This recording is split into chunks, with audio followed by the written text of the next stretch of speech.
Captain's log, stardate 57931.4. The crew is restless. After spending too many months piecing our ship back together, we're finally about to venture out on a new mission.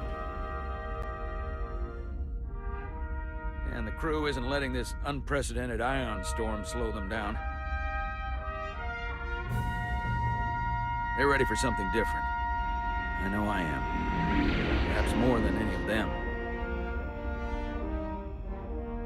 Fortunately, nothing ever stays the same. It's entropy, the nature of the universe. Change is inevitable. And while entropy says order gives way to chaos, in this case, change is good.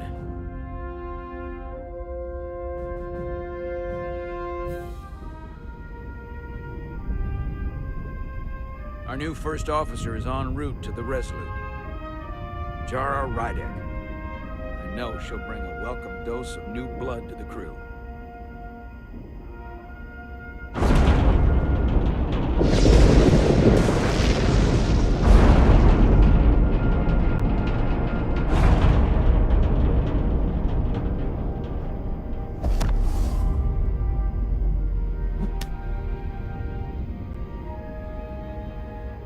Thanks. No problem. I'm not great with flying. But these little shuttles are the worst. You don't like flying. And yet, you joined Starfleet. There's a reason I'm not a pilot. You should try it sometime.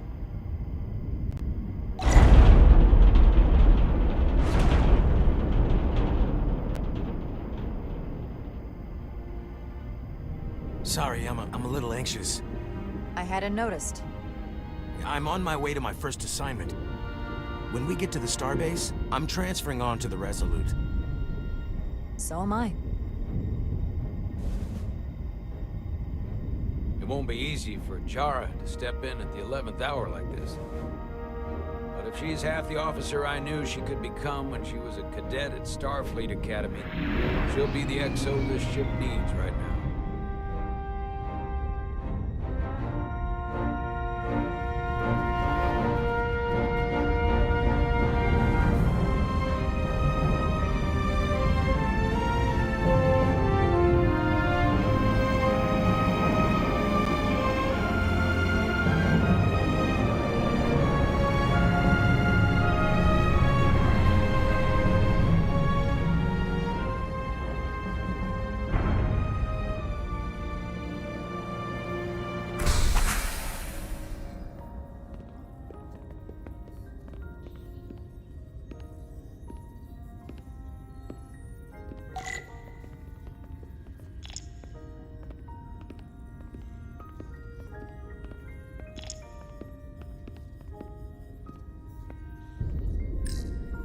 A starbase on the very edge of Federation space.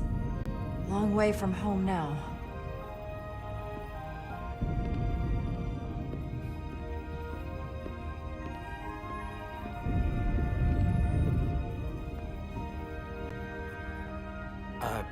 Commander? I'm not usually such a nervous wreck, by the way. I actually did well at the Academy. Oh yeah? Maybe you've heard of the Torvalin test? Sounds familiar. It's a tactical simulator that makes the Kobayashi Maru look like a picnic on Pintaris 5. Anyway, I finished in the top 20.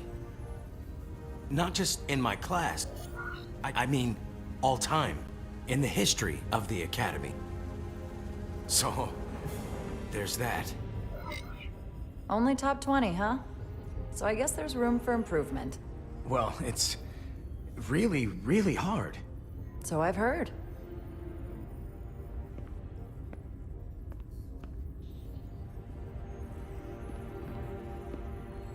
Please place your hand here.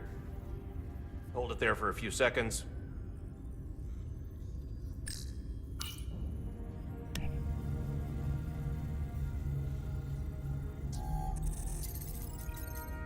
Welcome, Commander Rydek. Wait, you're Jara Rydek?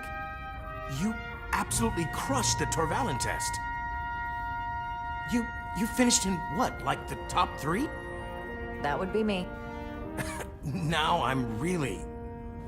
It's an honor to meet you, Commander. Sorry, I didn't realize before.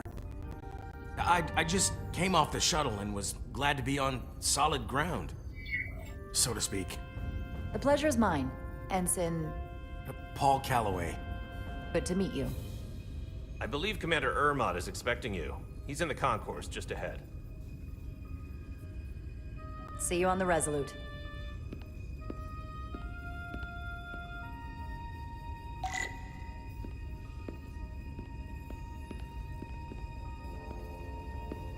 Good day, Commander.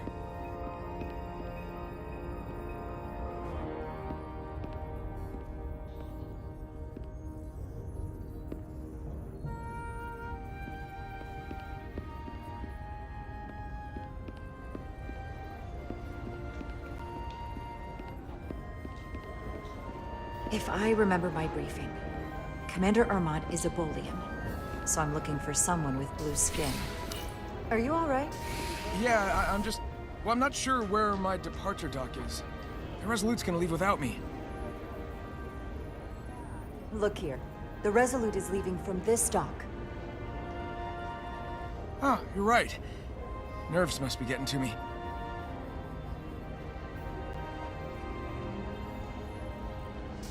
Thanks so much, Commander.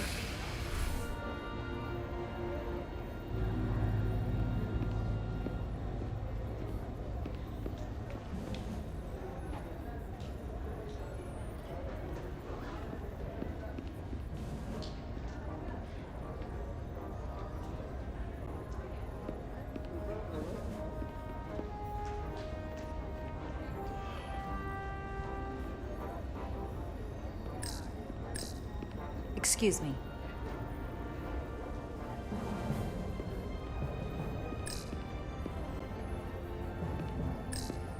Excuse me. Have you seen a Bolian around here? Yes, sir. Right back there, near the replicator. Ah, there he is. Thank you. Happy to help, Commander.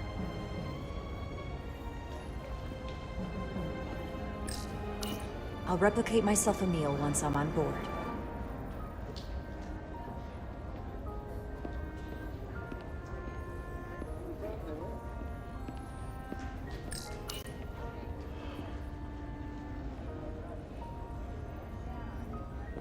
Welcome to the edge of the galaxy, Commander Rydek. I'm Commander Jan Ermot, Operations Officer on the Resolute. Commander? I hope there wasn't too much trouble getting here. This storm isn't making anything easy for us right now.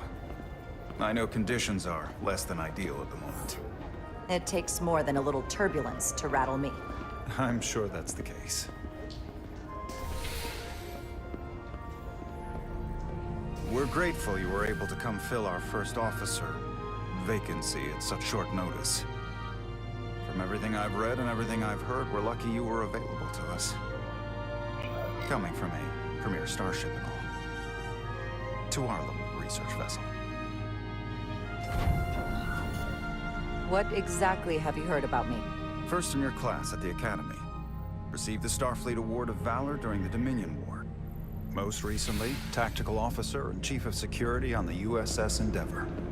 You've done your homework? Like I said, we're very lucky.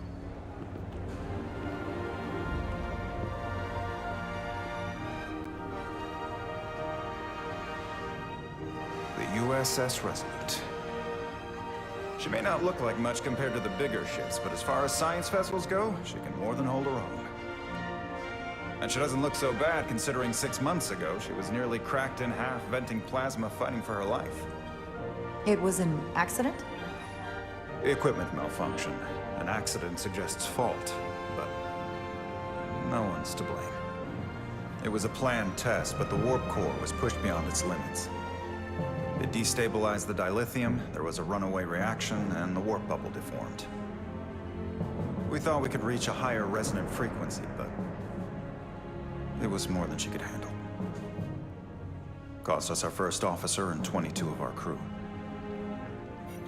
At the end of the day, we're all responsible for each other. I can't even begin to imagine what that must have been like for you. I'm so sorry for your loss. Thank you. It does weigh heavy. There are some things you can't forget. Were you hurt in the accident? In the equipment malfunction? Nothing worse than the loss of so many.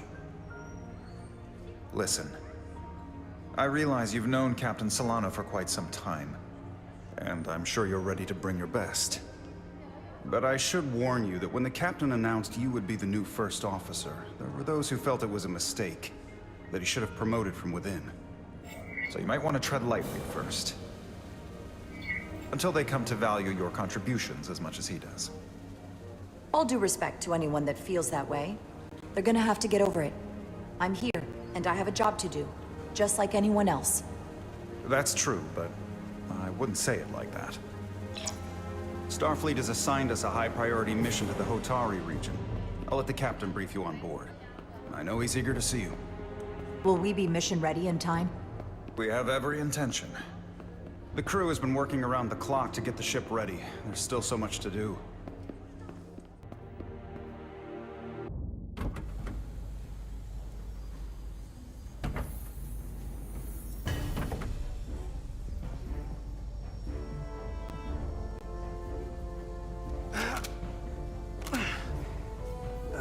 Stuck. I got just the thing.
Is that.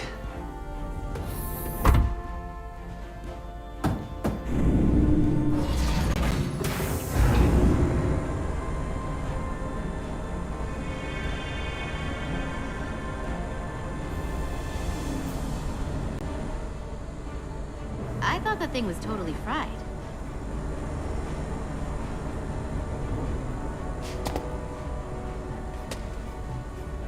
Nice work, Carter. Nothing to it, Millie. And not a moment too soon. The boss wants us down in engineering. Like, now.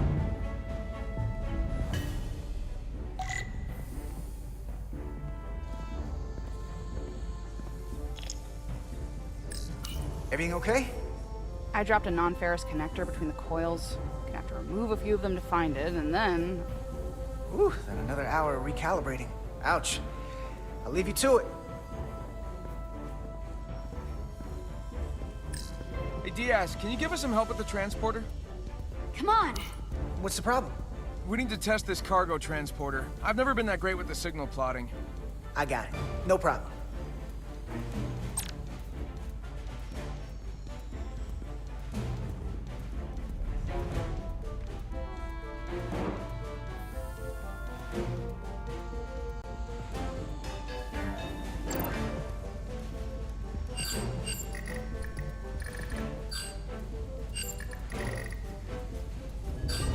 Carter Diaz!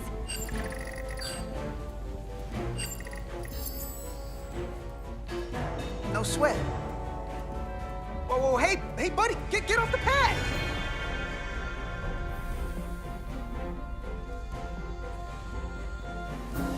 Hurry up!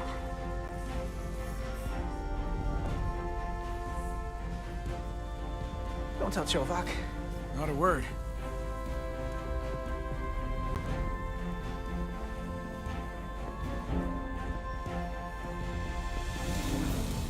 Time's a-wasting. This storm looks pretty bad. Just another reason why we need to get this ship ready.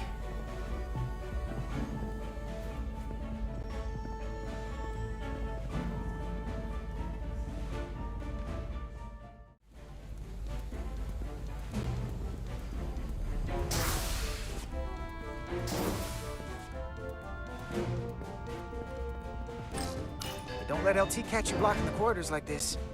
We'll clear it up once we finish the delicate work. Good looking out, though.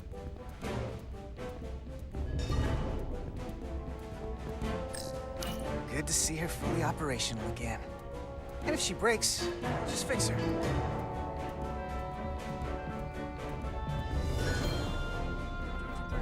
Gives you access to the tubes behind cargo storage all the way to the turbo lift. Not after the retrofit. Bulkhead cuts it off at section 2. New computer I don't need anything reroutes. from you tubes. So then, I'm Force thinking we'll habit, I have to do guess. the work in that tube.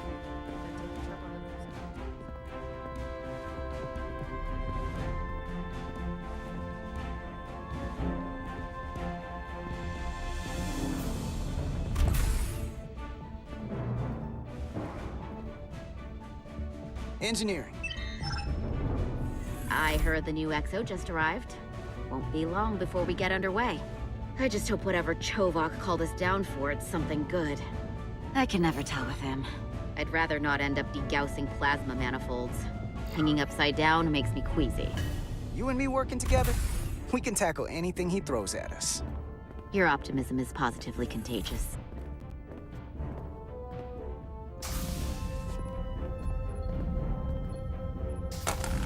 Looks like we got here before. Lieutenant Commander Chovak. We were just looking for you, Commander. Petty Officers Ed Solar, Diaz. I was beginning to think you would be late. We are all hands on deck right now, which means if you are not at your post at the appointed time, I do not have someone to replace you. A point I have been forced to make to Petty Officer Edsolar on repeated occasions. So you're saying we're irreplaceable, Commander? That is one interpretation. Another would be that I would replace you if I could. You can interpret as you see fit. So, I don't suppose you wanted us down here to check in before we go off duty?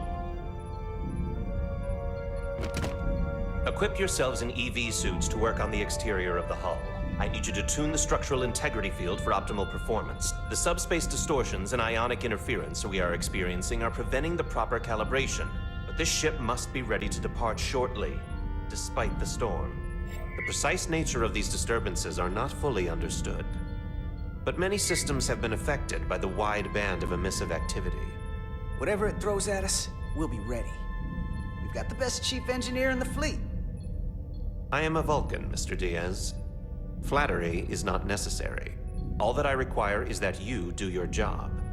Right now, that entails critical preparations, because long-range sensors show that these disturbances will be more severe at our destination, the Hotari system. You have your orders. Do not delay. Yes, Roger Commander that. Chovak. All hands on deck. What's that? All hands on deck. That's what Chovak said. You know what that means? It means this ship isn't ready to go out and the brass know it. So they're throwing every warm body at it. And they're going to leave on schedule. Consequences be damned. It all comes down to us, Nelly. We're the ones who will get it ready. I know what we can do. But this isn't just any old refit or any old relaunch. Oh, whoa. Excuse me. A lot of new faces coming on board. It's gotta be tough coming as a replacement. That's for sure. They seem all right. Something that happened 6 months ago while they were off on another ship? Well, that's nothing to hold against them. Yeah, you're right. I guess getting a little new blood on board doesn't hurt. Hold on. Now there's an old face I didn't expect to see again. Hey, Miranda! You weren't gonna leave without me, were you? Miranda, you're here? We thought you were staying on the Adirondack. Transfer came in at the last minute, so I figured I'd slum it on this bucket of bolts. Looks like you got her back together pretty nicely. I wasn't sure what to expect. I'm gonna take the high road here, pretend you didn't say that, and welcome you aboard. He's a better diplomat than I am. He still owes me a bottle of Saurian brandy. Don't think I forgot. Oh yeah, it's coming back to me now. Maybe Carter can rustle up that bottle and we can give you a proper welcome. As soon as we wrap up this quick little spacewalk.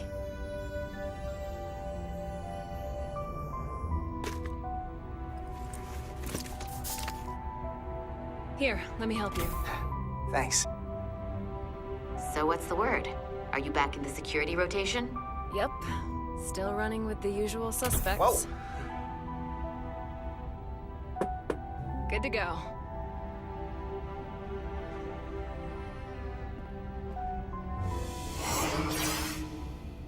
See you on the other side.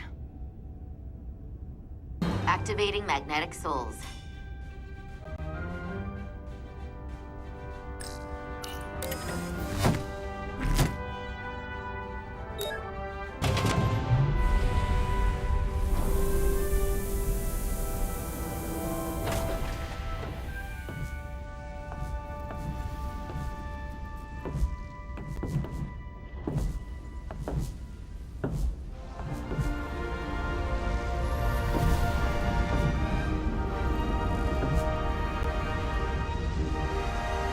That view never gets old. Let's go.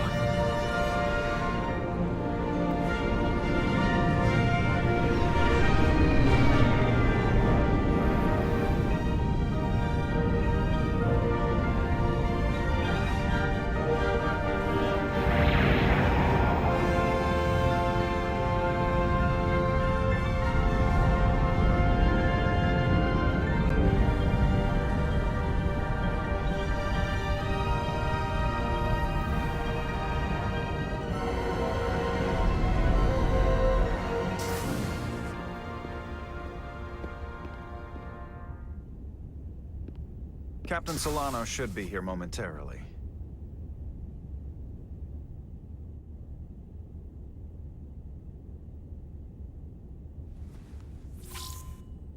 You'll have to forgive me, I don't know much about Kobleods. But my understanding is you need a steady supply of duridium to keep your cell structure stabilized, or bad things start to happen. And we have plenty of duridium in sickbay, so there's no risk of running out. Thank you. Feel free to make yourself at home. And help yourself to whatever you like from the replicator.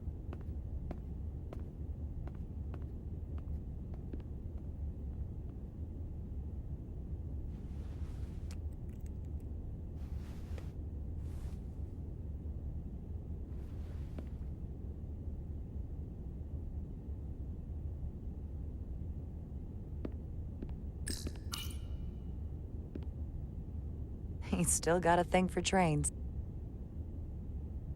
The warp engines of their day, apparently.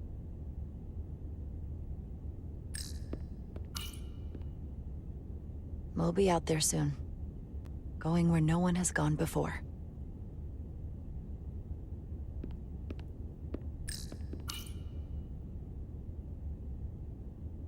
I can't believe he keeps this around.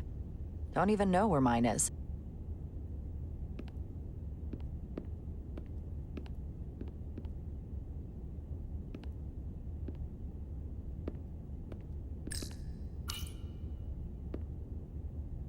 The first mineral Captain Solano ever discovered.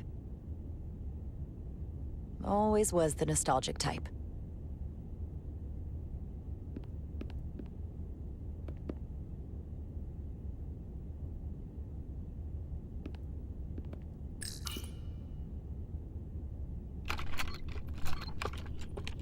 Can't wait to plot a course myself.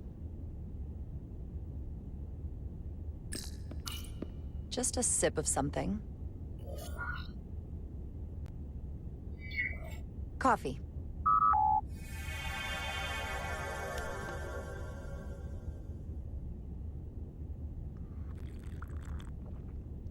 Perfect temperature. Don't know how they do it.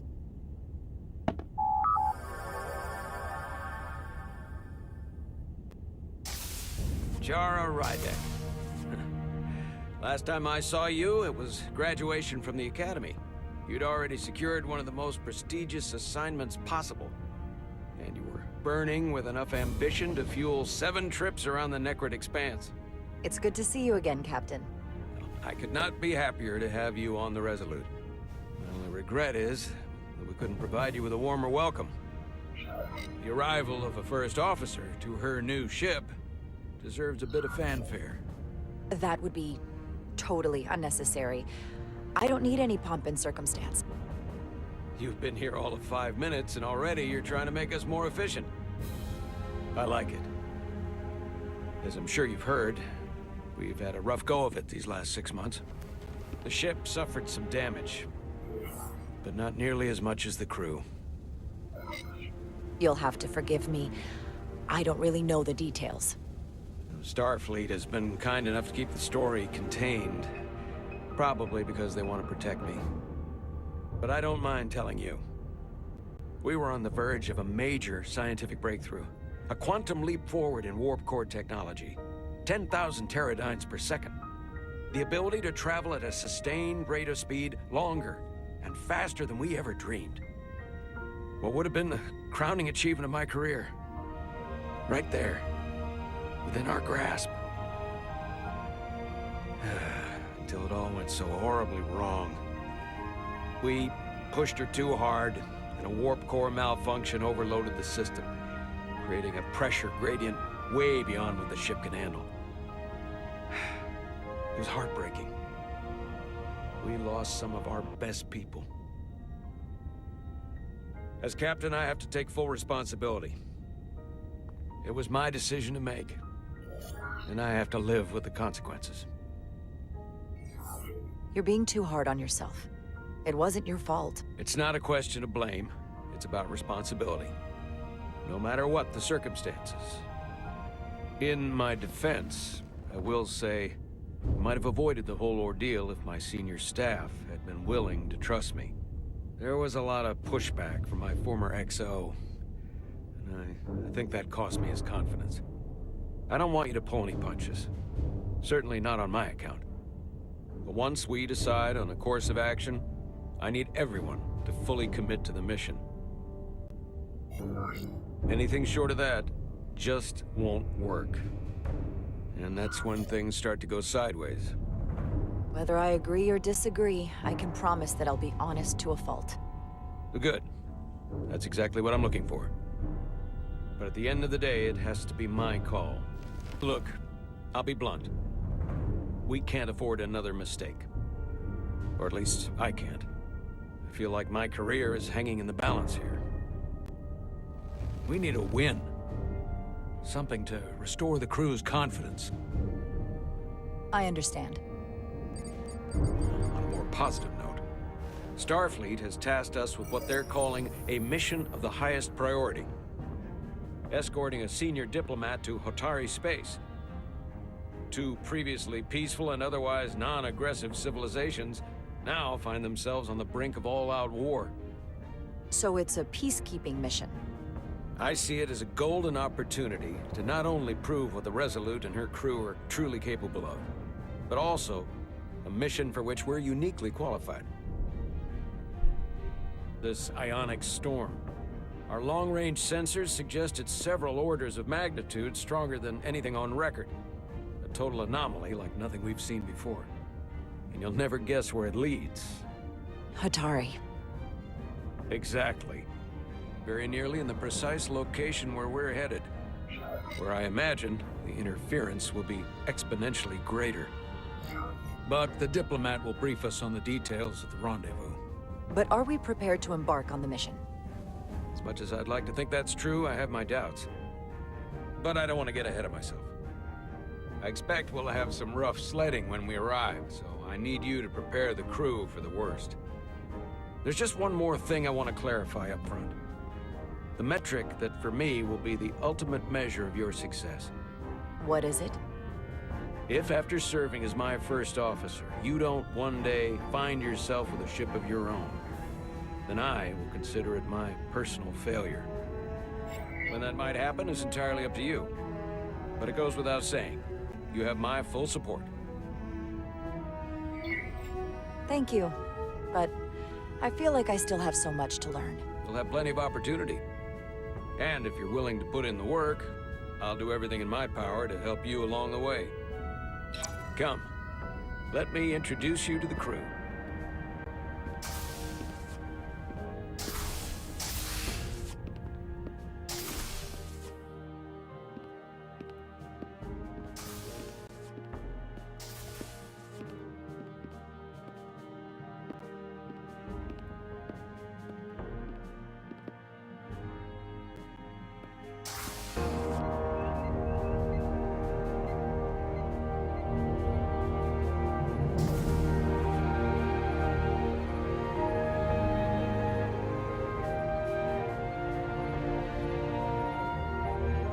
Everyone, if I could have your attention for a moment. I'd like to introduce Commander Jara Rydek, our new first officer. Some quick introductions. This is Lieutenant Handar, our helmsman, one of the best in the business. One of? Well, what he lacks in humility, he more than makes up for in ability. A pleasure to meet you, Commander. Likewise. Next, we have Commander Westbrook, our Chief Science Officer. I've come to rely on his expert counsel on a regular basis. Pleasure. Commander Rydek, it is such an honor to meet you. This is our Tactical Officer, Lieutenant Bedrosian, who's been looking forward to meeting you for about as long as I can remember.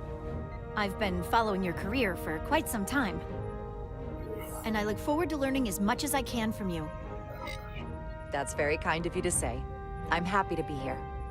Well, I have to admit, one of the reasons I've followed your career is because you're part Kobliat, because of what you've overcome.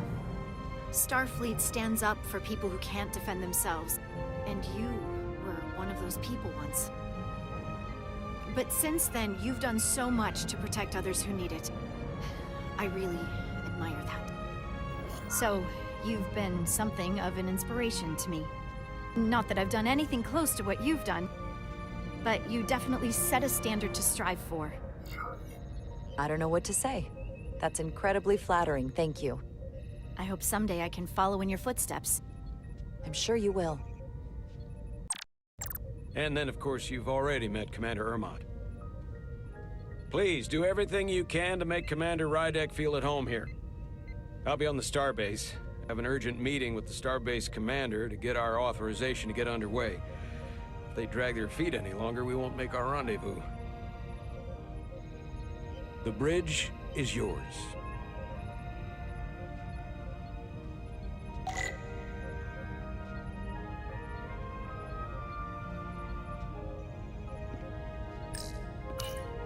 Communications.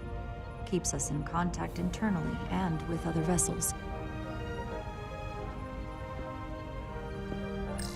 Turbolift could take me anywhere on the ship, but I'm right where I need to be.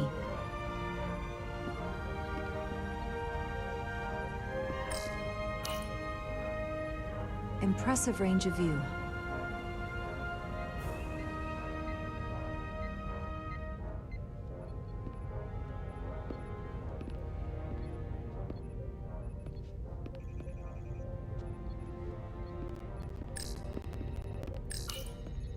The helm.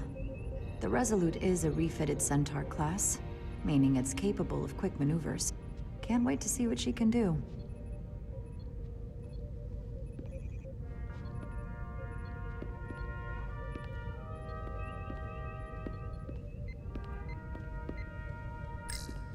Science station.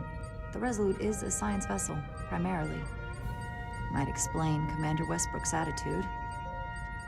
I'll have to speak with him later.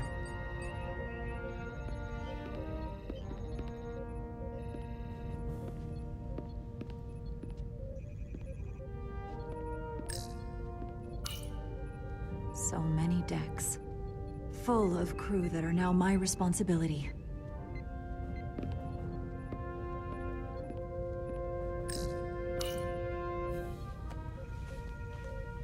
Commander, Chief Engineer Chovak needs to lower the structural integrity field.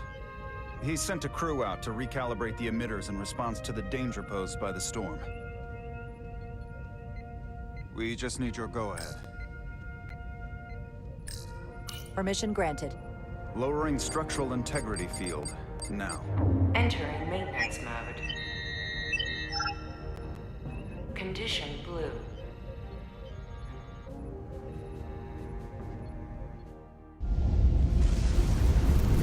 The storm is getting worse. Looks like they turned off the SIF. Great. Let's get to that emitter.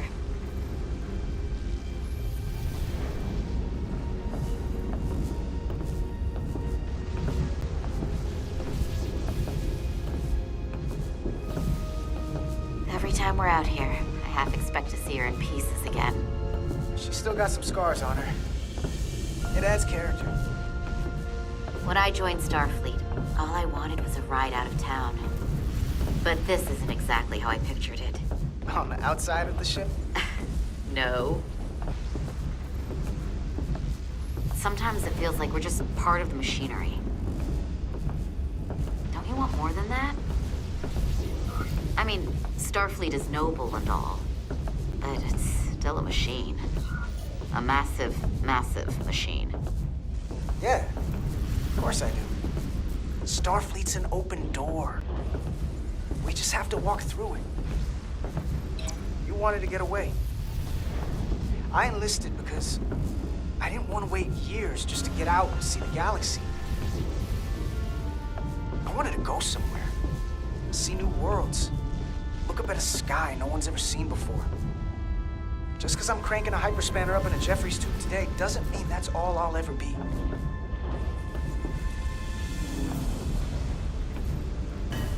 Diaz to Commander Chovak. We are at the SIF emitter. Acknowledged. You may proceed with the recalibration.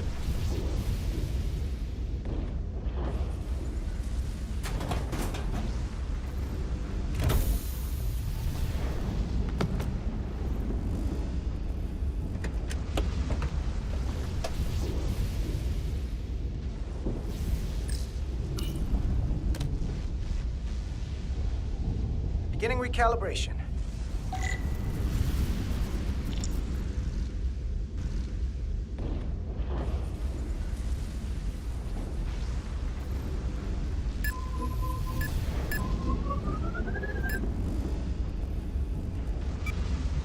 Looks good.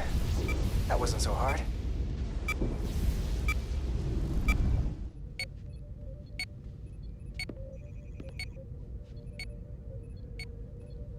Commander Westbrook, right?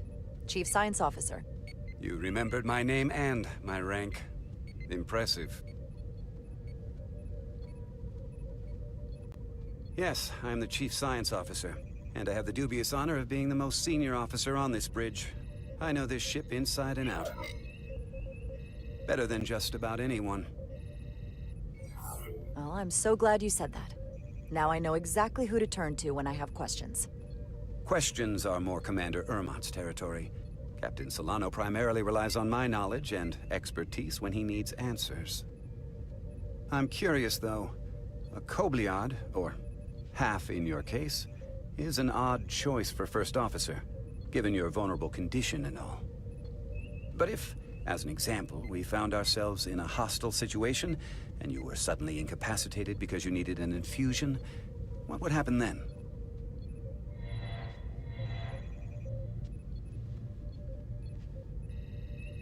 You'd leave Captain Solano without an XO.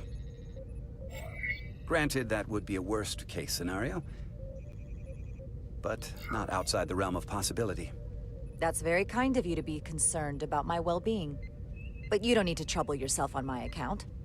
I'll be fine. Well, I wouldn't say I was concerned, just curious, that's all. Listen, can I be blunt, Commander? I see no reason to stop now.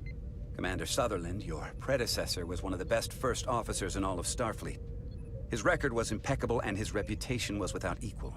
I mean no disrespect, but the shoes you're stepping into are almost impossible to fill. He was loved by the crew. And he was one of my closest friends. So I can only hope that you'll live up to expectations. Mr. Westbrook, if you have some kind of problem with me, and you just met me so it has nothing to do with me, you're gonna have to figure out how to get over it. Because I'm here, and I'm not going anywhere. Do you read me? Loud and clear. I'll stick to science. That is what this ship is for. Very well. Seeing as Captain Solano is on the starbase, let me give you an update on this ion storm we're flying into. It's unusual, unlike anything I've ever seen. At the moment, I can't tell you if the Resolute will shrug it off or if we're putting ourselves at risk.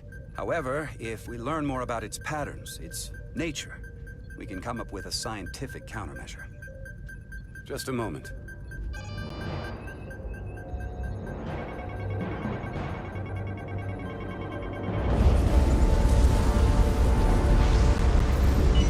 We've got a massive energy wave inbound. On screen.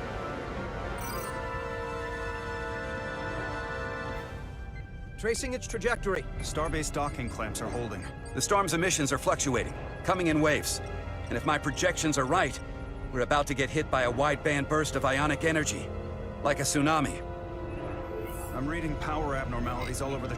Red alert. Aye.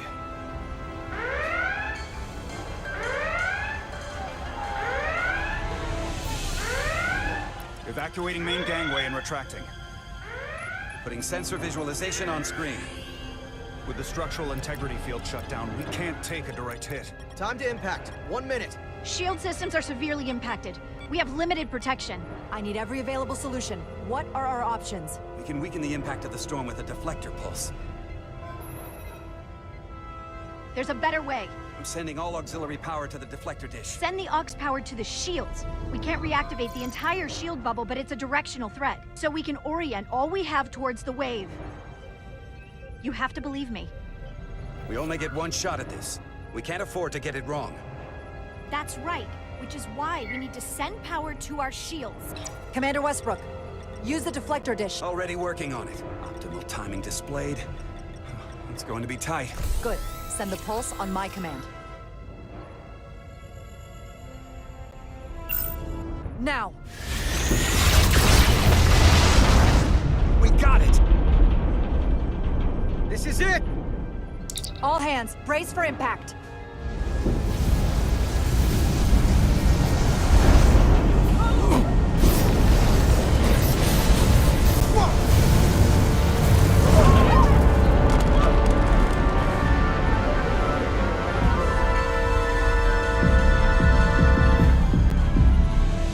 What happened? We have experienced a surge of radiation.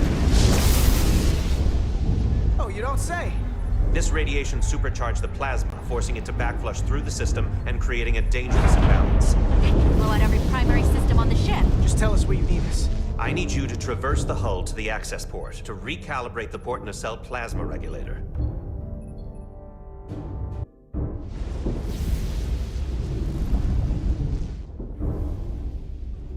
We've reached the first access point. Understood. Do you see the override for the level 1 failsafe circuits?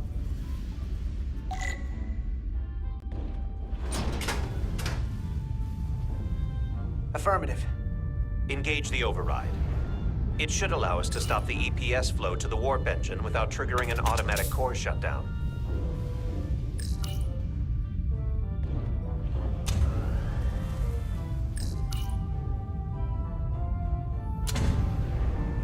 Failsafe override engaged.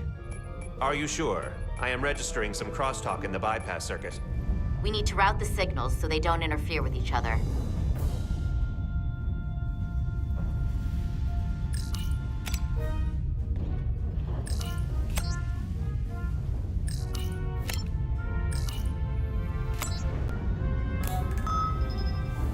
Diaz to Resolute. The failsafes are temporarily disabled. Moving on to the EPS regulator. Heads up, Carter. What is that? What if the discharge is coalesced? It's coming right toward us. I'm gonna try to disrupt it with my phaser.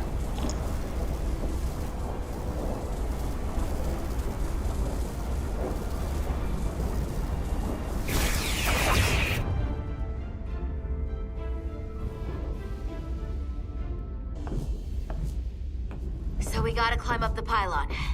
Not that there's really an up, but, you know.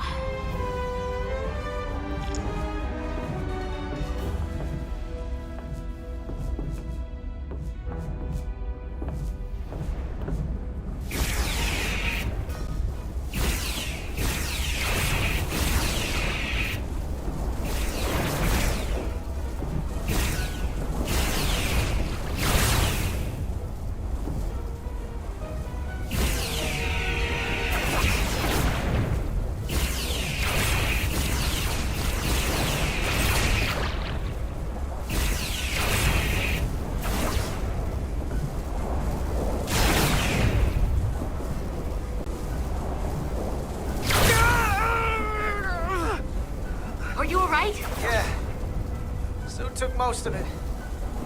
Just snuck up on me. That damaged your suit. Energy dampening is down to 60%. We're almost to the regulator.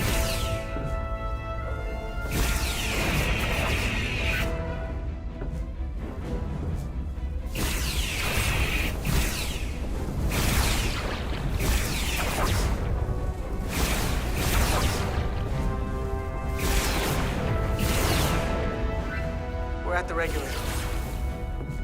Opening the access panel. I am now halting the EPS flow to the port nacelle. We have little time before it causes an overload in the engine. You must work efficiently.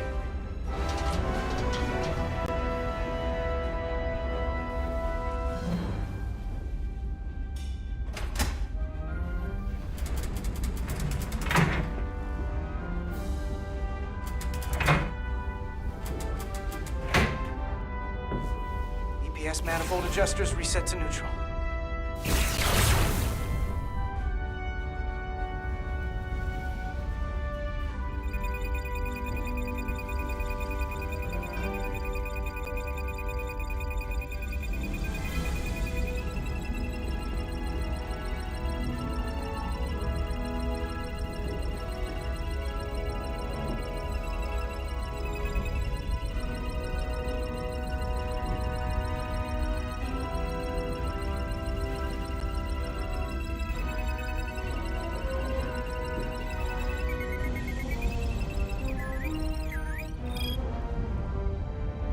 EPS lines to the port warp engine are back in balance.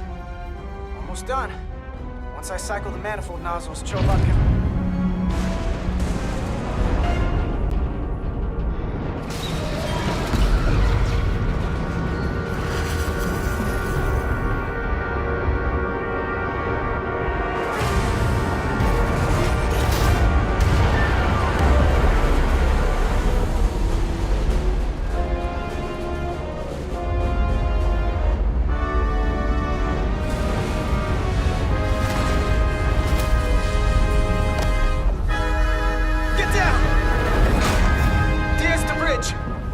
docking clamp. We've got a lot of debris coming down. All vibrations, too. We can't finish the EPS regulation in these conditions. Please advise. We have to release this ship from that other docking clamp or the hull will be ripped apart. There's a problem. The clamps are supposed to disengage automatically in an emergency, but it's not working. Not working? What are our options? The docking clamps are fitted with exploding bolts for an emergency release. We've got crew out there. That'd be like setting off a bomb next to them. Maybe there's another way. Starbase is hailing us. Put him through. Resolute, the remaining mooring arm is failing. You need to disengage from the starbase now. The damage to the station will be catastrophic. We have crew outside and are looking for the We safest have people on this station. If that mooring arm breaks, we could lose dozens of crew. Commander, hear me out. Reverse the polarity of the hull, which theoretically will repel the docking clamps. And repel the engineering crew right off the hull into the storm. This is Captain Solano. Put me on screen. Go ahead. Captain, we have a situation. Commander, what are you doing? Blow the bolts on the docking clamp. The captain doesn't know the whole story. I'm giving you an order. Chara? Captain, you brought me here because you trusted me. Can you trust me now? You better be sure you make the right decision. The captain made himself quite clear. They're gonna get hammered with debris out there. Reverse the polarity. There is protocol. And there are lives. Starbase, stand by. We're gonna flip hull polarity to disengage the clamps. Yes, Commander.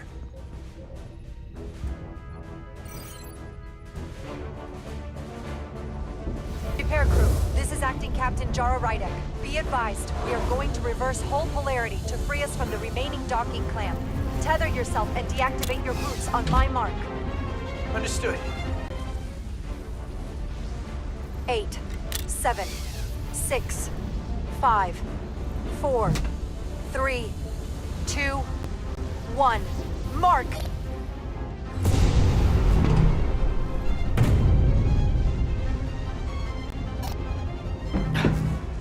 Perfect!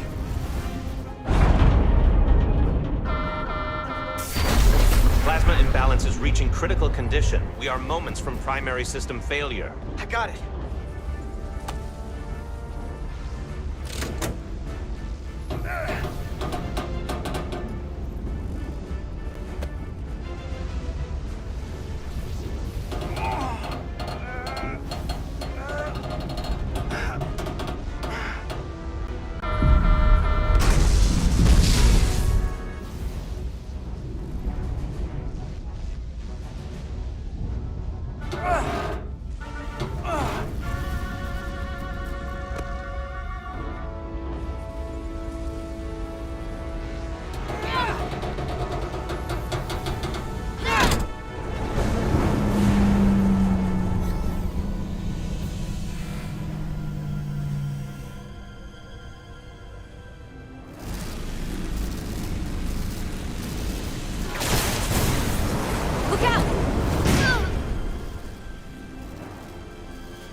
I got you. Petty Officer Etzelar's hurt and unconscious. I'm gonna have to tow her back to the airlock. Mr. Diaz, the situation has changed. You are at risk of triggering a substantial electromagnetic arc if you approach the main hull the way you came. But Commander, the way we came is the nearest airlock. There's an auxiliary hatch near you on the far end of the pylon. You must bring Miss Etzelar there to access the interior. Roger that. Going there now.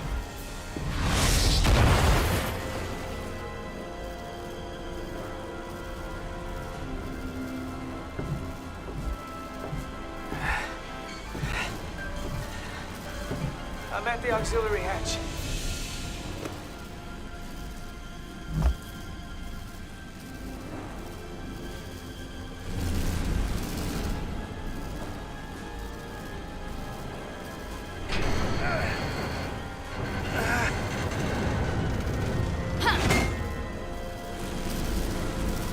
You go first. What? Let me save your neck this time. No time to fight me on this. Get in there! Not on your life. Let's not let it come down to that.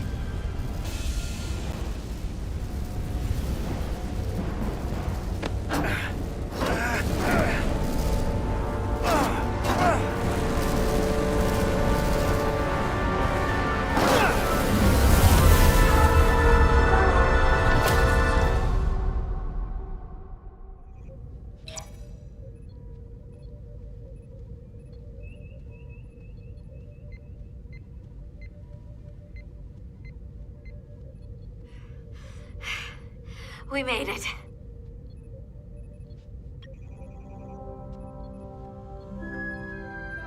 They're safe, bringing the SIF fully online. Do it.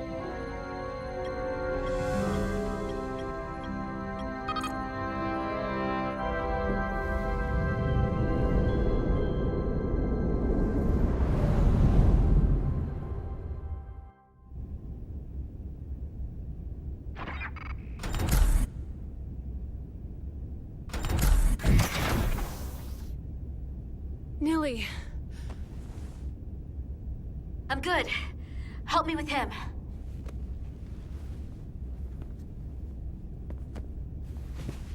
Let's get this off. Medical. Got one wounded at my location. Carter. You don't look so good.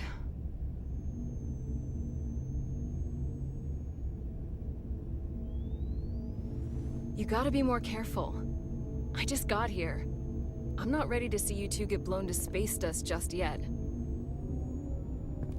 Now let's get you down to sickbay. Great.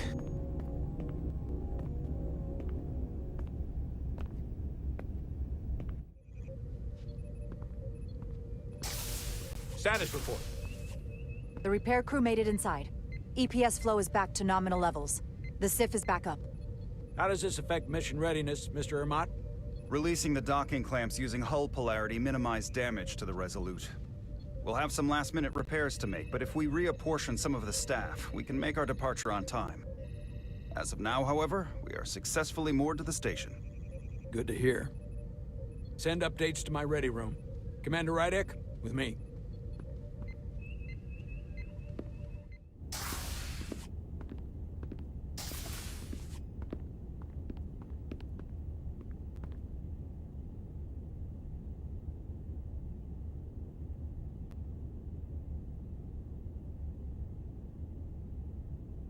You disobeyed my orders.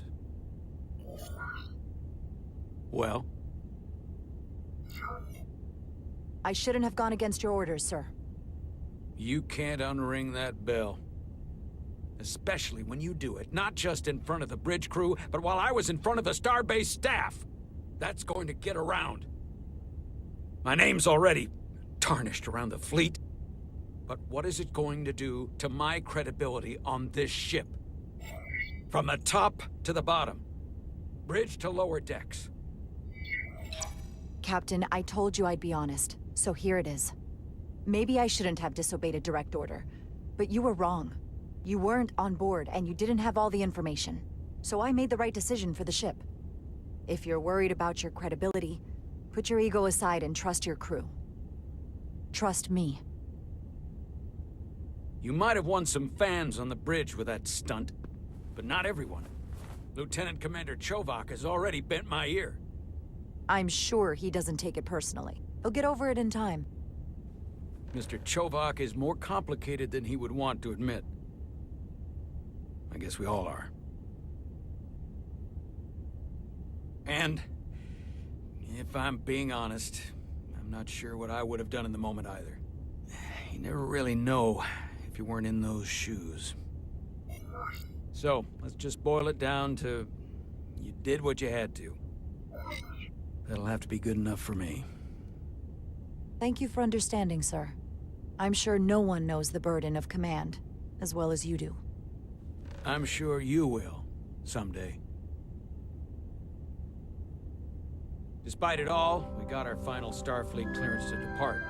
So if you'll fetch Mr. Ermot, we'll knock out the final details of any outstanding repairs, and then we'll set out for Hotari. Yes, sir.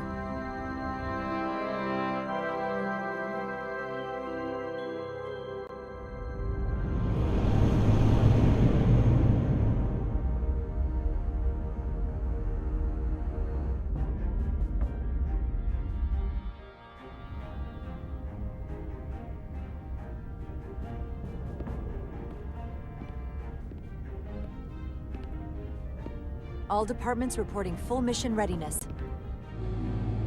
We've got our full complement on board.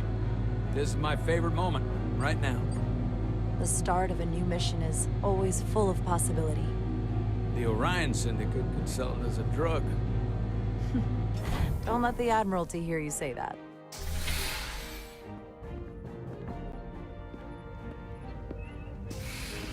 Captain on the bridge. Sit. Sit, everyone. You all know, I'm not big on speeches. We're embarking on the first mission since our refit. Let's make it a good one. Disengage docking clamps.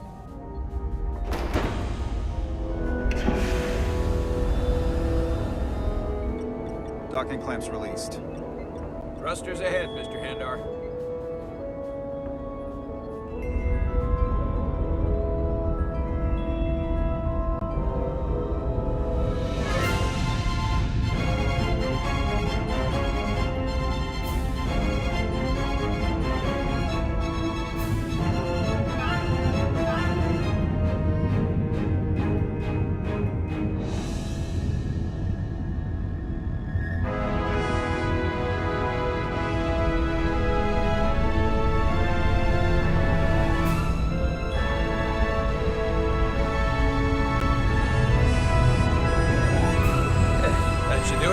Set a course for the Hotari system. Prepare to go to Warp 8.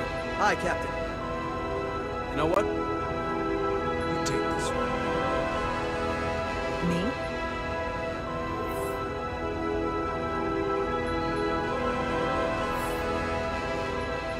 Engage.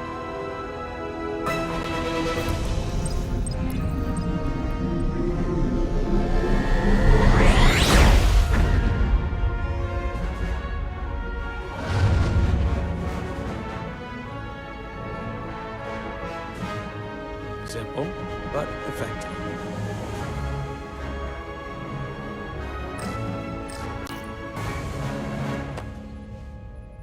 Whoa. Careful. Thank you. I'm fine. Really, You don't look fine.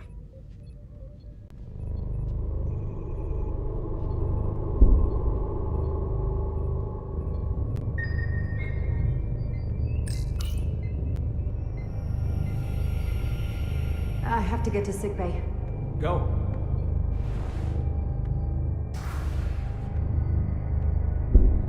Commander, help me get her inside!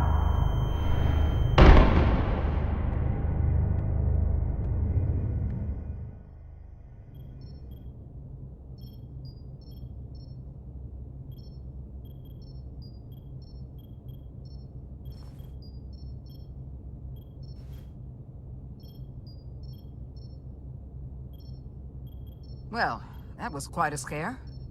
A few minutes more and it would have been one of the shortest tenures on record for a first officer. Is that the engineer that was out on the hull? That storm did a real number on him, but he'll live. Just needs rest. You should worry about yourself. Your duridium levels got dangerously low and destabilized your cell structure. This is definitely one of the more memorable first days I can think of. My name is Dr. Aram Duval, Chief Medical Officer. To be honest, I've never met a Kobliad before. You're... rare. I know. I was going to say special. Your people's numbers have dwindled, despite the Federation's efforts to find a more readily available alternative to the duridium you need to survive.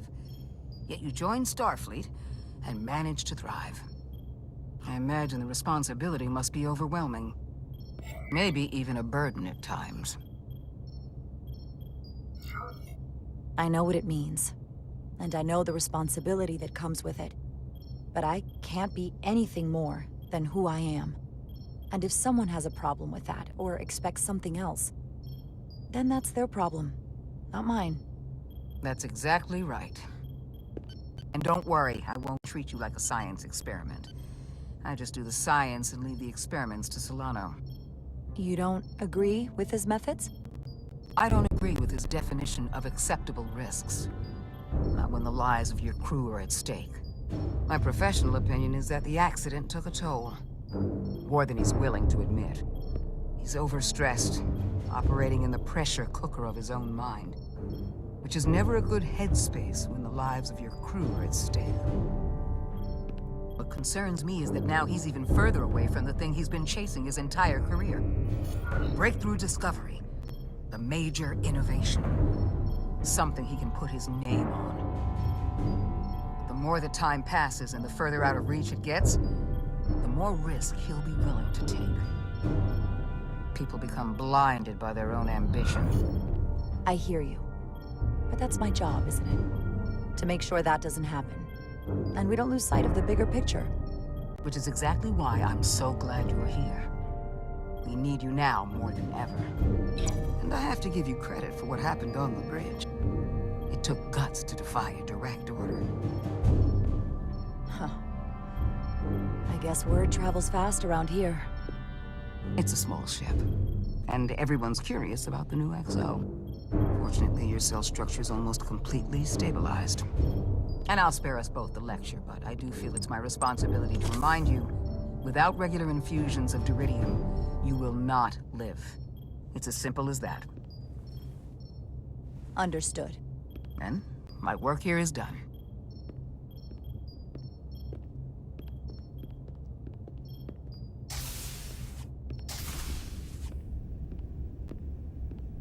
Sorry, I didn't mean to be lurking outside of sickbay.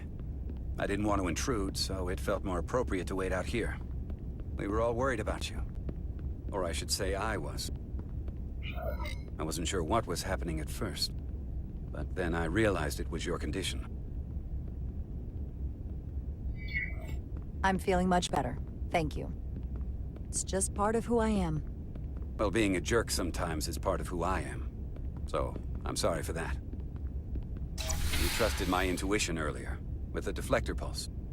I felt I should thank you for that. Well, thank you for coming. Even though you didn't have to. I wanted to. Now, Carter, the emissions that gave you that burn are quite unusual, like everything else that goes with this storm.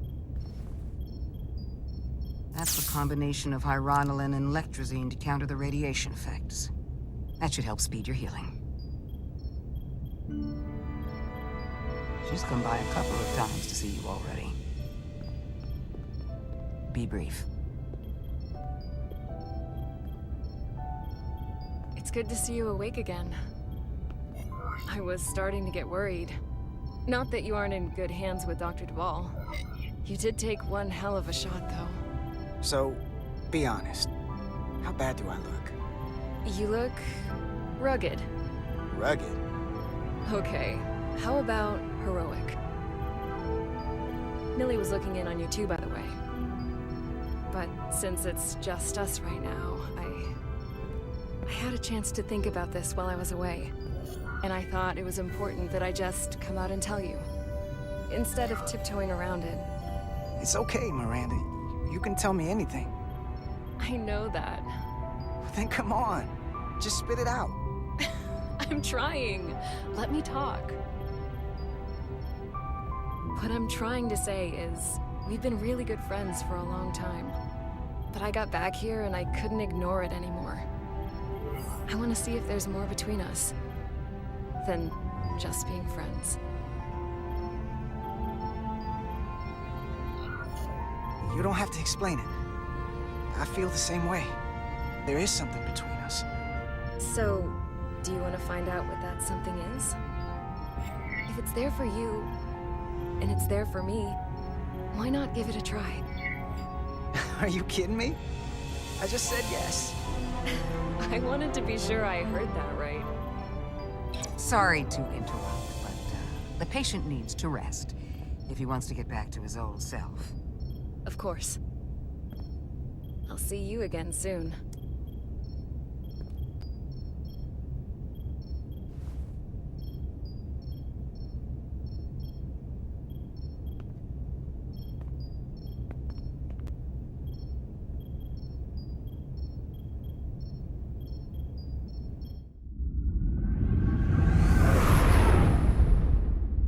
Approaching the rendezvous point outside Atari space. Helm, bring us out of warp. Dropping to impulse. Ionic interference surging, Captain.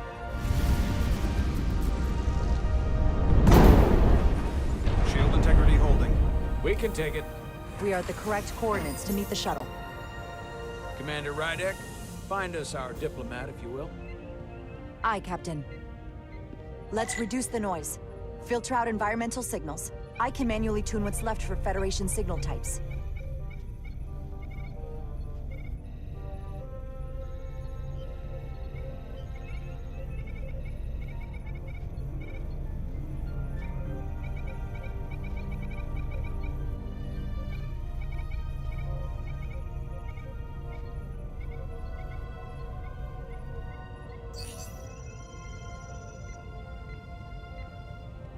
I've located the shuttle. Opening comms. On screen.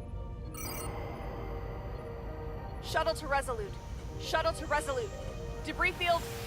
Lost maneuvering. Losing. I can't get it any clearer. We won't get a transporter lock. It's just not happening. Power up the tractor beam. We'll pull them directly into the docking bay.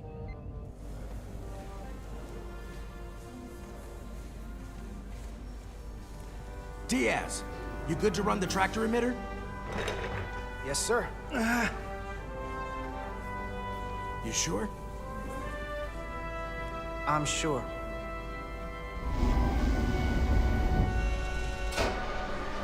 Come on, Diaz.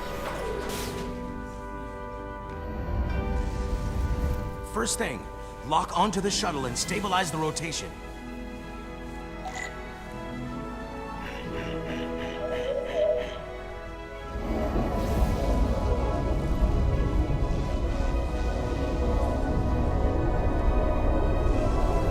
We're pulling in debris. I'm on it.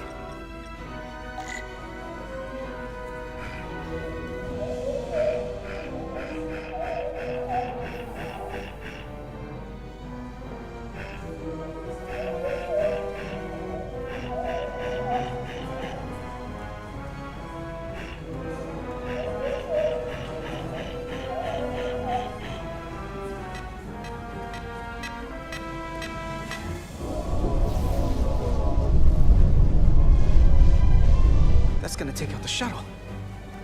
There's the bridge. There's a large piece of debris headed for the shuttle. The tractor beam can't handle it.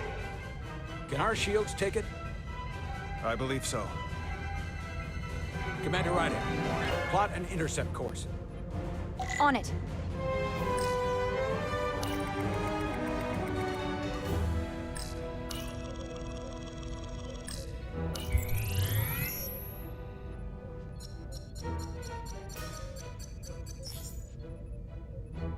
Here we go. Maneuvering thrusters bearing 53 Mark 17. 200 meters on an intercept course. Maneuvering.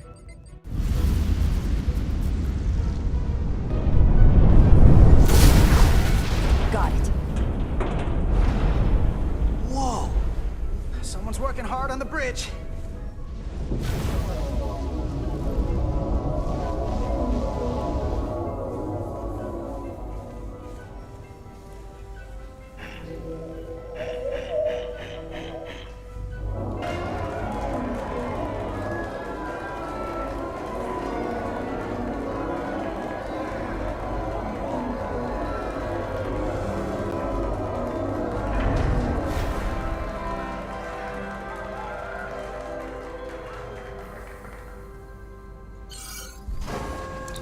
The shuttlecraft on board.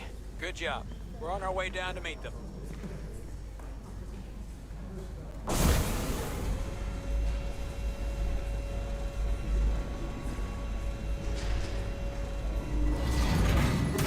Terra firma, so to speak. Ambassador Spock.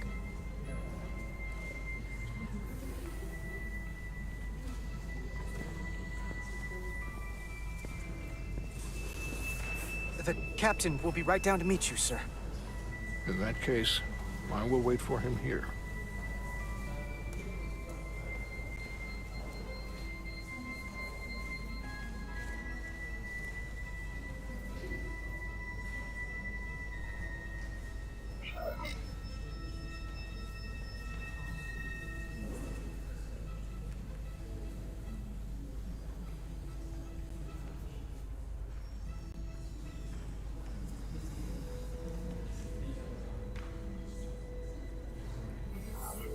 Apologies for the landing, Ambassador.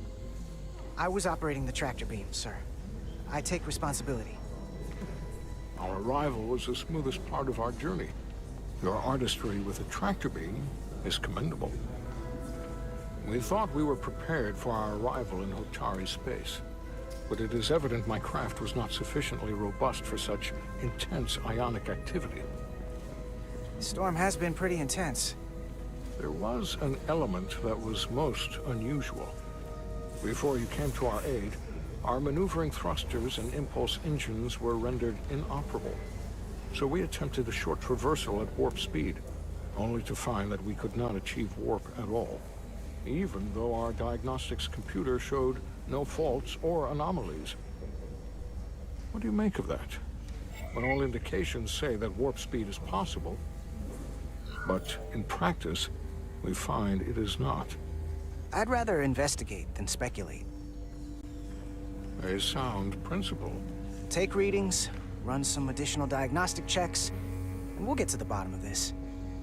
Quite logical. Petty Officer... Carter Diaz. Sir. Thank you. Ambassador Spock. Excuse me.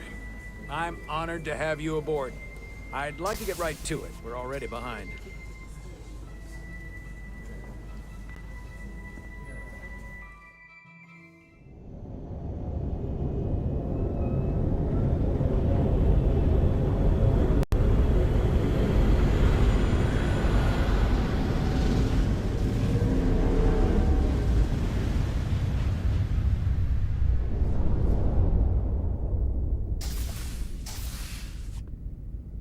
Ambassador Spock, my senior staff.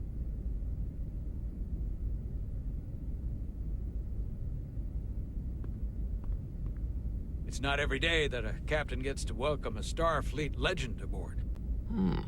You flatter me, Captain Solano. But legend implies the past tense, whereas I am very much focused on our present circumstances. I didn't mean to suggest you were stuck in the past. You're right, Ambassador. Not the most diplomatic choice of words. You are a legend, Ambassador.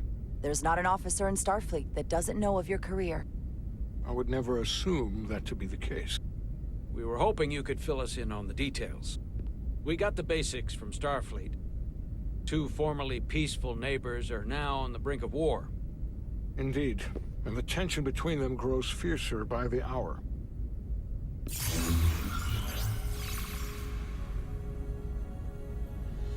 Ilidia and Hotari. Ilidians are the more advanced species. They made first contact with the Hotari over a century ago.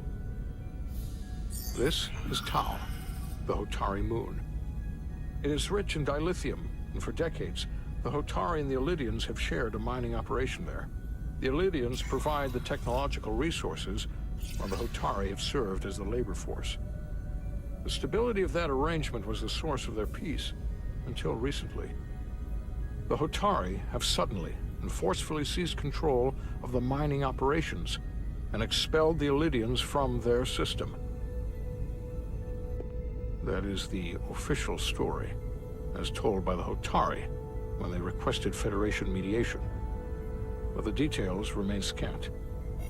Communications between all parties have been limited by the ionic interference. Have the Ilidians retaliated against the Hotari? Or taken any action against them?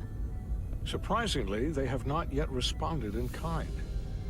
They were open to a Federation presence, but it is unlikely the relatively primitive Hotari forces would stand a chance against the Ilidian fleet in open war. Left unchecked, this conflict will result in more bloodshed, which is what we are here to prevent. And the dilithium trade hangs in the balance. Clearly, the Hotari have been exploited in this relationship. Maybe we can persuade them peace is the more profitable alternative for everyone. They both profited from the mines. And for the Hotari, something is better than nothing. Peace is our objective, after all. If we could convince them, it would restore the peace. But we would need the Hotari to accept a difficult compromise. Made all the more difficult by the emotions flaring on both sides, no doubt. Neither the Ilidians or the Hotari are members of the Federation, so we can't make them do anything. There is an additional complicating factor I should mention. In the past, the Federation has relied on the Ilidians as a source of dilithium.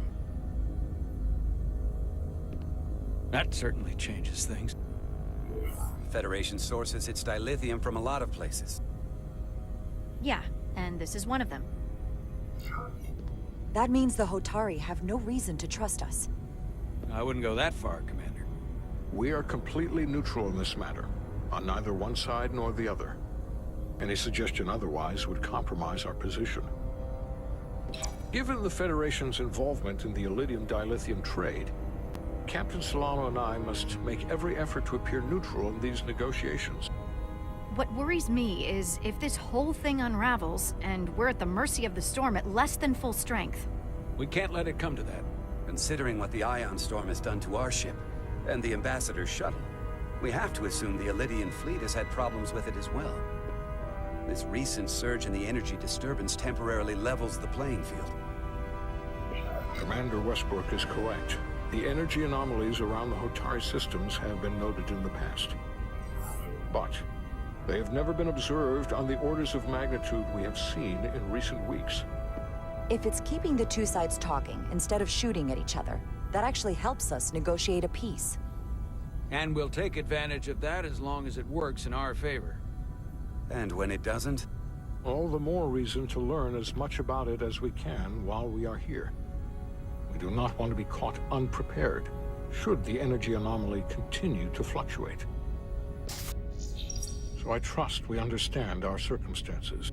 We're operating on a strict timetable here, and we're going to be leaving for the negotiations shortly. Commander Westbrook, I want you to leverage our systems to investigate the anomaly from here while we're gone. Aye, Captain. Thank you all. Dismissed. I want to speak to both of you privately.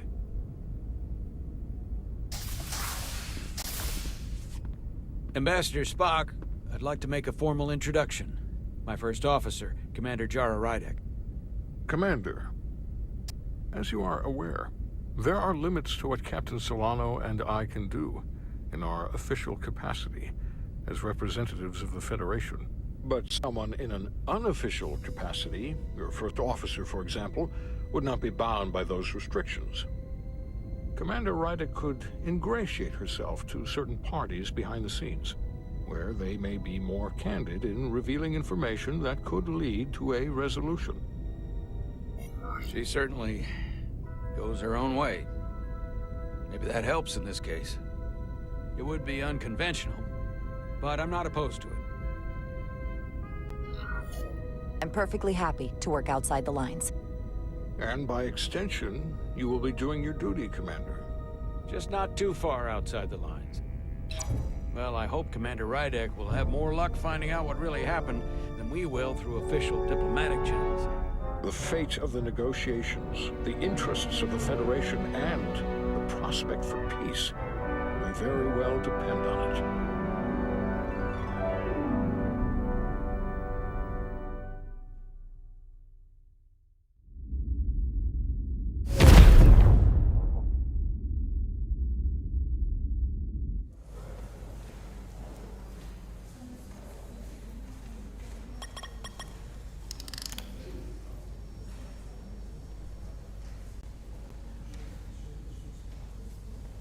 Mr. Diaz, I understand you have already discussed the warp drive failure with Ambassador Spock? I have. It is imperative that the Ambassador's shuttle be flight ready. I need you both to ascertain the root cause of the system failures he encountered. I'm surprised, Commander. I thought you would have wanted to work on Ambassador Spock's shuttle yourself. I respect the Ambassador and his many accomplishments, but I do not derive any satisfaction from interacting with his shuttle as if it were somehow transubstantiated through its association with him. Especially when I have the entirety of this starship to concern myself with. I am not the chief engineer of this shuttlecraft.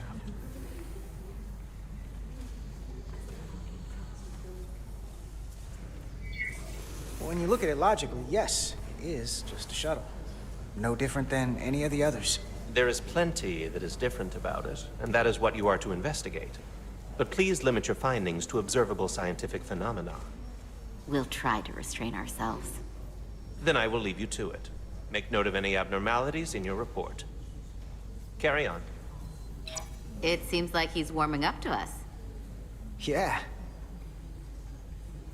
Even Chovok has to look at that face and know you've earned some real respect. And I have to admit that I owe you one. You were right to make me go first. I don't know what I was thinking. You've pulled me out of trouble how many times? Call it even. Okay. At the very least, maybe I can track down that bottle of Saurian brandy you're still on the hook for. But first, we have work to do.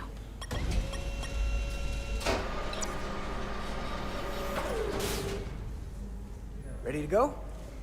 All set. Let's run the diagnostic.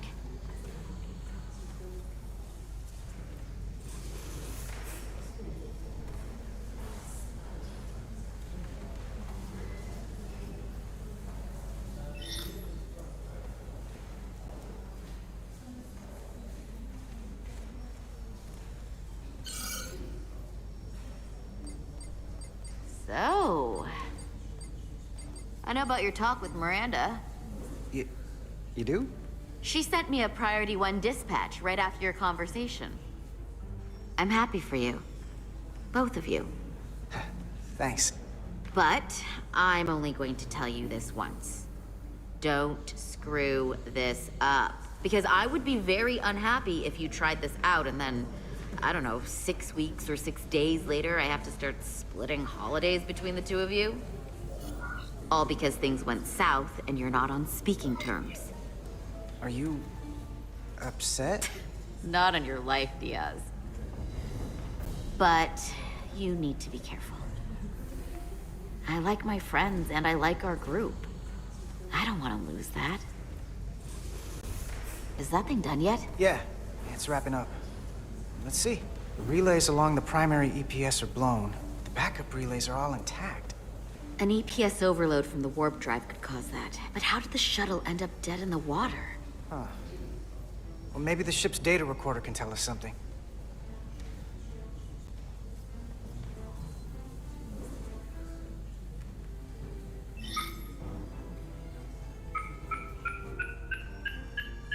Here. They were only about 8 minutes from their plotted warp point. No faults, just those warnings. What are they?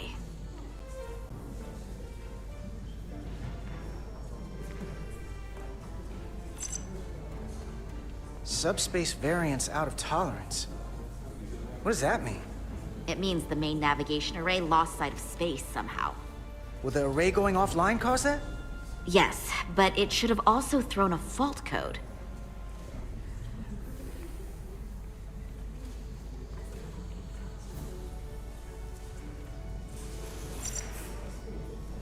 The warp field became inverted suddenly.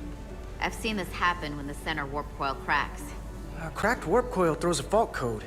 Still, we should take a look. There was a complete warp cascade failure. Wow. They're lucky the shuttle didn't turn inside out. Makes me think the computer panicked on the warp field equation. Any one of these failures should have thrown a fault. If it was caused by a system failure. None of this caused the relays to blow. Roll forward to when that happened. Yes, ma'am.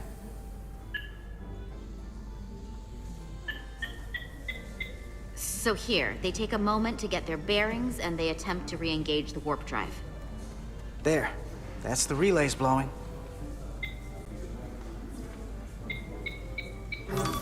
And look, there's another warp system alert. They're all the same. Subspace variance out of tolerance, or warp inversions. Finally, there's a complete warp cascade failure. Then it's one of two things. Either a warp coil is cracked, or the navigation array is offline. That makes sense. Divide and conquer. You want to check the warp coils or the navigation array? I'll check the other. Let's not overcomplicate this. One of these systems is likely broken. I'll check the nacelles for a cracked coil.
I checked every coil on the port nacelle for imbalances. If any coil in either engine were cracked, I would have detected it. So, it must be the navigation array. Except it's not. Checked and double-checked. Well, the readings don't lie. Here comes the security detail for the way team.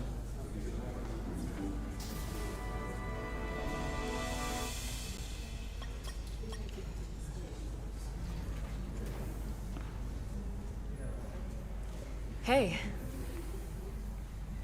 I'm not here. We're escorting the negotiating team to the surface as soon as they come down from the bridge. I don't want to interrupt some important work. I was just hoping to see you before I go. The captain and the others will be here any minute now. Should be an interesting ride down to the surface. Come on, I'm never too busy to make time for you. That's not true. No. But I am glad you came by. Now that's more accurate. I gotta be precise with you, huh? Hey, Maris. Aren't these those button pushers you're always hanging out with? And you're the phaser jockeys we always beat in Parisi squares, right? All aboard for Hotari. That another one of the captain's railroad things? Gotta be. I just usually zone out by the time he gets to the whole, steam engines were the warp drives of their day part. Catch y'all later. You don't want to miss your train. I do have to go.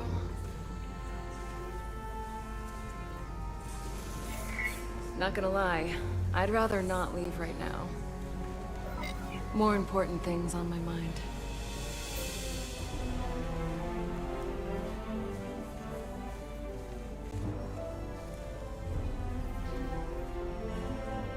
That was nice. Yeah, it was. Save some of that for when I get back. You've got a deal.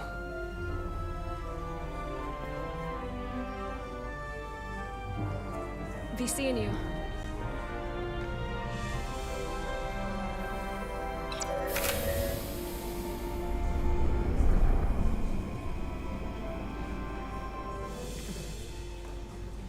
Salar de Diaz.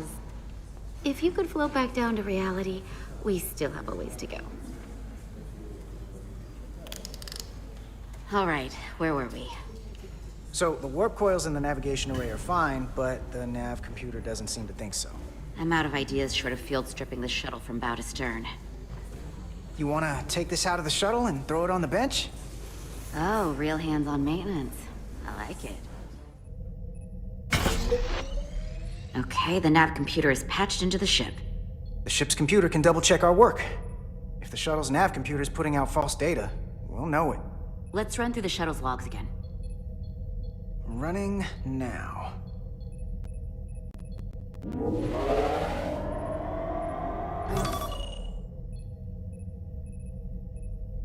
Same. Warp field inversion and a cascade failure. However, the Resolute computer doesn't show the same subspace variance. We're in the same conditions that the shuttle was in when it failed. Why wouldn't the ship's computer get a matching result? What if the subspace variance was a momentary occurrence? That's a possibility, and it would explain why the simulation under our current sensor readings failed to reproduce the issue. But a subspace anomaly strong enough to cause a warp field collapse would leave graviton ripples for days. Let's run with the momentary subspace variance theory for now. Roll forward to the shuttle's attempt to re-engage the warp drive. We need the conditions of space around the shuttle at the moment of warp failure. Resuming simulation.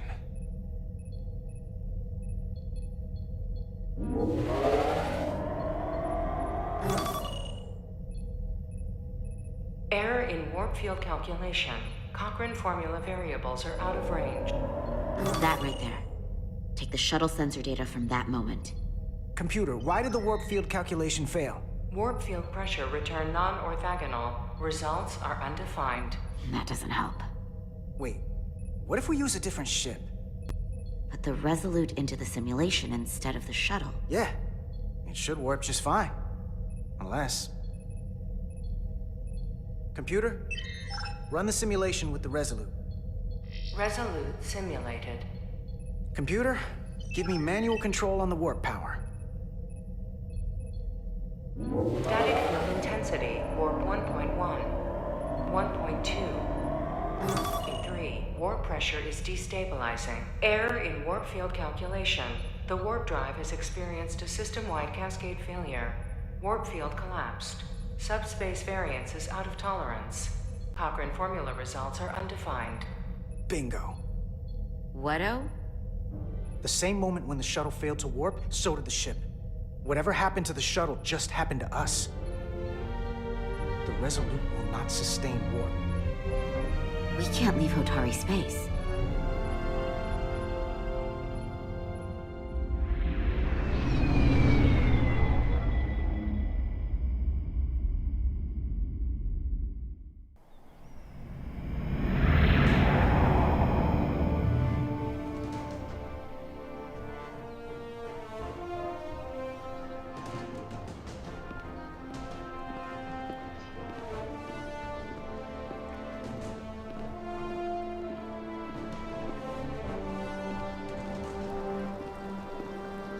Ambassador Spock, Captain Solano, welcome to Hotari. We are honored you've come. My name is Tyler Saltaris, Minister of Diplomatic Affairs. The honor is ours. And this is Commander Jara Rydick, first officer aboard the USS Resolute. You'll find she has a keen mind. We are honored to be here, as representatives of the Federation. I'm so glad. These must be the representatives of the mighty Federation. The reigning authority in the galaxy. Or so we've been led to believe. Whether that's true or not remains to be seen. But, either way, we're grateful you've made the time to come to our little corner of the universe. And you are? This is Galvin, and this is Citron, the heroes of the revolt in the mines.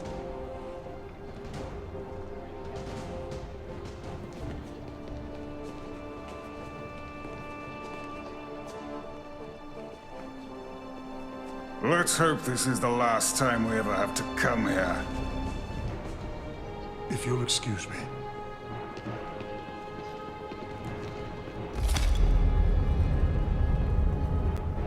I think we're about to begin.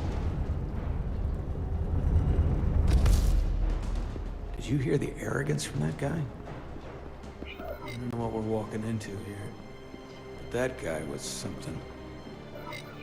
Something about his tone tells me this won't be easy. That was my sense as well. I doubt he speaks for all of Hotari. So I would urge patience until we speak with their queen.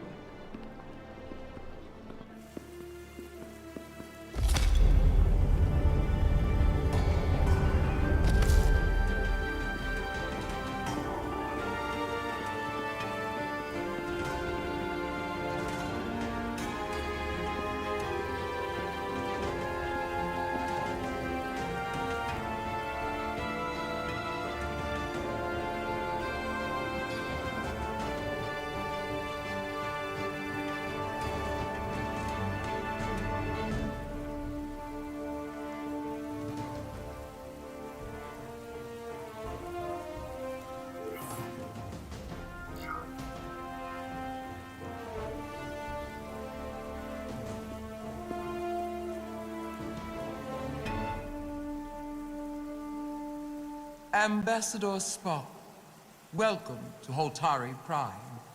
The honor is mine, Your Majesty. That the Federation would send one of their most respected representatives is not only an honor to the Hotari people and their queen, but a recognition of our stature and importance. Let's get on with it, shall we? With all due respect to the Federation and their ambassador, they have no authority here. We are not members of their alliance. We are not subject to their rule, nor yours. We demand the immediate return of all mining operations to Elydian control, as it has been for centuries and will be for centuries more.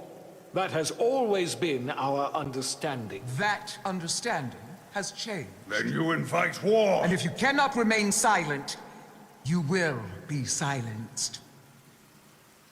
But his point is well taken. What is the Federation's interest in this matter? Perhaps you would have us trade one oppressor for another? The Federation remains neutral.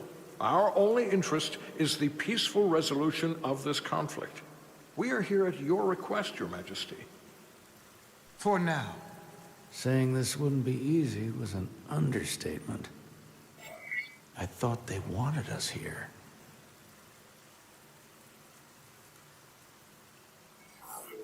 Was there something you wanted to say, Captain? Oh, no. My apologies. And what about the Kobliad? She's not part She of... can speak for herself, can't she? Then let her.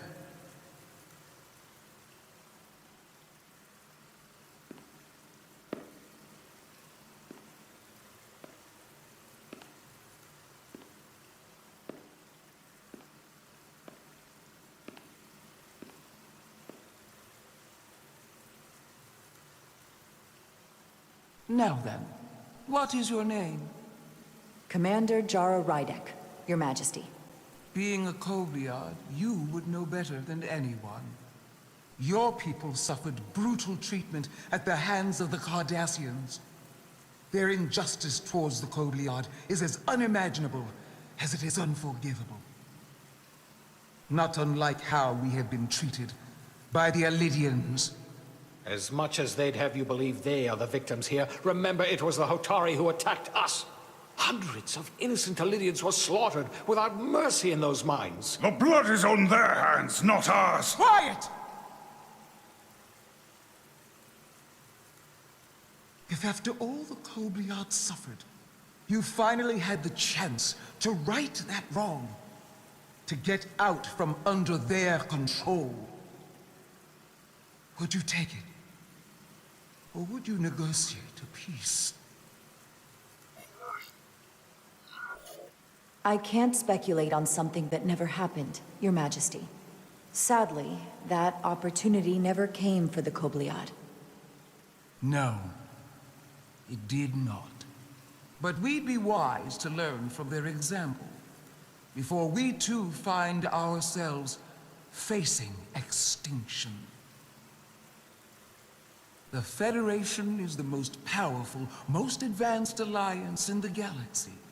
It's widely known we have an abundance of dilithium in our mines. And it's in your interest to secure a steady supply. Your Majesty, if I may. Ambassador Spock would have us believe you're here as a neutral party in the interest of peace. So why are you really here?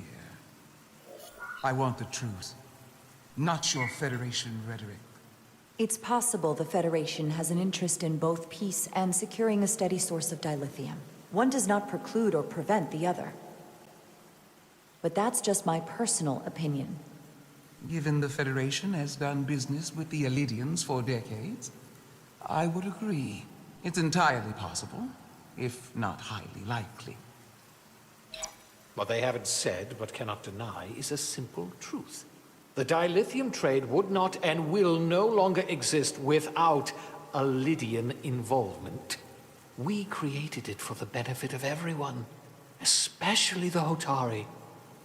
We've given them warp technology. We've let them share in the profits. We've made their lives infinitely better than before dilithium was discovered.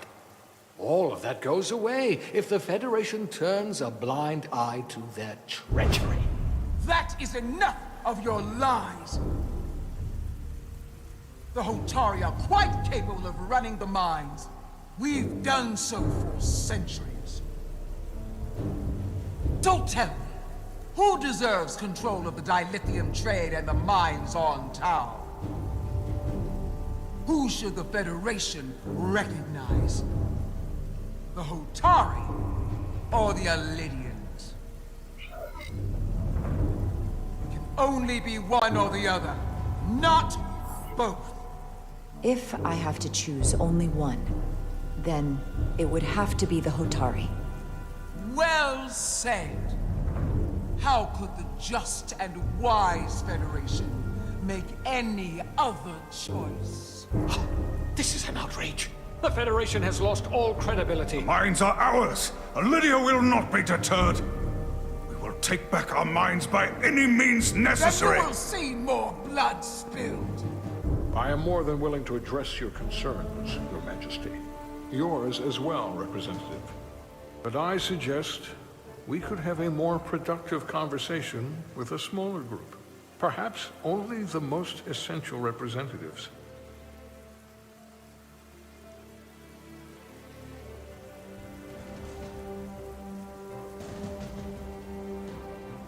I suppose there is some sense to that.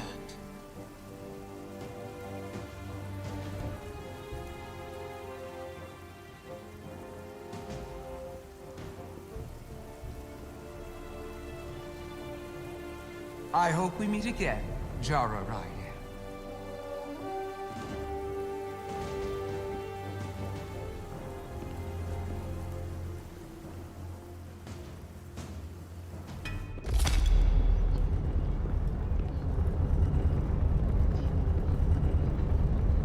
Spock and I will cover everything on the diplomatic front. You make nice with the locals and see if you can get some answers. We need to find out why the Hotari are so willing to risk war. What happened in those mines?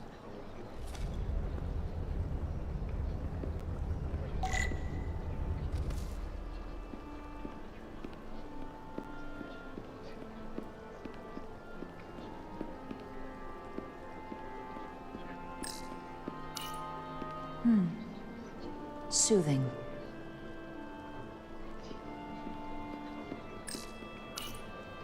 Commander, I'm glad you've chosen to side with the Hotari.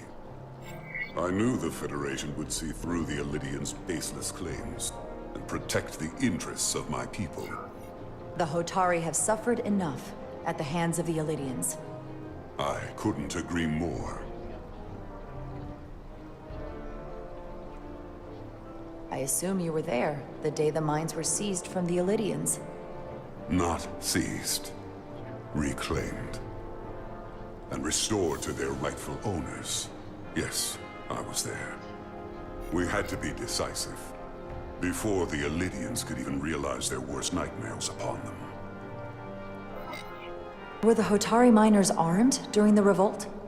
I'm just trying to understand how it happened. If by that you mean armed with centuries of abuse and exploitation at the hands of the Elidians, then yes.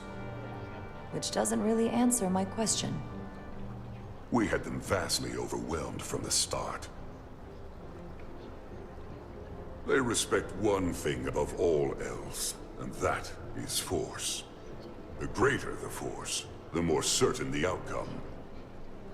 Any talk of making peace is just that, and worth little without the strength to secure it. Which makes me wonder about your ship, the Resolute. Undoubtedly the Federation's finest warship. Ready to contend with anything the Elidians might have in store. Or is that not true? Maybe I've misjudged it. I wouldn't say state-of-the-art, but the Resolute is plenty capable and can hold its own against just about anything. Let's hope so. Because at the moment, it's the only thing preventing them from wiping us off the map. Sidron. A pleasure meeting you, Commander. I'm sure we'll cross paths again.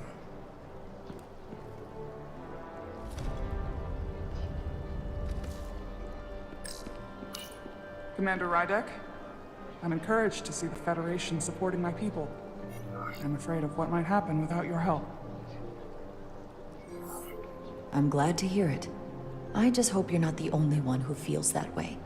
I apologize for that. These are unusual times, to say the least.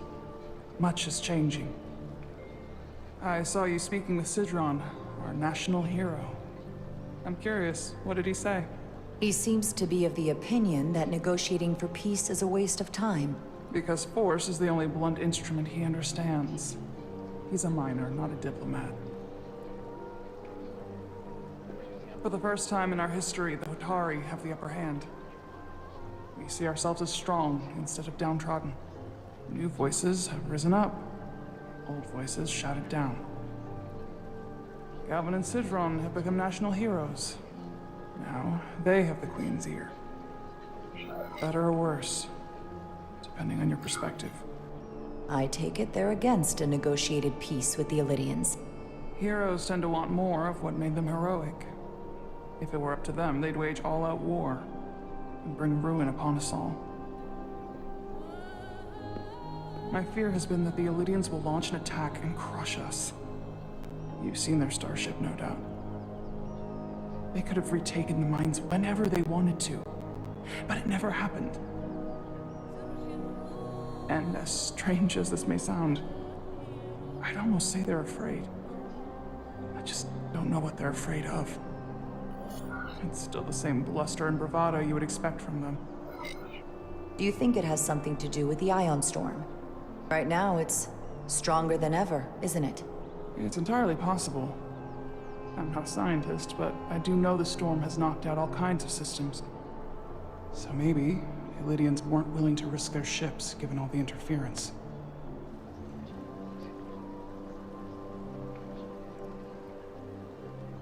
Since the day of the revolt, Galvin has seized control of the mines and restricted all access. No one's allowed without his personal authorization. And they've taken over a section of the palace with just as much secrecy and security. I'm told it could be something they brought back from the mines. I've made inquiries, but everyone pretends it doesn't exist. I strongly suspect they're hiding something. Why would they do that? don't know. But that's what concerns me. Whatever they're hiding, it can't be good. How can we know?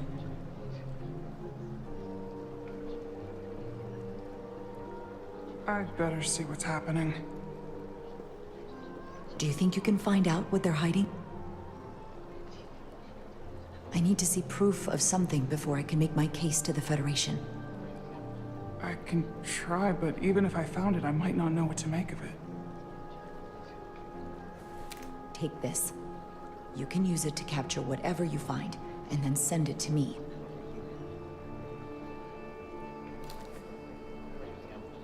Thank you. I will let you know what I find. And I look forward to our meeting again.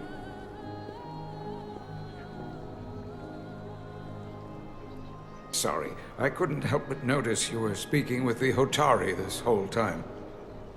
I figured in the interest of fairness, I should offer another perspective. Of course.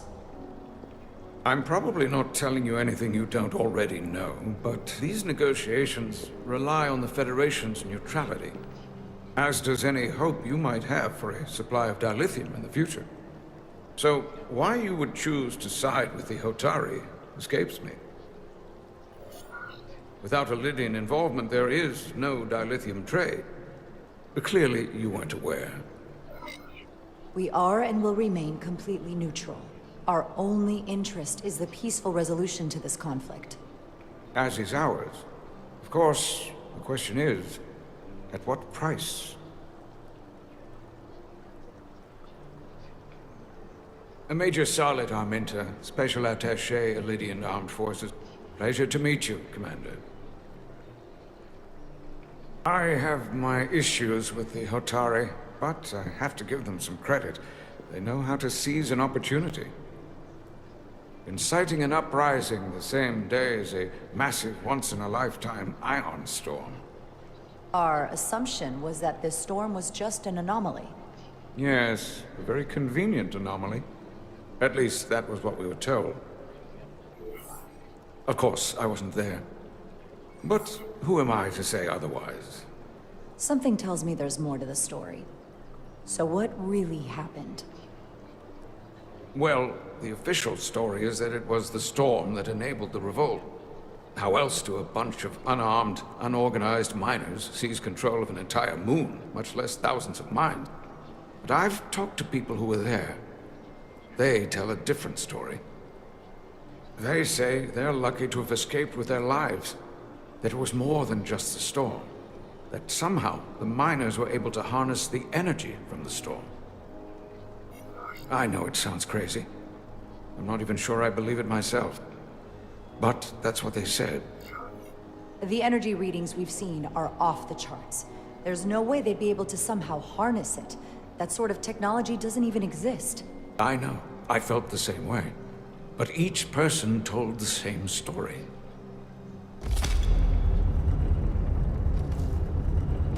If you'll excuse me, Commander Ryder.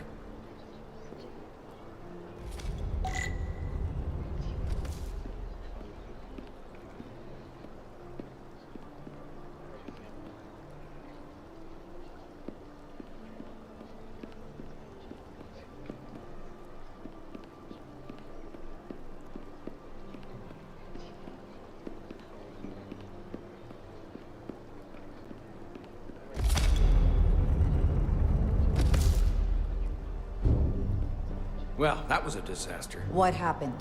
The Hotari refused to concede anything, so the Elydians stormed out. The Hotari did not invite us here as peacekeepers. I hope your efforts were more fruitful than ours.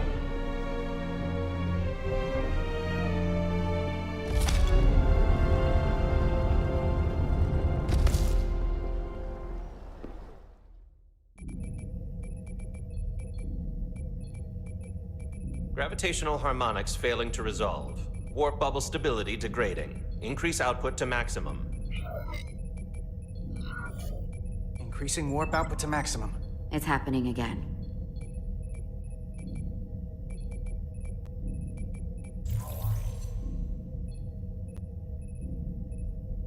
It It is evident that presently, the Resolute cannot achieve warp propulsion. Since our diagnostics rule out any problems with our warp systems or anything about the ship, the problem appears to be the fabric of space itself. Space itself?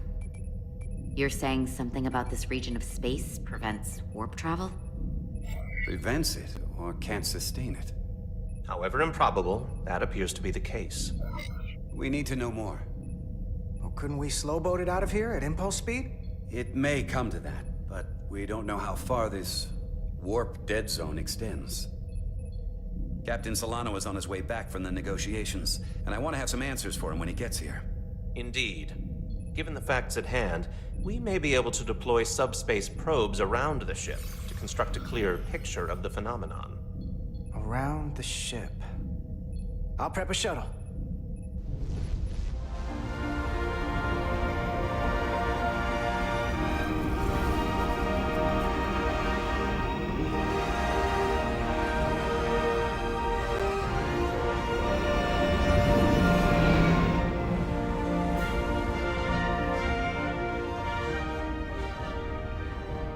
Setting up a waypoint at a distance roughly corresponding to the edge of our warp field.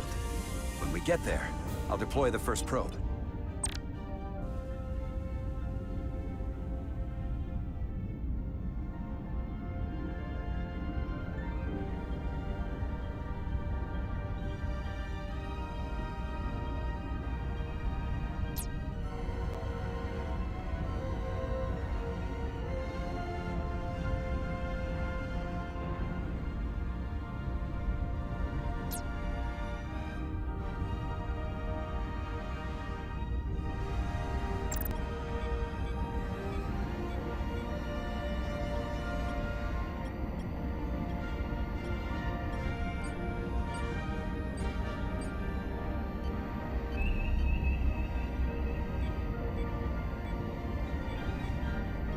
Commander Westbrook, the Resolute systems are calibrated to receive the probe's readings.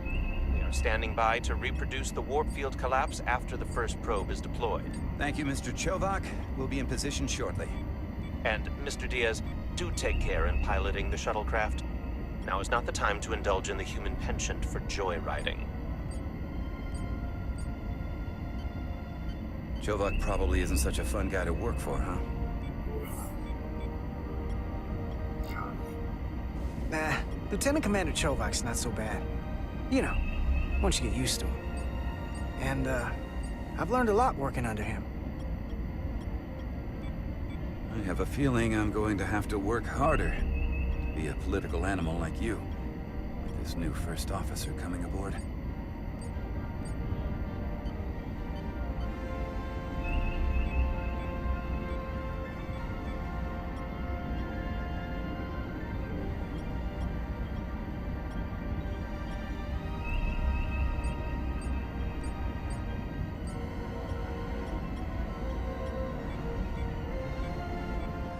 This is far enough.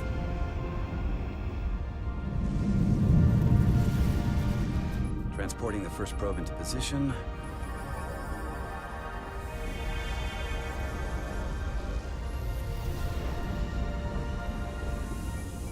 Westbrook here. The first probe is deployed. Understood. We are reading it. We are about to replay the simulation.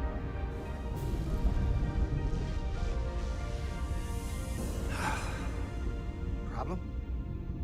Don't get me wrong. Things are definitely trending up with Commander Rydek. She's put my ideas into action. And she listened to me when your life was on the line out on the hull. That sounds like a good thing. It is. But I'm still trying to figure out if she's right for the job. She didn't go through what the rest of us did. But still got chosen to be #1. Can't tell if she was actually siding with me, or if we just fell on the same side. Yeah, but she's lucky she didn't go through what we did. You can't hold it against her.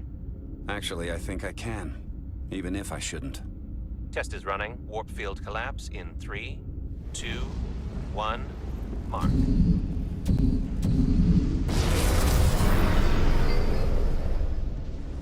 Whoa. All right, that is definitely a problem with the fabric of space. We need to get another probe out there.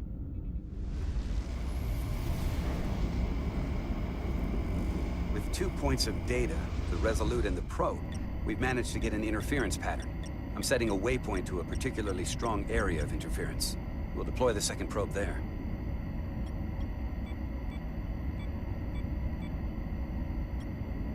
Listen, I'm gonna give you a piece of advice I wish someone had given me. Make sure you're never just one thing. And don't get so focused on what's in front of your face that you lose sight of the big picture. Before Rydex showed up, the captain pulled me into his ready room and told me he didn't think I had the people skills to be first officer. What a load of crap. I appreciate the advice, Commander.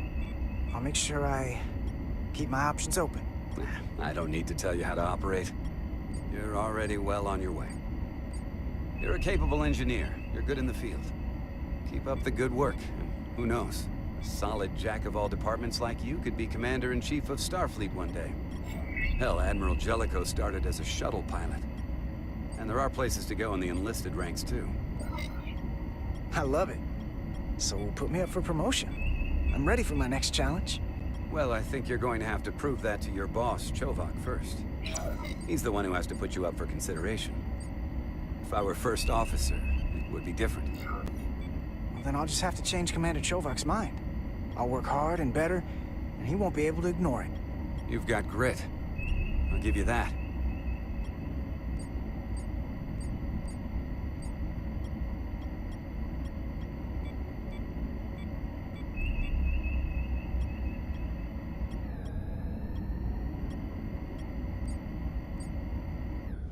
Here.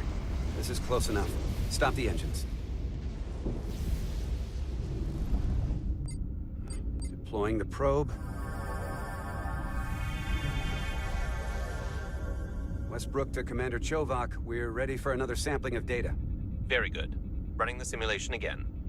Warp field collapse in 3, 2, 1. Mark. There it is again. I saw it. It seems to be directional. But what about the scans? Anything?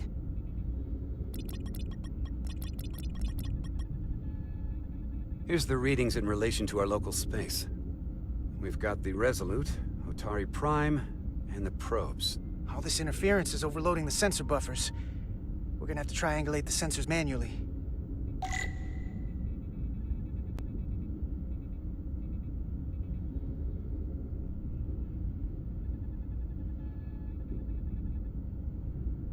We got something.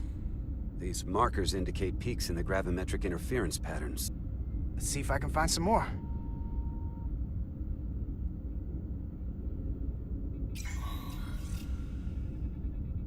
Hold up.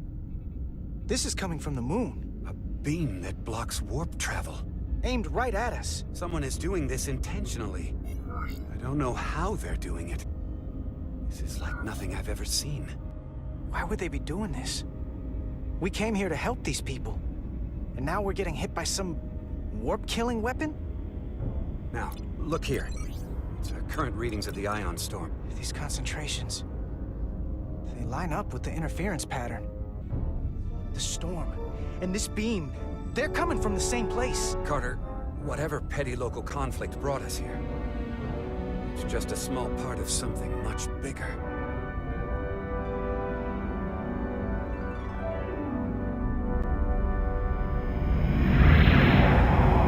Presently, we don't have an explanation for how they're doing this. But one thing is clear. This is no fluke. Thank you, Mr. Westbrook. I want a full briefing when I'm back on board. Solano out. A targeted weapon that inhibits warp travel. Coming from the moon Tau. That would explain the difficulties my shuttle encountered. More importantly, the tenor of the Hotari during the negotiations. And here I thought the Elydians would be the problem. Coming to peace talks in a warship. This wasn't supposed to be so complicated. We're right to be worried. If they're targeting the Resolute and we can't go to warp, that effectively leaves us at their mercy. Which puts us in a rather difficult position. Especially if they have more tricks up their sleeve. Tylus, the Hotari representative, said she thought they found something in the mines. Galvin and Sidron brought it back to the palace, but they're keeping it under tight security. She's going to investigate it. I gave her my tricorder. I expect she'll contact us soon. You found an ally. Why would Tylus help us?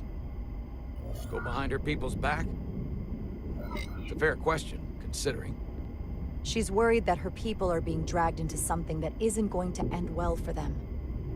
She's trying to save them. That may be true. She's certainly more likely to help than the other Hotari we've met. That raises another question. Specifically, what do the other Hotari have to gain in bringing us here, only to make this hostile maneuver against us? There must be some motivation. Unless they changed their minds between when they asked and when we got here.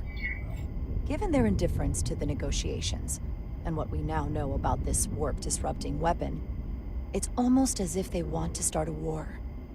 And Sidron was convinced the only thing the Illidians respect is force. I would say he's right about that. But at least they know when to hold back. But that does not explain why they would turn their aggressions against us. I don't think the Illidians know what's really down on that moon either. Major Armintas said the revolt defied explanation. That the Hotari miners somehow harnessed the energy of the storm. Harness the energy of the storm? Doing that is beyond even our capabilities. So is a weapon that disrupts warp travel. There have been civilizations and entities, both past and present, far more technologically advanced than the Federation. The Illidians and Hotari don't fall into that category.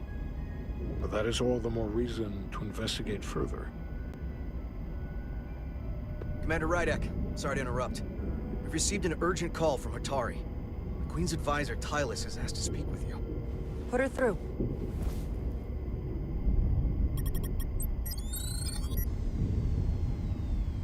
Galvin and Sidron are still with the Queen. I've enlisted help to gain access to the room they have under guard. I don't have much time. I'm not supposed to leave my post. It's only for a moment. I so appreciate your help.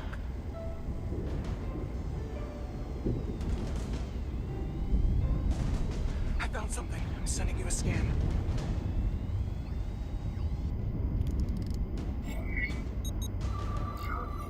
Got it. Tylus, if we needed to gain access to the mines on Tau, is that something you could help us with? I suppose it wouldn't be easy, but I have to go. Tylus. Can we reconnect? Sorry, Captain. We've lost all contact. We can only hope she escaped without harm. It was hard to tell.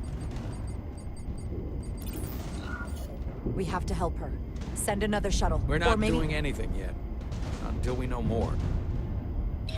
Let's see the scan of whatever the hell that was.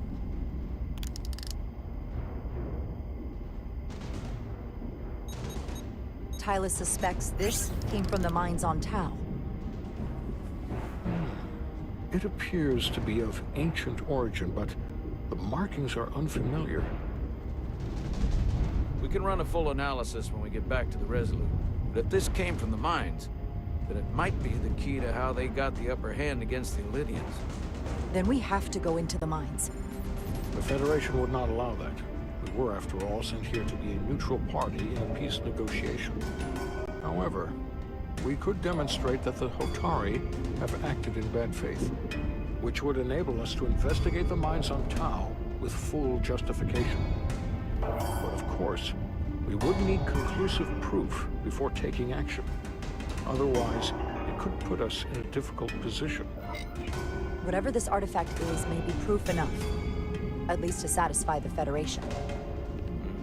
Especially if we can show the Hotari are controlling the warp disruption. And targeting the Resolute. We may have a better understanding once we analyze the device. But a mission to the mines, covert or otherwise, is not out of the question. And I will handle the Federation.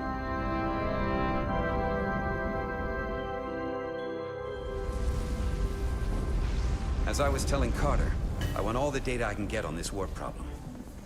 And the negotiating team's shuttle has been recording data all the way back from Hotari. Even better than our probes.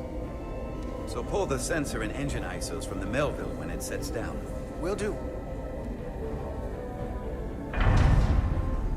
I'll join you and Shovak down in engineering to run another analysis after the briefing.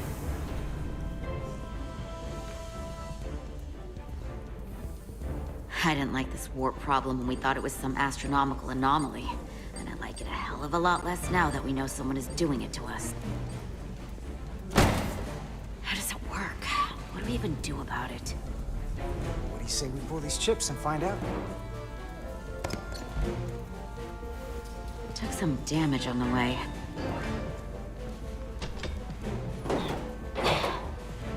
That ionic interference scored the hull plating. Might be some micro welds. Let's try pulling together. All right. 3, 2, 1.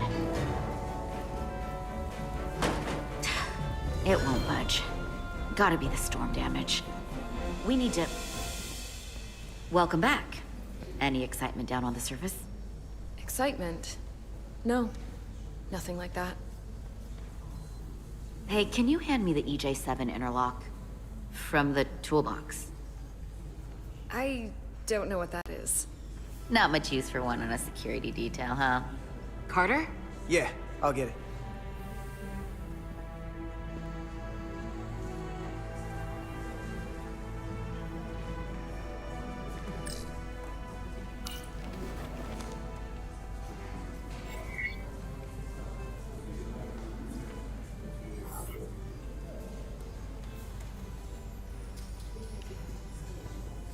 Okay, I'll apply pressure while you decouple the panel.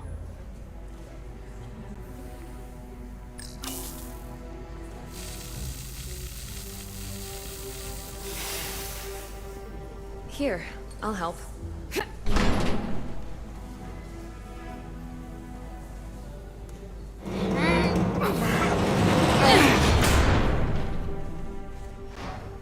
We've got this.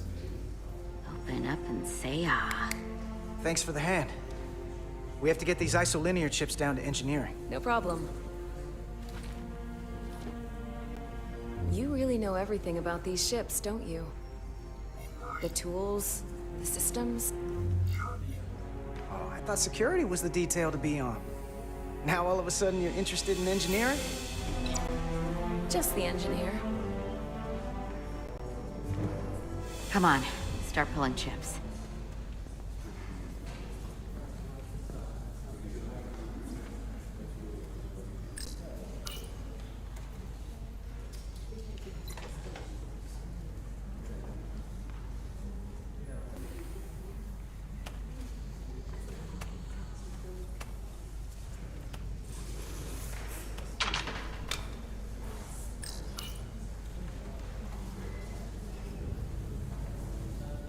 What's this? Some kind of crystal formation?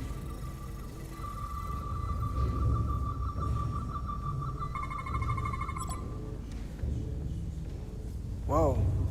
This substance is a quantized spin crystallization of hydrogen, carbon, and lithium. It's emitting tetrametric pulses at an interval of 3.8422 seconds. Quantized crystallization isn't natural. I mean, it's only theoretical as a means to engineer matter on a subatomic level. What's it doing in there?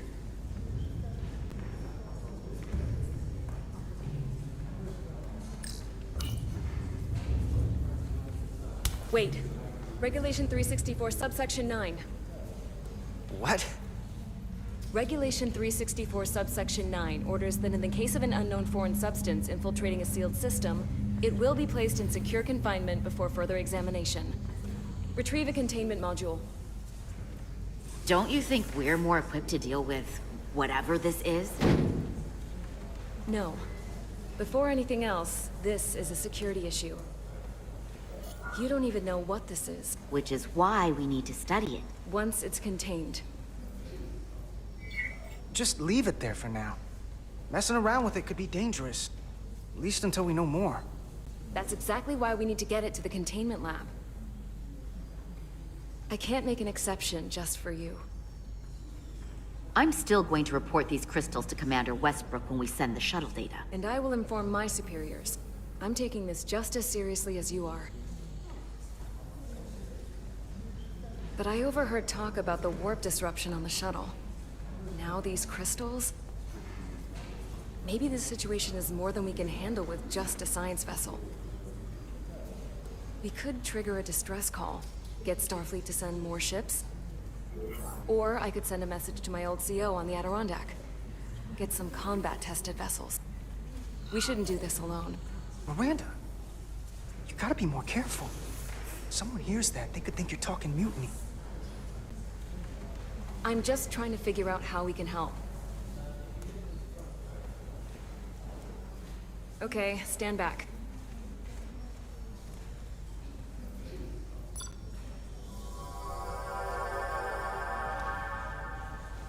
Get this to the containment lab.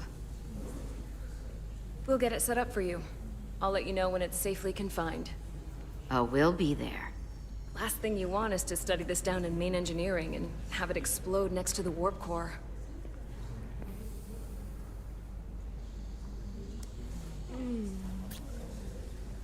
Almost forgot. Can't have that. For a second, I thought she'd gone cold on you. Like she might have changed her mind. But I guess this whole situation has her spooked. Maybe she knows more than us? Or it's because this is all happening so fast? But she usually doesn't scare easy. Well, of course she's taking it seriously, but that's her job. She's on duty, she's gotta be on the lookout for danger. Yeah, but talking about sending a distress call on her own? That's going too far. She was probably just thinking out loud. I'm sure she'll come to her senses. This mission has enough complications stacking up. Now, we'll get through it. You, me, and Miranda too. Commander Rydek was able to work behind the scenes during the negotiations and made contact with a representative from the Hotari delegation named Tylus. She mentioned an unusual artifact of unknown origin being held under tight security within the Hotari Palace, which she believes came from the mines on Tau. Now, this artifact might have a connection to the revolt, to the storm, and to the warp disruption we now know has been targeted at the Resolute. Commander Rydek, if you want to take it from here. Of course. Tylus managed to infiltrate the heavily guarded location within the palace and sent us these scans using my tricorder. It appears to be some sort of control panel, possibly connected to the warp disruption weapon originating on Tau. Of particular interest is this symbol, which we couldn't identify the origin of. The Federation database has records from a vast number of civilizations. If anyone from Starfleet has come across this before, the system should recognize it. Cross-referencing with Federation records. Displaying symbols from Federation database with a 90% probability of match or higher. Select a symbol to further analyze.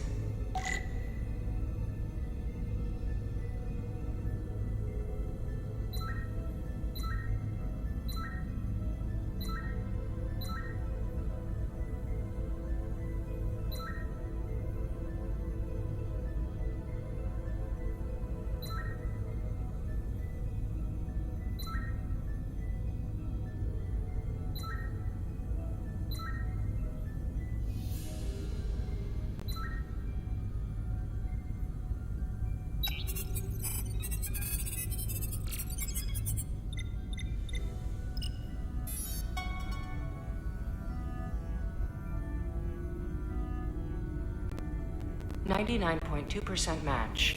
Got it.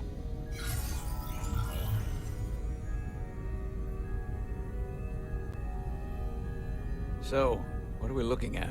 The design and composition indicate this is a glyph associated with the ancient Khan Empire. Their civilization collapsed over 600,000 years ago, but once spanned millions of systems with a population numbering in the trillions.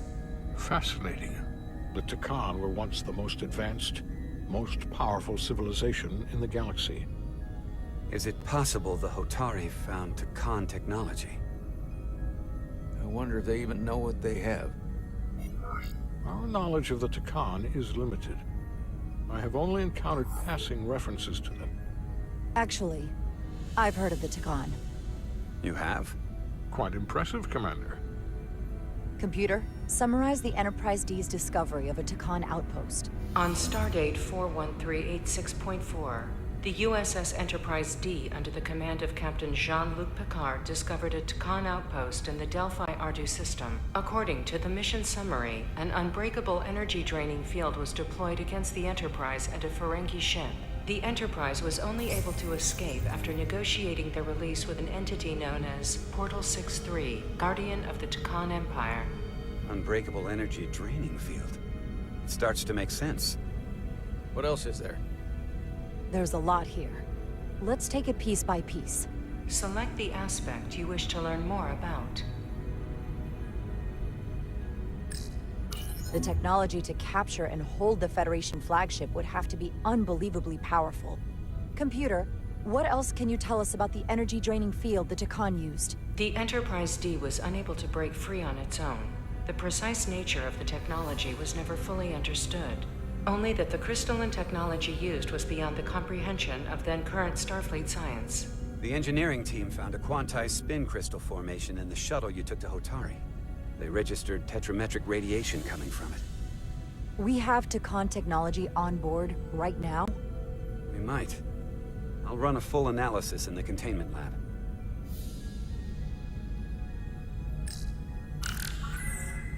There appears to be some sort of restriction order from Starfleet. Computer, explain this restriction. A Starfleet directive similar to General Order 7 forbids entering the Delphi-Ardu system or attempting to make contact with Portal 6-3. Starfleet doesn't throw up a no trespassing sign for just anybody. I suppose it makes sense considering what happened to the Enterprise D. What sort of planet is Delphi-Ardu 4? Delphi-Ardu 4 is an M-class planet, a barren rocky world with little to no vegetation and frequent ion storms. The giant crystals that grow there absorb energy, but it is not understood how they do so. The entire Delphi-Ardu system, consisting of 11 planets, was considered completely uninhabited until the encounter with Portal 6-3. Frequent ion storms. That can't just be a coincidence. Someone from the Takan Empire is actually still around. Or at least was, 16 years ago. Computer, what other information do you have on Portal 6-3, Guardian of the Takan Empire? The entity known as Portal 6-3 is of an unknown nature. A biped humanoid, he was unaware that the Takan Empire no longer existed at the time of the encounter. He was able to control the crystal-based technology of the Takan outpost through apparent telepathic means. It was by his choice that the Enterprise was released from the energy-draining field after Commander William T. Riker of the Away Team argued on behalf of both Starfleet and the Ferengi. Telepathic control of their technology. As I have said, they were the most advanced civilization in the galaxy. The Elydians should have crushed the revolt. But if the Hotari have Takan technology and can control it, I see why they're willing to negotiate peace. For all we know, this could be just the beginning. And we're up against something greater than we can imagine. There's only one way to find out. We need to see what's down there for ourselves. I might be able to help with that. We've been able to triangulate the source of the ionic interference and warp disruption to a specific mine on Tau. Engineering used the latest data from your shuttle to pinpoint its origin. There. So we know where to look. Commander Rydek's right. We need to know what's down there, what the Hotari are hiding, to better understand what we're up against, and to neutralize it if we can. Captain, embarking on a mission to the Hotari moon would not be viewed favorably by either side. However, given the circumstances, we are entirely within our rights to defend ourselves. I just want to make sure this doesn't blow up in our faces. Which is why I'm thinking of sending Commander Rydek on a covert mission to Tau. Assuming you're up to the task. It would require absolute secrecy. And and obviously it's not without risk. I'll get the away team in and out. They're in safe hands with me. Under normal circumstances, that would be the case. Given the sensitive nature of this incursion, I'm afraid you'll have to go it alone. I'm hoping Tylus can accompany you. The priority is to avoid detection. It's a calculated risk. The last thing we need is to get caught and then blamed for violating our neutrality and aggravating an already tense situation. We can't afford any mistakes, which is why I've chosen you. Yes, sir. I'll do everything in my power to make sure no one knows I'm there. Good. Of course, you'll have full support from the Resolute. We'll make sure we take every precaution. Every precaution. Get in touch with Tylus and make the necessary arrangements as discreetly as possible. Bridge to Captain Solano. The Illydians have moved additional ships to the edge of the Hotari system. Current heading is straight for the homeworld. Understood. It would seem we no longer have the luxury of waiting. In that case, may I suggest you and I return to Hotari Prime? Doing so will provide Commander Rydek as much time as possible to complete her mission. Agreed. We'll hail the Queen's delegation from my ready room. We all know what we need to do. Dismissed.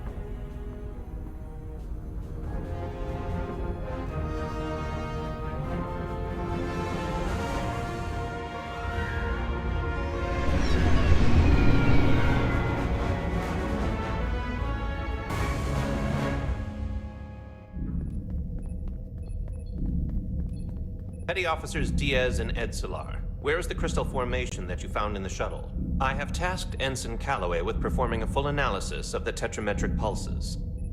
Security brought it to the containment lab. I was just there. They don't know anything about it. Security never checked it in. Miranda never got there? She's the one that had the crystal formation? Yeah, her and the rest of the security detail from the negotiations. Diaz, Tamaris. Try her again. Commander Westbrook to Petty Officer Miranda Maris. Respond. Something's not right. She's still on the ship. She has to be. Computer, locate Petty Officer Miranda Maris. Petty Officer Miranda Maris is in the isolinear storage array on Deck 5. I'll go find her. Good. I am sure Mr. Diaz can attend to this on his own.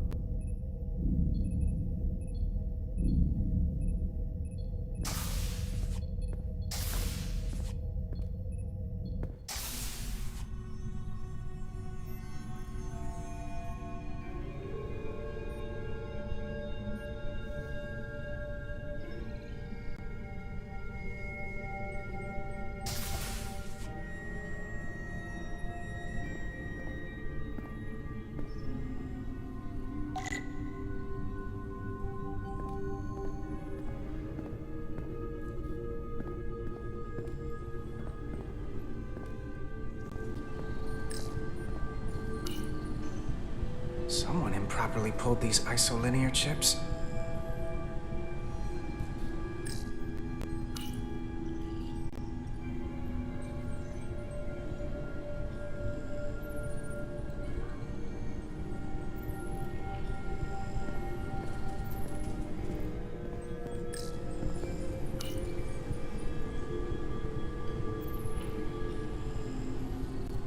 Who did this?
it's just you.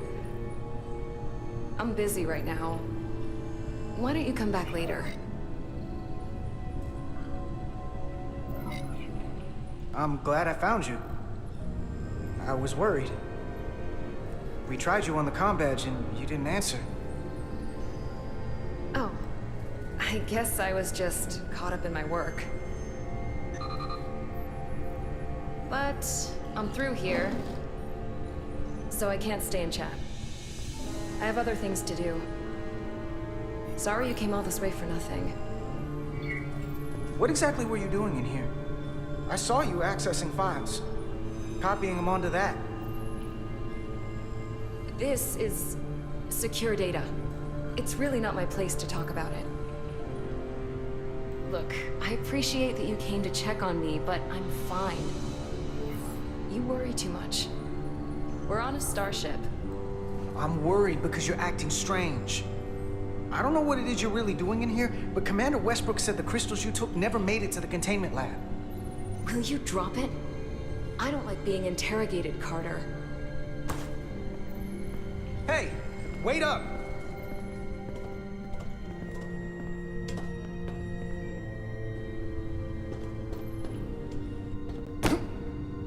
I'm getting some very mixed signals from you right now.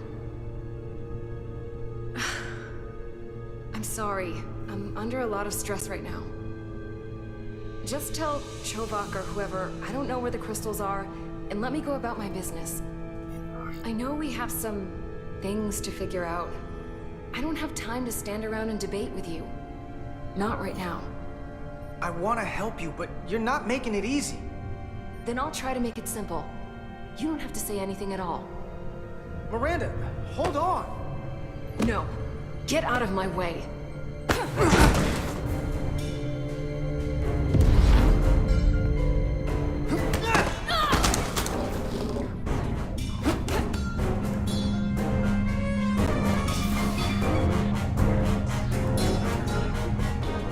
So I see you found each other.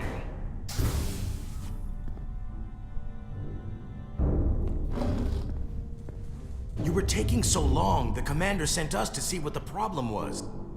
Diaz, you were sent here with specific orders, and fighting your crewmate wasn't one of them. What the hell is going on here? Let's just let them explain. I'd like to hear that, because I know what it looks like. Ask her! She was doing something with this. Copying all kinds of data. This drive is unauthorized. There are ISOs all over the floor. And that's why I was in here, investigating this situation. And when Carter came looking for me, we got our wires crossed. It wasn't anything more than that. Look, I wish I was wrong about this. That I was overreacting. More than anything. But I know what I saw. And it's not what she's saying. I can't believe this. I don't know what's going on here, but I think we need to call it into security. She can explain herself in the brig. Hold on a minute. We don't need to put this on anyone's permanent record. Miranda, maybe you're feeling out of sorts and we should head to sickbay so the doc can check you out? Yeah, I haven't felt right since I came back from Hotari. I think I should see the doctor. You two know her? If you really think she's not well, we can take her to sickbay first. But what I know is this is a security breach, and we should treat it as such. Please, just let me go see the doctor. She did have a bumpy ride back on the shuttle. Come on, Carter. We should get her taken care of. You better be sure about this. This is Petty Officer Diaz. I need a security team to Deck 5. This is unbelievable.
Rydick here.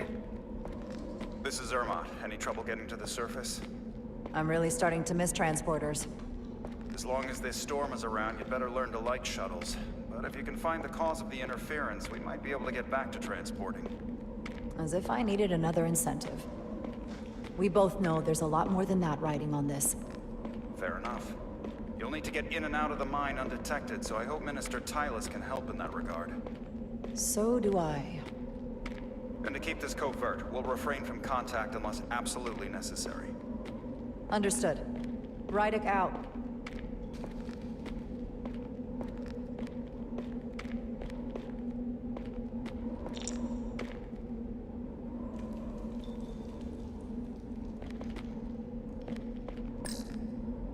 The ionic interference is coming from underground. I should find a safer way down there.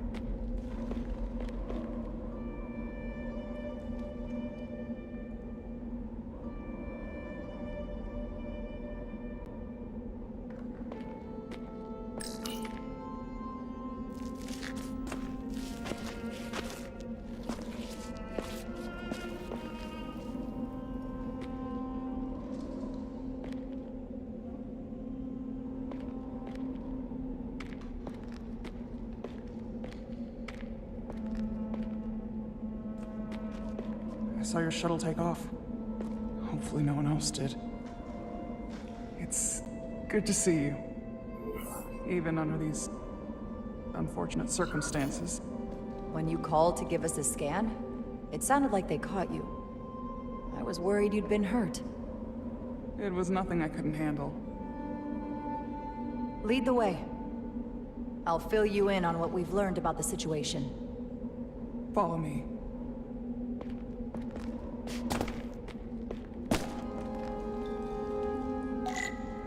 The device Galvin and Sidron brought back from the mines is being used to control some sort of warp disruption weapon that has the Resolute trapped in Hotari space. According to our readings, the power source for that device is on this moon, at the specific coordinates I sent you. That sounds impossible. But explains the rumors of the Hotari controlling the ionic storm. We strongly suspect the device was created by an ancient empire known as the Takan. The Takan? Once the most powerful civilization in the galaxy. But they've been gone for over 600,000 years. It's hard to believe there's something like that on Tau. Which is why I need proof. If we find hard evidence that Galvin and his allies are hiding dangerous Takan technology, I can convince the Federation to let us intervene. Understood. We're almost there.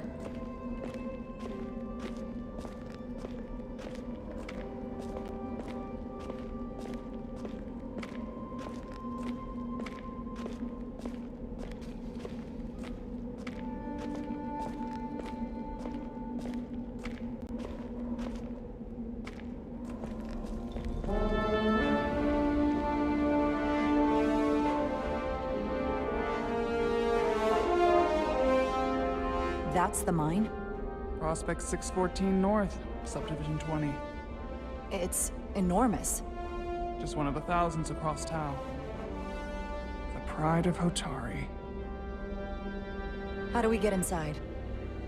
The structure that circles the mine has entry points for transporting equipment into the lower levels. They're guarded, but nothing I can't get past using my authority. Well, that's good to hear. As long as you can avoid being seen, I should be able to talk my way past any miner.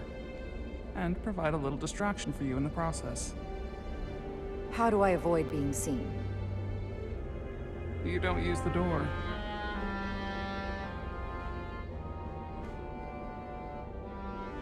How dare you! Don't you know who I am? I am Tylus Altaris, Minister of Diplomatic Affairs. That's not... The Queen would be furious to hear you try to deny me entry. The Queen? But I just... You just what? Just now realize the trouble you've made for yourself? And who exactly do you think you're going to report this to? Because I'll be reporting it as well, to someone much further up the ladder. You have no authority here. Do you understand who pays your wage? I can inform the Queen directly of this instance. There's no You'll need regret for... everything you've said here today. You should have opened the doors the second I appeared. Someone takes the breaks up here. That's not the Maybe the same guard who left that window unlocked. I suppose the view is nice. Permanently marked on your record. Can't believe this. Does your brain function?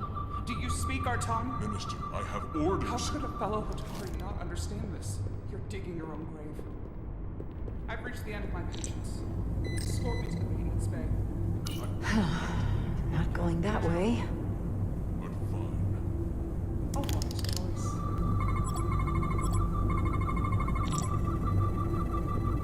Okay. Let's get a look inside you.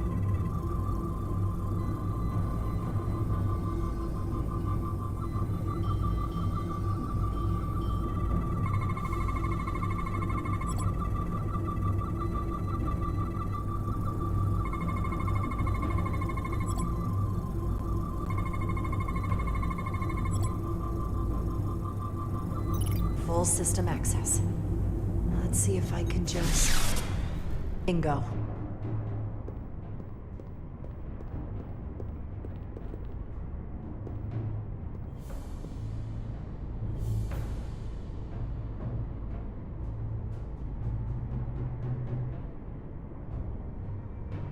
Better hurry. Not sure how long she can keep him busy.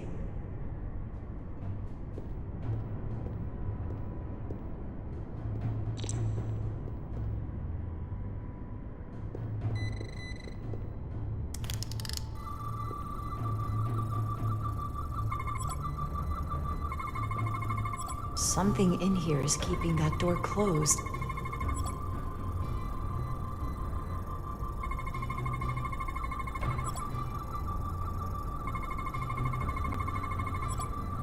Got it. Should remove the security check on the door.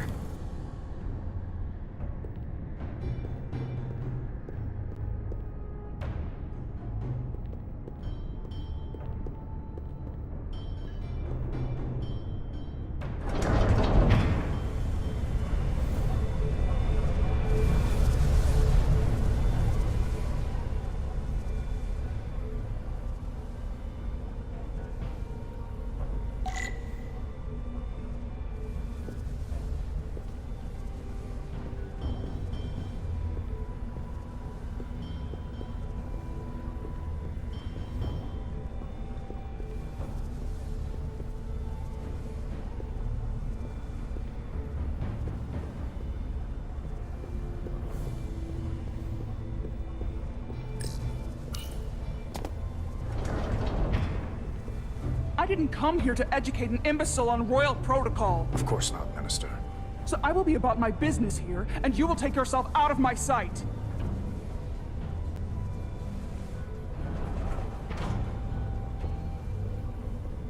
There you are. You really let that guy have it. It worked, didn't it? I'm used to having to throw my weight around. Hard to get anyone to listen to you otherwise. I'm impressed. I didn't know you had it in you. There's a lot you don't know about me. Underestimate me at your peril. The catwalks were booby-trapped. Galvin and Sidron have gone to great lengths to keep out the uninvited. Well, we're inside. Where do you want to start?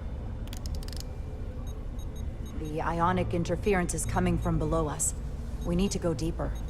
That lift goes down, at least to the changeover station. But we can't use it without DNA authorization from one of the guards. I have an idea, but we need a few samples of DNA from the miners who work here. Samples? Fingerprints, sweat, blood. Which will trick the machine and get us control of the lift. That's the theory. Let's test it.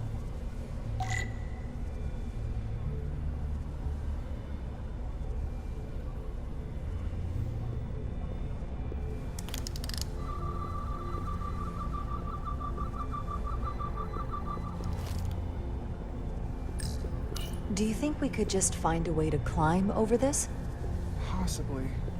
But the console on the lift itself is locked by the same system that locks this ramp. No shortcuts, then. I'm sure you can figure something out.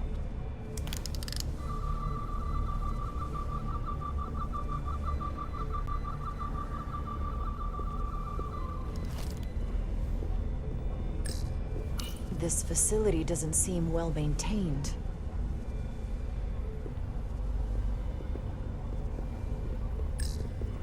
An Illydian console. All the managerial technology in the mines is Illydian. So they can keep an eye on their investment. That's how it is.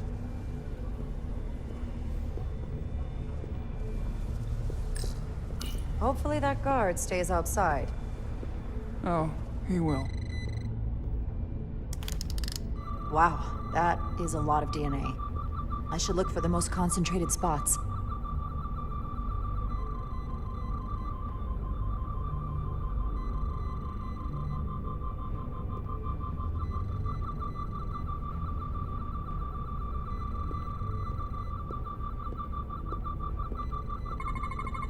I can use this.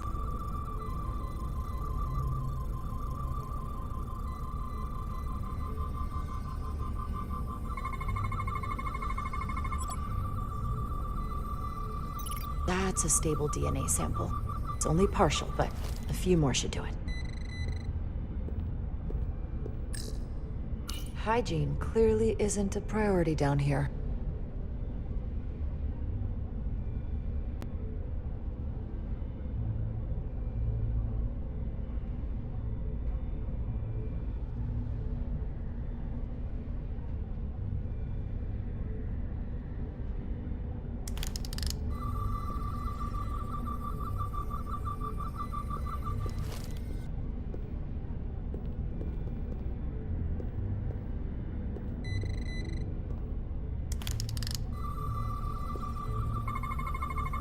This'll work.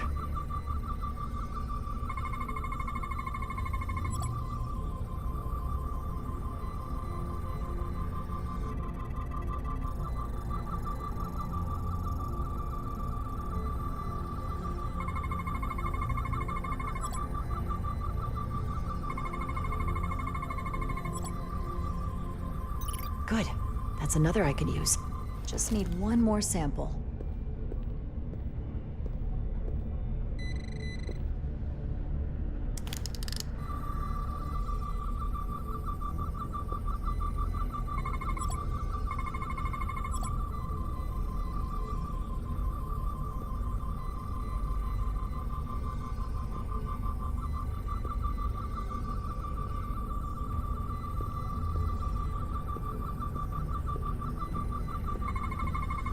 Not concentrated enough. I should try somewhere else.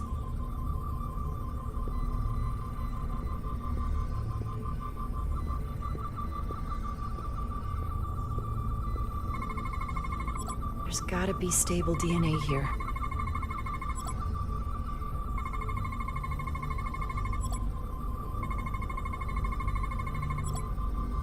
Perfect. That's enough to make the DNA profile. Time to go back to the lift.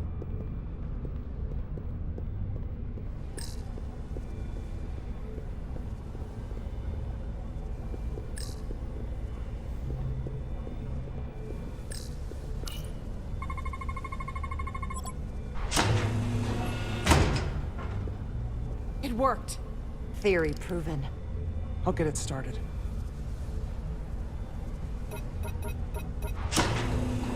Ready?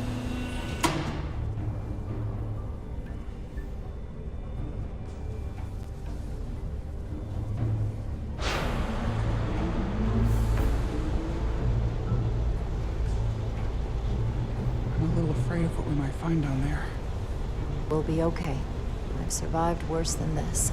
Well, I haven't. But I'll put my faith in you. For now.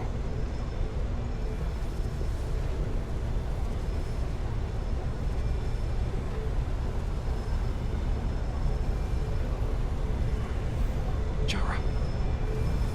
Stay back. There's a guard at the station. You'll have to hide.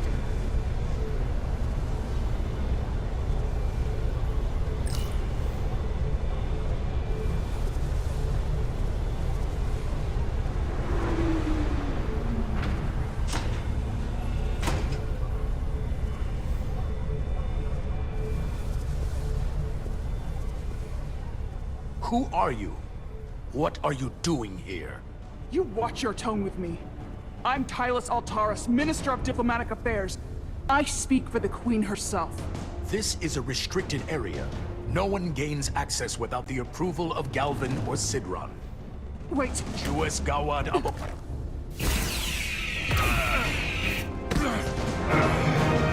Are you all right? I don't know. Are you injured? No, I thought if I could talk my way through like always, I'd be fine, but... I'm a diplomat. This isn't what I do. I've never even fired a weapon. This is just... It's real now. I wasn't ready for this. Tylus, you can do this. I don't see what you're basing that on.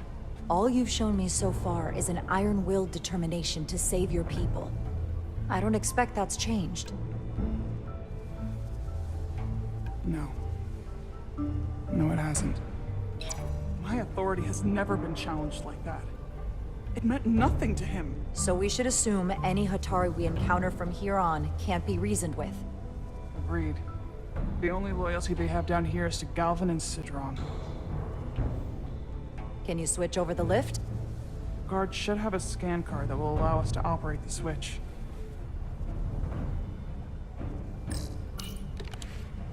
Got it.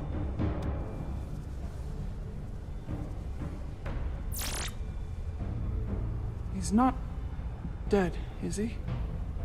He's still one of my people, and I didn't come here to take Otari lives. My phaser's set to stun. He'll be perfectly fine, just unconscious for a while. I see. We don't have that sort of technology on our weapons. Good to know.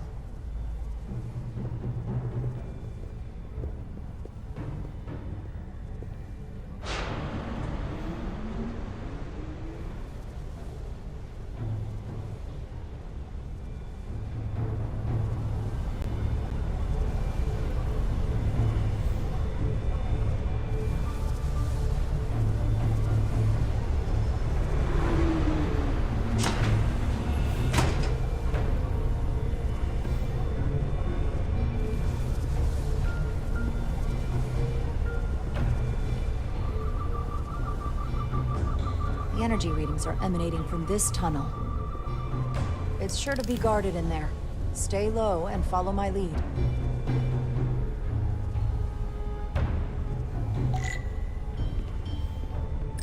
Is that all dilithium? Not all of it. We excavate large chunks of rock that contain varying amounts of dilithium ore. It's sorted and processed at the collector ship above.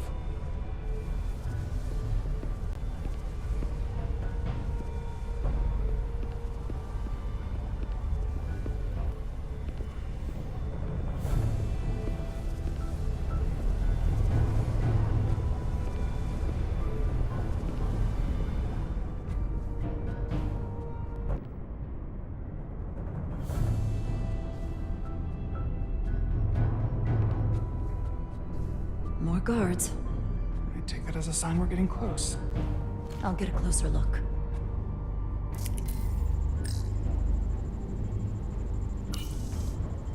Looks like they've improvised a barrier.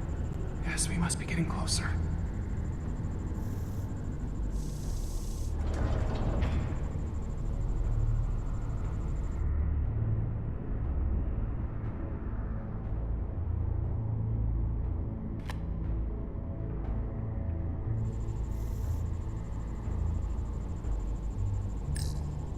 We need that particular card, don't we? I'm afraid so. Can you open that door? Not without that scan card.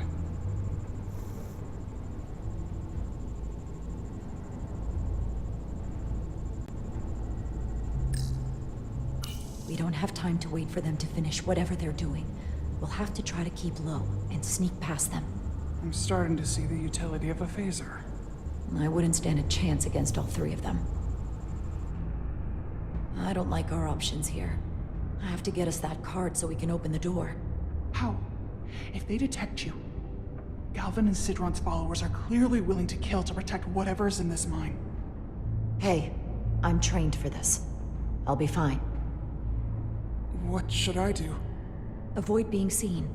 Stick to the edge of the room, and meet me at the door.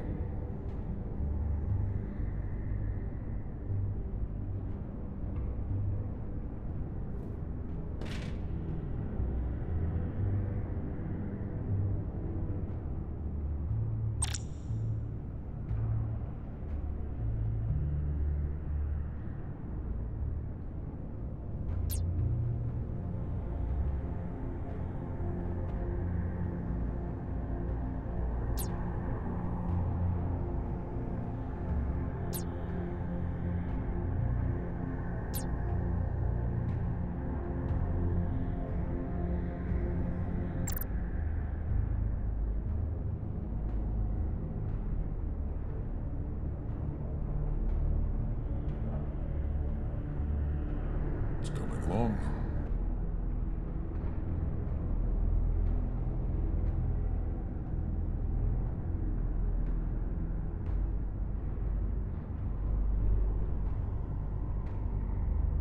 Are we sure the Lydians won't try something else? They saw our power, our resolve.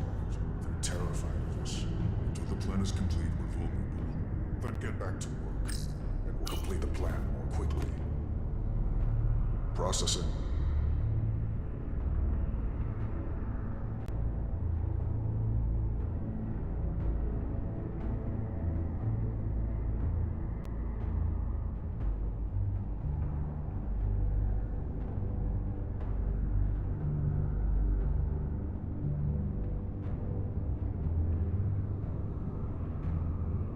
I can taste our victory.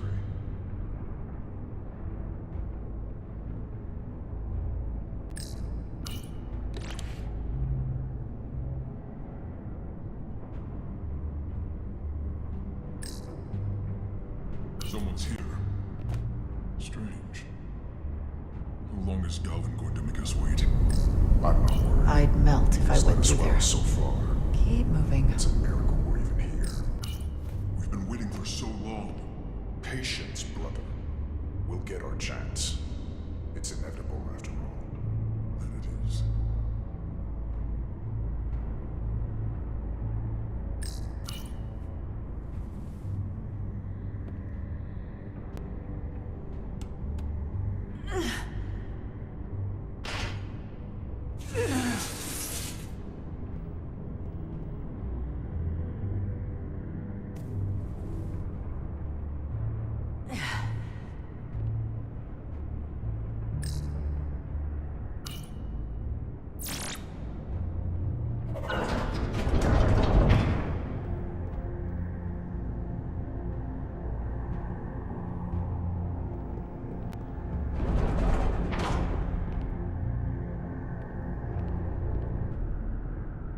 Stay close.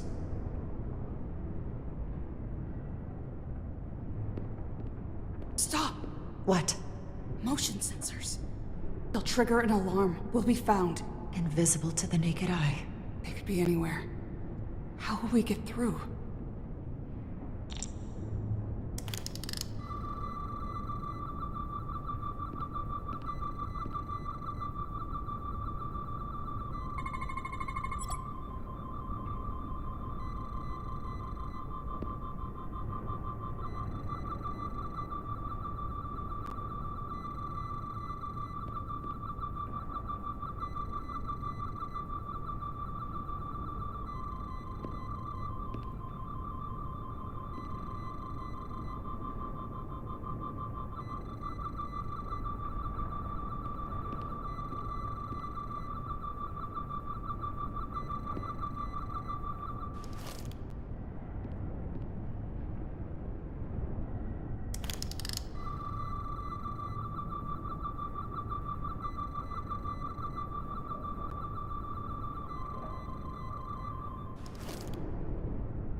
This?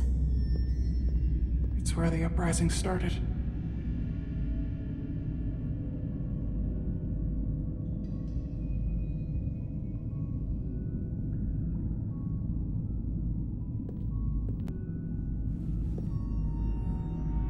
Hotari don't do this. We defend ourselves, but we don't kill on this scale, this level of savagery. There's no such thing as a bloodless rebellion. I don't know if we should keep going. So much death. I don't want to end up like them. We'll make sure they didn't die for nothing. What we learn here could save the rest of your people. Okay. Okay. Whatever happened here, it made the Illydians abandon the mines. Let's find out what they're so scared of.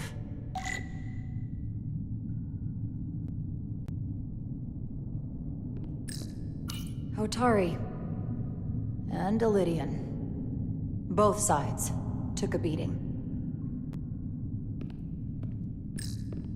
The Hotari fortified the side of the room opposite the door. It's a good tactic, but a few crates aren't going to stop fully armed Illydian soldiers. How did they win?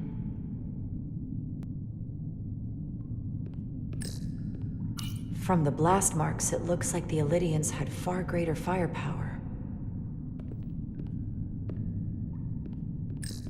Footprints. Illydian boots. Running back the way we came.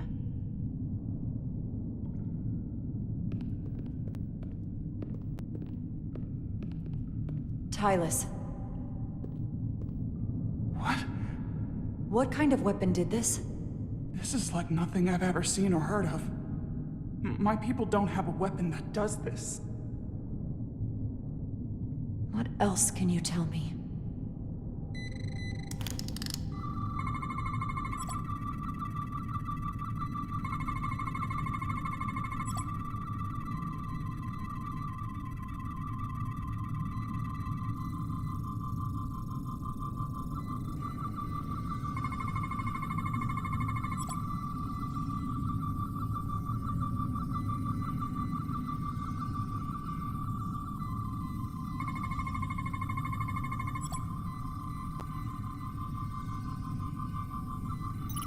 What an awful way to die.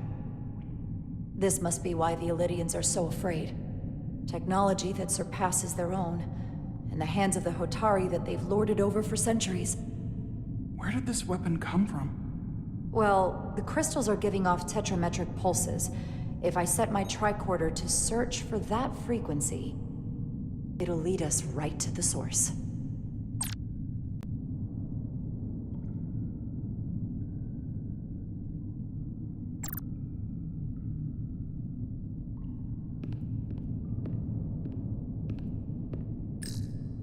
This makeshift barrier forced the Illydians to enter from the service corridor, creating a choke point. Quite the advanced tactic for a species that's never waged war.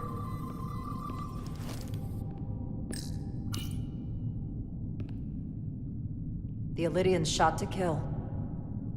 But if they killed him, why was he shot in the back? Huh, you're right. The shot came from the side the Hotari were defending. We don't kill our own. And he wasn't just caught in the middle.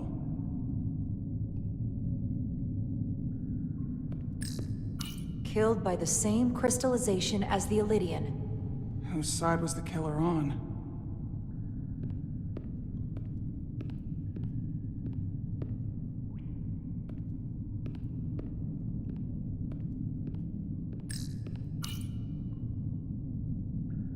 Tylus, you may not want to look down there. I've come too far to...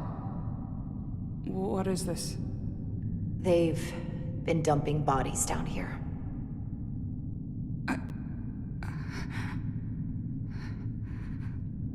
Unforgivable. Galvin and Citron will be made to answer for this.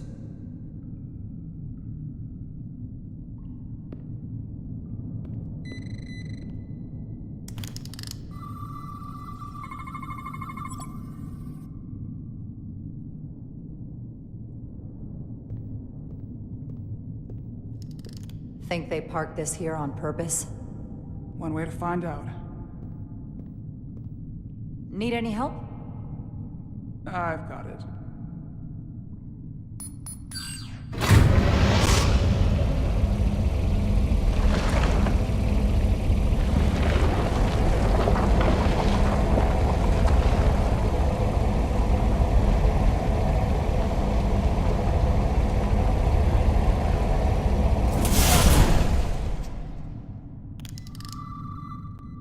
This concentration of tetrametric radiation has never been recorded.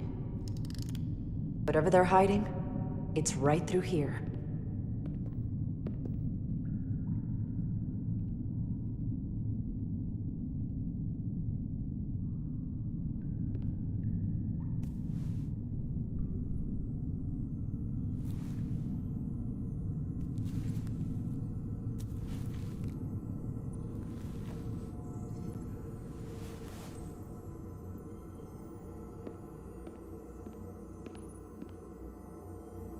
This feels strange. The crystals are increasing, growing outward, replacing the soil. It's like an infection. A parasite. Growing inside Tau. Incredible. This is definitely not Hotari.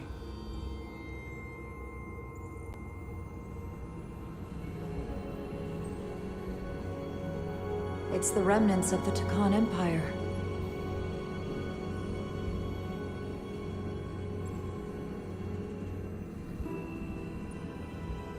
I don't think we should be here. This is exactly where we should be. Every strange thing we've seen in this system, it might all come from this room. We need to learn everything we can.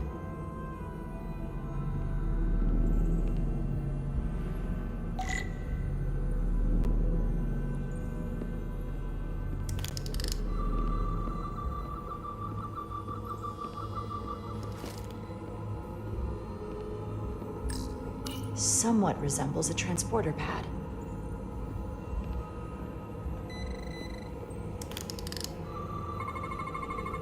What are we looking at? It's made of the same crystalline material as the rest of this place, but I can't tell much else. Might be some kind of sleep mode. I can't analyze this further unless it starts working normally. Maybe we can turn it on from somewhere else. Hopefully. Let's keep looking around.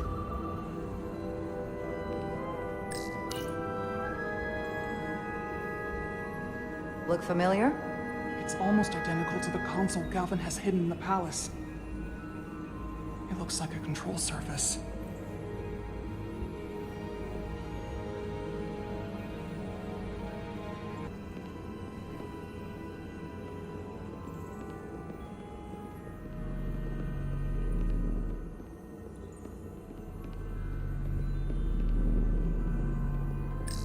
Can your device read this? It can roughly translate the words, but we don't have enough Taconian language on record to understand how it's structured. Oh well.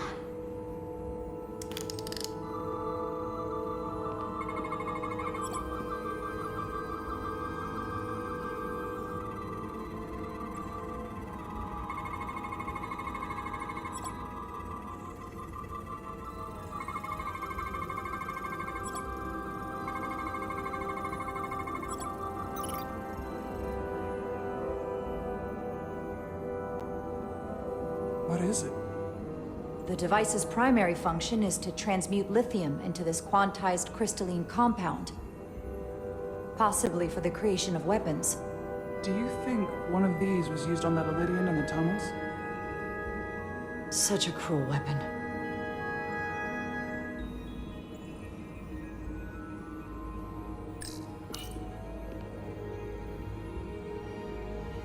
Looks like some sort of replicator. I can't get it to work. It has power. Must be looking for some other kind of authorization.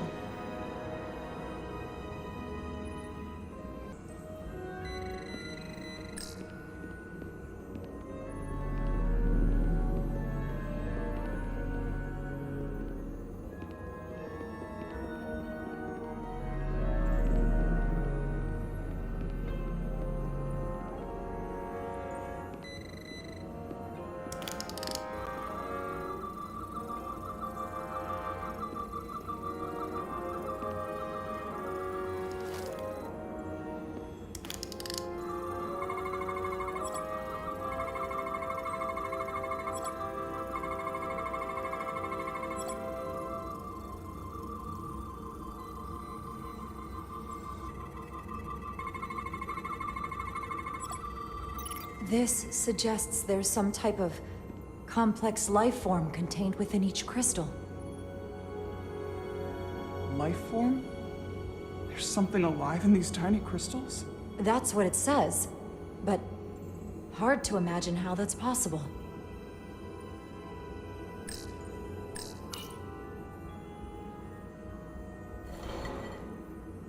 Our science division will have a field day with this. We need to study it on the ship.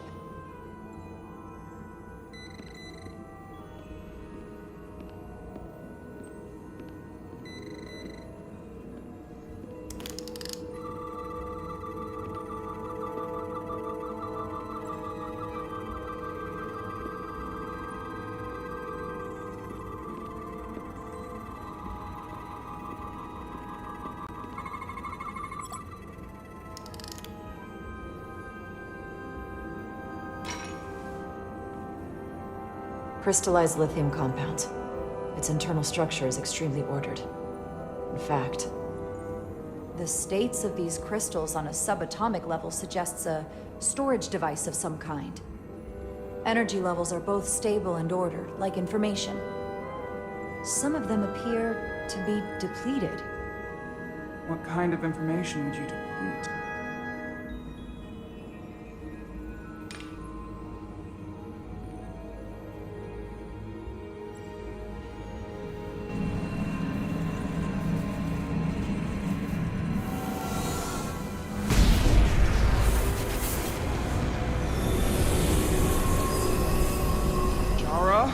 I see it.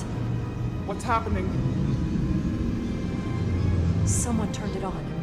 There's no one here. Or maybe the device I saw in the palace can send a signal? If that's the case, we may not be alone for long. Let's hurry.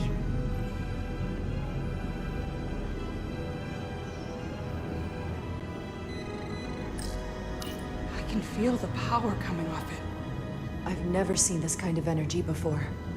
I'll need to record this with my tricorder.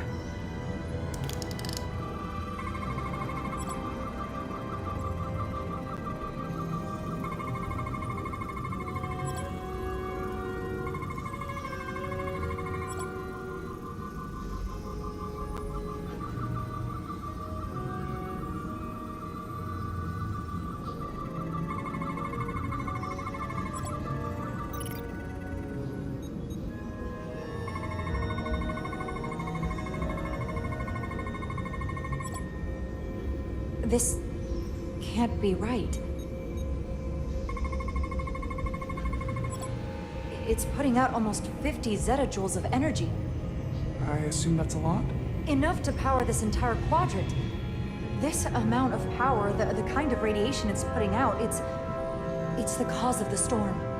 The warp disrupting beam, all of it.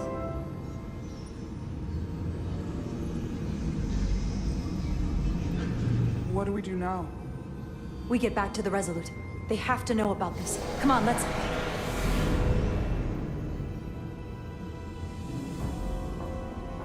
Quickly. We have to hide.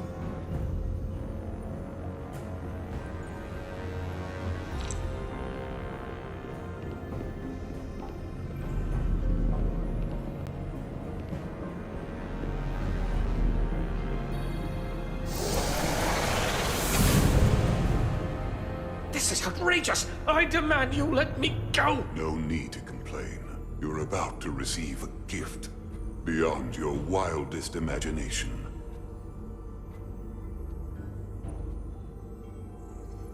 If anything, I consider it an honor.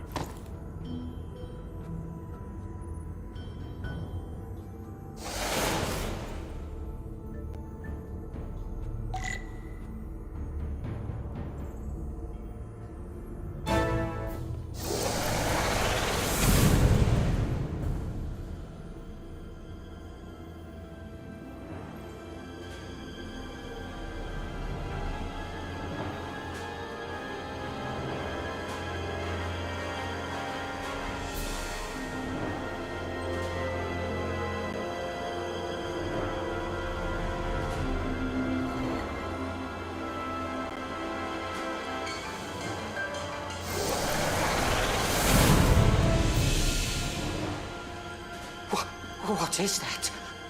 What are you doing? You'll see soon enough. I can influence the course of the negotiations. I can make sure the Hotari get the better end of the bargain. So can I.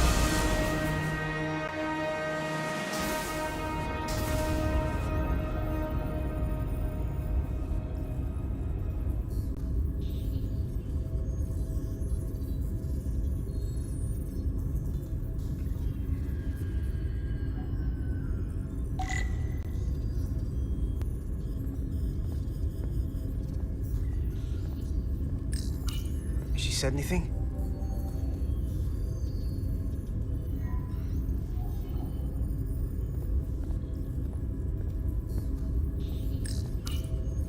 Miranda won't be in here for long. Just gotta sort this all out.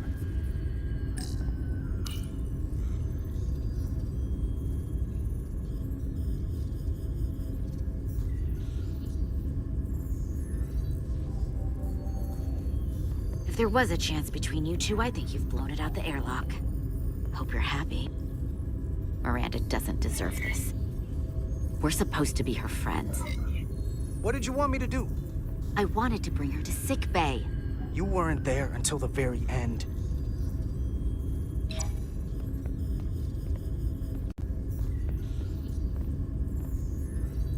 We were at the start of something good, and you throw it away like that. I never thought you'd turn on me like this. I didn't turn on you. You brought this on yourself. Unless you have some kind of explanation. You think I owe you an explanation? Starfleet and its never-ending search for answers.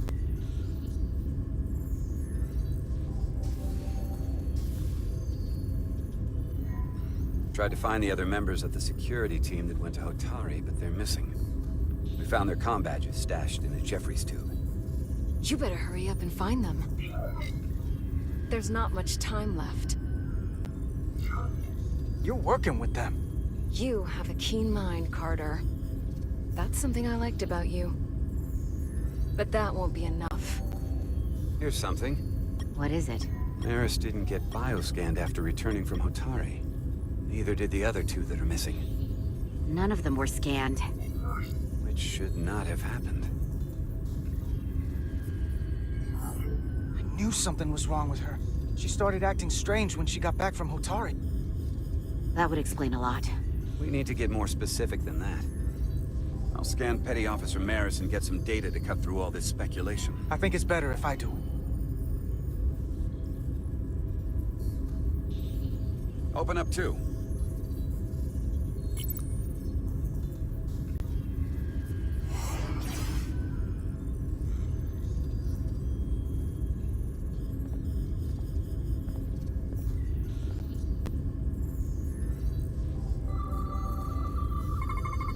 I can't believe this.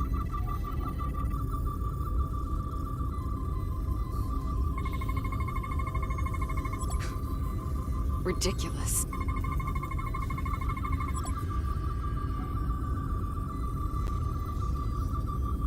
Data coming in. Come here for a second. Did you know? Know what? That's not Petty Officer Miranda Maris. What are you talking about? It's right here on the tricorder. But look at her. She's an imposter? Like a double? Or a spy. How is that possible? All I know is that she might look like Miranda. Walk and talk like her too. She has different brainwaves, and even different DNA. This isn't the same person we left Starbase with. I'm going to feed this into the main computer and run some more analysis. Commander, there's gotta be something we can do for her. This is incredible. By some process we don't yet understand, Miranda's body is being rewritten. Her mind has been remapped to another personality, and her DNA is resequencing. I'm not sure the extent of it, but it appears to be pervasive. Someone has taken over and is bioforming her. That's a crude way to describe it. Bioforming. This is a problem. A big one. Who are you? I'm Miranda, but so much more.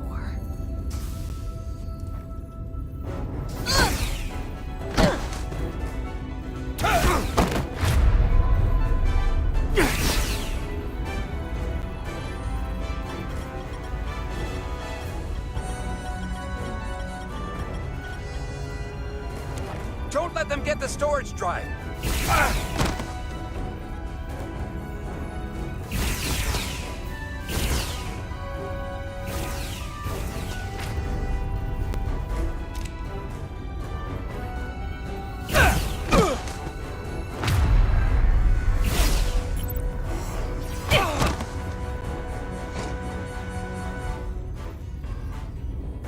Emo I noticed texta. It's not in the Universal Translator.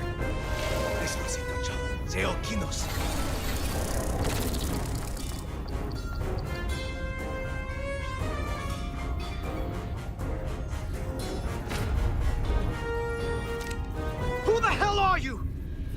We are the Scions of the Flame. Stop her! They're getting away!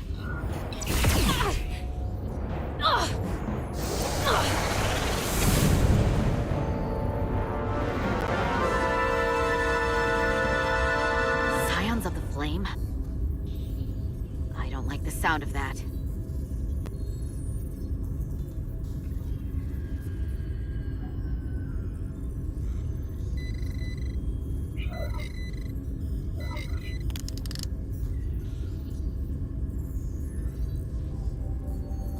You're never gonna believe this. The reason the Universal Translator didn't recognize that language is because it's only ever been read. It's the Trekkie language.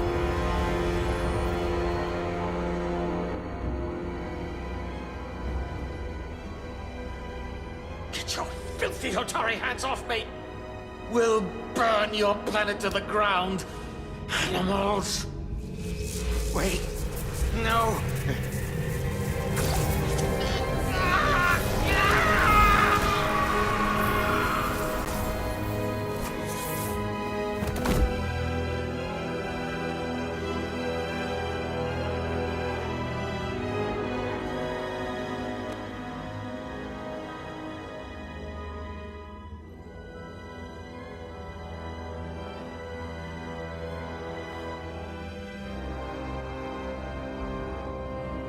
Rise, brother.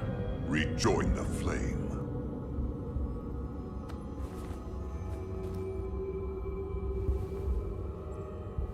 This can only mean our time has come. I'm only sorry I couldn't find a more suitable host for you. All in good time. This is only the beginning. They're working together?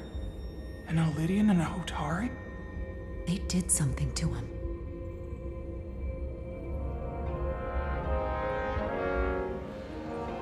Secure the Cartabula.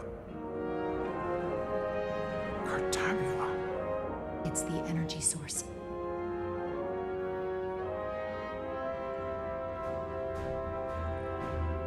Spread out. Search the vault.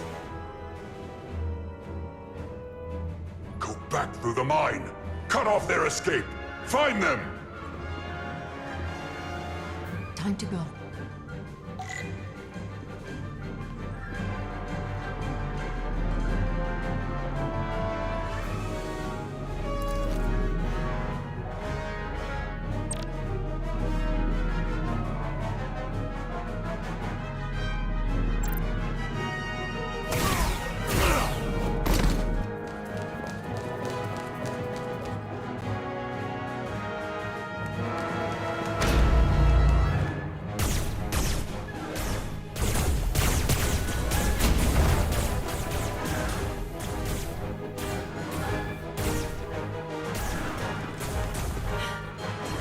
We're trapped.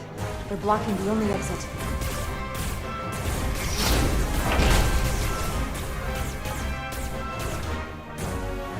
Maybe not. Can you buy me some time? For what? This vehicle looks a lot tougher than that barrier.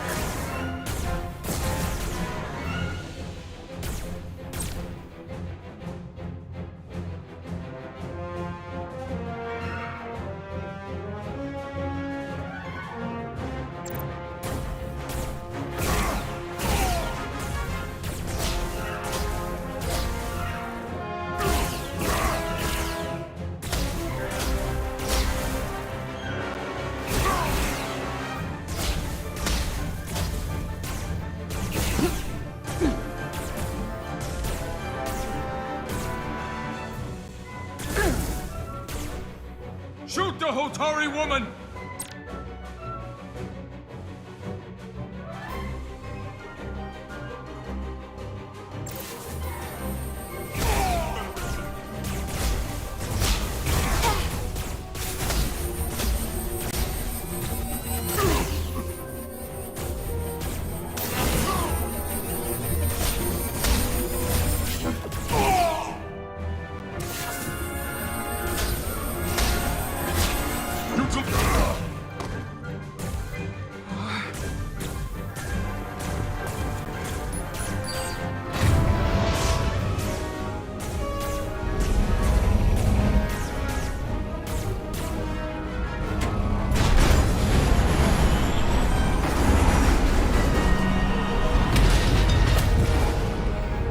Jara! Get on!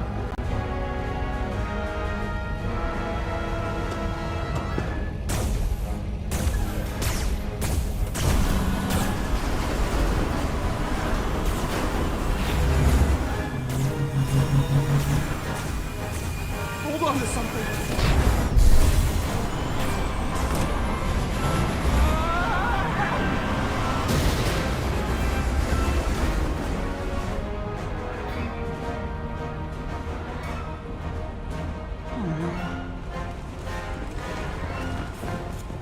Don't stop.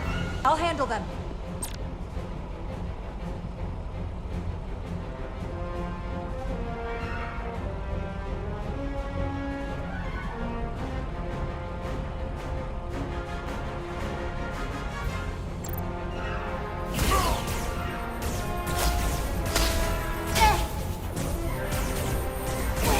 Shoot the one driving the machine!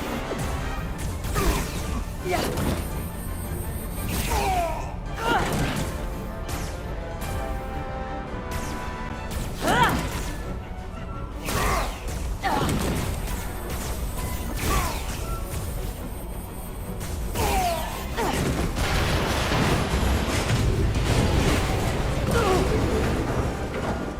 Tylus! We're surrounded. I'll get it working. I just need some time.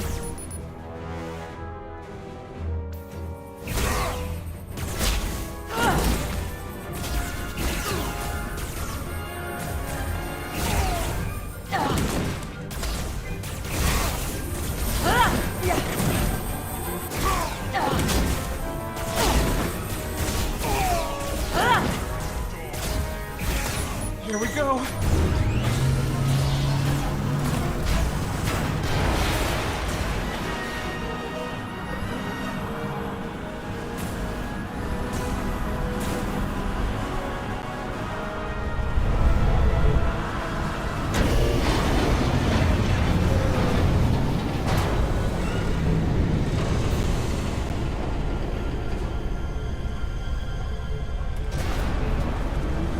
The lift. We're trapped. Resolute, 2 to beam up immediately. Resolute, come in. Jara!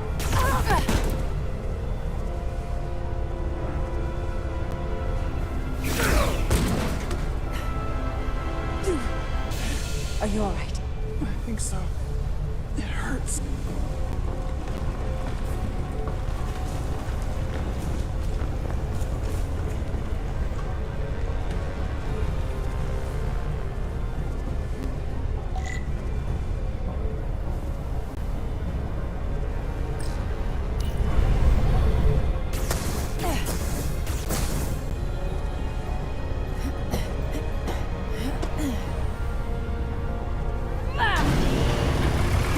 What are you doing? Hold on to me.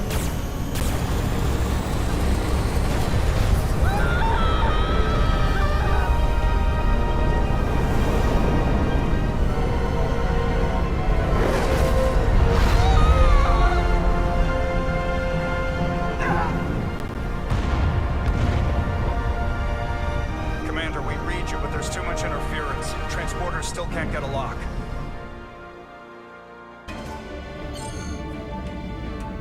Miranda was able to transport through the storm.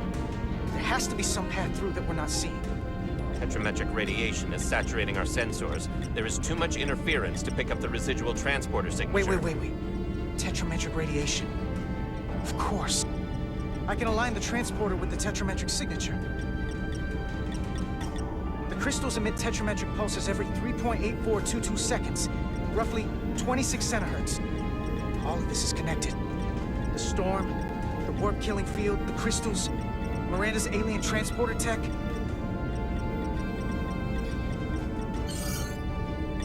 Okay, I've got the transporter in calibration. There are a lot of biosigns in that mine, all stacked on top of each other. I need something to identify the commander signal. Something loud, energetic. Understood. Commander Rydek, we have penetrated the storm's interference, but we are unable to pinpoint your signature. We need you to generate a high-energy event to help us... High-energy event. Got it. Tylus, are you still with me? I am. Good. I'm going to shoot my phaser at some dilithium to cause a piezoelectric rupture. What? Why? Signal flare.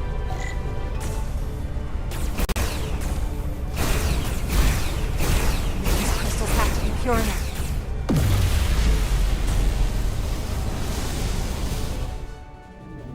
Whoa! Dilithium explosion! Is that energetic enough? More than enough. I can lock onto their biosigns now.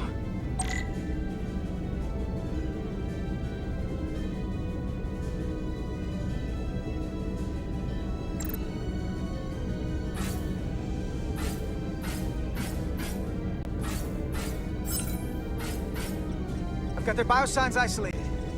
Commander, we have your signal. I'm gonna tunnel a path through the ionic interference.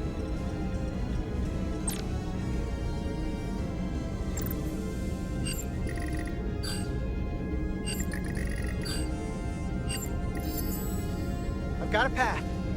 Just gotta calibrate the signal.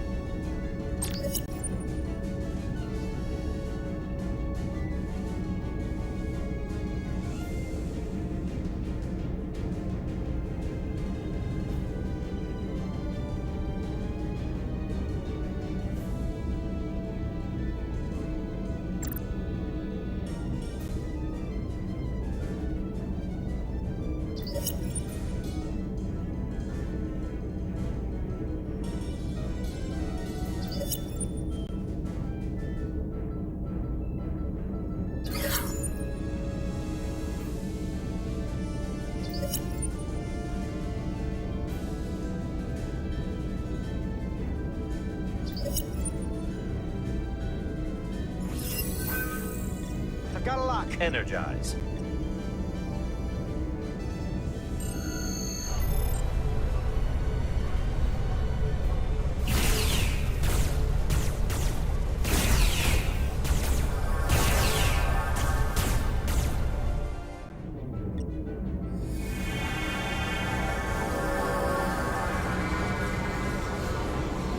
Petty Officer Diaz. We're losing her. The pattern is degrading. Can you hold the signal? I'm trying.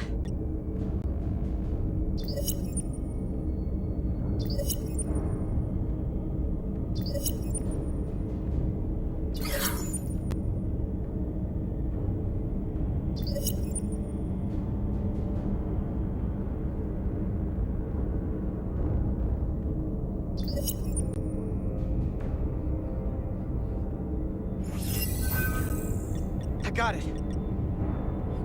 Come on.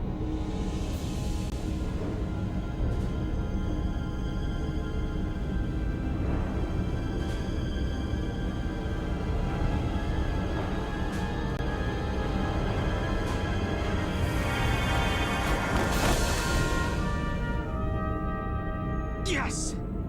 Get her to sickbay. Captain Solano and Ambassador Spock have just returned from Hotari. Take a look at that. Rydek, I need you on the bridge, now.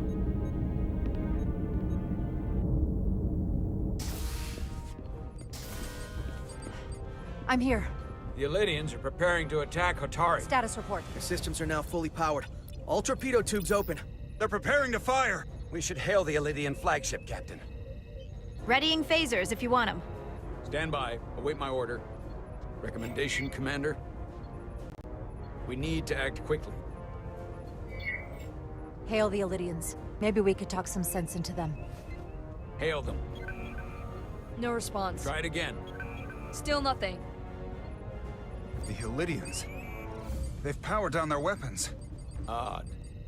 You sure about that, Mr. Ermont? They're venting some kind of gas from their ship. Hold on. Now all of their systems have shut down. That's unexpected.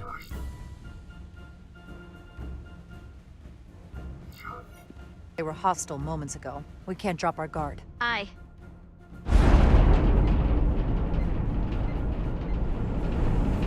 What's happening? There's an energy dampening field coming from Tau. Take us out of range. Aye, Captain.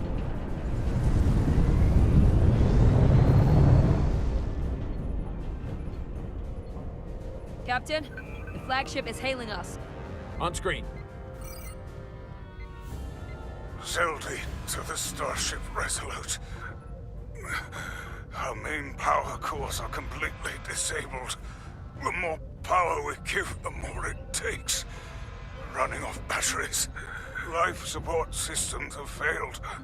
Unable to ventilate. Contaminated atmosphere. Admiral, you are about to launch an attack on a defenseless planet. Kobliat, you sided with the Hotari in the negotiation, but that does not matter now. My crew is going to die. Please, I beg of you. You must render assistance. System failures are compounding around my ship. We'll help you. Yes, we will. Thank you.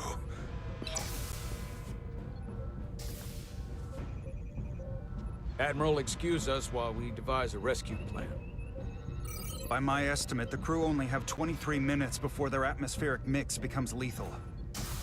While we may not be able to transport the Elydians directly, if we were to transport them from their ship to a nearby shuttlecraft, it should be possible to amplify the transporter signal there and reroute it to the Resolute. The Ambassador's plan is incomplete. An away team will have to beam aboard the Zeldy and set up pattern enhancers for a stable enough signal out of the dampening field. Thank you for identifying my deficiency, Commander Chovak. Jara, I need a senior officer in command of this. Take Chovak and Bedrosian in the shuttle, and get it done. Petty Officers Diaz and Edselar, you will be part of the rescue mission. As will I. We will bring the shuttle within transporter range of the Zeldy, then beam you both aboard. Beam us on board. Why? Pattern enhancers must be placed on the Zeldy to make it possible to beam the Elydians back to the Resolute. Gather the pattern enhancers, and get to the docking bay.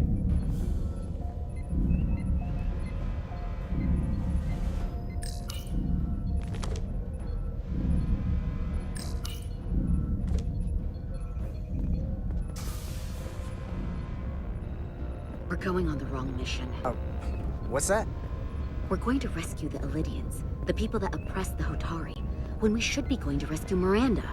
This thing that's happened to Miranda is like the Trill symbiosis joining, only worse. And I've seen too many people I care about wiped away by some greater entity to stand by while the same thing happens to her. I wanted no part of it then, and I won't stand for it now. Their bodies stolen and used like puppets. It won't be easy. She's gonna fight us every step of the way.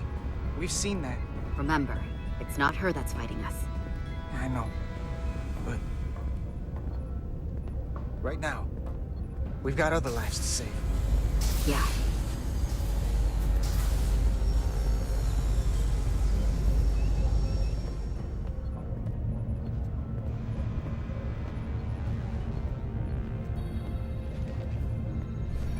The away team is ready.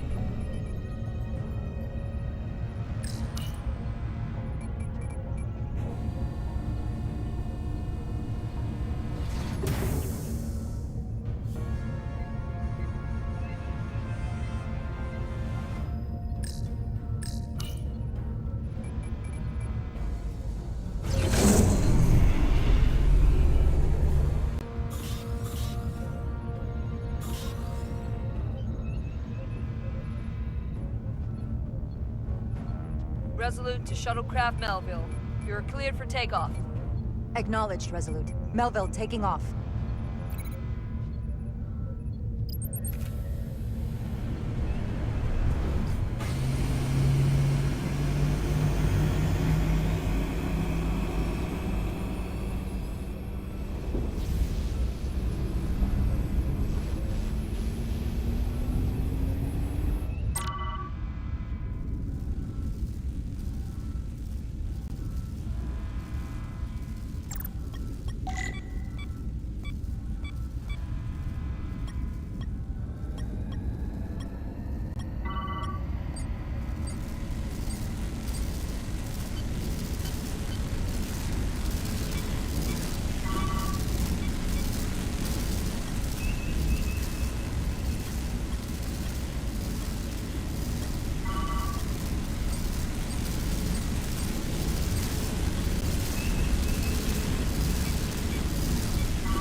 We are within range. Any closer will put the shuttlecraft at risk.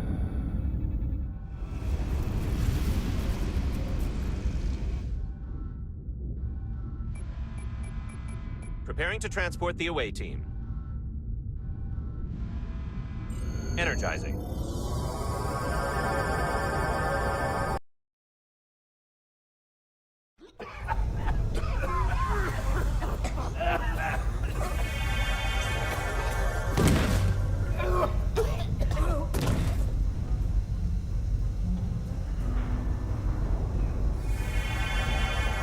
The ship's life support. It's almost completely drained. And the other systems, too. Oh no. We gotta get to their transporter room.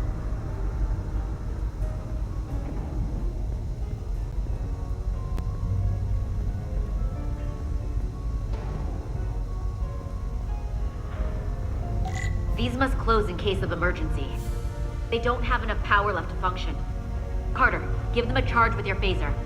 Should make them open.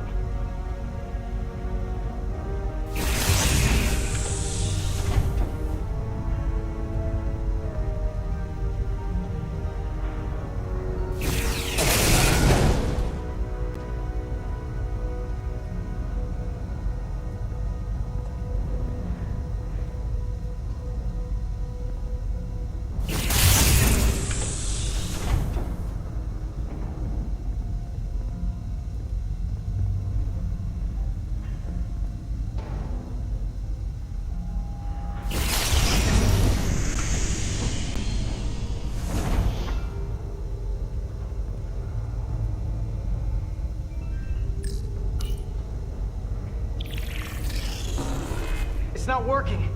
No power's running through any of this. We gotta get him open manually. I am the ranking officer here. State your intentions. We are under siege. Explain yourselves. Our intentions? Your leaders asked for our help. And they sent you? Whoa there.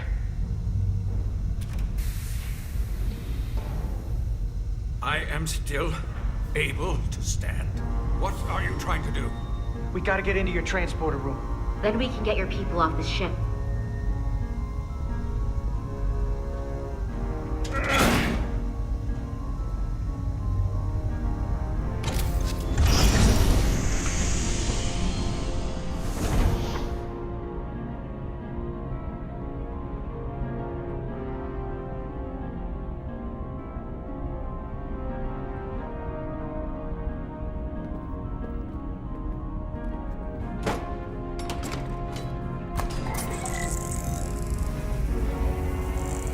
Make sure they're evenly spaced. We need to manually adjust beam trajectory so they connect. I got this one. You get the others.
Pattern enhancers are aligned and ready to go.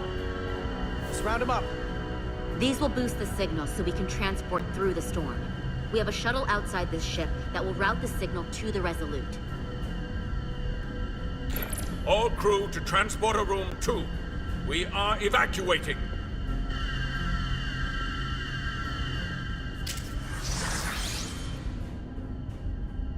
We're live.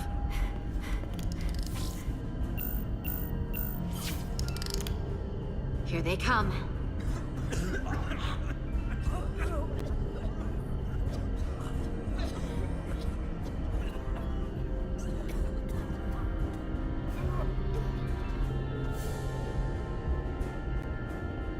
Okay, coordinates. Beam status. Energizing controls. Please step on the platform so we can evacuate you, Admiral. The crew goes first, Arminta. Sir. I mean it. You! Get on the platform already! Okay, the interface is in Elydian, but the layout is the same as the Starfleet transporter. I just gotta do what I did before. Select the people to transport. Plot a path through the ionic interference.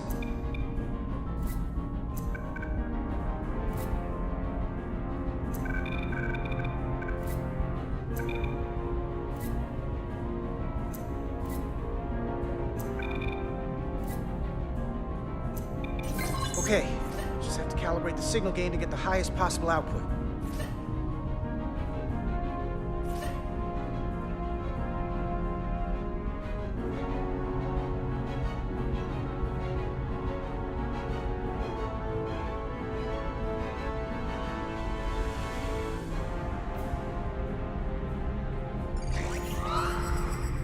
Even at this range, the interference is too much.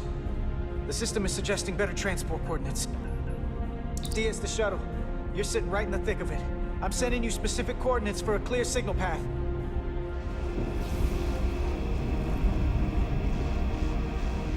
Waypoint's been added to the navigational computer. There, Commander. Give or take 50 meters.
Melville to away team. Energize.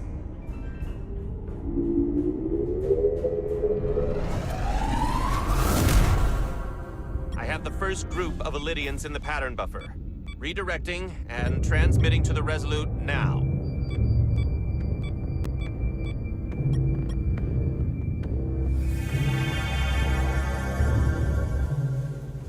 This is Resolute. We have the Elydians safely aboard. We did it! I was so worried this wouldn't work. Good work. Keep it up. Yes, Commander. This is Commander Rydek. We're holding steady. Signal is good. Keep them coming.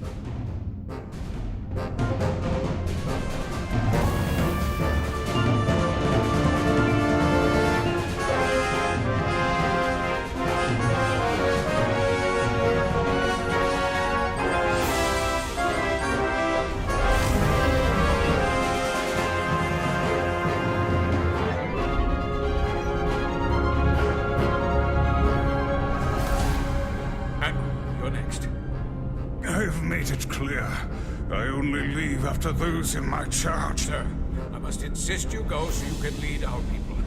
I will see to any stragglers. Yes, that may be for the best. But first, let me thank our human saviors. I'll pin medals on your uniforms when this is over. For all your brave work. You're very welcome, Admiral. Does Starfleet let you wear another fleet's medal? We will find out. We're ready for transport. Get the Admiral to safety. Energize.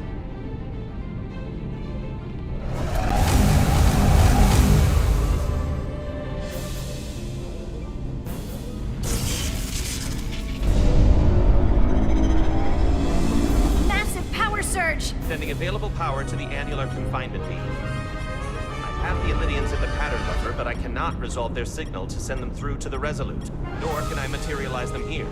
We need a better position with the Resolute.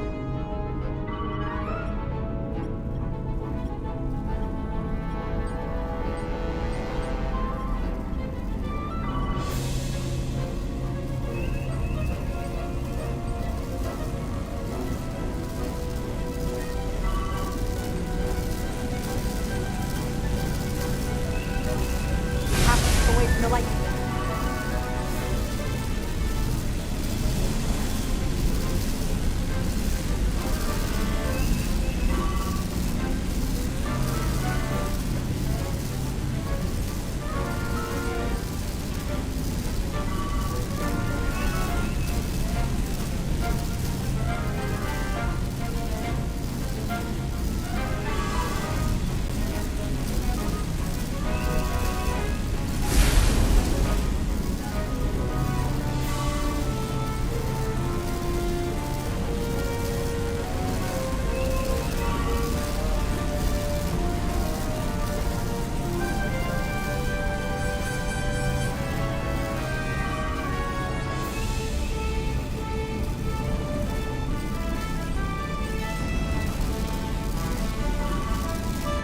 I am losing their patterns. I need more power, but internal relays are not functioning. I'll do it manually. Do it! I am trying. I will lose the transport if I do not have more time. The signal is resolving. Please!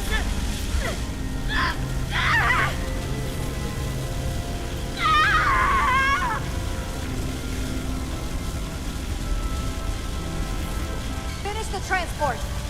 I have them. Transport complete.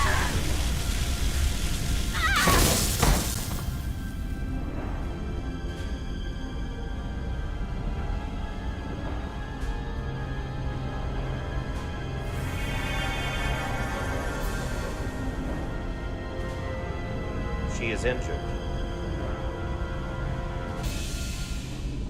Lieutenant Bedrosian has been injured, but the last transport was successful. Thanks, B. Unfortunately, our shuttle systems were damaged by the power surge. We can no longer serve as the transporter node. Carter, these readings are off the charts. The source of the storm is on this ship. That must have been the power surge when it came on board. You're right. The Takan energy source. They call it the Cartabula. It's here. Is that? The intruders are preparing to bring the Zeldi to war. And we're about to be stuck on it. There is an old Illidian saying about leaping off the hot skillet and falling to the flame below. Yeah, we got that one too. We don't know where this ship is going, but we are not lost. We can still do something. We can still fight.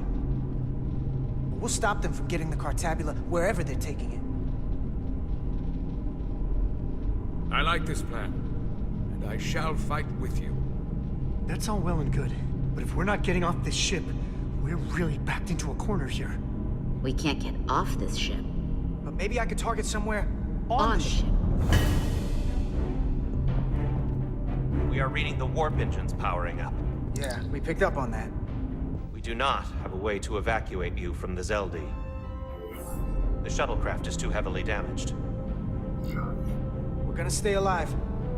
Just do me a favor and try to track us down. I can assure you, I will make every effort, Mr. Diaz. Live long and prosper. I hear voices down the corridor. We'll be here soon. I'll guard the door. You just get us out of here, Diaz.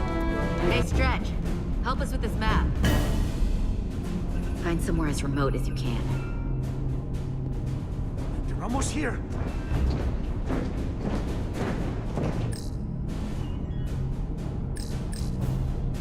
Crew quarters? High traffic, easily accessible. There. The aft cargo bay. That is acceptable. Sounds good to me. Whatever you're doing, do it now!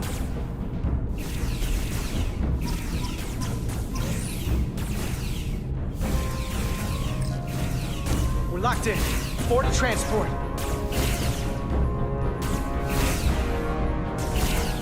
Come on, Belle!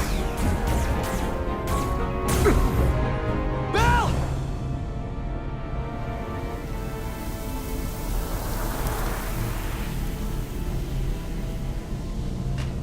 It's too late for him. Carter! 3 to transport.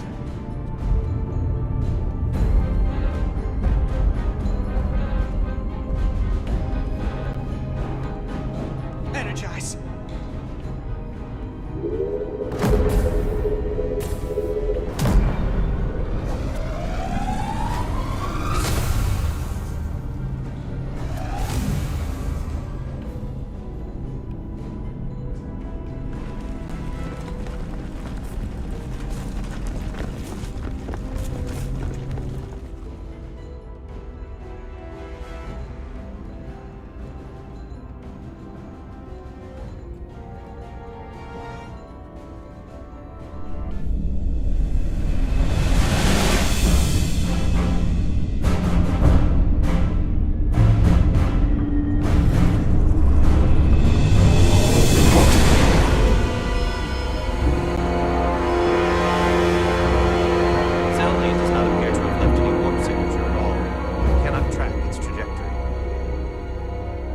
Duty often calls for sacrifice. She knows it, and our people on the Zelda know it. Contact the Resolute, Mr. Chovak.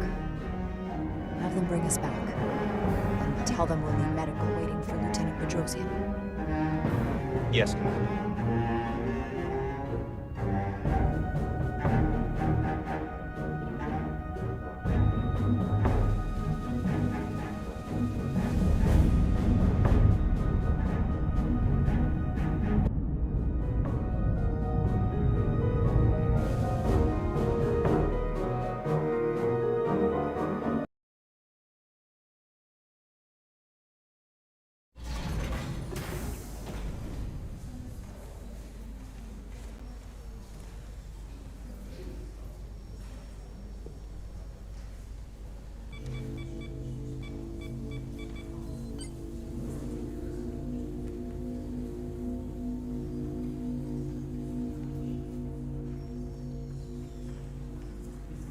Through your efforts, we were able to save almost 100 Elydians from certain death. As for Lieutenant Bedrosian, well, Duval will do her best, but the prognosis isn't very encouraging. Even with the possible risk to Bedrosian, I felt the needs of many outweighed the needs of one. They do. But when that comes at such a high cost, well, it's just hard on all of us. Commander Rydek, I heard what you did. The sacrifice you made for our sake. You saved not only my life, but the lives of my crew. An incredibly heroic deed. All of Elydia is in your debt. We cannot thank you enough. Just doing our duty, Admiral. I'm sure you understand. If you'll excuse us. Of course. How are we getting our away team back? Ambassador Spock and the rest of the senior staff are waiting for us in the briefing room to discuss just that. I wanted a chance for you and I to speak first, given the circumstances. While protocol might suggest we alert Starfleet about our situation, missing crew, the data breach, possible threat from the Hotari, or Khan, I think we're better off keeping this to ourselves, under our control. You know what's at stake for me here, and what is at stake for you, too. I can't afford another mission gone wrong, and I'm really counting on your support. I don't want to raise a false alarm just yet. I have every confidence we can wrap this up before it gets any worse than it already is. I'll follow your lead. We can keep this under wraps for now. Always nice to know you have my back. One of the primary reasons I brought you on board. I made the right decision. You should know you can always count on me, no matter what. I appreciate that. We're ready in the briefing room, Captain. On our way. Is there any update on our efforts to trace the Zeldy's warp signature? Unfortunately, no. Somehow they were able to mask the signature and block our ability to track their trajectory. I'm also concerned about what went with them. A Taconian energy source. Sidron referred to it as the Cartabula. Yes, I've been analyzing your tricorder scans. This Cartabula is more powerful than any energy source on record. It disabled our ability to warp and likely created the ion storm. We have to find that ship. It could be anywhere by now. Literally anywhere.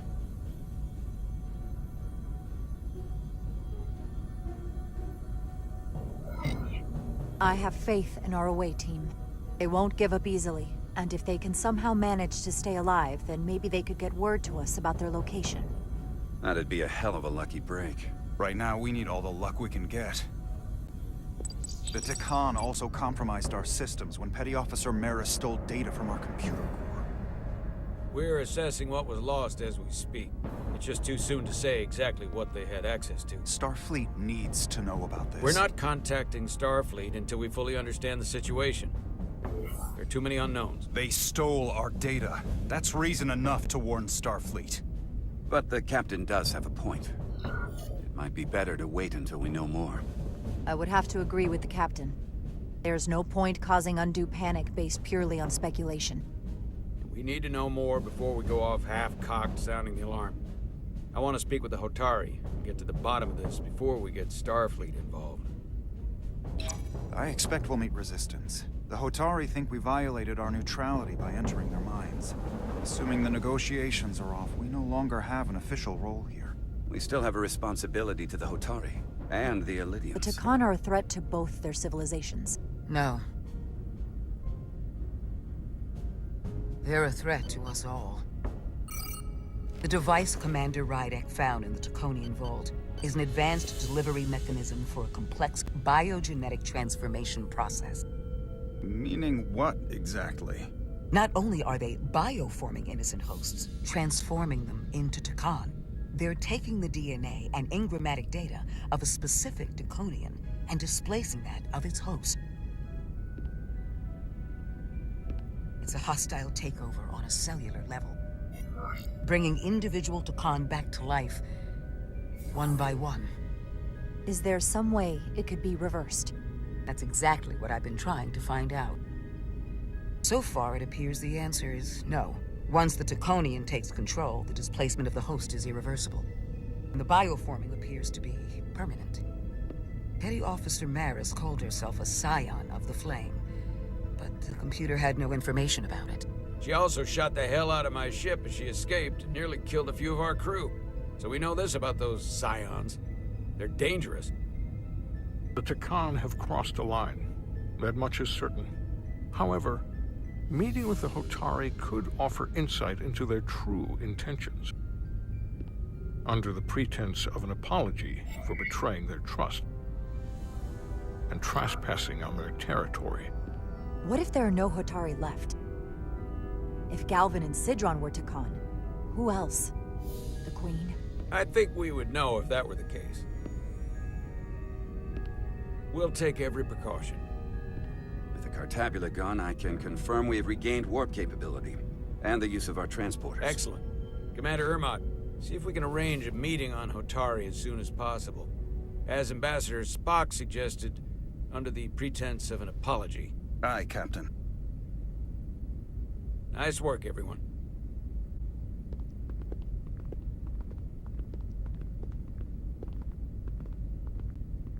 You're long overdue for a Diridium infusion. Looks like I am.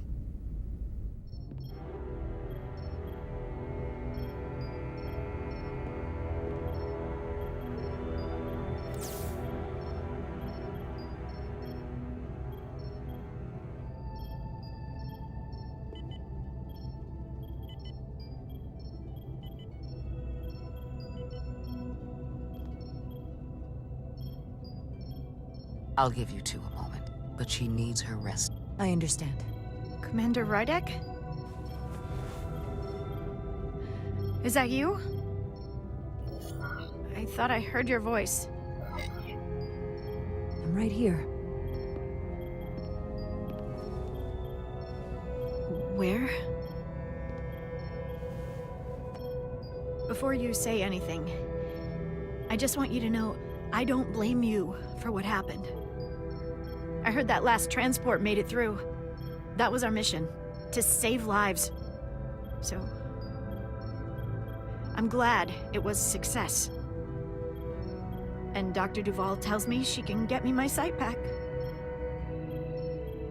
Eventually.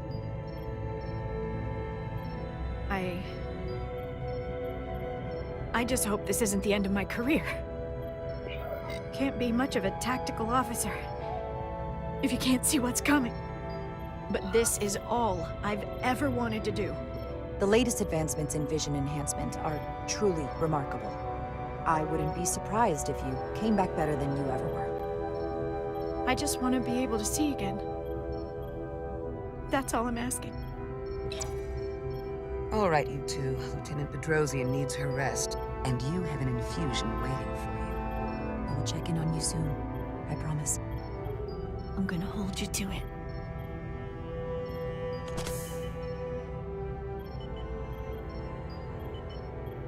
Aside from almost running out of Duridium, you're in good health. Nice to get some positive news for a change. You, I don't worry about. The captain, however... Go on. You see it, don't you? He's desperate. Withholding intel from Starfleet just to save his reputation. That's not normal behavior for a captain. And you encouraged him. Which was disappointing when you showed you were willing to defy the captain by reversing hull polarity back at Starbase. You've spent enough time with him now, seen enough of how he runs this ship. If there's something wrong, as the ship's doctor, I need to know. Don't sugarcoat it. You know I wouldn't. He's perfectly fine. The captain is doing everything he can to ensure our success. I know you don't agree with his methods, but you can't deny his heart is in the right place. Well, if that's what you believe, just know the rest of us have to live with your decisions. Make sure you remember that. Jara. Monitor your Duridium levels. I'll be right back. How's your wound? Like it was never there. I feel lucky you were there with me. Without you, I'd be, well...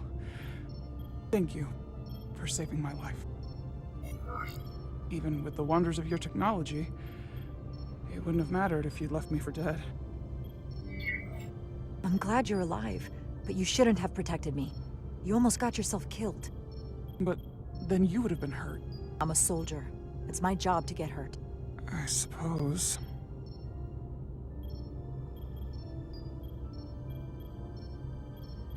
We saw the truth down in those mines. What Sidron and Galvin really are. Who they've become. The lengths they're willing to go to. What they did to that Elydian. It's hard to accept that everything I thought I knew, so much was a lie. The horror of that underneath our feet the entire time. It's always better to know. No matter how awful, the truth is better than living with a lie. I am coming around to that thinking as well. Commander Rydek, you're needed on the bridge at once. What is it? The Hotari have agreed to meet.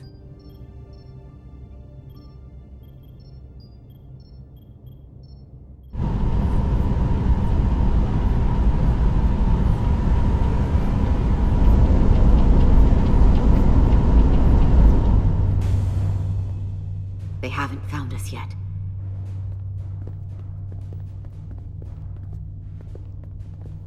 We can't just wait to be rescued. We have no idea when or if the Resolute is gonna catch up. But if we can get access to the Zeldi systems, we might be able to figure out what the Takan are up to. You got somewhere we could do that?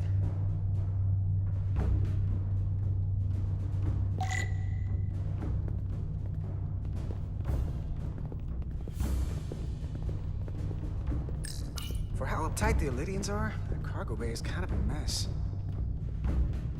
Come on, Carter. We need to stick with the tall guy. Huh. Elydian consoles still have mechanical keyboards as a backup.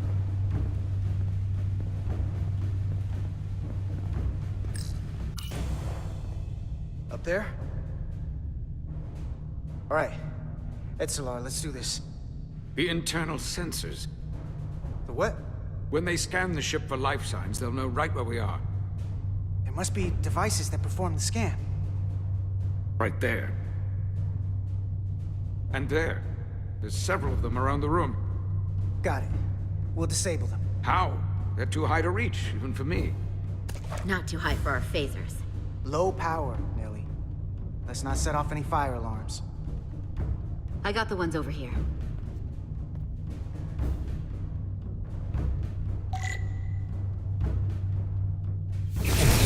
Got one. Another down. Hurry, Carter! I am! Only one left.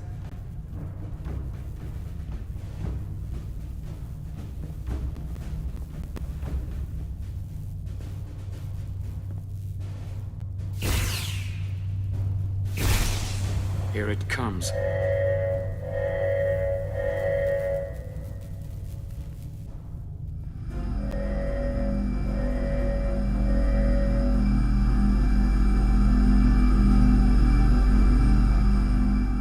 It worked.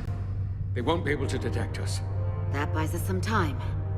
Now that the Zeldi has its power again, I might be able to access some of the ship's systems from here. I'll take care not to give away our position. The Takan might not even know we're still on board this ship.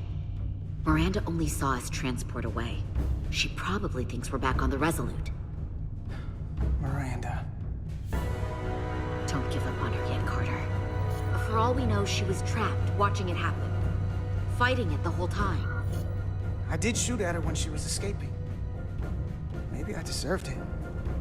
And I wanted you to do it. To stop her from being taken from us again. I know it seems like we could never trust her again.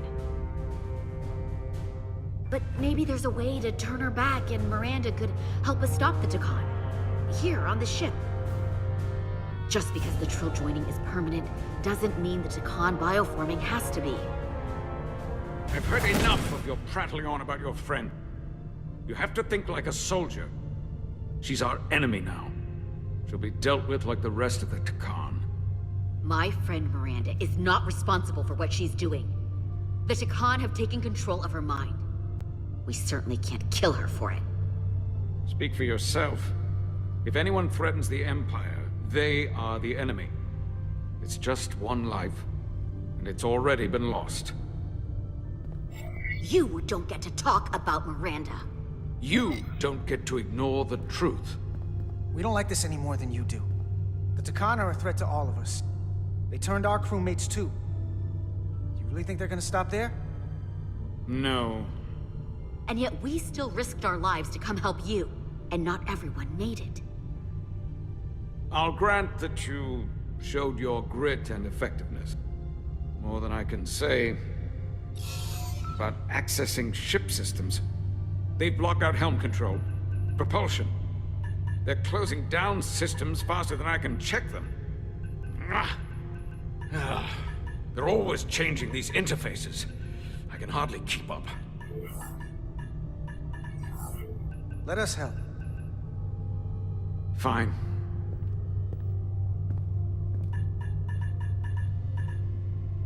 They're using a senior officer's access code to lock down our systems from the bridge.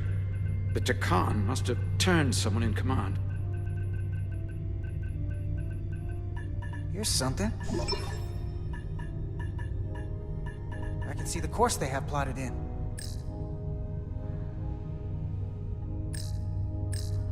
Long way from Hotari space. I hope the Resolute is all right back there. The Zeldi. That's where we are. That's not exactly news. The Lydian fleet has explored a lot of systems, but it's all in the opposite direction of where we're going. We're headed to the edge of the galaxy. Nothing but uninhabited systems along the way. And if we keep going, we'll leave charted space. A lot sooner than I like to think about, too. That can't happen. We need to take control and turn this ship around. Get back to the front lines of the battle for Elydia. We are on the front lines. They're going to do this all over the Quadrant. The whole Federation is at risk. That is a possibility, but it's already a reality for my people. I'm sure it's pretty damn real for the people who are trapped in their own bodies controlled by the Takan.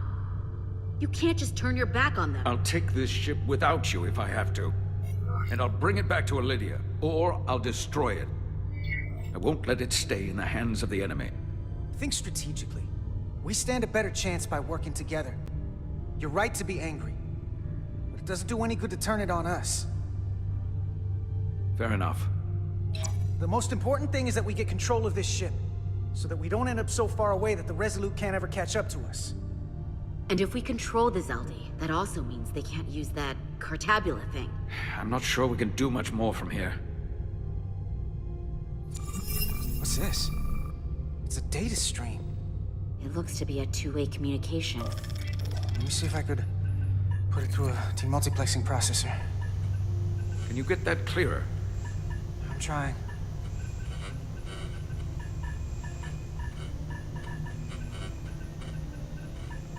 Okay. That should do it. Hello? Can you read me? Itasca, is that you? Major! It's my lieutenant. Where are you? I'm here with some of the others. We're trapped in the ATP. Our artillery targeting platform. The bulkheads are sealed, and ruptured power conduits on the other side are discharging at high voltage. Major, we've seen Sidron and the other Hatari, and if we can get free, I think we'll be able to overpower them and take back the ship. Itasca, are you still there? Itasca, are you still there? You shouldn't trust anyone else you meet. The Hatari have been transforming people on this ship. We've seen it happen. Bioforming. It's only a matter of time before any remaining crew are turned against us. You have to come and help us. I gotta ask, are you sure that's really your comrade? It's Itasca. You're going to have to trust me. I know Lieutenant Itasca well. That's her. Clear and not under duress beyond our current circumstances. I'm sure of it. I can do that, Major. Then we don't have time to lose. We'll make it to you undetected, and we'll free you from the ATP. We'll be ready and waiting, sir. I may not know the computers very well, but I know every inch of this ship. I can get us there, safely, through the back routes.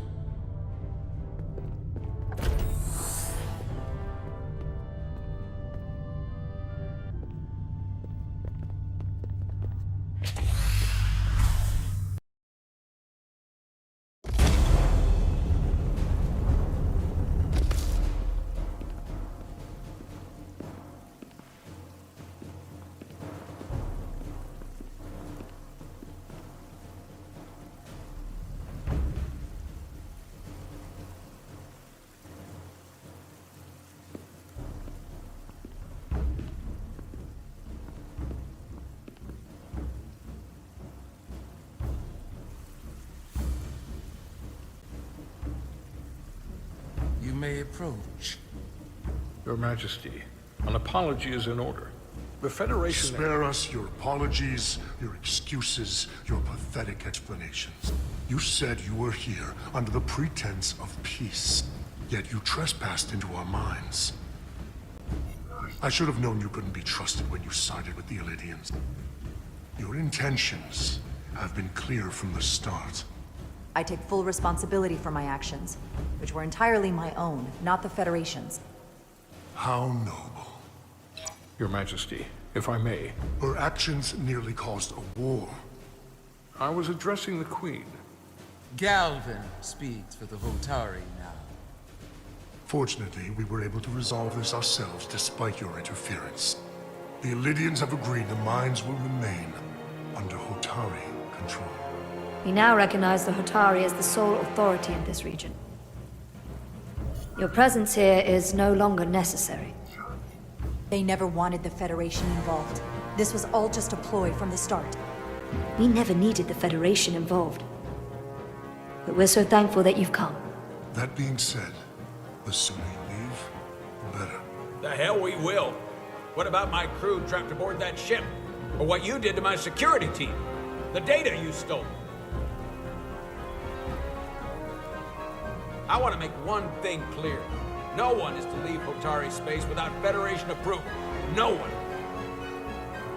You think you have that power, when in fact you have none. You came here under the presumption you would be the ultimate authority.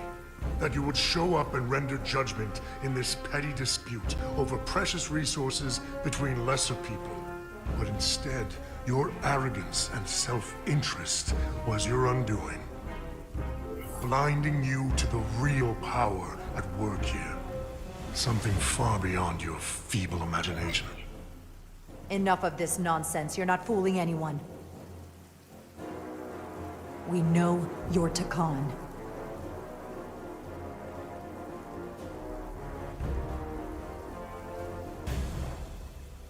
Takan. A word I haven't heard in a very long time. At the height of our power, the Takan Empire spanned hundreds of thousands of light years, and trillions of Taconians. An empire that encompassed what is now considered Federation territory. What's yours was once ours, so it feels only right that we reclaim what was lost. Everything you hold dear will be gone. The first of many painful losses to come.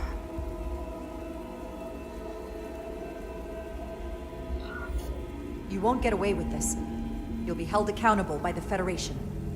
I already have gotten away with it. And the Federation has no authority here. Not anymore.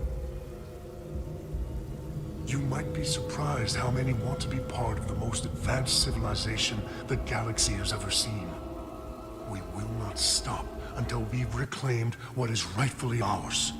Imagine what a queen, a starship captain, or even a Federation ambassador could accomplish if their power was wielded by a truly superior entity. In the face of such impossible odds against an adversary so clearly more advanced in every way, the only logical choice is to submit. Never.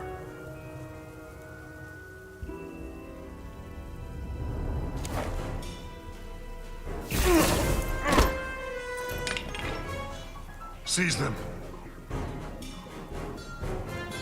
Get us out of here, now!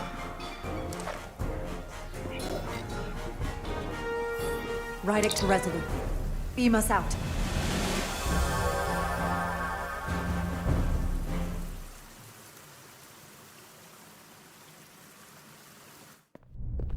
You ever done something like this before? Close quarters combat? Infiltrating an enemy stronghold? Something like that. I once spent 6 days crawling through sewers during the siege of Tofar Ket to retake the citadel there. That's just one of many campaigns I've served in. My dress uniform is well decorated. I'm glad we're here with you. We need your kind of experience. I should say you do. And I'll be glad to have Lieutenant Itasca with us. She fought shoulder to shoulder with me in that siege.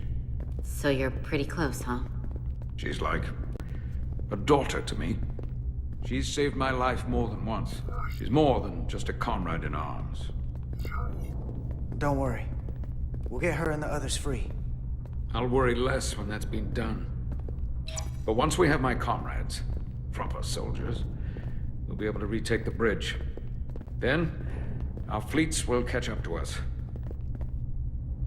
The ATP is just down that corridor.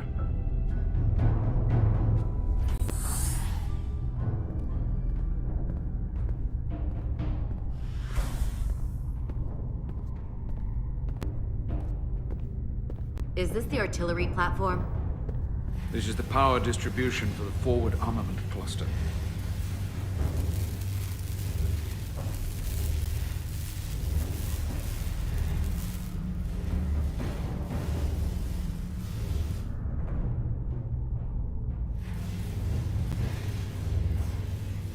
There was combat here. Disruptor burns on the walls. Signs of a grenade detonation. If there was a fight, the Takan might still be nearby. Maybe my people killed them. Or they could be waiting for us. And that's a problem for when we meet them. The distribution conduits have been knocked loose. The currents in those lines would be lethal. Is there any way to power those down? Each circuit has a control panel that regulates power to the magnetobanks. I can track connections between the power lines and the control panels. I should be able to clear a safe path to your crew. We'll get the door open here.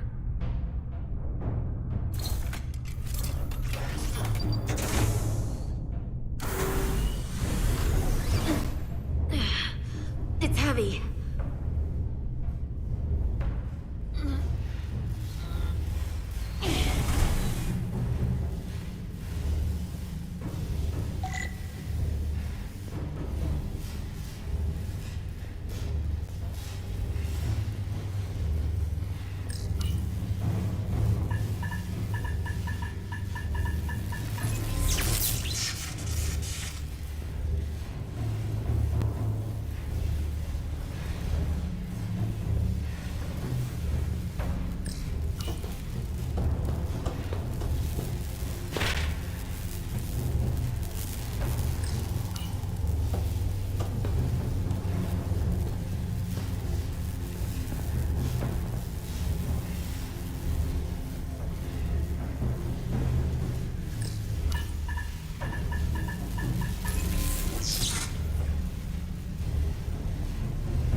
Federation, you made it. Barely. There's a lot of collateral damage out here. They'd backed us into a corner. We did that to drive them out. Put some space between us and the enemy. They're here. Get down! I think they've given up on capture.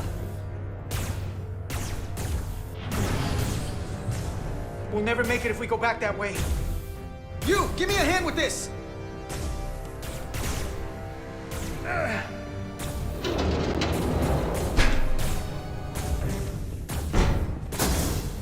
Go! Go! Behind us!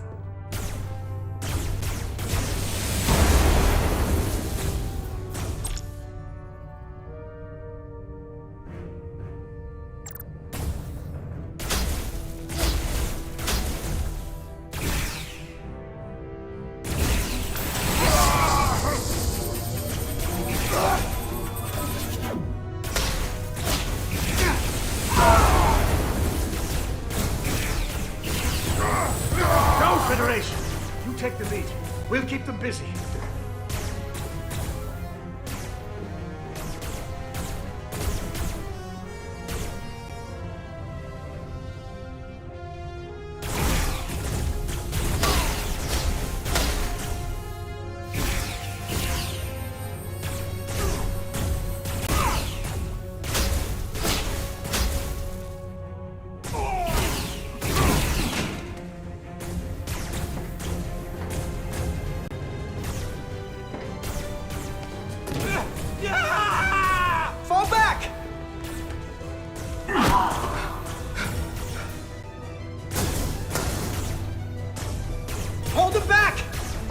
reach the stairs!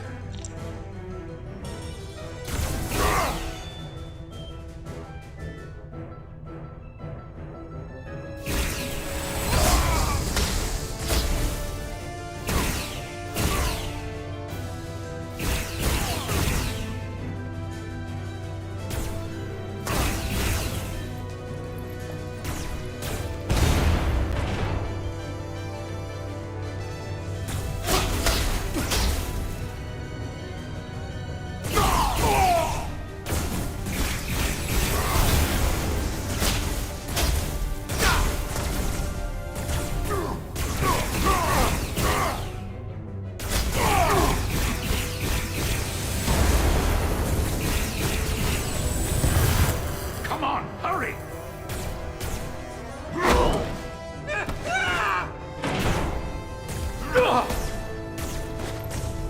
No! No! You can't just run in there.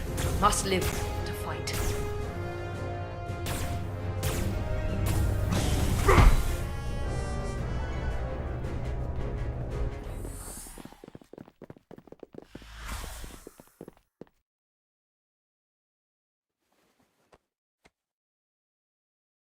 We let the enemy take them. Hadri and Private Turo. They weren't the only ones. But if we hadn't, it would have been all of us. I'll have to live with that, and I'll answer for it when I die. It's not the Illidian way to leave one of our own behind. It's a sin to do so. We're not gonna die. Not if I have anything to say about it. It's more important that we win. When we were in there, trapped, we agreed that we had to live to fight. Hadri agreed. We said, if one of us was taken, the others wouldn't stop. We'd keep going, make our way to the bridge. They died so we could fight on. The Takan don't want them dead. They want to steal their bodies. And steal their minds. The Takan knows everything the host knows. That means they know our plan. They know we're heading to the bridge.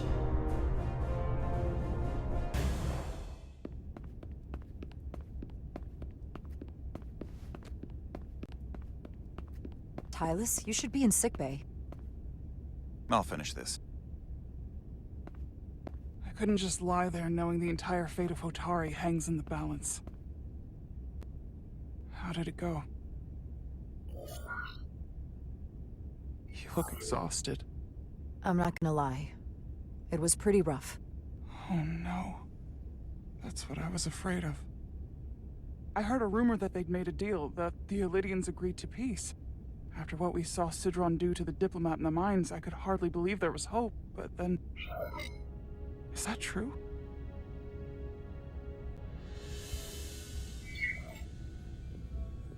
I'm afraid the truth is far worse than that. There's no deal. No. They're all Takan now. The Hotari, the Illidians. Everyone. No. That can't be true. I'm sorry. Where will I go? I can't go back. I don't have a home anymore. Everything I've ever known is gone. Hotari isn't lost yet. This is far from over. It will be your home again, I promise. Thank you. The Federation stands with the Hotari. You don't have to doubt it for a second. Yellow alert. Commander Rydick, we need you on the bridge immediately.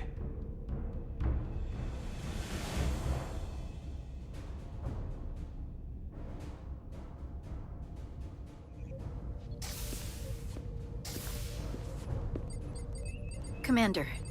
Good to have you back. You didn't opt for the ocular implants. Maybe someday. The visor was the best the doc could do on short notice. We've got an Illidian ship, the Veskar, rapidly bearing down on our position. Or what was the Veskar? Now I'm not so sure. Bring it up on the view screen. 600 kilometers in closing. Still coming straight for us.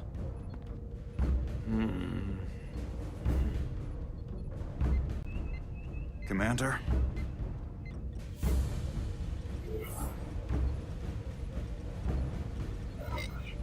Should we put our shields up? Just as a precautionary measure. I'd like to avoid escalating this any more than we have to. Whatever the hell this is. 400 kilometers in closing. Shields up. Ready phasers. Shields up. Phasers ready. Incoming. Lock phasers and open fire. Heavy damage. But deflectors still at full power? That bypassed our shields entirely. That's impossible. God damn it, return fire. Everything we've got. Right in. Modulate the shield frequencies. See if we can get us any cover. Commander, Just keep firing.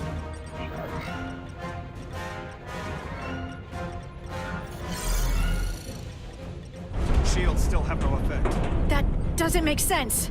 I'll try another. There! We've got incoming! How do they keep matching our shield frequency? They couldn't. Unless... They've compromised our shield algorithms. They can bypass our shields at will. What? Captain! He's out cold!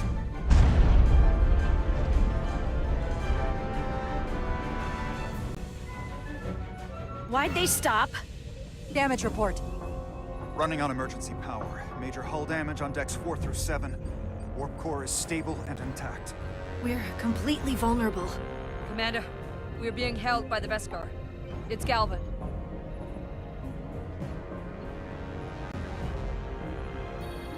On screen.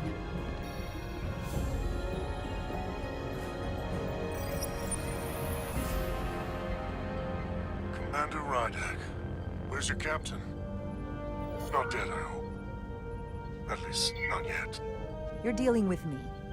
Is that a problem? One inferior life form is as good as another. I have to give you credit, Commander. You survived longer than I thought you would. But make no mistake, your shields are useless, your weapons ineffective, and there's nothing you can do. I could destroy you at any moment. But I'd rather hear your pleas for mercy first.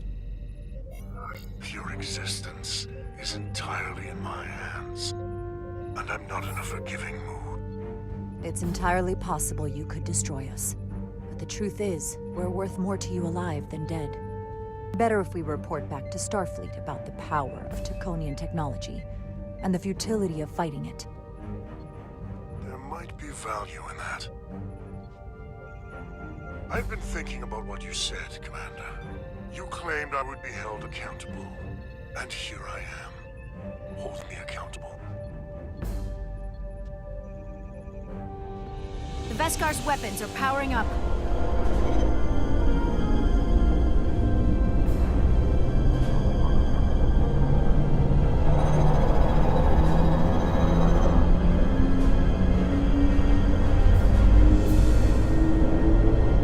But of course, now you are entirely at my mercy.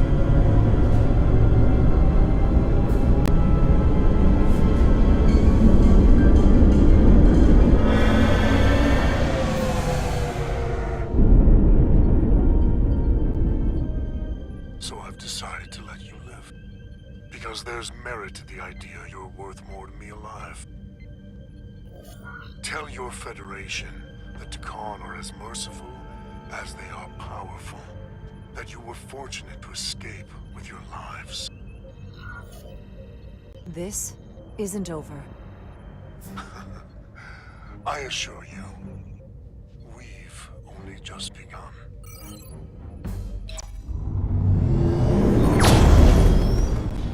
I've lost their signal. Can you track their warp signature? Nothing. It's untraceable, just like before. Notify Ambassador Spock. I want everyone in the briefing room to discuss our options. What's the status of the repairs? Hull breach should be patched up in a matter of hours. Impulse power is at 67%. Should be fully restored soon.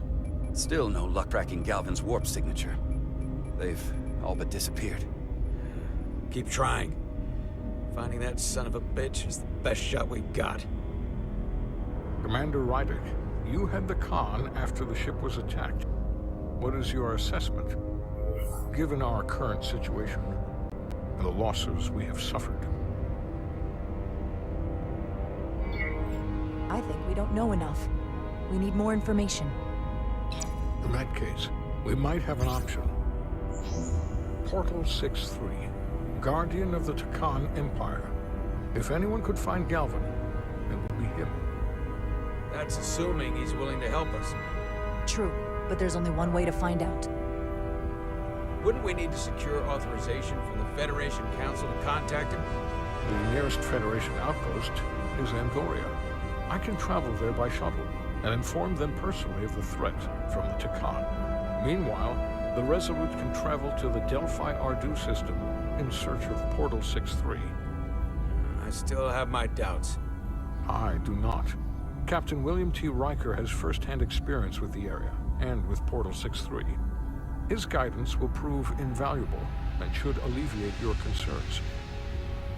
Delphi Ardu 4 is a restricted zone for good reason. For all we know, we could be walking into a trap. Not to mention the high likelihood Portal 6-3's allegiance will be with the Takan. It's just too much of a risk. A waste of time. Time we can't afford to lose. According to Commander Riker's records of meeting Portal 6-3, he was willing to listen to reason. We may be able to convince him that Galvin is wrong. Or he'll just be happy to learn his civilization is making a comeback. In which case, we only compound the problem. I am inclined to agree with Commander Rydek. Her logic is sound. This portal may have knowledge that proves to be invaluable, including information on the nature of the Cartabula. We must act on the facts at hand. Then we'll give it our best. I'll arrange a meeting with Captain Riker. And I will speak with the Council. They need to understand the magnitude of the situation. I can leave for Andoria immediately. I wish you luck finding Portal 6-3. The very future of the Federation may rest in your hands. It takes a minimum of 8 crew on the bridge to run the ship, so we can expect at least that many hostiles. If they bioformed Hadri, they know we're coming. Which means everyone needs to be ready for... Take cover!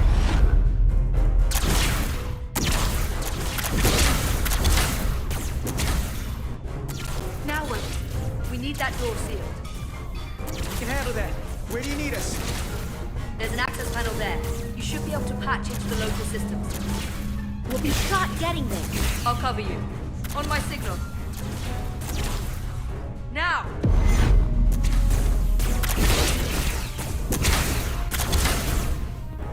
Damn.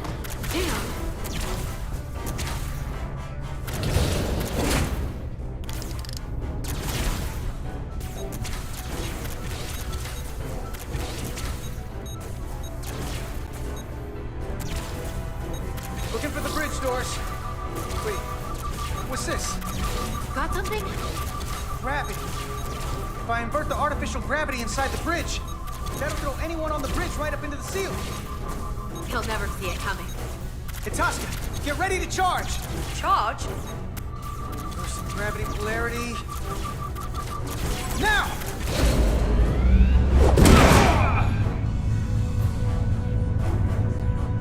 Amazing. Close it! How do we get them down?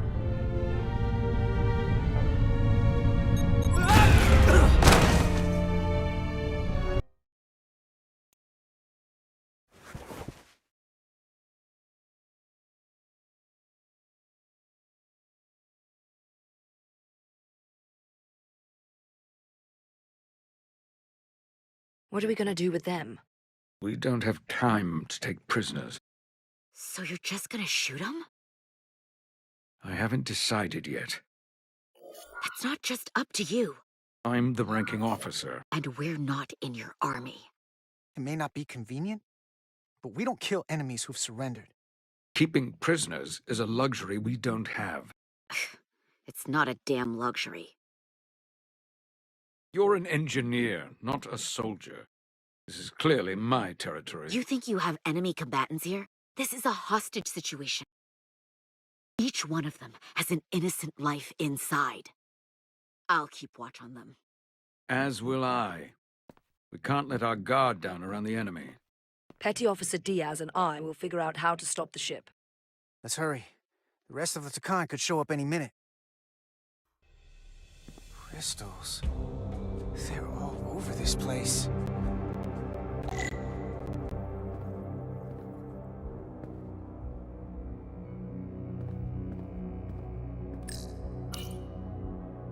Huh.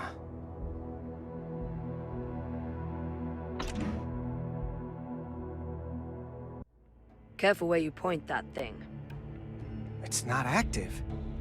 I can't see any way this would work as a weapon. It's dead. Out of ammo? I'm not sure.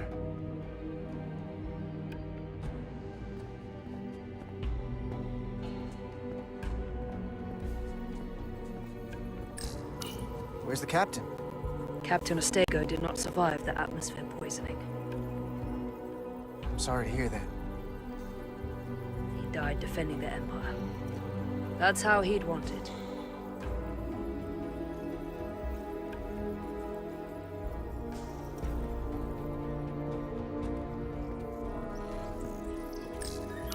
This console looks unaffected.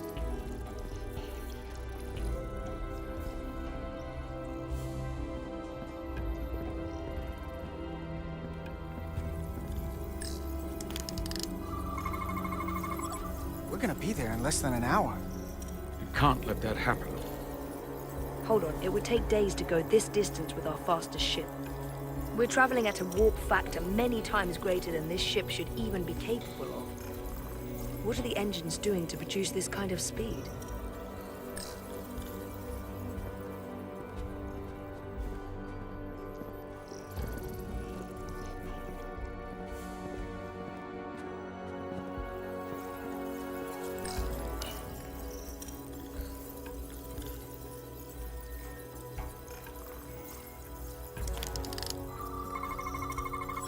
These crystals are Trekkie technology.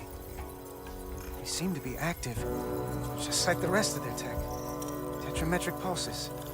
Tetrametric? It's the energy signature of Trekkie technology. Everything they make gives off this type of radiation. They're blocking the inputs. It's not responding at all. Everything I try, it just ignores me. I thought you had the access codes needed to take control back. I should, but I can't actually get to the surface, so I can't enter them here. Maybe there's somewhere else I can try.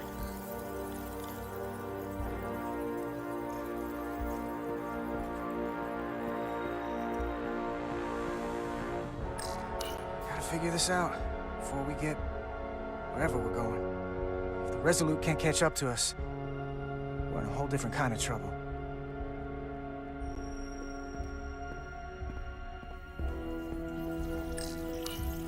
There are two interfaces on top of each other.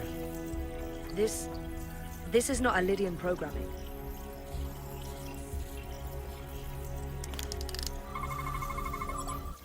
It's the Trekkie language. From what I can tell, the ship's systems are actively responding to input. Which is the opposite of how most bridges work. They usually send commands, not receive them. It's from an intrusive program. This control station won't do us any good either. What have they done to this bridge? Consoles running themselves, some clogged up with crystals that are sending off tetrametric pulses. But none of this is sending signals outward. It's receiving. They're flying the ship from somewhere else. That should be impossible. But it explains why there's less than a full bridge crew. If they aren't flying the ship from the bridge, where are they controlling it from?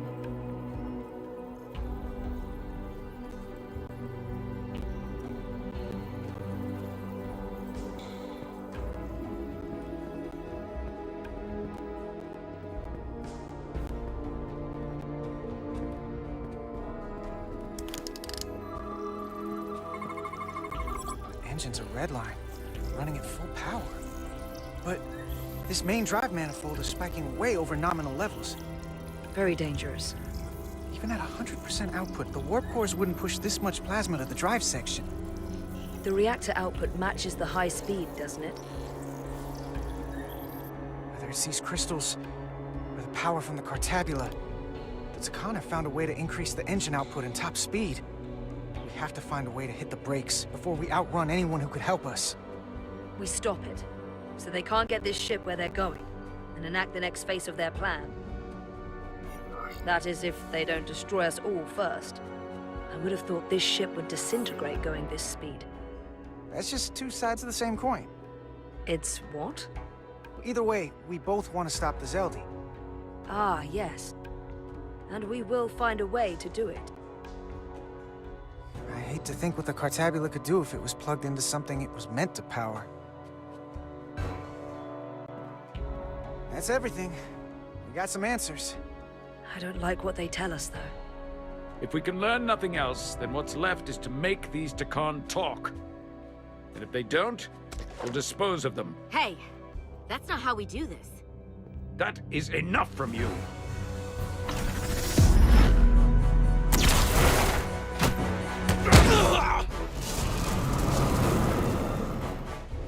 I thought that thing was useless. It was. No power.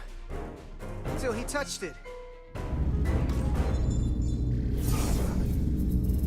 The weapons must be bio-coded. Our technology will only work for one of our kind. I can assure you, this weapon works just fine for me. Slow down, Arminta. You can't control the ship with a disruptor. But I can use it to control you. Ah!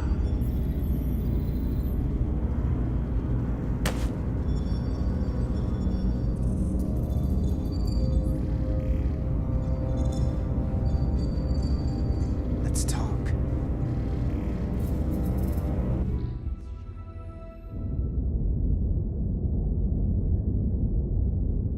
The Titan's communications officer says Captain Riker will be ready in just a moment. You need to see this. The report on the data breach. Damn. It's worse than I'd hoped. They didn't just compromise our shields. They stole the shield algorithms for all of Starfleet as well. Meaning every ship is potentially vulnerable to attack, making this so much worse than it already was. Given the potential consequences, we should notify Starfleet as soon as possible. I don't disagree, but I'll reach out to Ambassador Spock about it. I don't want to cause a panic, and I doubt he does either. I have Captain Riker for you. Let's not mention any of this shield business to Riker just yet. Put him through. Captain Riker, this is my first officer, Commander Jara Rydek. My pleasure. Sir. I wish we were all meeting under better circumstances. So do I, although you and I have actually met before. We have? I was a young lieutenant on the Potemkin. You were first officer on the Tuckerman. I piloted you and our science officer in a shuttle to survey quantum resonance in the planetary rings of Ressurgence 6. Ah, yes. Now I remember. You know, he gave me some good advice that day about a very difficult job. Yours. Well, I'm not one to turn down some words of wisdom, sir. And let me ask, as first officer on a starship, where does your responsibility lie, first and foremost? To the captain, the crew, or the ship itself? Oh, this old chestnut. I am curious to hear what she says, though. My job is to support the captain, carry out his orders, and ensure his safety. Even if I disagree with him. I like that. But the truth is, it's a trick question. Every situation is different, and there are no easy answers. And in some cases, it might not be any of those three. It could be the prime directive. Or the mission. Yes, so perhaps we should get to the matter at hand. When you were with the Enterprise, you encountered a Takan entity known as Portal 6-3. The Enterprise was held captive in orbit until you were able to convince him to let the ship go. All of which is detailed in the mission report. What we want from you is what we can't get from the report. What can we use to get Portal 6-3 to help us? I've often thought about that over the years. How a small difference in the encounter could have led to disaster. The most important thing is, don't let him push you around. He can appear as a man or as a godlike projection. He'll test you. but don't be overwhelmed by the pageantry and theatrics. I'll stand up to him. You can trust in that. Good, but that's just the first step. Portal is full of bluster and bravado, but he can be reasoned with. And that's my other piece of advice. You want to appeal to him rationally. You don't want him thinking you're acting out of fear. But we are afraid of the Takan, and with good reason. He's not the sort to suffer fools. And he'll lose interest if he feels his time is being wasted. I suppose that's one thing we have in common. Do you think he knows that the Takan have returned? He didn't even know they were gone when we went there. But the moment the Enterprise dropped into orbit around Delphi Ardu 4, he downloaded the entirety of the ship's computer. So I'd expect the same when you get there. What if he won't cooperate and we have to face these Takan ourselves? Then we have a much bigger problem on our hands. What I mean is, in the 16 years since you discovered this outpost, there has to have been research. Battle plans for what to do about the Takan if we encountered more of them. I need to know what they are. If I had that answer, it would have been the first thing I told you. We both know Command has had their share of hidden plans in the past. Like Admiral Hansen and Captain Shelby's Special Projects Division at Starfleet Tactical, devising new ways to take on the board. Trust me, this isn't some Starfleet conspiracy to keep you in the dark. But if you two don't think you're equipped to make contact, you need to tell me now. Because there is no silver bullet here. Now's not the time to hesitate. I need to know you're up to this. You're not the only one who's met the Takan anymore. We've faced them in combat. We're not just the right ones for the job. We're the only ones. All right. Asked and answered. There was a special task force that considered the Takan, and I was part of it. But because there were no other signs of the Empire, we determined the best course of action was to create a restricted zone around the Delphi Ardu system. I have my concerns, but I'll clear the way with the brass for your travel into the restricted space. Just remember what I've told you. And it wouldn't hurt to read some Sun Tzu en route. Or Marcus Aurelius. Thank you for your support, Captain Riker. I wish I could be there myself. But my first officer would probably see to it that I stay on the bridge while they get all the excitement on the away mission. The burdens of command. Rest assured, the Federation is taking this threat very seriously. You won't be alone out there for too long. Thank you, Captain Riker. One more thing. Ambassador Spock said that Takan stole some data from your central computer. What's that all about? We're still assessing the extent of the breach. Nothing to report as of right now. That's it? Ambassador Spock suggested it was something more serious, which is why I'm asking. There was a lot of data stolen. A lot to sift through. Yes, we're still making sure our assessment is accurate. We don't want to raise alarms unnecessarily. I'd raise that alarm pretty loudly if I were you. There's a lot riding on this. And if it comes to it, the Titan and I will be ready to personally lend a hand in this fight. Let's hope it doesn't get that far. Riker out. Thank you for not getting too specific with Riker about the data breach. Better we handle this ourselves, without all of Starfleet hearing about it. Just don't put me in that kind of position again. I'll try. And remember, we're on the same team here. I have more research to do. So do you. I'm sure the ship's computer has Sun Tzu in its library. Dismissed.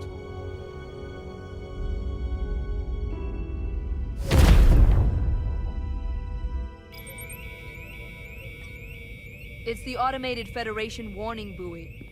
Transmitting the disable code Captain Riker provided.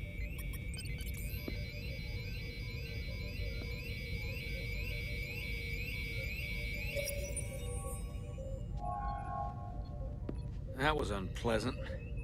Commander Ermont, what are the conditions of our systems? All internal systems operational. Commander Westbrook, what are your scans of the planet? Nothing out of the ordinary. No sign of this outrageously powerful Takan being? I'm running a magneton scan now, but so far, nothing. Where are you? Prep your way, team. We don't know if Portal 6-3 will cooperate. He's not an asset. He's an enemy. So be ready for anything.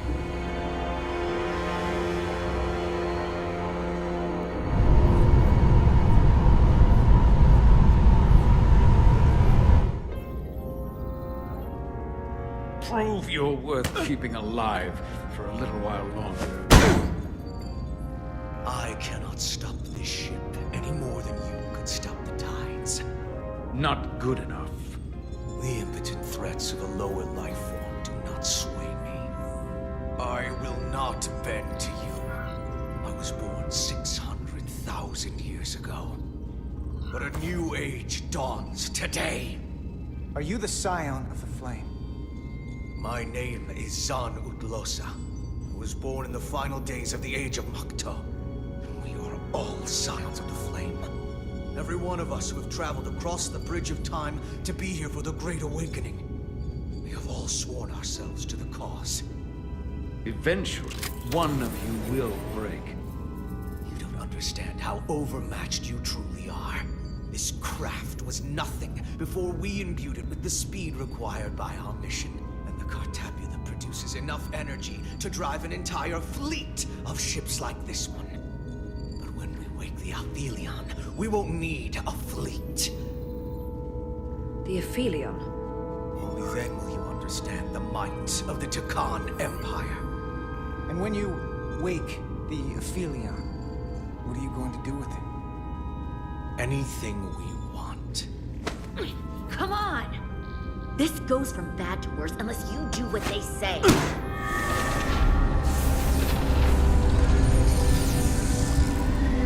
It's coming alive. You can't stop the ship. Then he will. Or we cut off his hands and use them ourselves. The moment I reduce speed or change our heading, the others will know. First, they'll just resume course from elsewhere. Trivial matter. And then, they will come here. For you, this is a dead end.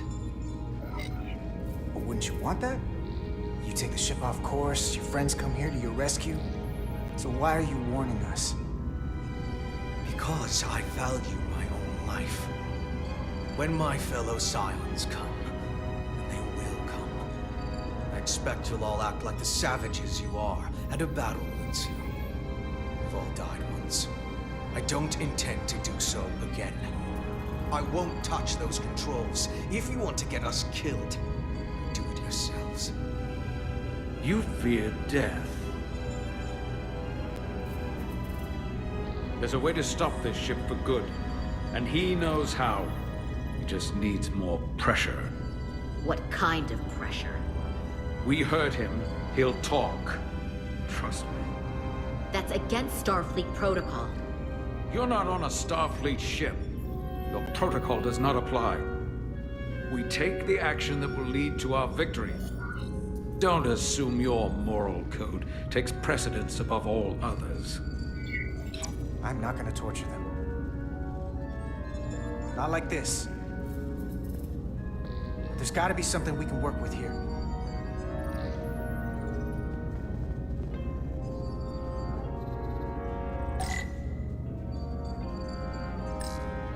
What's this? This display shows the location of the Takan on the ship. This is where the infiltrators are, the central artery of ship systems. Sensors, propulsion, weapons. Doesn't seem to be working here. This is weird.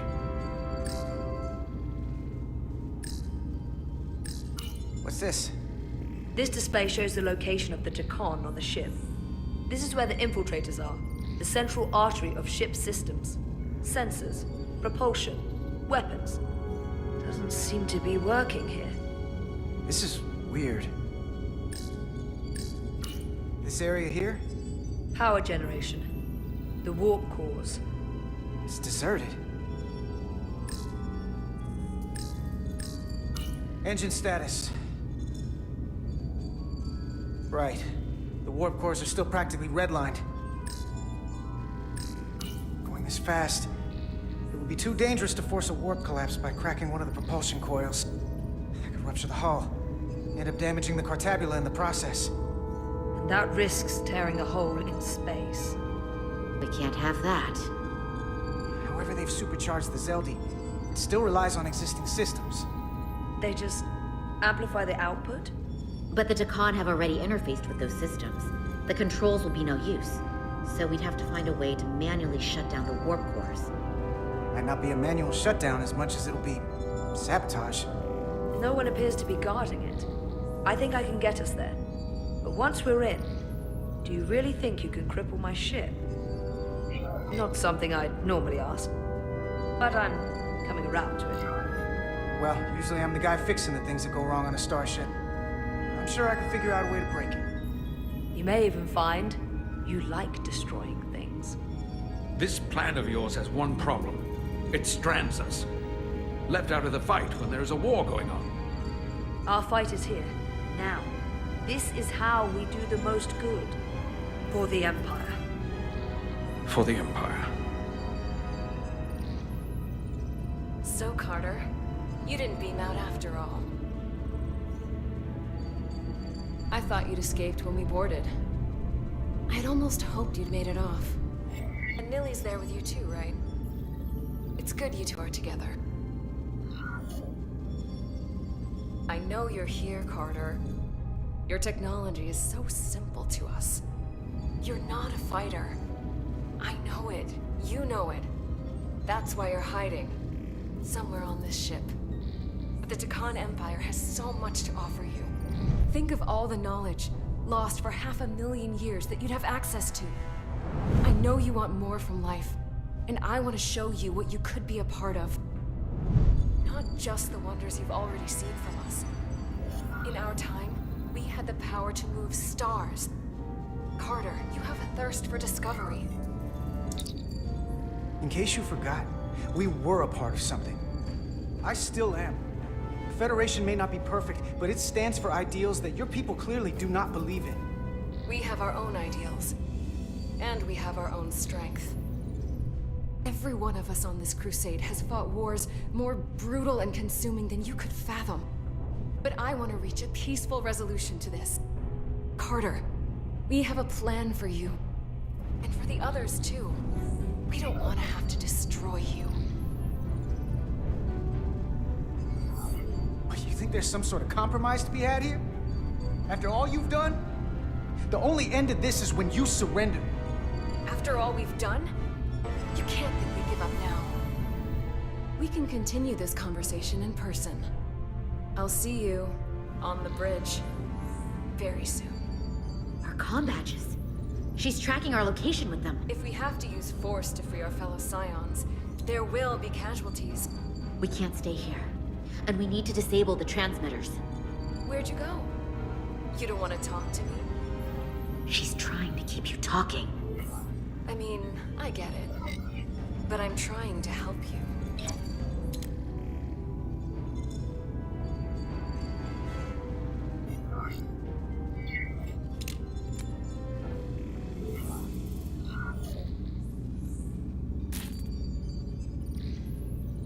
Got it. Mine's done too. Time to hit the road.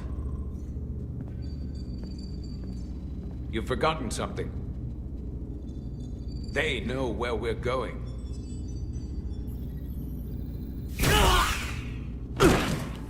Set to stun. You're not going to shoot a guy who's unconscious, are you? You keep getting in my way. We've managed this far without doing it your way. We are hardly in control of this situation. You two forget you're on the same side? Come on!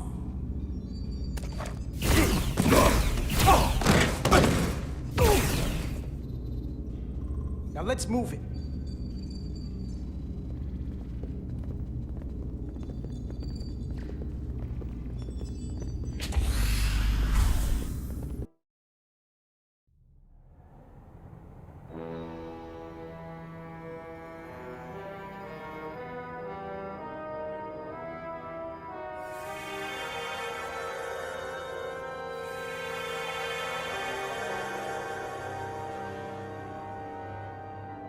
Our coordinates match the exact location where Riker met Portal 6-3.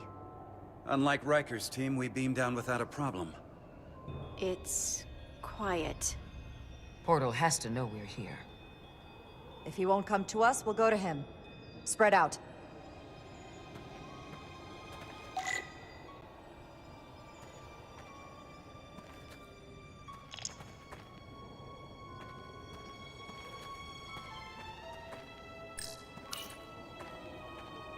Burn marks.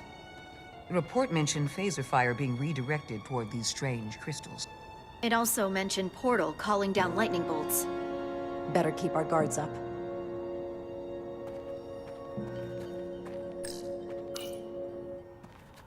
If I recall right, Geordi LaForge transported in here, hanging upside down. I guess we're lucky we were spared the indignity. Anything unusual, Commander? It's all unusual, to be honest. We've precious little data on this planet, so brief was Captain Riker's visit. Anything he didn't see himself is a total unknown. We deal with unknowns all the time. Part of the job. I'm accustomed to dealing with the unknown from my station on the bridge.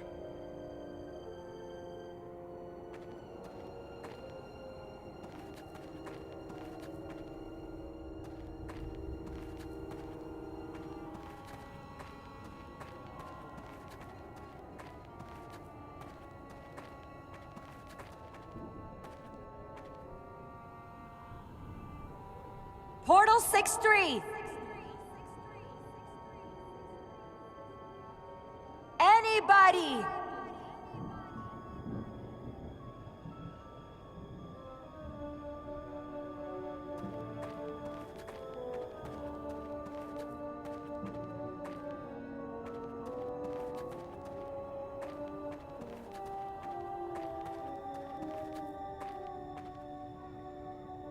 This is where Portal 6-3 projected his image. He was guarding this bridge. That has to mean something. We'll move forward when you're ready, Commander.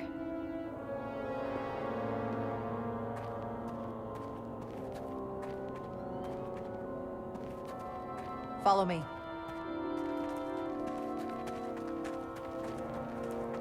Ends here.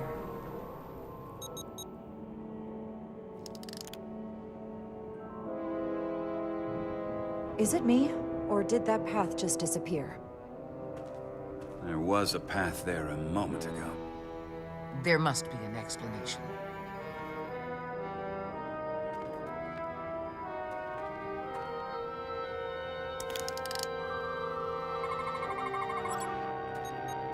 Tetrametric pulses. Same energy as the other Takan technology. Most of the crystals appear dormant. What's different about this one? Readings indicate there's a cavity in the rock right behind it.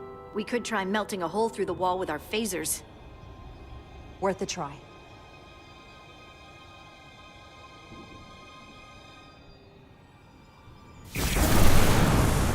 Whoa! An illusion.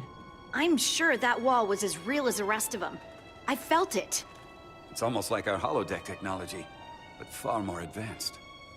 The crystals must be absorbing the energy from our phasers. I'm picking up something. A biosignature.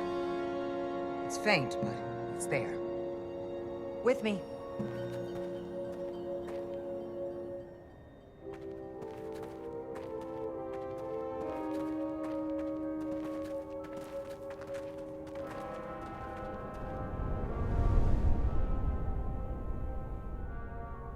Another dead end.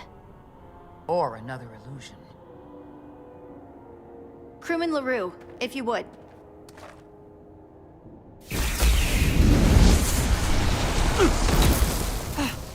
Duval to Resolute.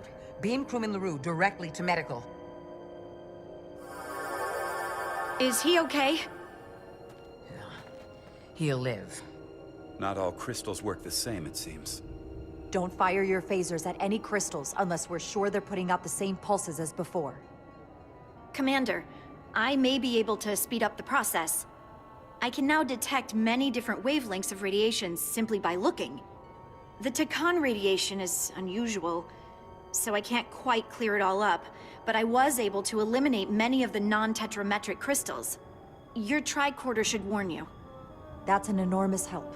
Thank you, Lieutenant. It's my honor.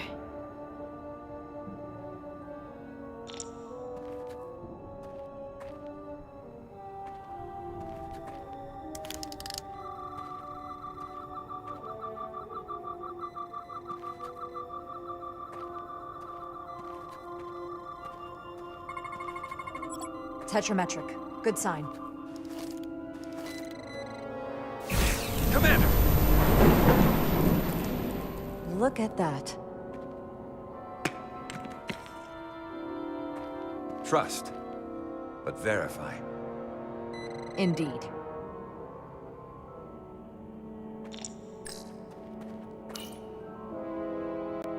We don't have any data about what's below the surface on Delphi Ardu-4.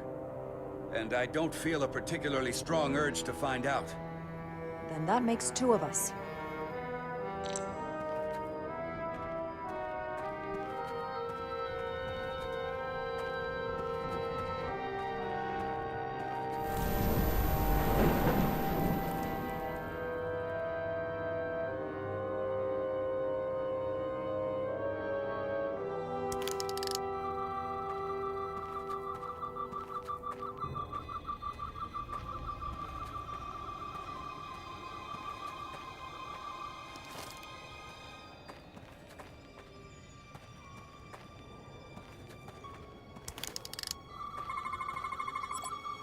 Good.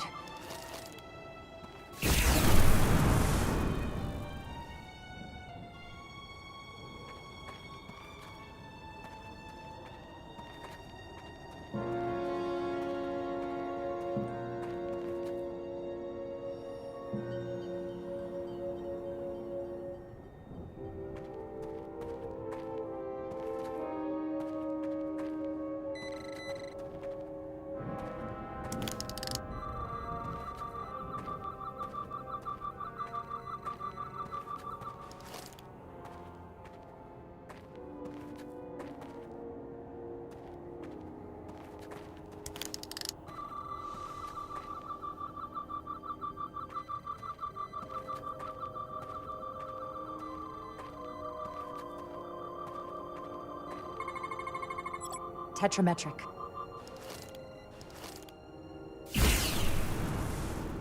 Better go see what's different.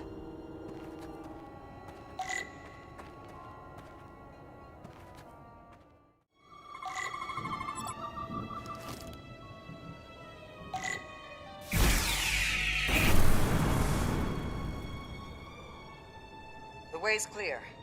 Good work, Commander. We'll make sure it's safe.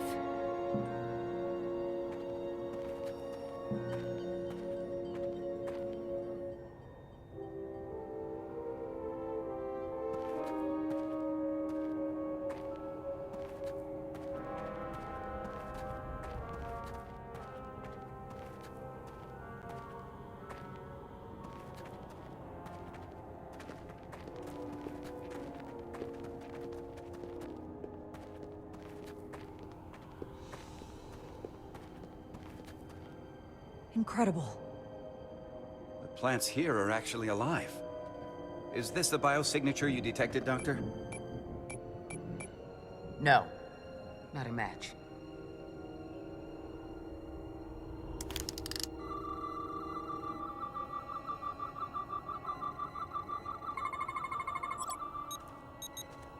Tetrametric. Then it's creating an illusion as well.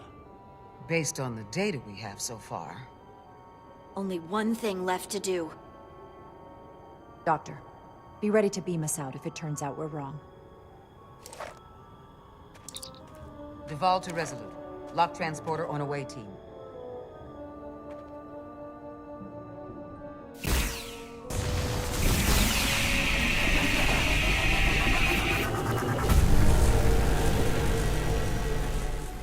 Amazing. There's nothing like this in any Federation record. The plants.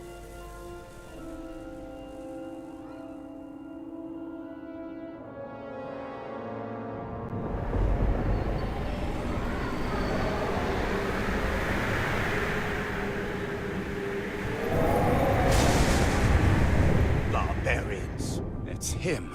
How dare you disturb me?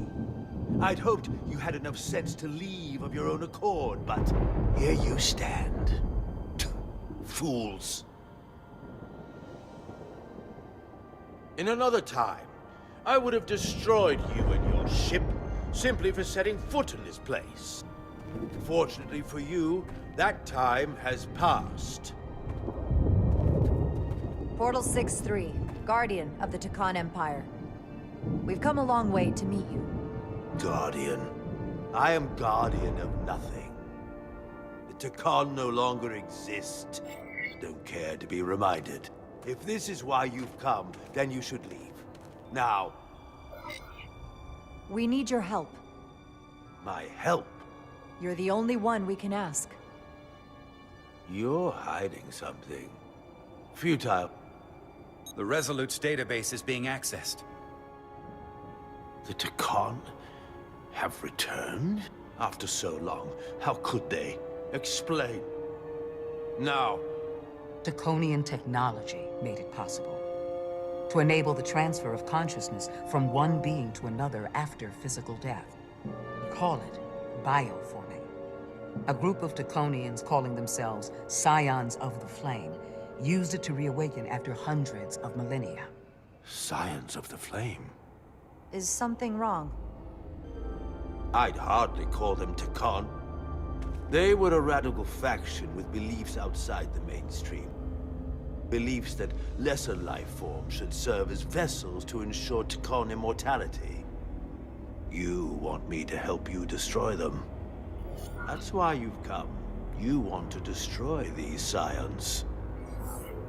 There is a war looming that could engulf the Quadrant. We want you to help us bring about peace before it gets to that point. Peace always comes at a cost. They have an incredibly powerful energy source they call the Cartabula. These Scions have the Cartabula. And they've used it as a weapon against us. I will speak with you alone. What are you...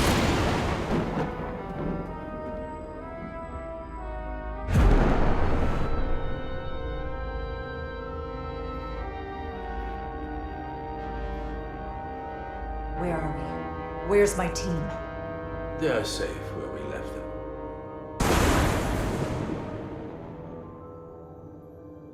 That the Scions have stolen the Cartabula is deeply concerning. And to be honest, I'd rather speak with you alone, John Rydek.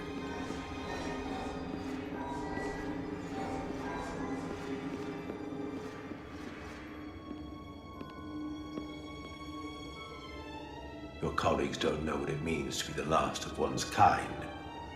You and I are remnants of fallen civilizations. The Kobliad, the Takan. One dying, one dead. Our species could not be more different, but we both know the meaning of loss. The others wouldn't understand.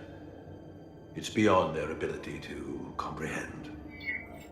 But I'm not alone in the Federation. I'm a part of something larger, just like your Takan Empire was. We are not the same.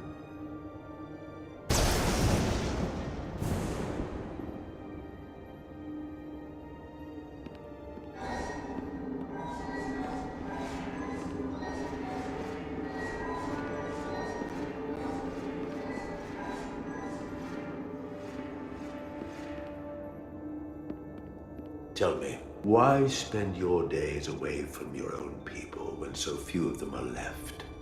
Why live your life working for this federation to which the Kobliad do not even belong? And submit yourself to their authority? It makes no sense. Not by my logic. It's true, the Kobliad chose not to join the Federation when the offer was made.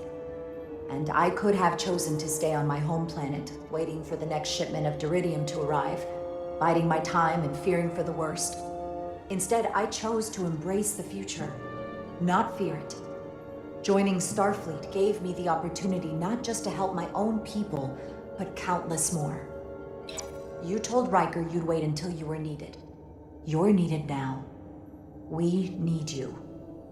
As much as it pains me to learn the Cartabula has fallen into the hands of the Scions, my services are not up for offer.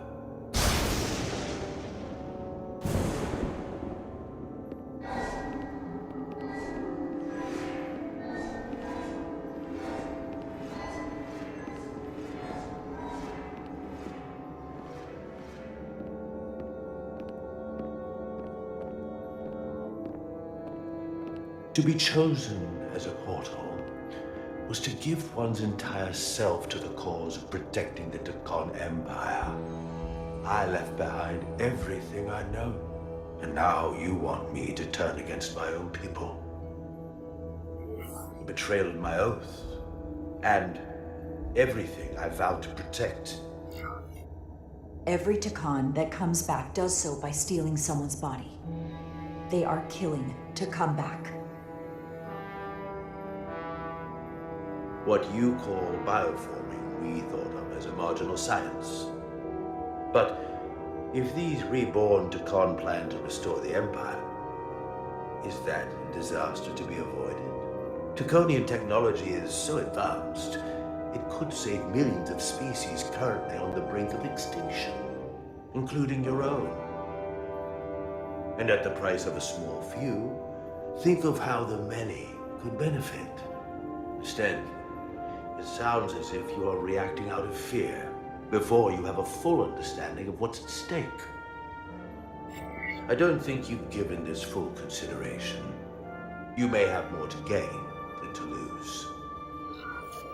The Trekkie Empire is gone. It had its opportunity and proved unable to survive. There must have been a reason the Trekkie have faded to a distant memory. It ran its course.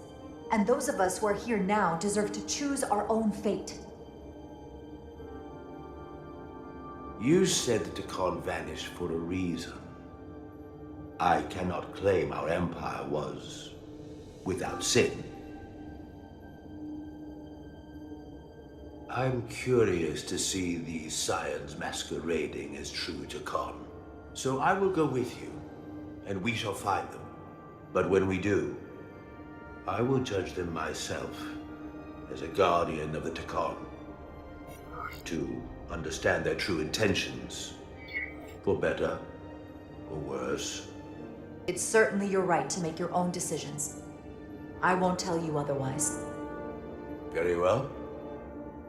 I'll return.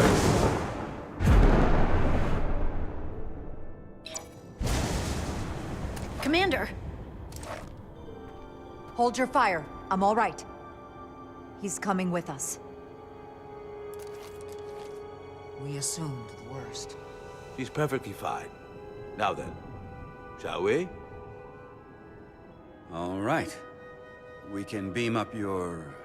Do you have any equipment or tools?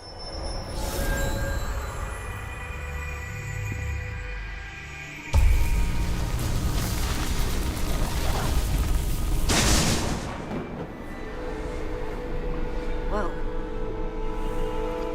This is all I need. Away team +1. Ready to beam up.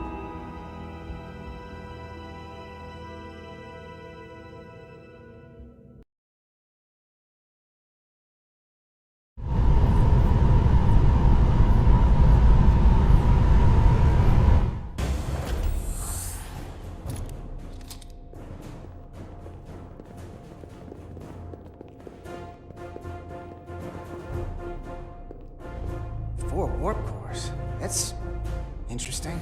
Redundancy. If one goes down in battle, we can still operate. Makes this more difficult, though. This ship can maintain warp with half the cores offline. We'll need to disable 3 of them. Where are the engine schematics? Power flow routing charts. We're soldiers, not engineers. I thought you would know what to do. You're in good hands. We can do this. I trust that you can. You at least know where we should start? This way.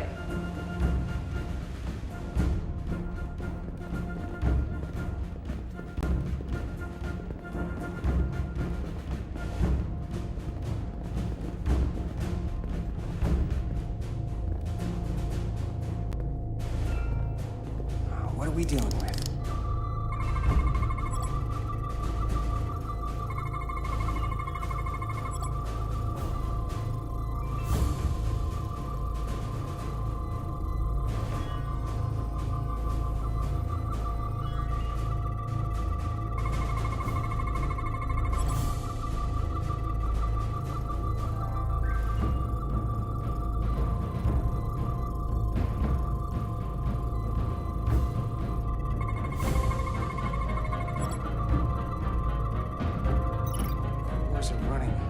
really hot. Makes sense, since they've been producing at max output since we left Hotari space. No ship can run for very long like that. Not before a catastrophic failure hits. It's right on the edge. We just need to figure out a way to give it a push. Bet that console down there could tell us a few things.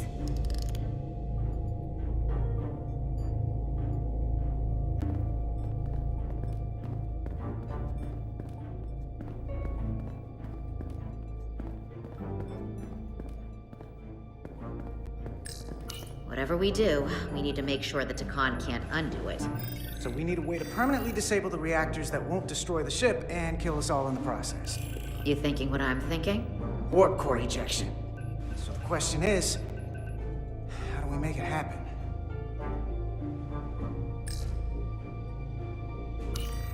The reactor coolant system is operating at emergency containment levels. It's just barely keeping the temperature in check. Maybe we can use that. If it gets this high, their system considers a reactor breach imminent.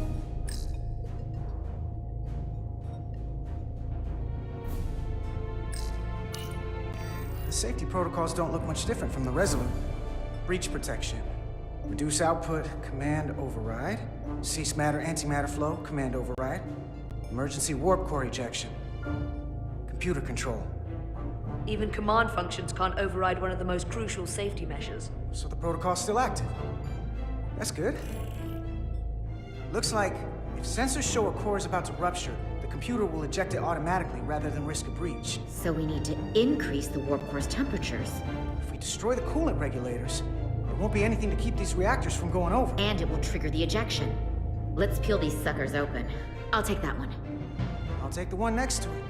The second you two start dumping cores, the Takan will know we're here. We'll be vulnerable. Stuck in one place while you work. Start thinking about an escape plan. I have a feeling we're gonna need one. We'll barricade the door. Work quickly.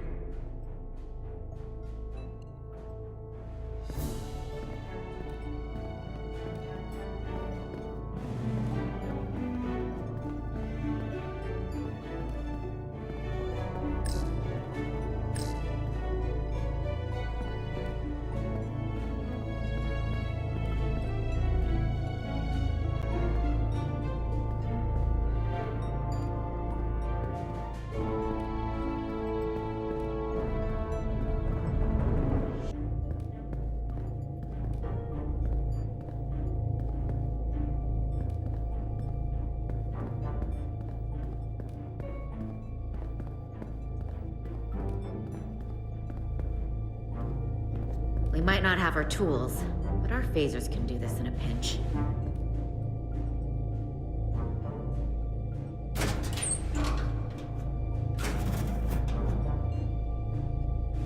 We better get this right.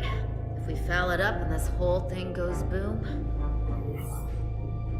we don't know how much damage that Cartabula will do. Listen, the best way to make sure something goes wrong is to stress.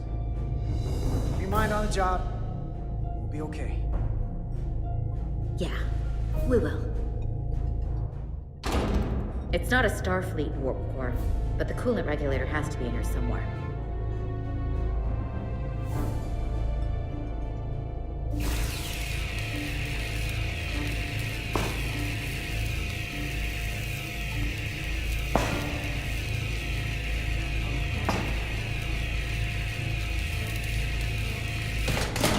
There you are. Time to heat things up.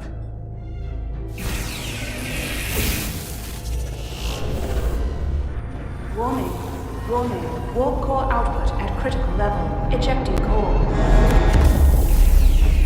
Okay, now they're definitely gonna know we're down here. Warp core output at critical level. Ejecting core. Just one more to go. They're here! They're cutting through the door.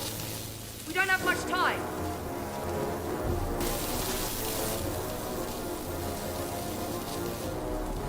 Okay, same as before.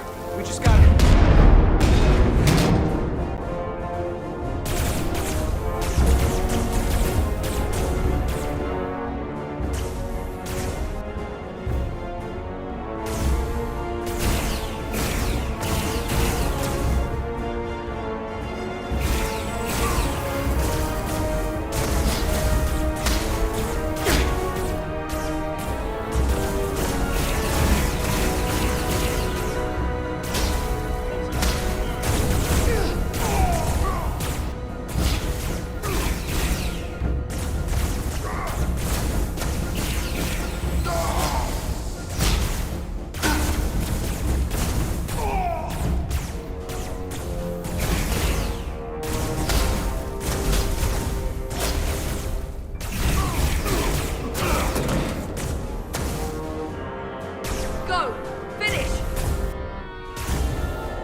not shooting at the matter-antimatter reactor? I'll cover you. What? No! Get the warp core done, or we're all dead.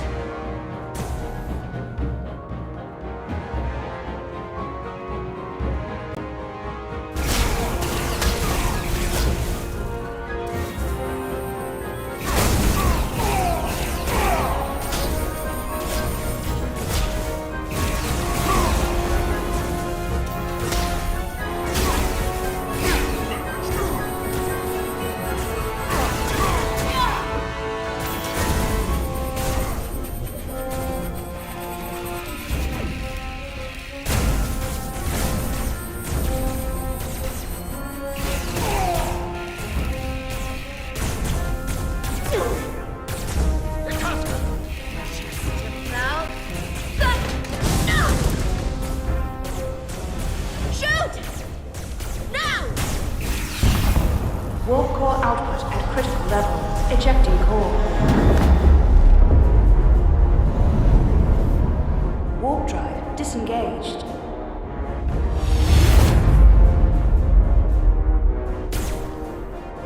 You did it.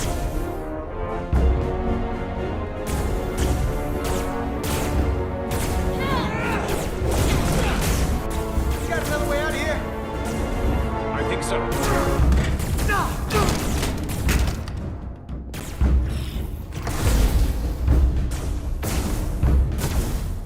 Tosca, can you climb?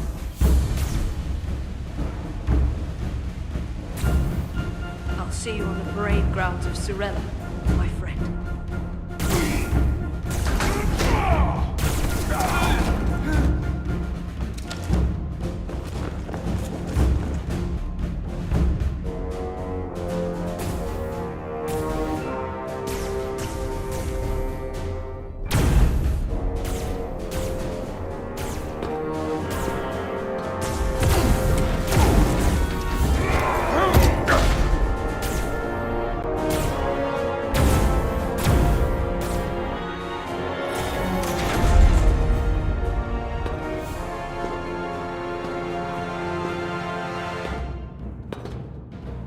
You want me? I'm right here.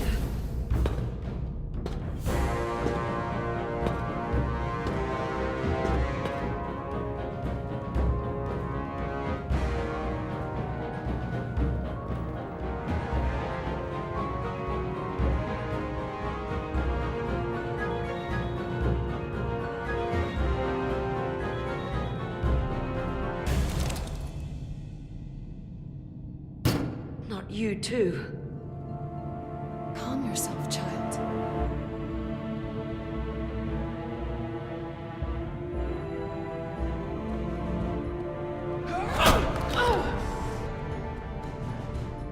It will all be better soon.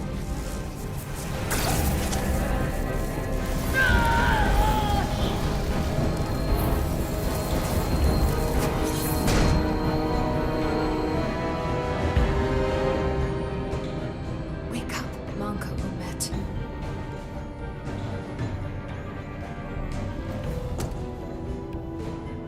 Return to us.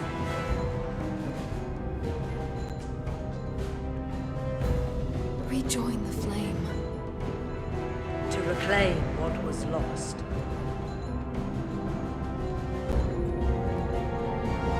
You don't need to watch this. I do. I want to remember every moment when I made them pay. But this isn't the end. I will avenge you, Tosca.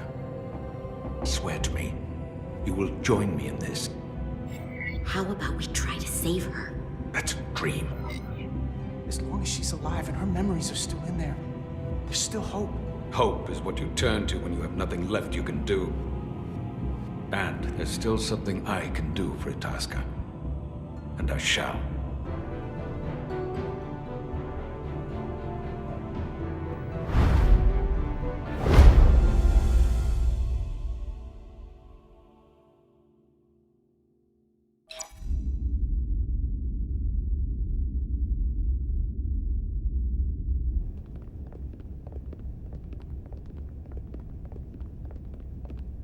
There's so much I want to ask you.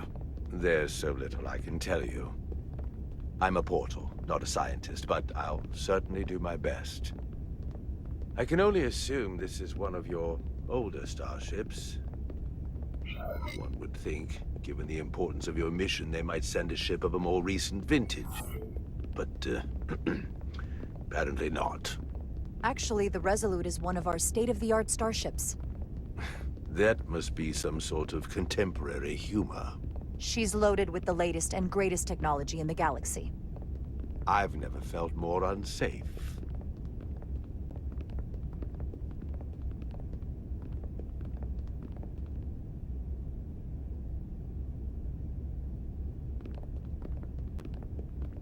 Something wrong? Not at all. The galaxy has grown more diverse since the days of the Tekon Empire.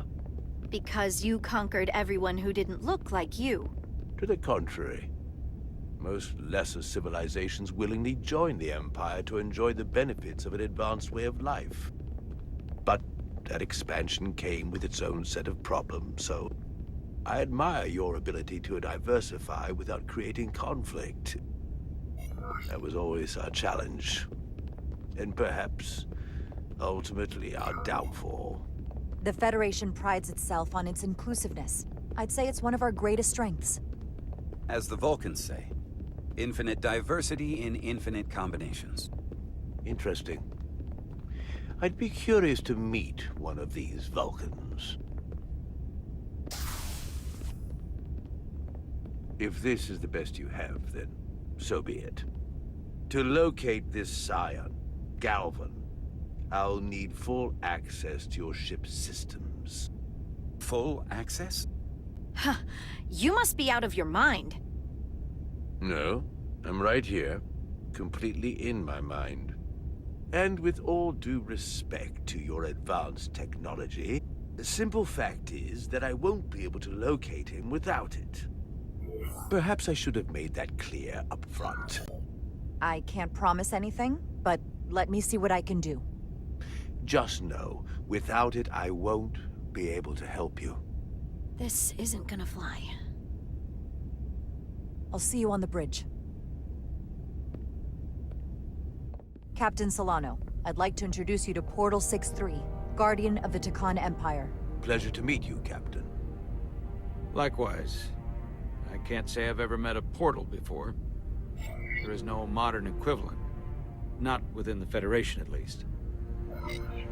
We are incredibly lucky that Portal has agreed to join us. Your first officer makes a very persuasive argument. So I've noticed. You spent 600,000 years at your post. That certainly takes an uncommon level of dedication. We all have our duty. Of course. But I'm curious.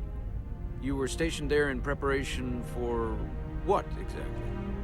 Any and all threats to the Empire. An empire that no longer exists. Which suggests you weren't very successful. You said you needed my help. I didn't come here to be insulted. Perhaps that was a mistake. I'd be happy to return to Delphi Ardu at any time. Of course, the fall of the Empire had nothing to do with you. We know that. Do you? Because it seems your captain has a different opinion. I'm merely curious where your allegiances might lie. Clearly it's with the Tekon. Yes, Captain. You have found me out and exposed my true loyalties. To the Tekon, not to the Scions of the Flame, who do nothing more than tarnish us in name and reputation and don't deserve to be called Tekon. That's why I'm here. And if you'd be so kind as to give me access to your ship's systems, we can get on with it. And you can stop wasting my time. Access to our systems? That's completely out of the question.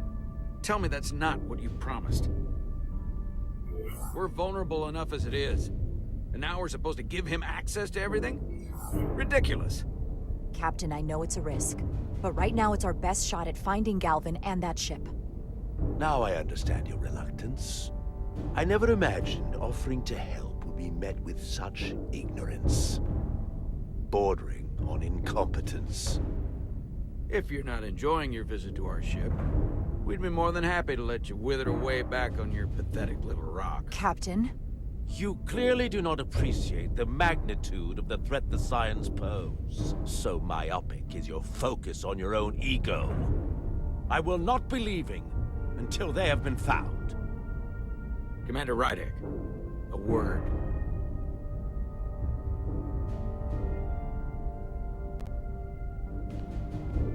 And to think, I waited 600,000 years for this. You realize that's supposed to be in an incredibly difficult position. I was against seeking him out from the start, but now, to give him access to our systems? It's insane! And you somehow expect me to believe his allegiance is with us? You heard what he said in there. There's no way we can trust him. It's entirely possible. We don't really know where his loyalties lie, which is why we should proceed with caution. Keep a close eye on his every move. We can't afford to get this wrong. We sought him out for a reason. To help him find our missing crew, Galvin, and those Elydian ships. This is the plan we agreed to with Ambassador Spock. Which I never liked. But here we are. You know what this mission means to us. Not just for the Federation, but for me personally. I can't afford another screw-up. Losing the shield algorithms was bad enough. This could be the end of my career. I'm sorry, Captain. You know I support you, but millions of lives and the future of the Federation are at stake here. Both of which are more important right now than your career. It's not just mine. It's both of ours. Then so be it. I'm going to trust your instincts on this one. I just hope you're right. For both of our sakes. Let me know if you find anything. We're good. You may begin. I will, of course, have to make a few modifications. What kind of modifications? To find Taconian technology requires Taconian technology. If this Scion Galvan modified his ships, then I must do likewise to yours.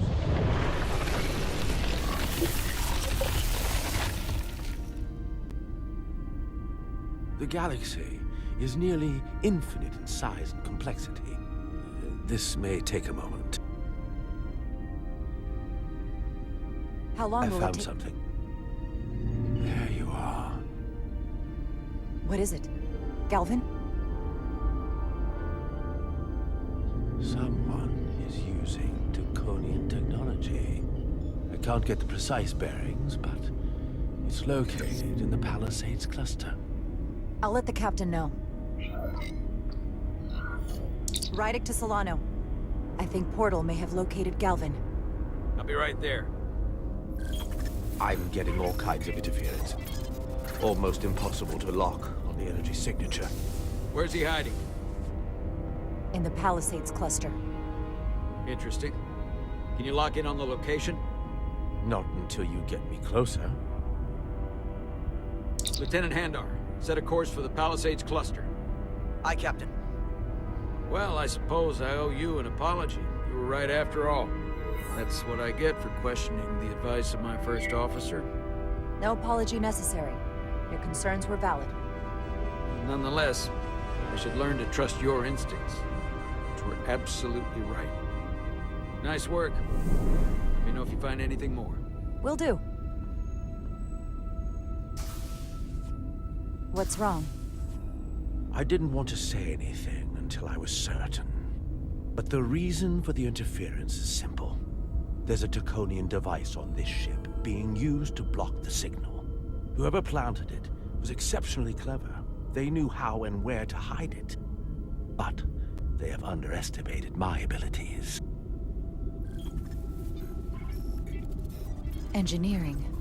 Take care of the Taconian device, and I can find Galvan for you. It's designed to interfere with all transmissions, or at least delay and confuse the effort to find Galvan's ship. Hold on. My understanding is that Takan technology requires a Takan to operate. Is there another Takan on this ship? The Scions could have someone on the ship, doing everything they can to stop us from finding Galvan. Don't worry, I'll get this fixed. We're going to find that ship.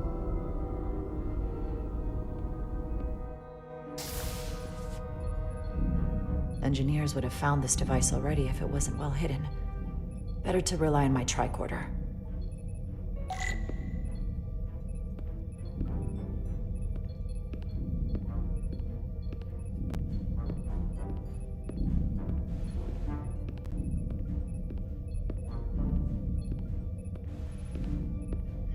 There's a lot of noise in here.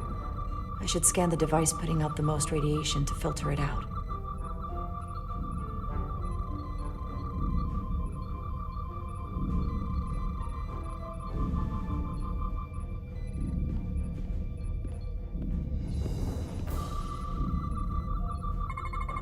That's better. Most other radiation sources in here are well contained. There's definitely tetrametric radiation nearby. But even with the gain boosted, it's getting drowned out by other sources of radiation in here.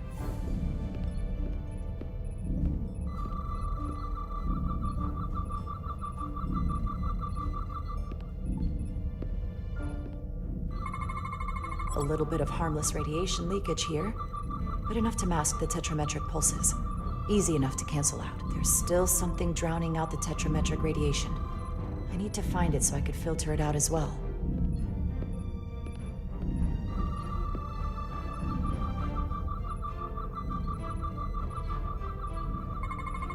Jeffrey's tubes thump harmonics from all over the ship. I'll filter that out. There we go. I'm getting a clear tetrametric signal now.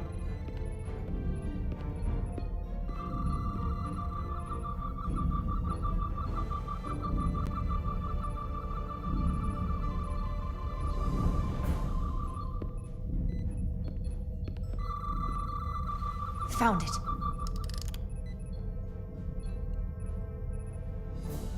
Excuse me, do you belong here? Commander Rydek.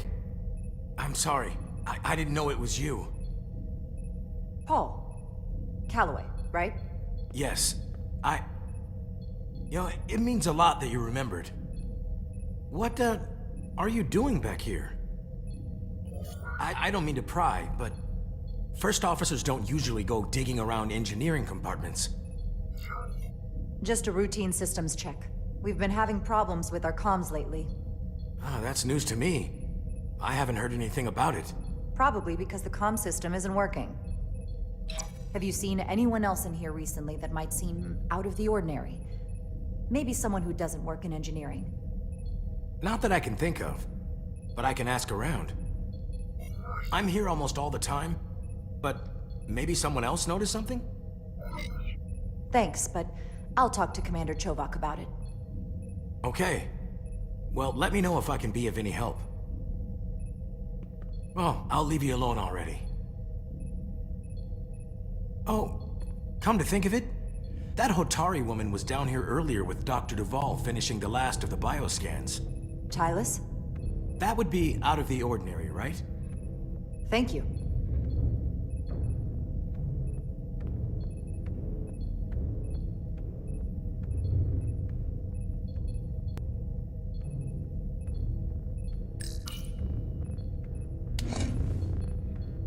Maybe Tylis saw something.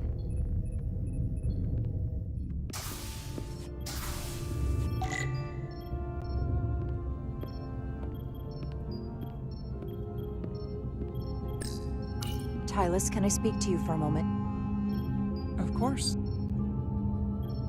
Is something wrong? There's something happening. I may need your help. This is important. How can I help? When you were in engineering with Dr. Duvall, did you notice anything out of the ordinary? Or anyone? Not particularly. Why? I found this, hidden in a compartment down there. That's Draconian technology. Does that mean there's a Scion on board? But Dr. Duvall bioscanned everyone. Every deck, every crew member, I've seen the logs. She couldn't have been more thorough.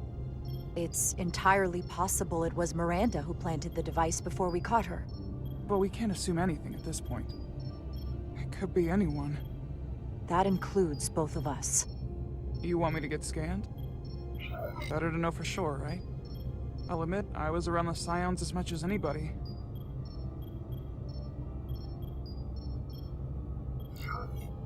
I would feel more comfortable if you did. I understand.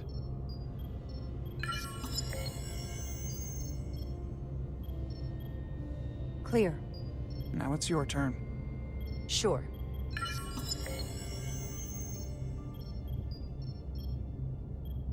Clear. Don't sound so surprised. You spend plenty of time with the Scions as well. You never know. Let's get to it. The search starts in engineering. Whoever planted the device most likely did it within the last few hours.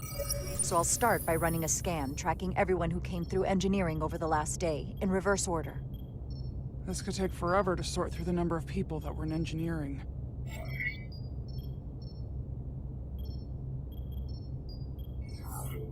Filtering for outliers. People who don't work in engineering. That helps. I'll filter out the duplicates.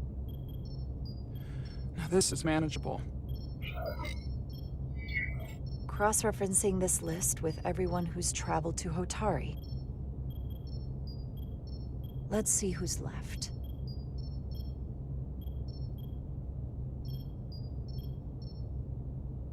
No. This can't be right. What?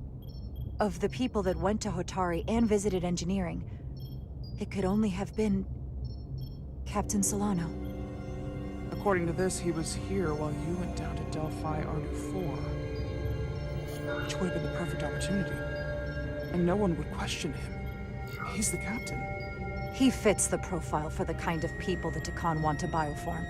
People with authority that can lead to them gaining more control. Like Galvin? The Queen? The captain of a Federation starship. What happened when Dr. Duval bioscanned Captain Solano? That's just it. She never did. How is that possible? Something more urgent would always come up. There was nothing she could do. But performing a bioscan is the only way to be absolutely sure. That's not going to be easy. First thing I need to do is get this device to Portal. Be careful. And good luck. I'll need it. I found the device.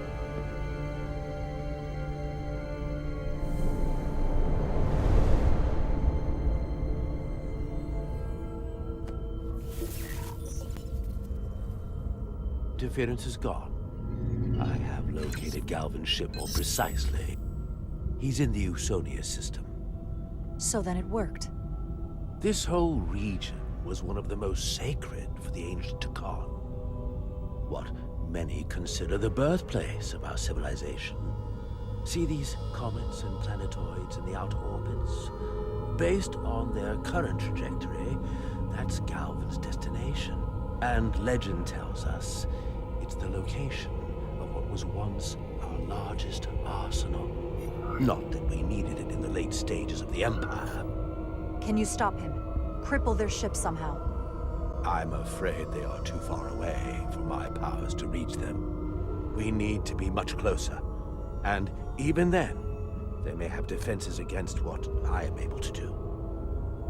If Galvin and the other Scions secure the arsenal, they will become extremely dangerous. My people had such power at the height of the Empire. The Takan were as gods, keeping absolute control over countless worlds. I must speak with them directly. However, the presence of this device is worrying. It's highly likely it was placed here by a Scion, hidden among your crew. And it is unlikely this interference device was the Scion Saboteur's only trap. If we reach Galvin and the Saboteur cripples your ship, we will be at their mercy. Even my powers will not be able to protect us. Do you know who it is? They may well do more damage if left alone. Time is not on your side. Just leave that to me. I hope to resolve it soon. The longer you wait, the more time we lose. Bioforming was so rare in the time of the Empire that I am not able to detect if it has taken place. Whoever you suspect, proof is something you will have to provide on your own. I'll have it, once I've bioscanned the person I suspect. I just need to visit Dr. Duval. It's quite the claim. Last time we spoke, you said Solano was perfectly fine. I wouldn't be asking you if there was any other possibility. That would explain why Solano has been too busy for a bioscan lately. As the ship's doctor, you have the authority to declare him unfit to serve. If you're right, this is the worst-case scenario. Challenging your own captain is a tall order. Are you sure you're prepared for this? If you fail, that's it. The end of your career. Maybe your life. I don't know if it's possible to be ready for this. I respect the honesty. I'm in. We can't pull this off with just the two of us. I technically have the authority to make Solano undergo a scan, but in reality, he can and will refuse to do it. We need at least another member of the senior staff to support your claim, or this could all blow up in our faces. You better think long and hard about who you can trust.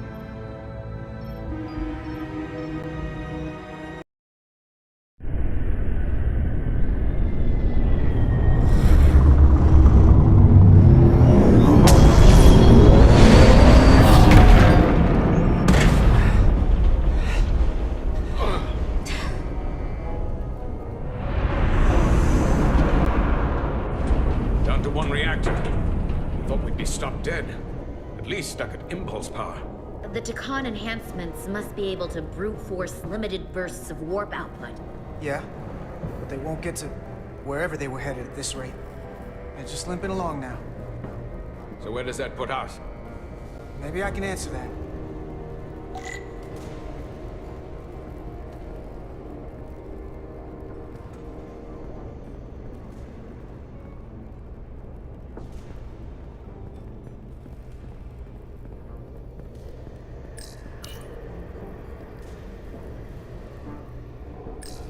I got the ship's heading. They've changed course. Drastically. Looks like they're headed here.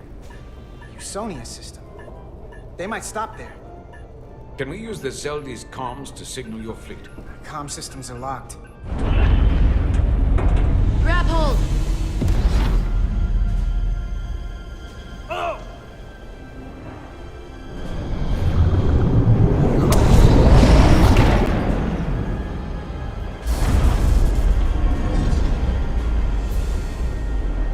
The inertial dampeners can barely keep up.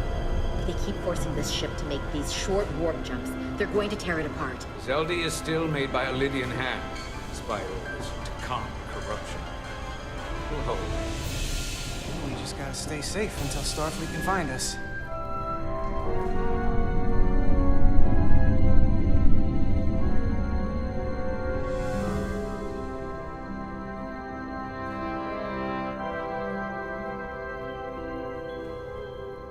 Your people. Is there somewhere you go when you die? Life after death? No. On my homeworld, some people think they can cheat death in a way by joining with the Trill symbiont. But that's not a life to me. What about you? Is there another plane of existence for you? With every passing battle. We only get one life to live. I'm not counting on anything coming after I close my eyes for the last time. Then you may never understand this, but please try. My people have a special journey. When Lydians die, we rejoin our comrades, family, and ancestors. On the parade grounds of Cirella? That is just one part of it, but yes. Death is not the end for us. So, even if some part of Itasca remains, by letting the Takan use her body, at best we are delaying the inevitable next step for her. At worst, we are leaving her as a prisoner in her own mind. You want to save the transformed. So do I. Now that I've seen it happen, does it make me a hypocrite to say he has a point? what if we can't get them back? We can't leave them like that, right? I think Itasca would want to be released. To think of what she could be going through right now. What you're talking about is mercy. And that's an honorable goal. That seems easier to live with than being driven by revenge. I had a sister, a twin. It's very rare among the Trill. You never told me that.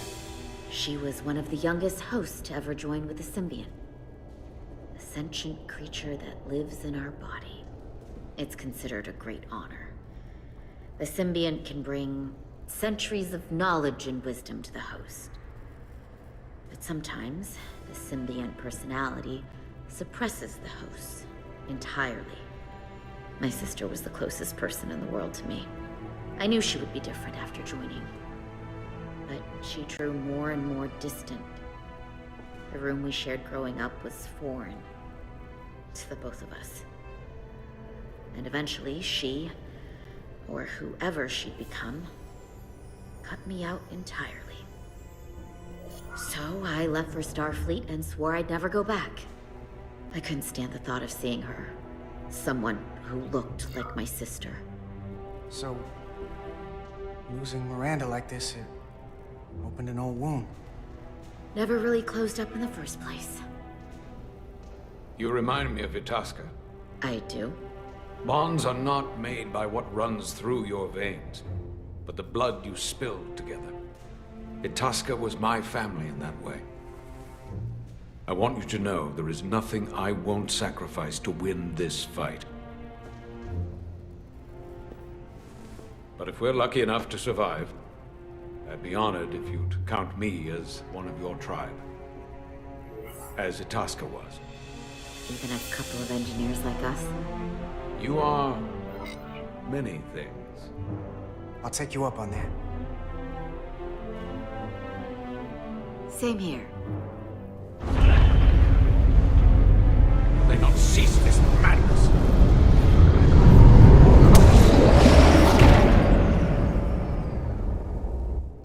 What is this place? Is that the Veskar? Another one of yours?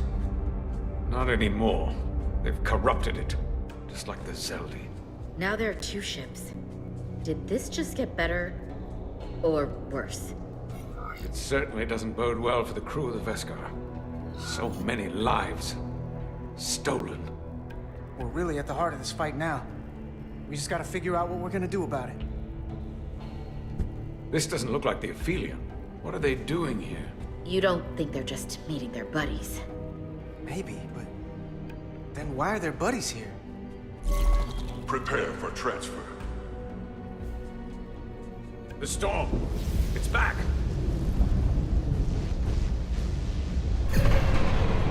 What happened?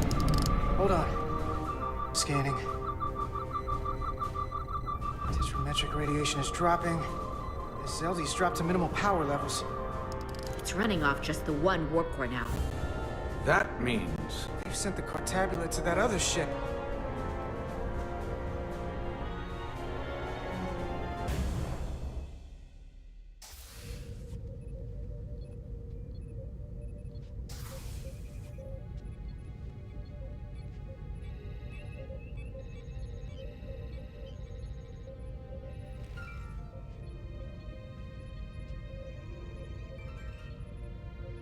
Something wrong, Captain? No, nothing's wrong.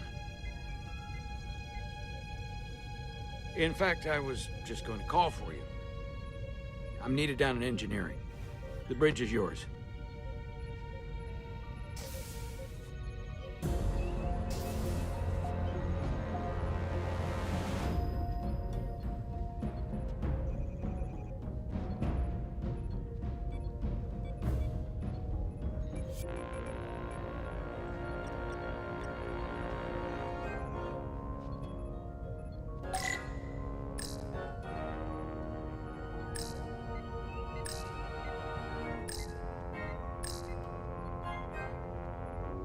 Commander Westbrook, a word, please. I'm busy here, so let's make it quick.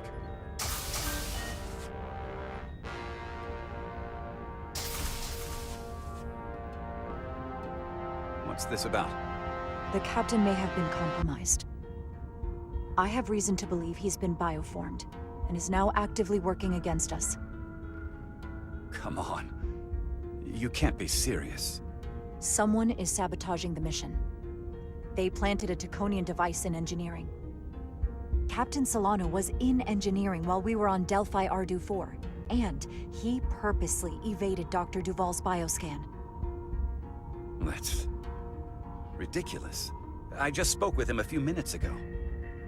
He was as normal as ever. Now, if you'll excuse me, I have work to do. Listen, I know we've had our differences, but I need you to hear me out on this. What evidence do you have to even support this preposterous claim? I'm working on that. Right. This isn't the first time you've trusted me. That consistency makes me want to believe you. If you go through with this, and you're right about Solano, you'll be the new captain of the Resolute. I hoped I would be captain someday, but I didn't want it to happen like this. I'll have your back, but you damn well better be right.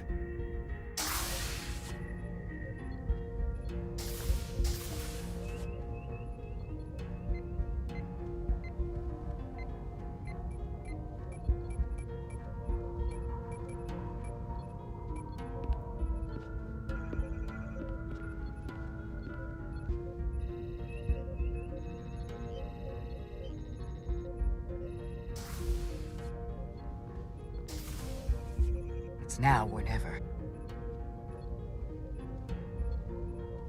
Captain Solano. Commander Rydek, we need to talk about... Doctor? What brings you to the bridge? Just a bit of housekeeping.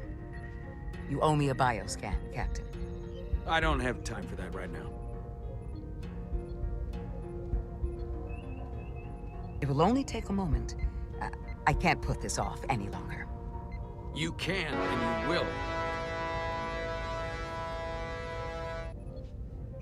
All you'll find is that I'm quite reasonably under stress given the circumstances, and you aren't making it better. I'll find you in sickbay when I'm good and ready. Or, if you're gonna stand in the way of the mission, I can find you in the brig instead. It's merely protocol, Captain. All officers that touch alien soil have to be bioscanned. I know the protocol. It's not more important than chasing down these Taconian marauders. The crew looks to you for guidance, Captain. It may seem like a nuisance, but it would set the right example. What is this? We need you to comply with the scan, Captain. That's enough. Drop this. All of you. I'm giving you a direct order, Commander Rydek. Stand down and go back to your post. Now. Do not make me tell you again. I've been a starship captain since before you were in the Academy. I refuse. So do the others.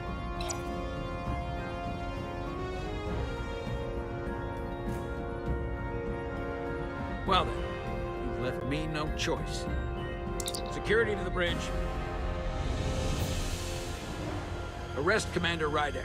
Take her to the brig. On what charge? Conspiring with the enemy and mutiny. Captain, please reconsider. I've given my order. This is not Captain Solano. He's been bioformed. He's a scion. You're out of your mind. Commander Rydek has proof.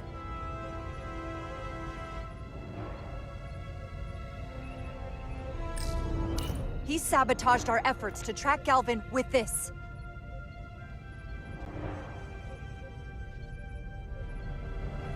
He planted it in engineering while we were down on Delphi Ardu 4. Lies! Perpetrated by the only Takan in our midst, Portal 6-3. He's actively trying to divide us from within. Captain Solano has refused to be bioscanned because he knows it will reveal he's a scion. Take her to the brig, or I'll do it myself. Oh!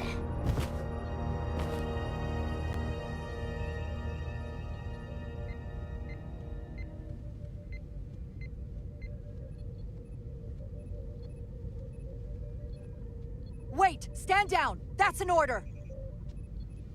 What is the meaning of this? Everyone hold until we get answers.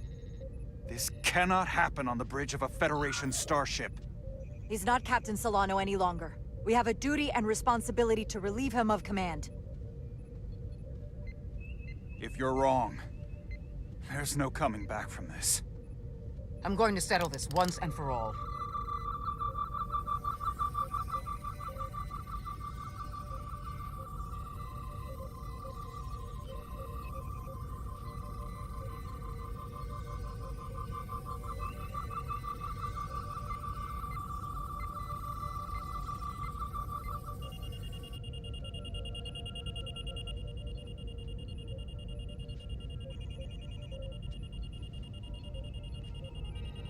Commander Rydick was right.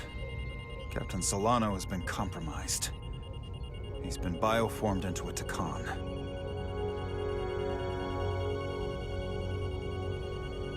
As the Chief Medical Officer of the USS Resolute, I'm relieving Captain Zachary Solano of command. Take him to the brig.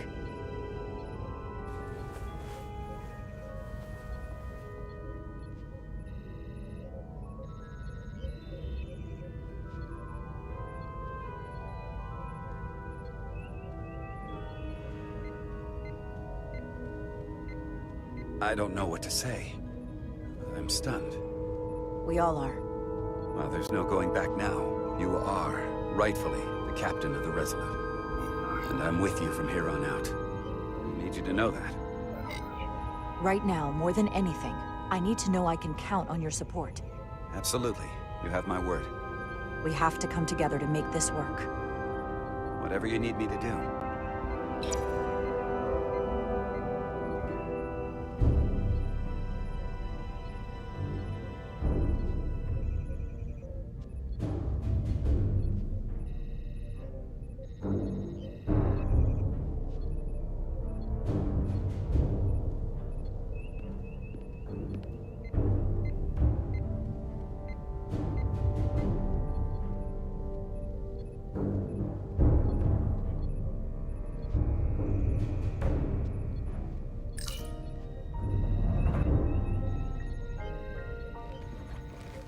Set course for the Usonia system.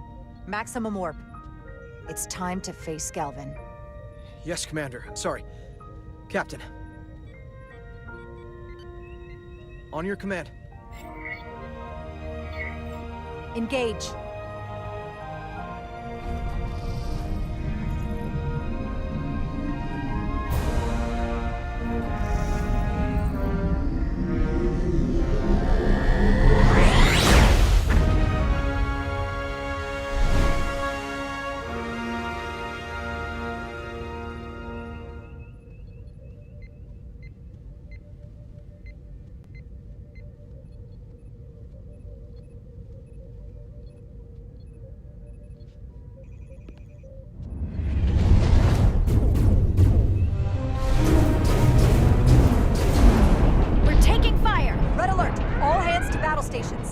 Shield status. Set to maximum, but with the algorithms compromised, they may not do much. Captain, that other Elydian ship is here. The Zeldi?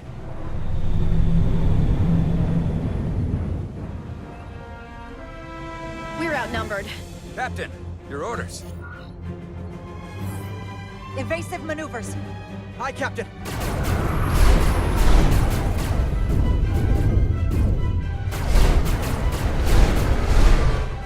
The Veskar's warp engines are powering up.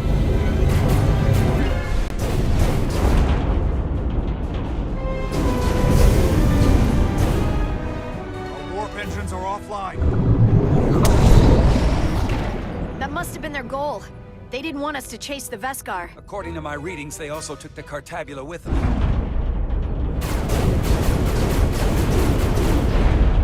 They're not breaking off. We have to destroy the Zeldi before it destroys us. With Diaz and Edsalar still over there? They'll need to evacuate.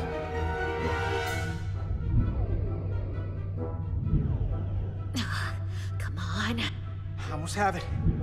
They gotta know we're here. Hurry! You got it?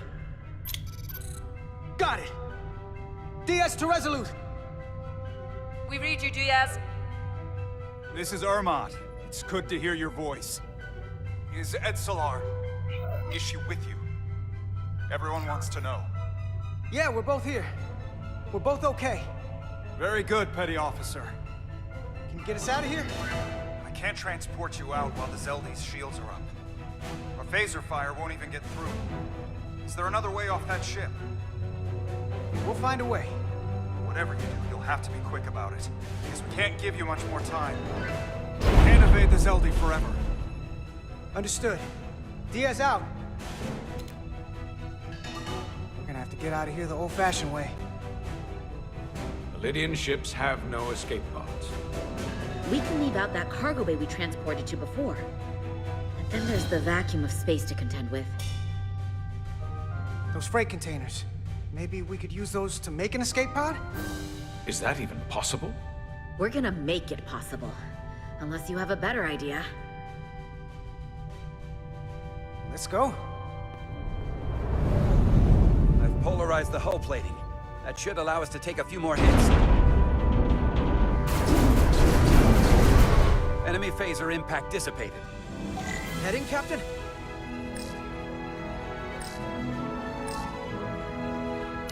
Attack pattern Delta. Target ventral power couplings. Aye, Captain.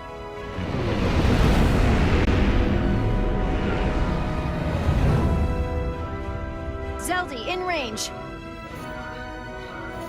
Fire!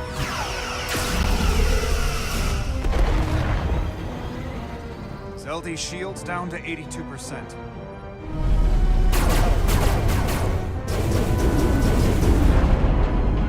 We're doing damage, but they're hitting us right back. We'll run out of hull before we penetrate their shields. Perhaps I can be of assistance. I can modify your impulse engines to amplify their meager output and avoid more of their attacks. But I will need full access to your propulsion systems. That goes against dozens of Starfleet regulations. Not a security risk if the alternative is destruction. To me, it's simple. You can take this beating and help me weather it. Or will you put your trust in me? I've left everything behind for you. The least you can do is put your faith in me. Commander Ermot, give portal access to the propulsion systems. You're going to have the ship in your hands. Don't let me down. This will take a moment.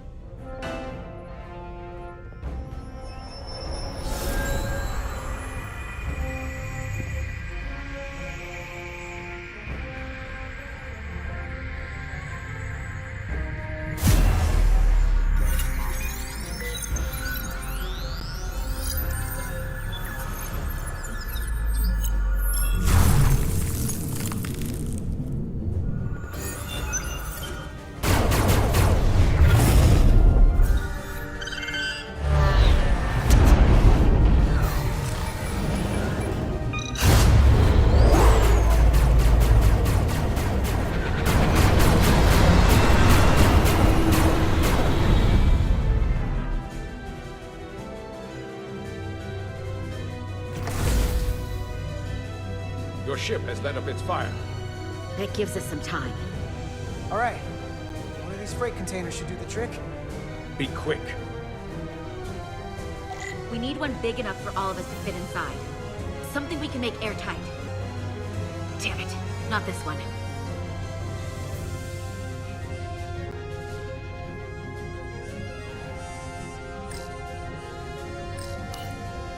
Here we go. This'll work. That's great, but it's not airtight yet. No problem. We'll just seal it up. This container is extremely heavy. Even with the containment field open, it won't leave the bay quickly. I'll find something to accelerate our exit.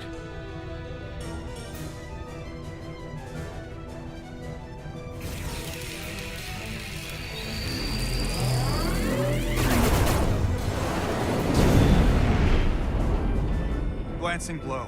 Very little damage. I cannot keep this up for long. Their phaser banks are recharging. Now's our window. We have to strike back. I agree. Their next barrage could be our last. Better make this count. Target their weapon systems. Take the teeth out of their bite. That could make them run. Just like the Veskar, we'd lose Diaz and Etzelar again. Hit their engines! We've already lost the Veskar. We need to protect ourselves first. Target their propulsion systems. I don't want them going anywhere. Targeting their engines.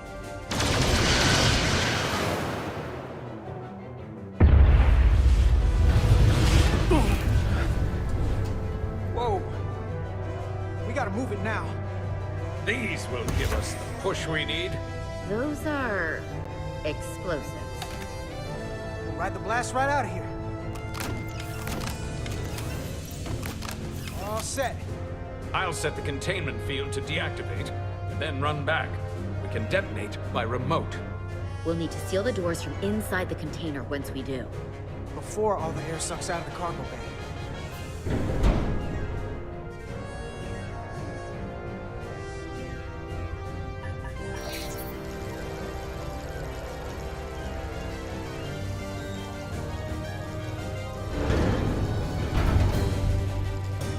Just a few more moments. Hurry! What are they doing in there?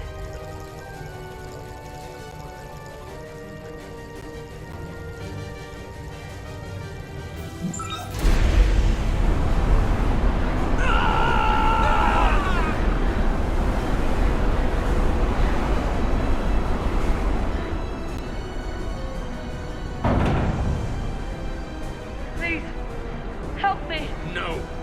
Let the Khan get what they deserve. Don't leave me to die. I don't know. Can we really leave her? We can't. We don't have the time. We have to seal ourselves in.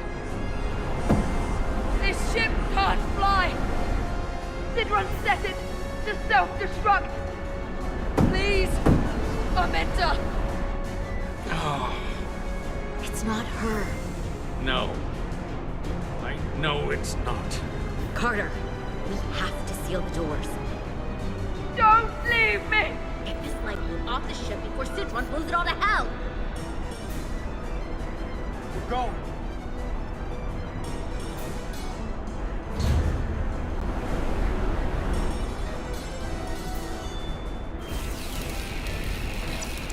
Etzelar to Resolute. I have the awaiting. Go ahead. We're about to exit. We see the cargo bay containment field is deactivated. Get that tractor beam ready. And you should know, the Zeldy is set to self-destruct. If we do enough damage to the Zeldy first, it'll prevent the self-destruct sequence from completing. We can't wait any longer. We have to fire. Captain, they're almost out of there. We need to act fast. Hold all fire! Get out of there, Petty Officer. Do it now! You heard her. Done! Ready? Detonate!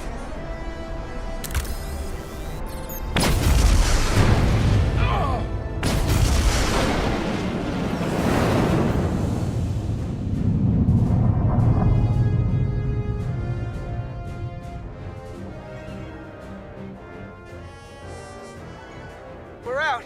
I have them on sensors. Tractor beam activated. Locked on and ready to fire. Fire!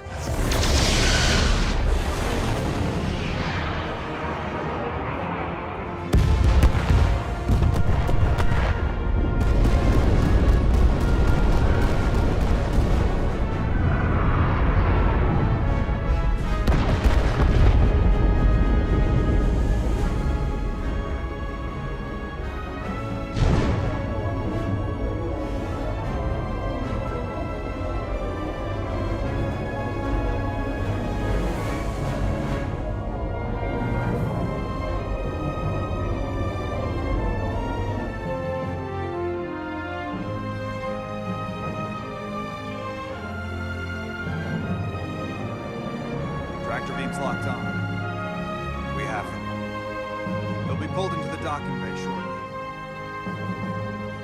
There's something else. I tracked a transporter signal to the planetoid moments before the Zeldy detonated. Sidron.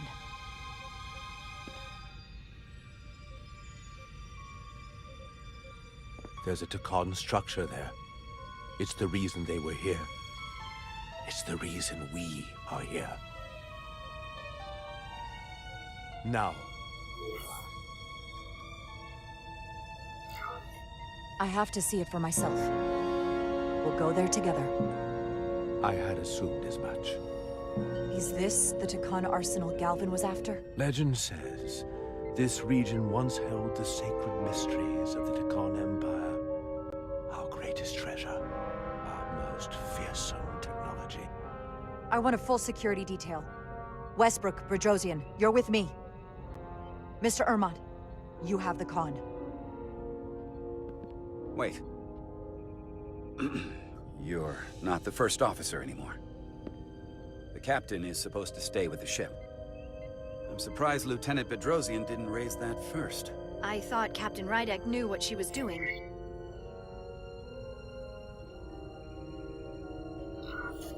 That's the protocol. But it's also a captain's prerogative to break that protocol. I suppose it is. We'll deal with the first officer vacancy when we return. Until then, Mr. Ermont? Yes, Captain.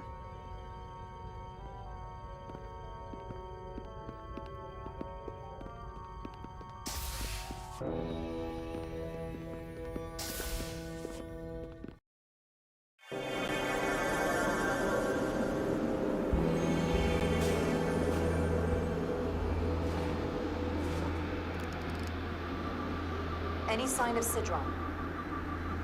Not that I can see.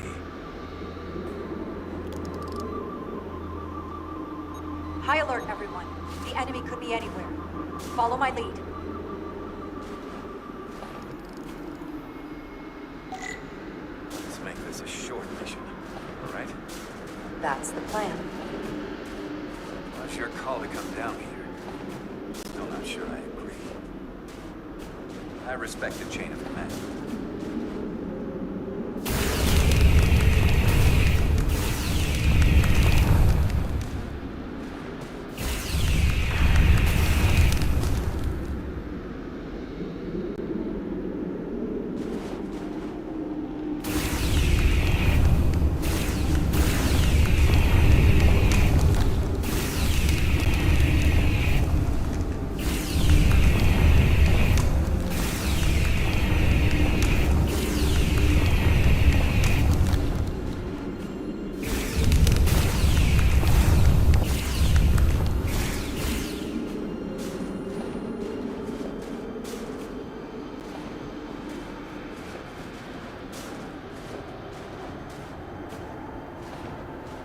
Is this another Takan vault?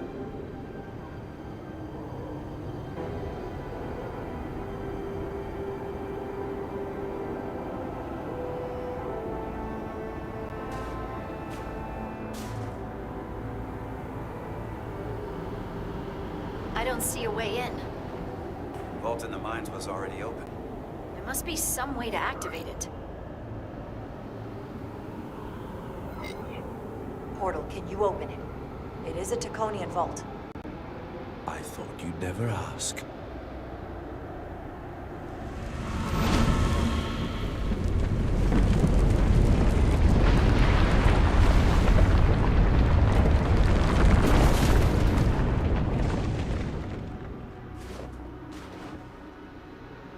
You're welcome. Better to keep it simple. Sometimes the answer is staring you right in the face. Thank you. Definitely easier this way.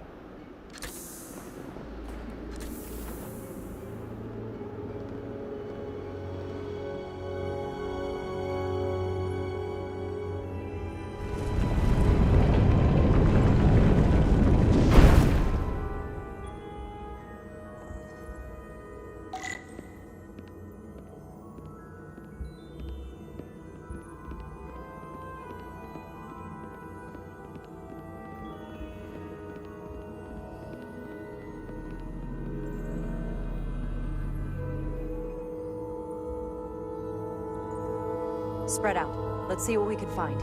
And stay on high alert. We don't know where the Takan that beamed down here could be.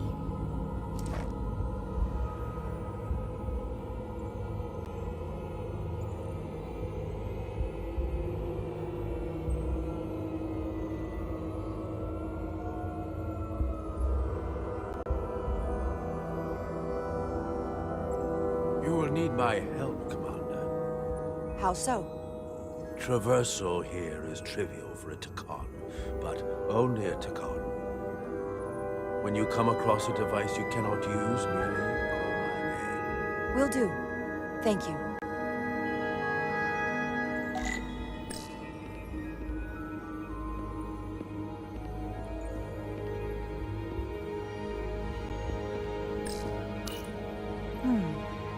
This pattern resembles the transporter device Petty Officer Maris used to escape the Resolute. Portal 6-3? You wish to make use of this device? It's a transporter of some kind? It allows Trekkie to move through space instantly a short distance. Very convenient. I will activate the system for you.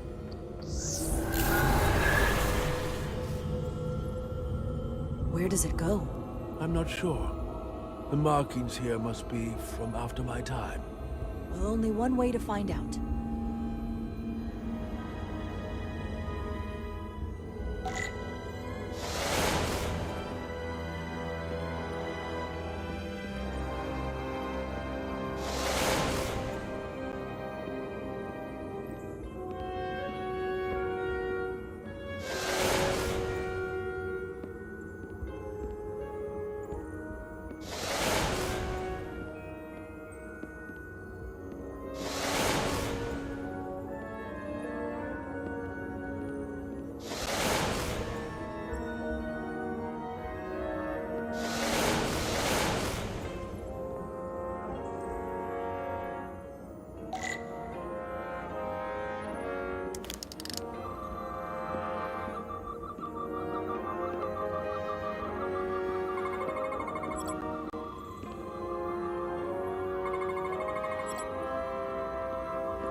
Soil. Just soil. It's not from this planet, nor any planet in the Federation database.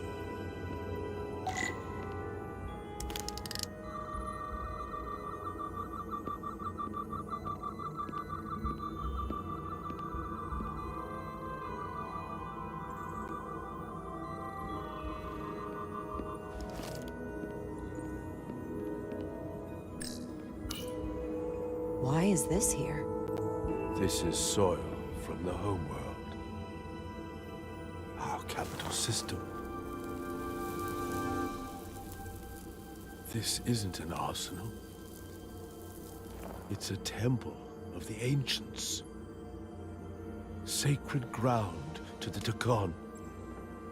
I took my oath as a guardian of the Empire in a place just like this.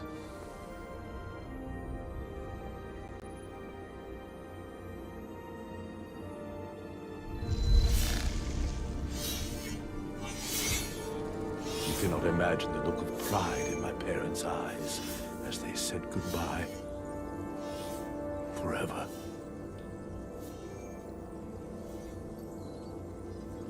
Sorry. This is the first I've seen of anything new from the Trekkie Empire in a very long time. I'm sure you're familiar with the feeling. That sense of loss. I thought I was ready for it, but it cuts to the core of your being. I'm so sorry to put you through this.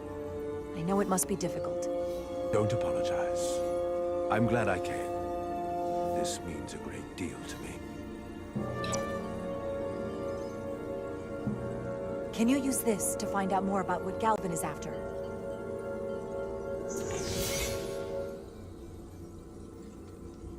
The information's encrypted. I can only discern that it's a warship. No. It's the Aphelion. Perhaps the most powerful Trekkian ship ever built. I can't access the full file, but Looking through the ship's schematics, it appears to be equipped with some sort of experimental, highly advanced transporter technology. Transporter technology? For what? Captain, you better come see this.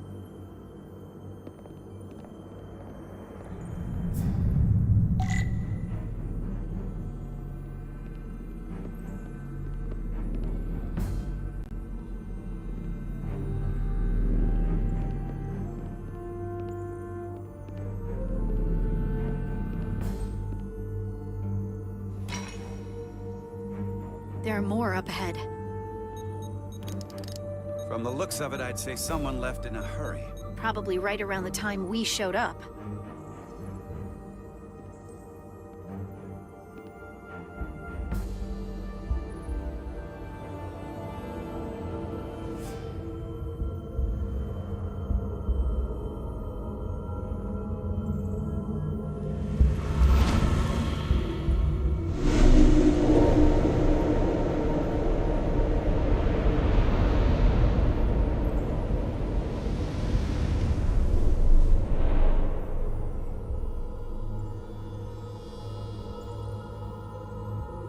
I've seen these before.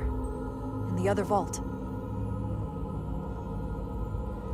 And if all of those are the same as this, then there must be Hundreds of millions, if not billions. All that remains of the Dakan civilization. Distinct person, encapsulated in crystalline form. Given the size of this vault, there must have been tens of thousands of these cases, representing billions and billions of Dakan. A threat on a truly massive scale. One your Federation can't easily contend with. What you have to understand is, these life forms were preserved for the benefit of the Dakan civilization, as a means of safeguarding the health and well-being of any Dakan, should they fall prey to illness or injury. They were never intended to be used for this purpose. There you are wrong. This was always their purpose, to restore the glory that was lost.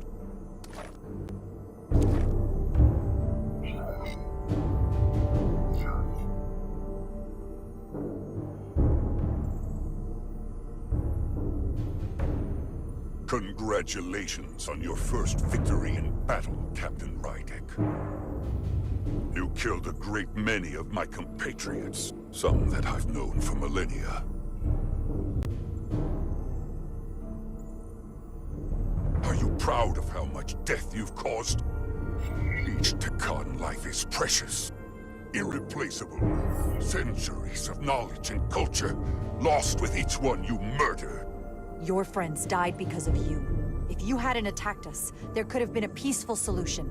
I've seen the kind of results diplomacy gets in this era. You can hardly blame me for wanting a quicker result. Thankfully, I don't have to convince you of anything. We'll all be on the same side soon enough. You can't just bioform whoever you want. Not without a fight. Ah, but that's just it. There won't be a fight. In fact, most won't even know what's happened. One minute you're standing there as you. The next, you're standing here as one of us. He's talking about mass transformation. That's what the Aphelion was built for. The transporter. It'll reconstitute your DNA and bioform you into a Dakan in the blink of an eye. This is what they'll use as ammunition. In a manner of speaking, yes. Of course, that's the simple version. But the end result will be the same. You're talking about a crime against sentient life on a mass scale. Or an evolutionary process where the strongest and most capable survive. The Aphelion is on its way here as we speak. Now it's only a matter of time.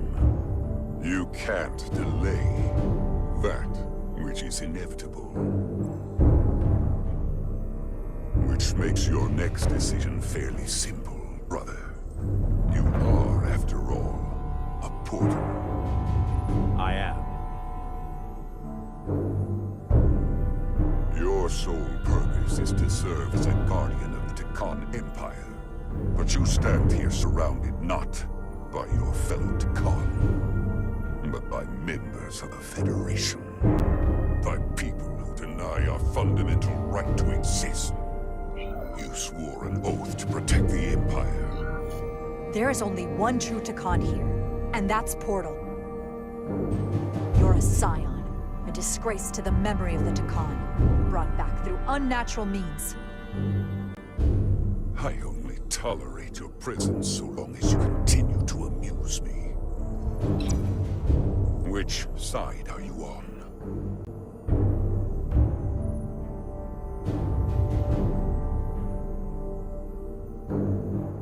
Captain Rydek, long-range sensors suggest a massive spacecraft approaching in the distance.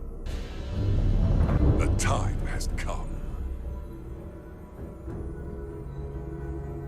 I hope we speak again, brother.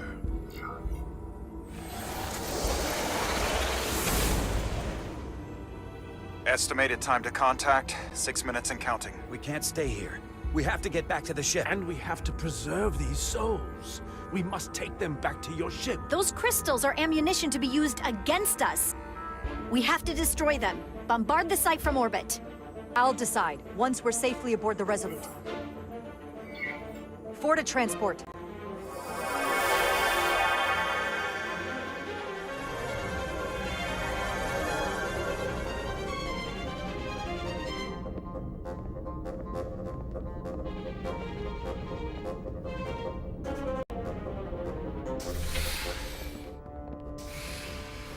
You have to hear me out, Captain. I lost my eyes because of you. And still, I've always stood by you. But if you bring those things on board, I'll have no choice but to resign. If they're taken to the Ophelia, they will be forced into new bodies, brought back to life in a way they never asked for. They're not living beings, but they're still dangerous. And if you don't make decisions to protect us, we're gonna end up like Solano. You, me, the entire crew. We're all next.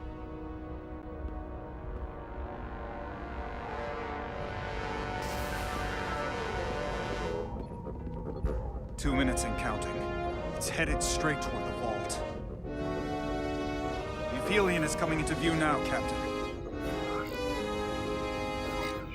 On screen.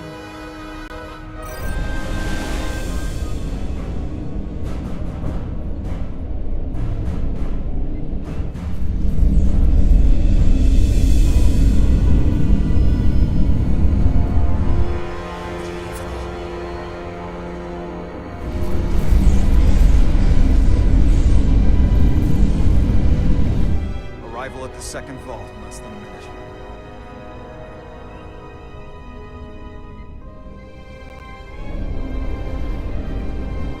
I would remind you, those life forms are Tekkan, not science. Tekkan. They're not your enemy. Right or wrong, history will judge you for this moment.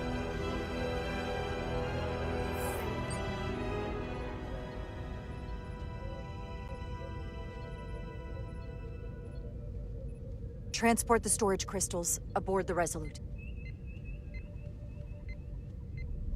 Did I hear that right? That's an order.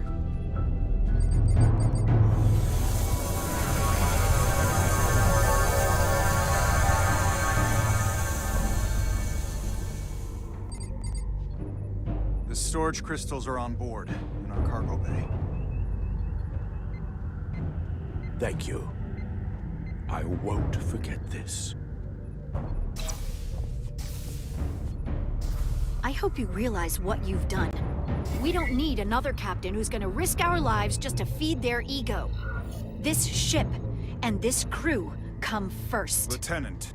She has to hear it. This isn't about me. It's our duty as Starfleet officers to protect life, wherever and however we find it. And I couldn't let them fall into Galvin and Sidron's hands. I had to do it this way. And to think, I used to look up to you. The Aphelion is targeting us, approaching rapidly.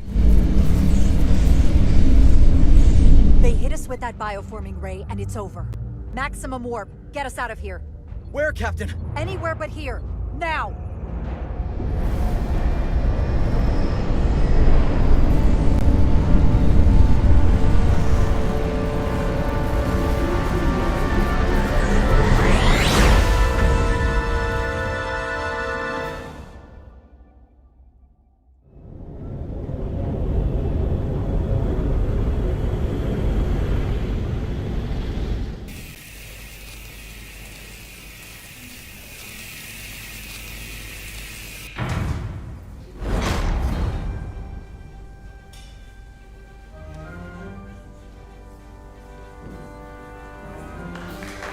There they are!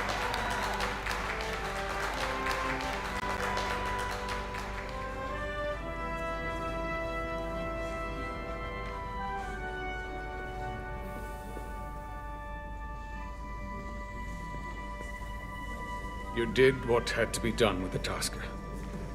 It was the merciful thing to do. The Tasker can rest now. Even if I wavered in the moment. It wasn't a question of time. If you believe, I'm sure you'll see her again. I do. And I shall.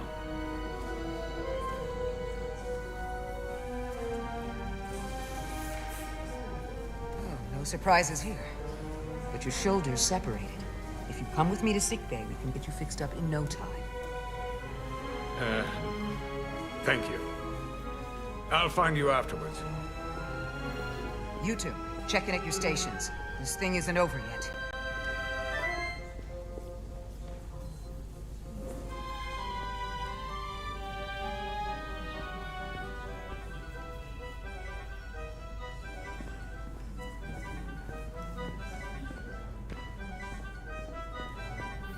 I can't believe it, but I'm actually looking forward to seeing Chovok. Not that I'd expect this kind of welcome from him, but I can just imagine the look on his face. You know what? I want to see him too. It'll be nice to get one piece of normalcy. I'm sure we can count on him for that.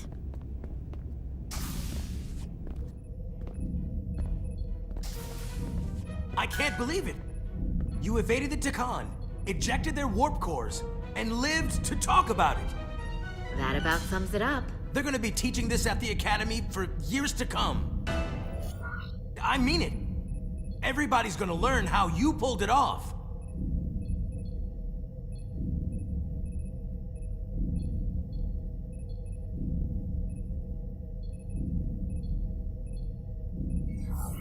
Well, what we did, you can't just teach that. Maybe not, but I'm sure they'll try. I heard about Belle.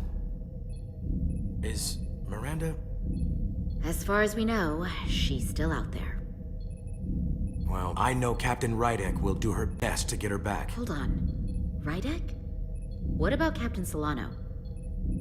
He was turned into a Takan. Rydek had to take over.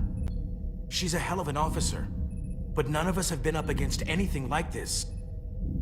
No one has. Not in 500,000 years. We'll just have to step up and work that much harder to help Captain Rydek. It's gonna take all of us. Talk to you later. It is agreeable to see you again. Is that so? It was by no means a certainty that you would return to duty here. No, it was not. But it was my sincere hope you would.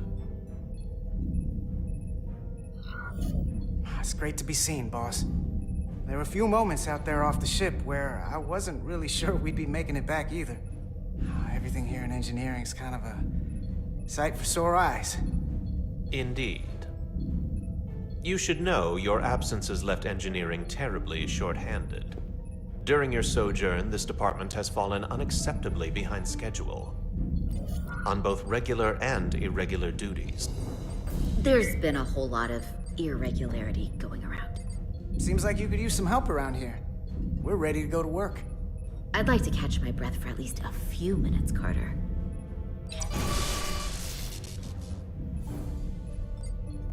Normally, I would assign you to one of the many pressing repair tasks. But, given your experience on board the Zeldy, I have suggested you join the senior staff briefing as we determine our next course of action. You can commence your maintenance shift afterwards.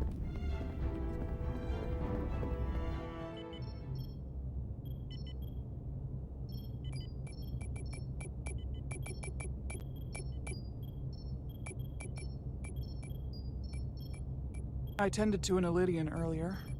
Major Sarlet Arminta. Ah, yes. I met him at the negotiations. I never would have imagined I'd be here, on the same ship, working together with our oppressors. But now that I am, I can imagine a future where the Hotari and Elydians are no longer enemies. I always hoped for peace, but it seems so far away. Well, if there's any way I can help, let me know. I'll take you up on that. It's good to have the support of a Starfleet captain, I'm sure. It's coming along nicely. Thank you, Tylus. I'll take it from here.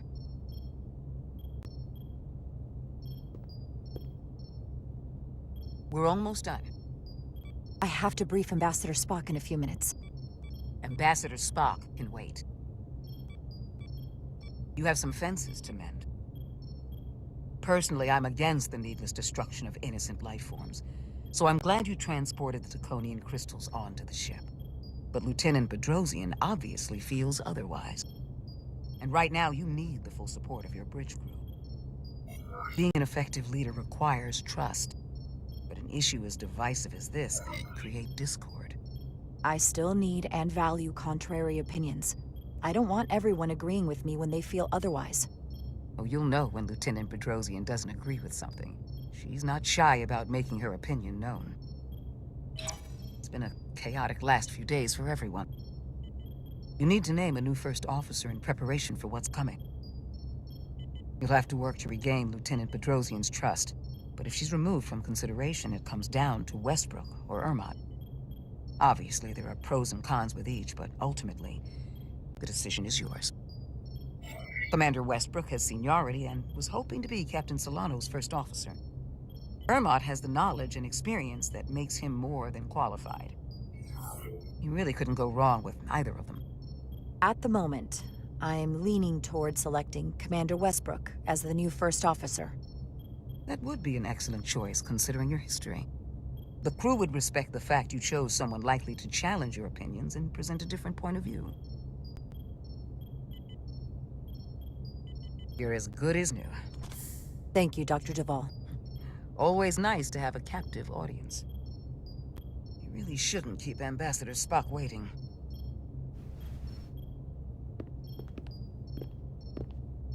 Captain. I'll meet you inside.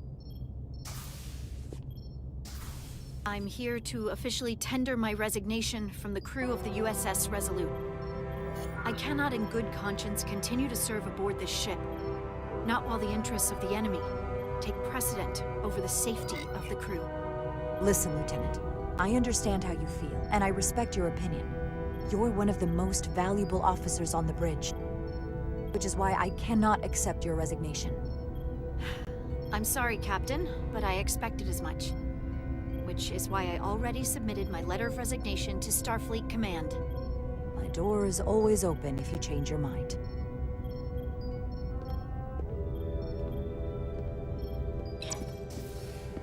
We'll have Ambassador Spock via subspace shortly. Thank you, Mr. Ermot. I'll notify Lieutenant Bedrosian we're about to begin. That won't be necessary.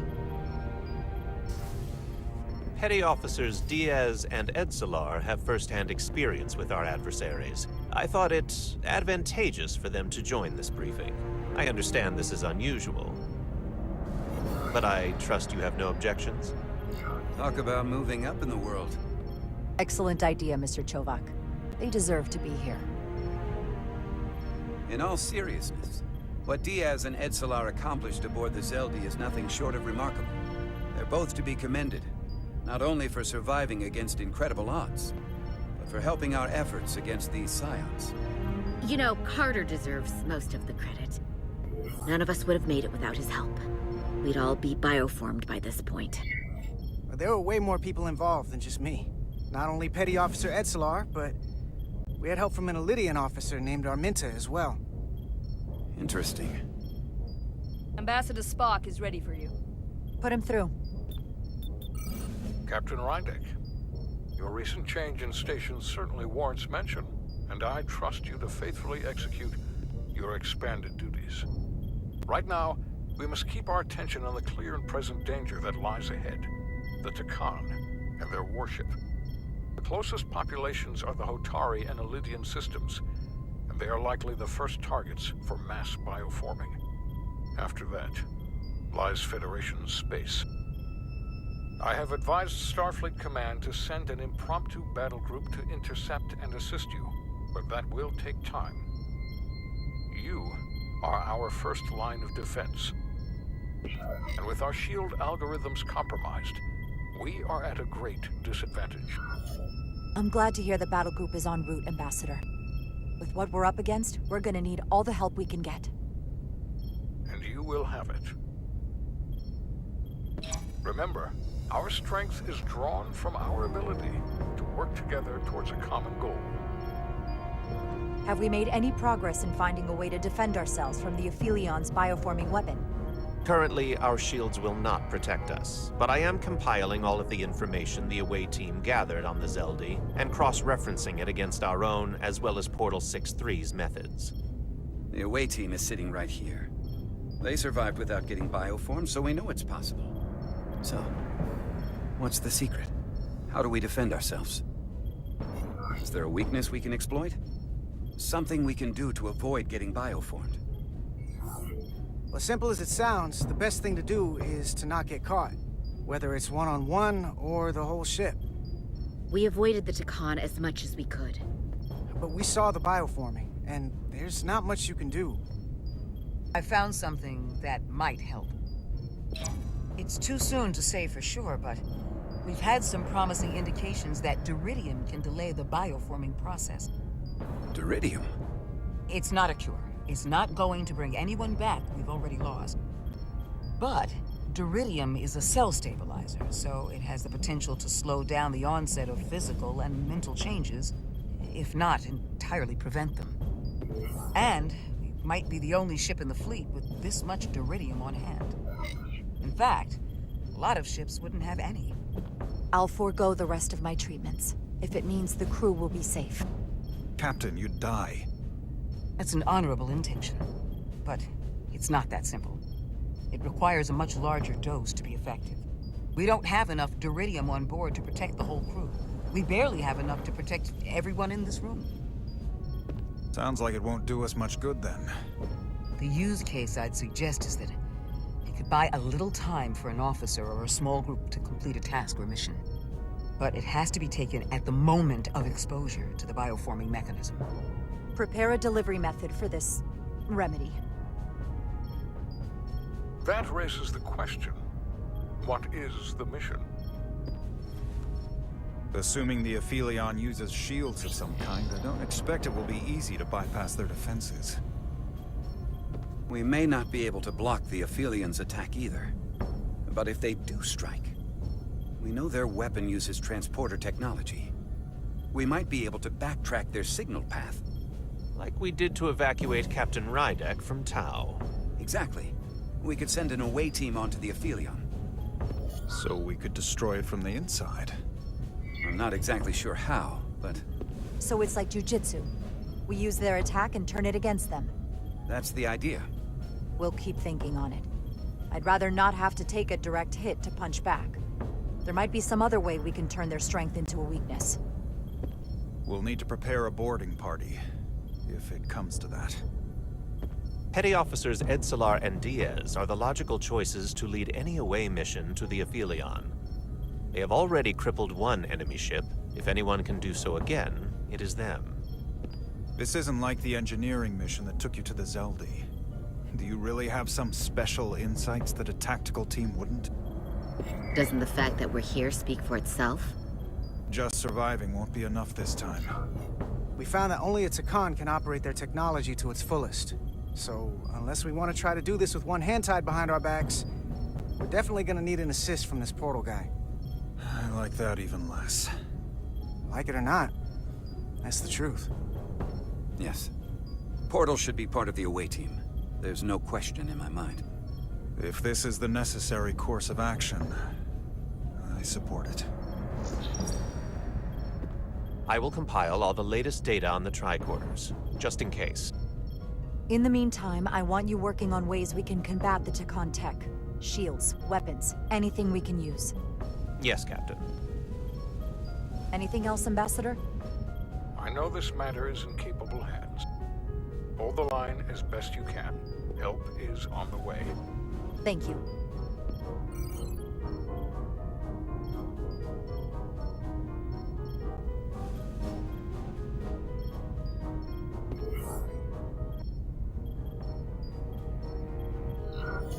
I have faith in all of you to meet this moment with the urgency it requires. I expect all of us to give it everything we've got.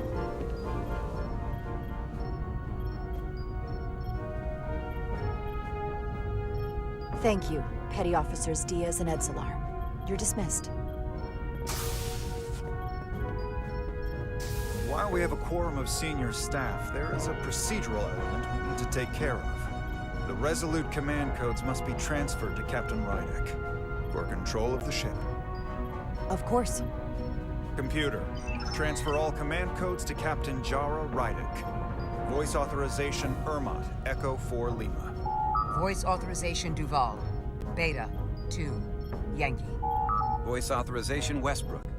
Alpha 7 Tango. Awaiting your authorization, Captain.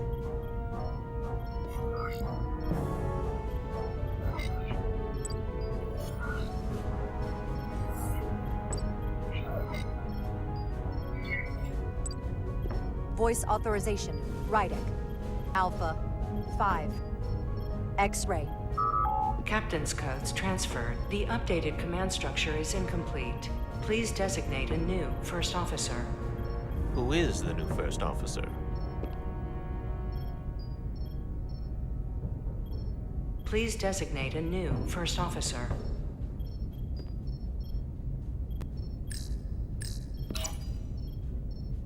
It is an honor and a pleasure to name Commander Westbrook as my new first officer. Thank you, Captain. You made the right choice. Congratulations, Commander. It's long overdue. I know we've had our differences, but I can't tell you how much I appreciate this. Computer, Commander Westbrook is the new first officer of the USS Resolute. Awaiting voice authorization. Voice authorization Westbrook. Alpha 7 Tango. Authorization is now complete. Now, if you'll excuse me, there's work to be done. Nicely done. I think that went well. Captain, could I have a word with you? Give me a minute. Look, I respect your decision, Captain. Commander Westbrook has seniority, and I can understand why you might have felt pressure to promote him. But what I can't understand is why you would choose someone so clearly unsuited for the position. It's the very reason why Captain Solano chose you over him. Because he knew Westbrook as first officer would be disastrous. I know you're disappointed, but I trust his experience. And I need to rely on him now more than ever. But that's just it. We can't afford to make any mistakes. And that's my concern with Commander Westbrook. Maybe I've had it wrong this whole time. But I thought we've had an excellent working relationship almost from the moment you first arrived. Yes, I was insulted when you didn't trust me with the information about Captain Solano being compromised, but I've always supported you, which is certainly more than you can say about Westbrook. He was always against you, especially with regard to Captain Solano. But I guess loyalty counts for nothing with you. Listen, I value your opinion more than just about anyone's. I rely on it. And if we're going to beat Galvin, I'll need your help now more than ever. So please, don't be discouraged. I'll be fine. Just give me some time.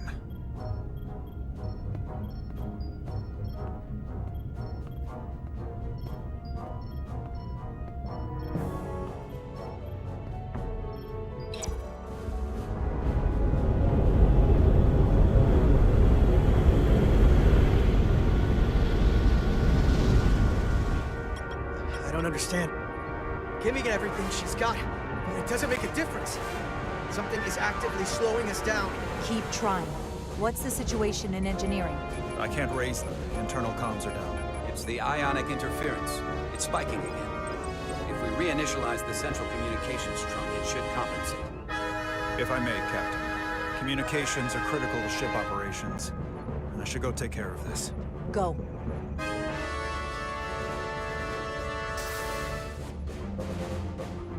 I was hoping we could buy enough time until Starfleet could send more ships. But it looks like we might have to face off against the Aphelion sooner than we might want. If it's just us. I'll consider any suggestions from my first officer.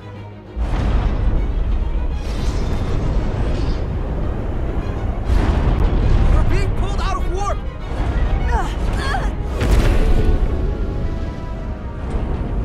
The Aphelion is closing on us, and fast.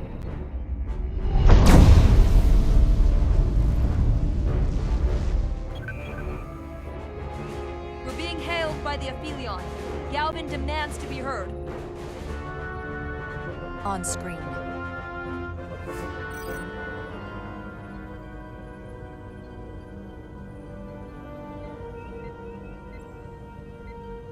You thought you could run? That I would let you escape so easily after taking what's mine? How pathetic and predictable. At least you can take solace knowing you'll be a far braver Trekkie than you were as a cowardly Koblian. Is it any wonder your people perished? You underestimate the lengths I'm willing to go to ensure you don't succeed. Sadly, this is as far as you'll get. We both know I hold your fate in the palm of my hand. That I could crush you in an instant if I so desired.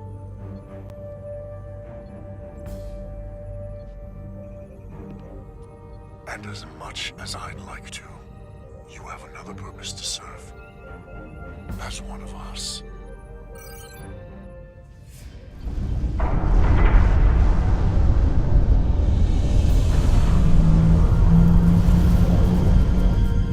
Red alert! Handar, get us out of here!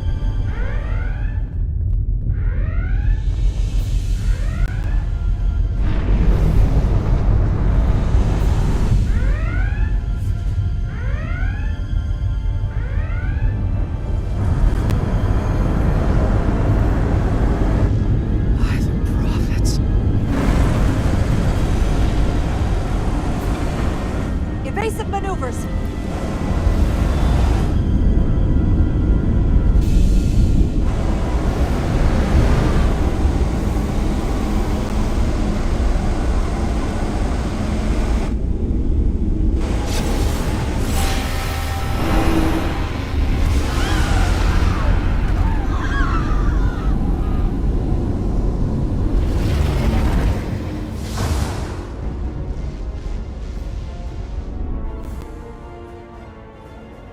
They've hit the engineering section. No systems or structural damage, though.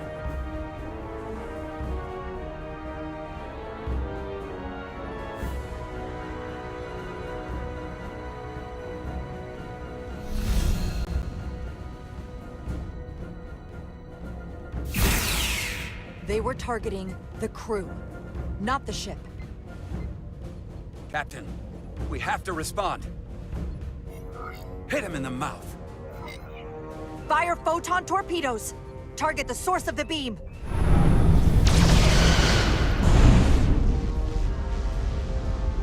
The Aphelion remains undamaged by the photon torpedoes, Captain. And its shields are fully intact. It's too powerful to take head-on. Damage report from the lower decks. I still can't raise them, Captain. Could be that the system's down. Well, that was the Takan bioforming ray, and there's no one left down there to respond. The Takan may already be on this ship. No way of knowing how bad it is yet. Get an urgent message to Starfleet Command. Tell them we've been hit by the Aphelion's bioforming ray. There may be hostile Takan aboard this ship. I'll notify them at once. Here are your new tricorders.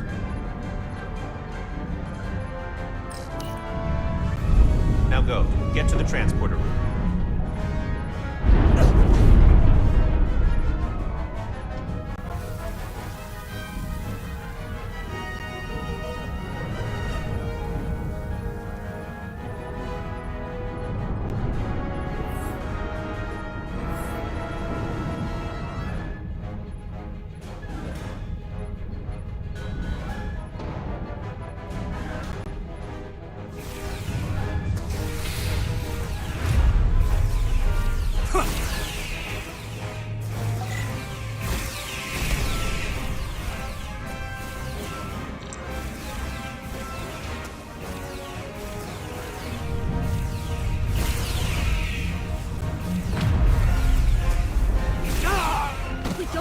On what side, Carter? Come on!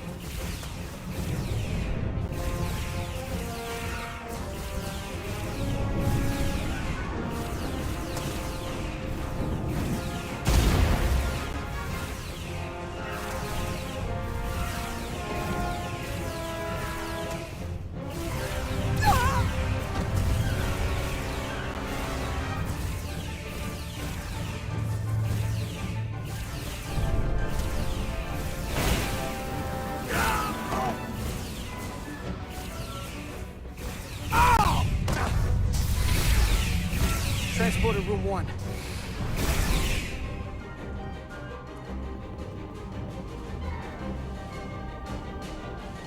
You're coming with us? A security officer told me your funeral, which I gladly accepted. These are concentrated iridium doses. You need to take the dose as soon as you're exposed for it to be effective. Hell, take it right before if you can get the Takan to wait while you do it.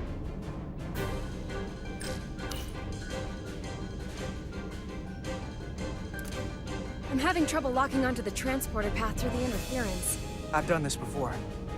I have to align the transporter with the tetrametric signature. We need to tunnel through the shields.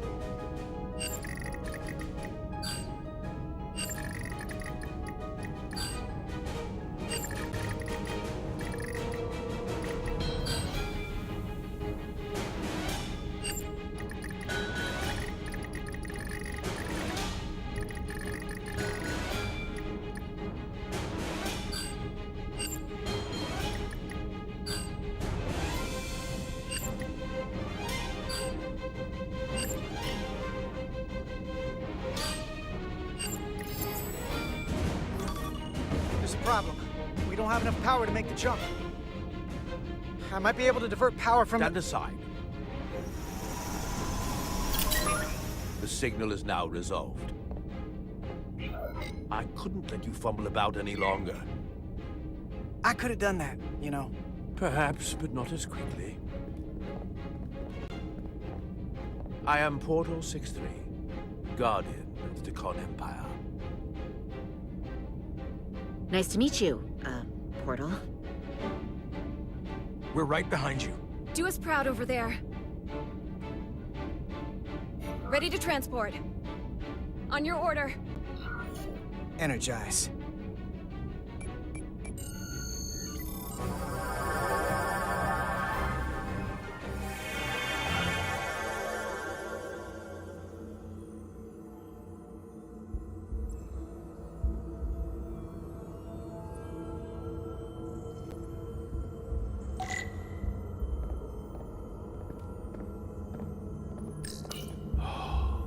Glory of it.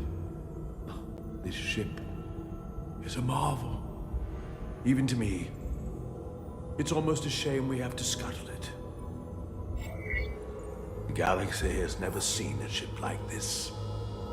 It is beautiful. I'll give you that. Resolute, come in! We're losing cohesion. I'm gonna try to use my tricorder as a pattern enhance.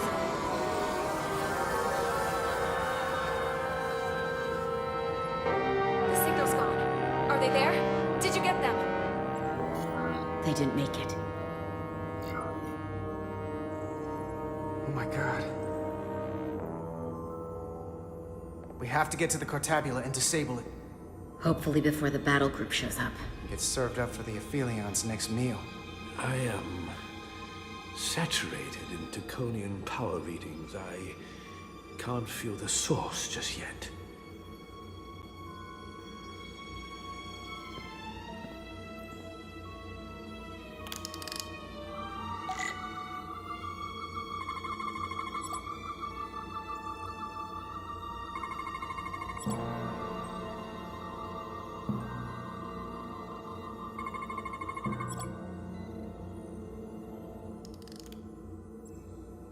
This way.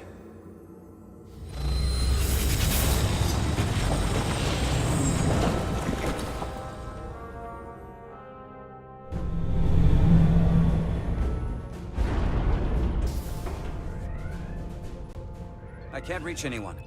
At least not on the lower decks. It's like they're all gone. The comm systems seem to be operational again. That bioforming ray may have transformed dozens of crew members on the lower decks. This ship could be swarming with resurrected Takan. It's only a matter of time before they come to their senses and take action. Which means we have a narrow window of time to cut them off before...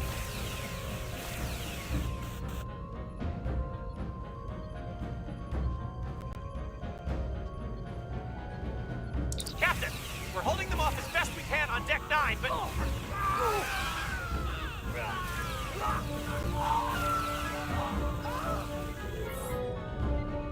If they spread throughout the decks, we'll never know who to trust. A civil war aboard our own ship. Lock down the affected areas immediately. Close the bulkheads and erect the containment fields. No one is allowed in or out without my authorization. There could be crew members who weren't affected who could get locked inside. That's a risk we'll have to take. Initiating a lockdown now.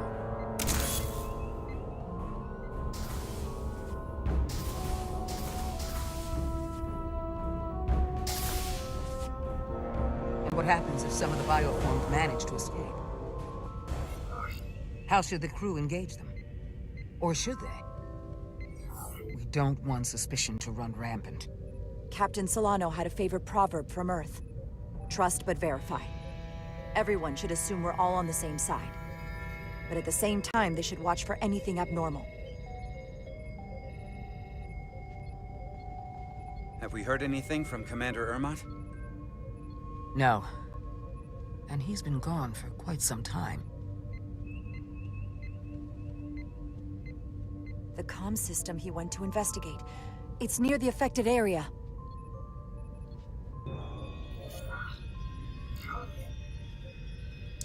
Commander Ermot.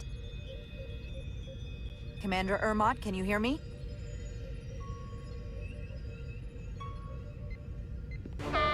Computer shutdown initiated.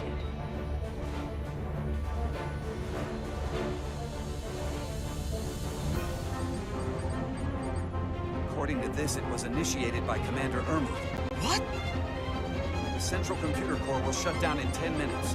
We'll lose all critical ship functions. It can only be overridden by the captain at the core itself. With me.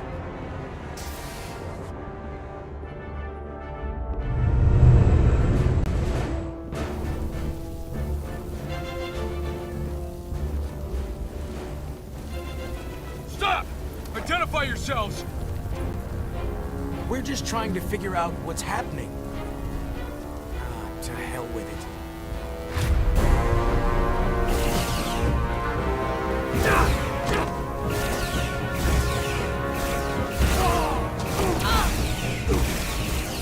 You have to get to the computer core! Go!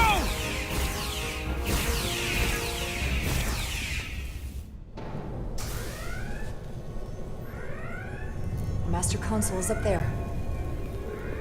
I don't have much time.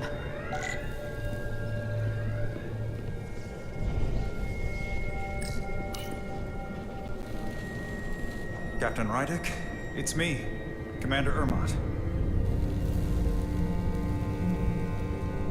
First Officer Westbrook insisted I find you immediately. Let me get this door open.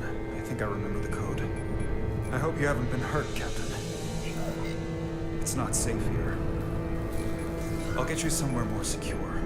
Tell me, where were you when the bioforming ray hit the ship? Where was I? I was on my way to help resolve the problem with the comm system. On Deck 9. Now, Captain. Still getting used to these Federation weapons.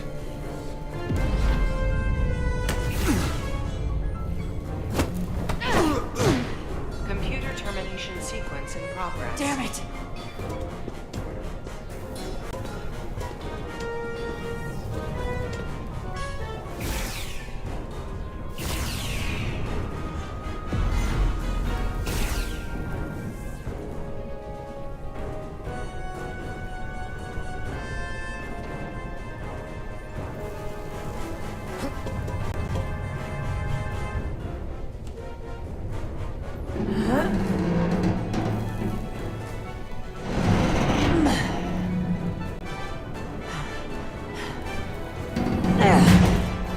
Be reasonable, Captain.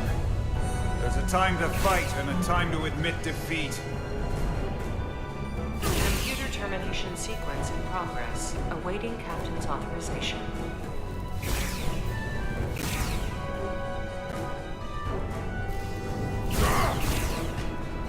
Cancel computer shutdown!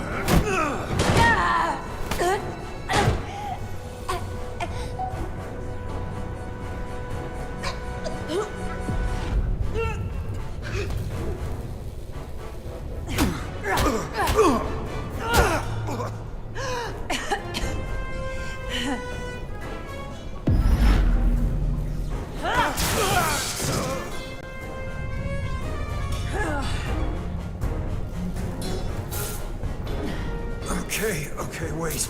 Just hear me out. Listen to reason. There's no need to do anything impulsive. You just tried to kill me. I was only acting on orders. I didn't mean any harm. You know we'd rather have you with us. We can make a deal, right? Come to terms.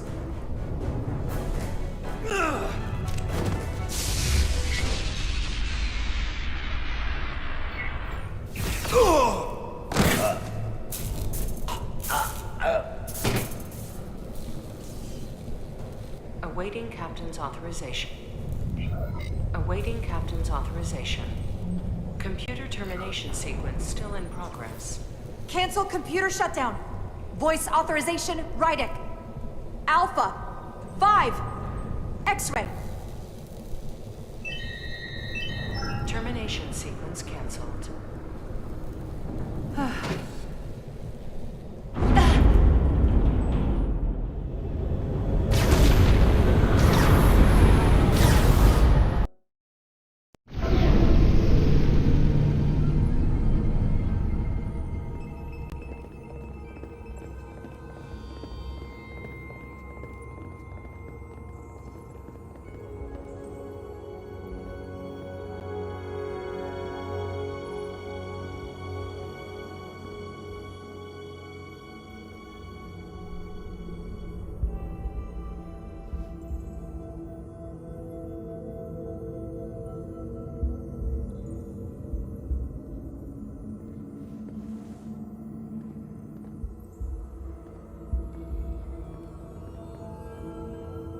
These are the arteries of power coming from the cortabula at the heart of the Aphelion. Look there. I cannot move as freely inside this ship. Those emitters are why. If they were deactivated, I could travel past this chamber without setting foot in it. Only Takan can use Takan technology. How do I turn them off? Place these on the emitters. It will suppress their effect. The guards none the wiser. Got it. I'm coming too. If we both get caught, it's over. If it's just me, you can try again after I fail. Well then, don't screw it up.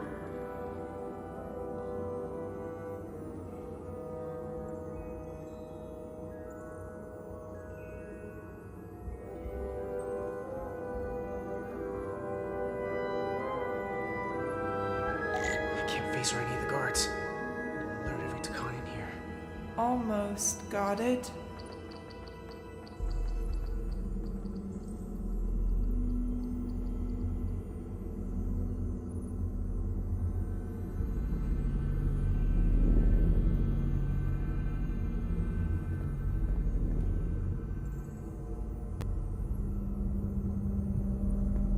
Those guards can see the whole room from there. How am I gonna get past them? Maybe the crystal's portal gaming will get a reaction out of these consoles.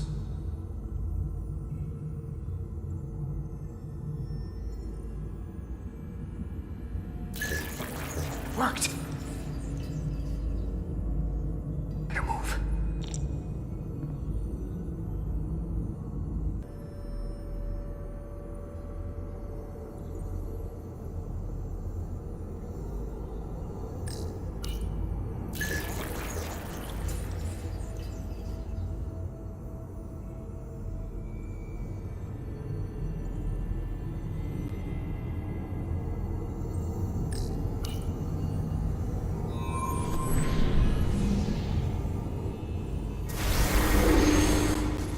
Two to go.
They've been surprisingly resilient so far. They're just one of us. All the more reason to be cautious. Delvin should destroy them and be done with it. There are many more worlds to file for. We do not need this pathetic legend.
Let's get out of here.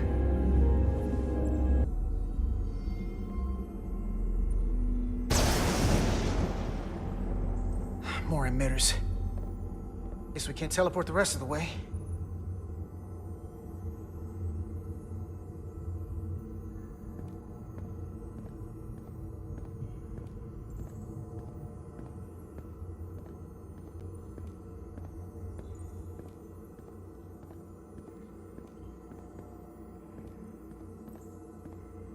That craft can take us to the main power chamber. No way we can make that jump. When I was younger, maybe.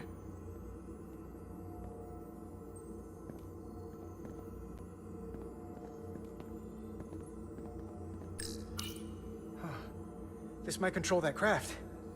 Portal, a little help? I should be able to bring it to us.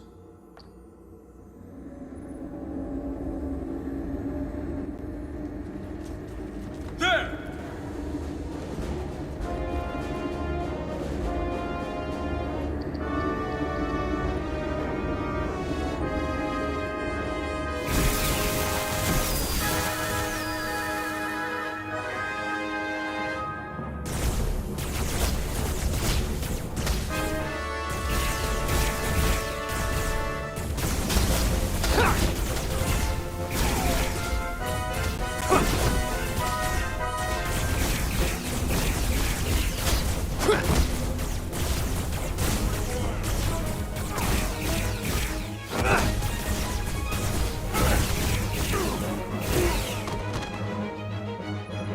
What the hell? I've got this thing set to maximum stun. How are they getting up? Something's different about the Takan here. Stunning isn't an option. Get in!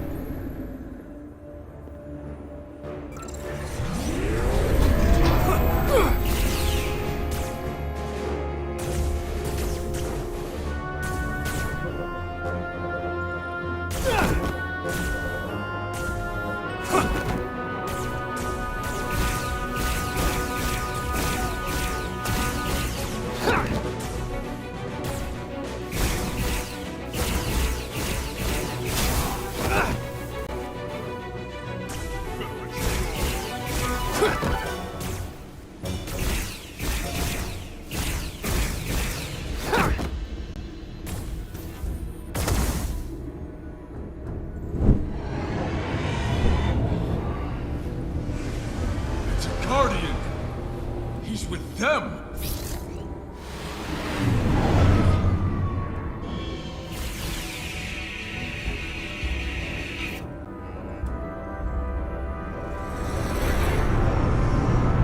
We have to sink that other ship! Shoot the pilot!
You saw what they did to our ancestors!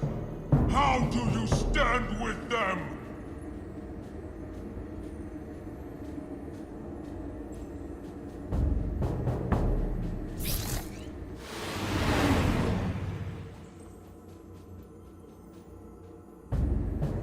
We've left them behind. I've seen it with my own eyes. They're not real Trekkie. We were conquerors, not parasites. The souls I pushed your captain to spare will not be used for this end. You are the last real Trekkie. Don't let them tarnish that with what they're doing. Because if we don't stop the Scions of the Flame, they will be the legacy of your people. Never. That's the attitude.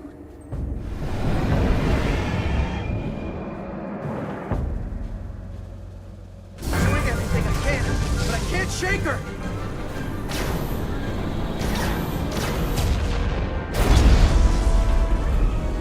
I figured without me, you didn't stand a chance. I'm here for the ship and the crew, not for you. I couldn't just sit in my quarters, waiting to get turned into a Trekkie. I don't care how you feel about me. Just do your job. Fair enough. The only reason they haven't destroyed us is because we have bioformed Trekkie on the ship. That's why they're targeting our engines. If we lose the engines, we can't avoid the bioforming ray. Brace for impact!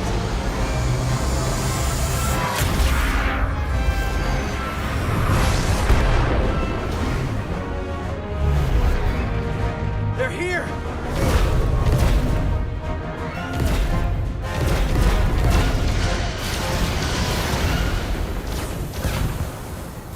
We're being hailed by the USS Titan. Put them through. Sorry to keep you waiting, Resolute. We got here as fast as we could. Looks like you've got your hands full with this monster. We're damn glad to see you, Captain. We could use all the help we can get. I told you I'd be here. So, what are we up against? No. It's happening again. We have to warn them. Open a channel to all Starfleet ships immediately. Starting emergency transmission. This is Captain Jara Rydek of the USS Resolute. The ship we're fighting is armed with a bioforming ray that can transform your entire crew instantaneously. And they've stolen our shield algorithms, so there's nothing we can do to stop them. Avoid being hit at all costs. I wish we'd known that before we got here.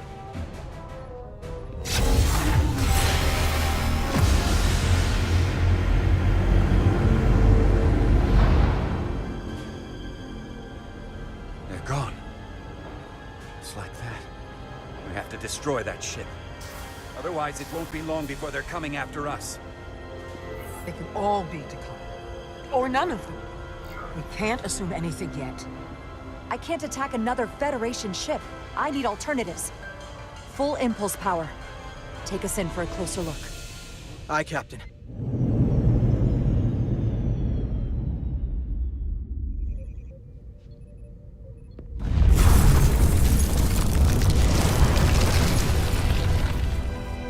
That's not a Starfleet ship. The Trekkie have it. Shields at full power!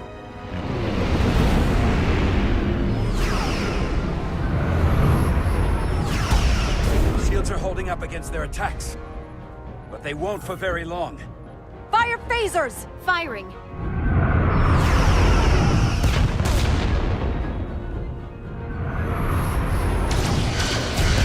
Shields at 60%. Heavy damage reported in astrometrics.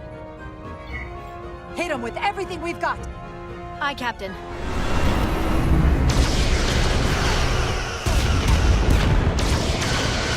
Taking heavy fire. Shields now at 40%. Stay with it! Keep firing!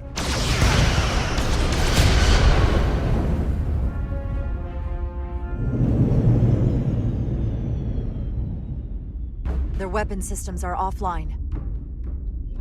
Now's our chance. Finish it. We can send Galvin a message. Let him know exactly what he's up against. And that we're willing to fight to the very end. Target their life support systems. Fire when ready. Targeting their life support systems. Commencing fire. Now.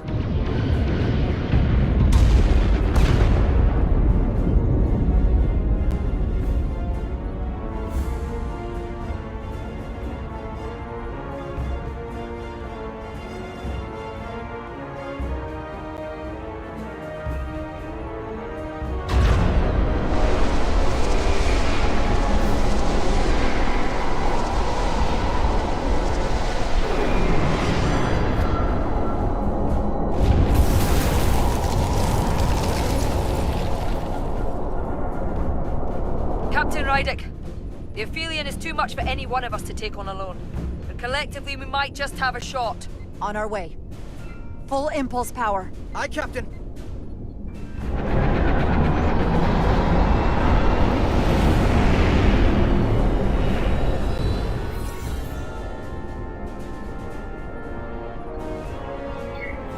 Target the bioforming ray. Fire photon torpedoes. Firing photon torpedoes.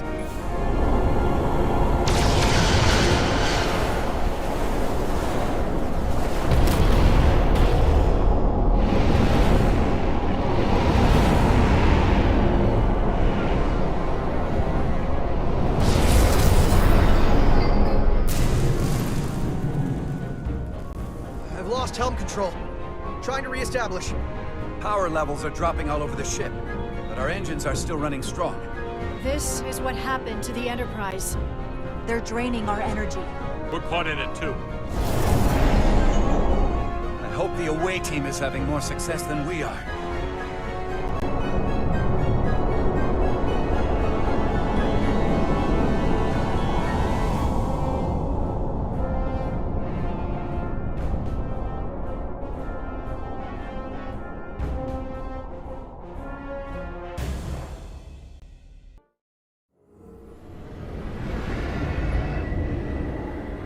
If there is a way to disable the Aphelion, it's there.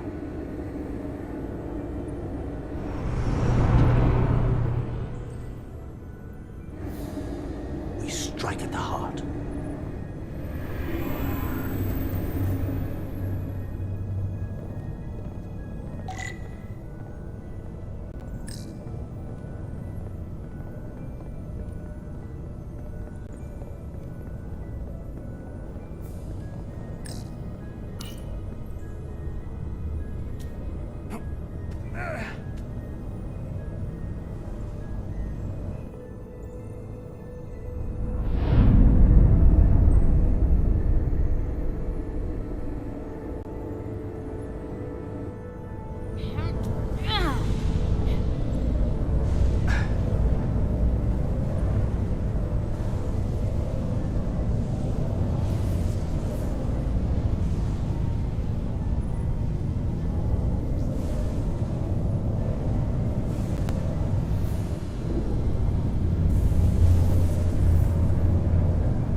I wouldn't do that. We have to turn off this energy field to enter. I must do it. It requires the hands of a Trekkie. Is it working? It started. Is the opening wide enough to get through? Well, is it wide enough? No, but I can see the Cartabula. What about now?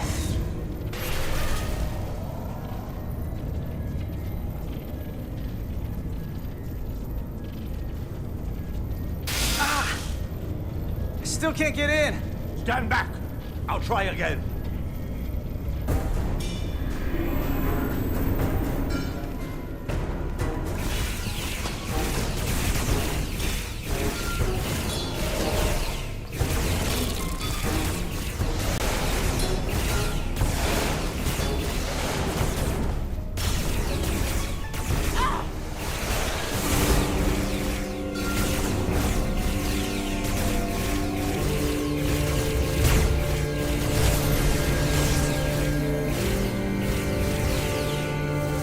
Portal 6-3! I'm not going to remind you of the oath you took. I want you to remember why you made it. Your bond to your people.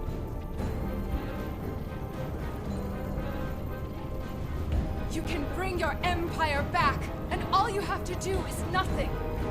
Stand back, and we will handle them.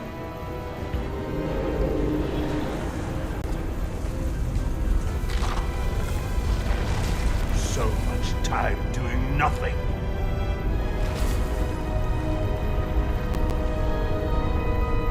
Now, I will take action.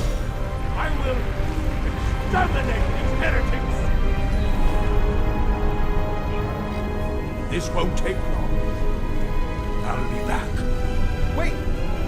with the energy field. In due time.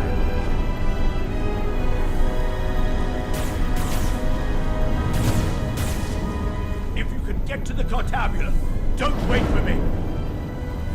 We'll hold the line.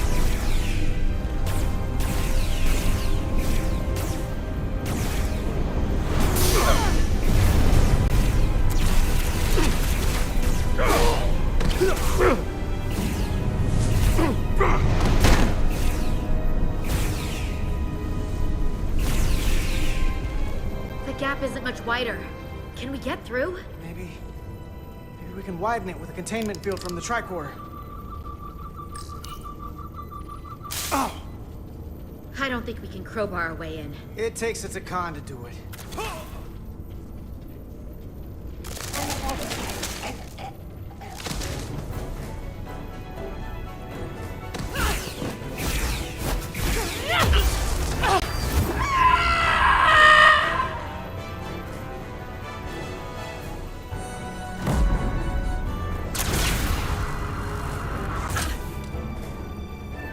That's far enough.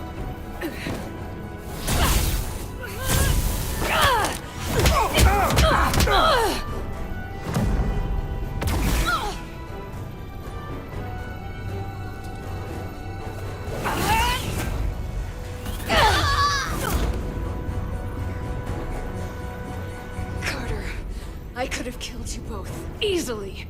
But the part of me that is still Miranda won't let me. She compels me to bring you into the fold.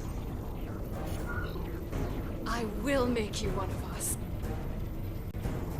Trust me, this is the best outcome you can hope for.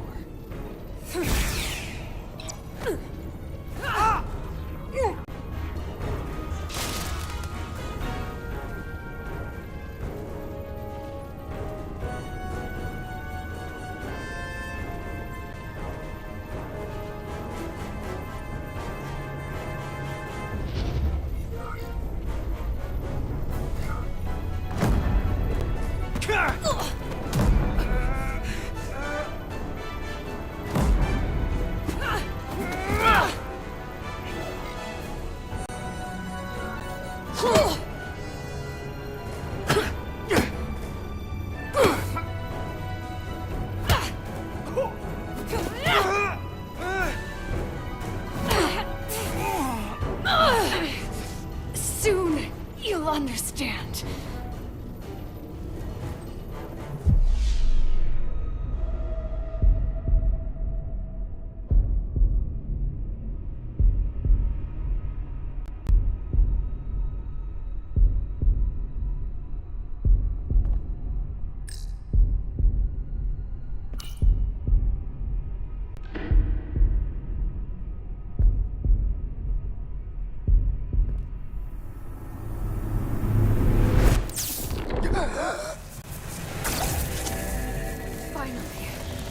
Finally, we can be...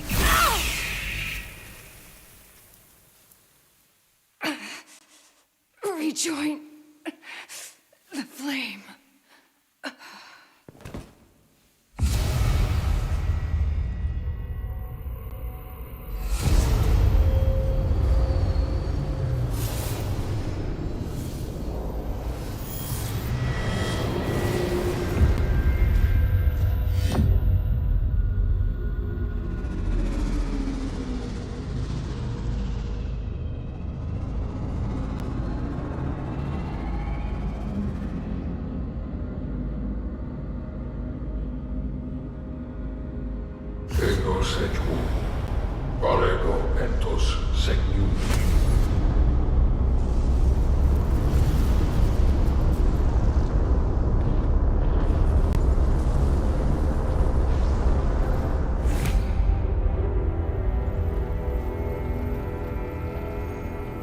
Are you all right? Carter, I'm sorry I hesitated. I tried to keep her from getting you. If I'd just shot her sooner, you wouldn't be like this. It's okay. I don't blame you.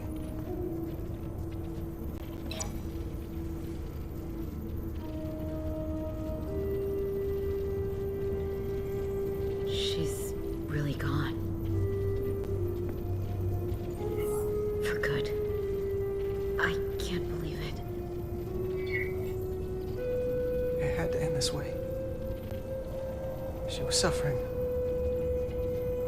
And now it's over.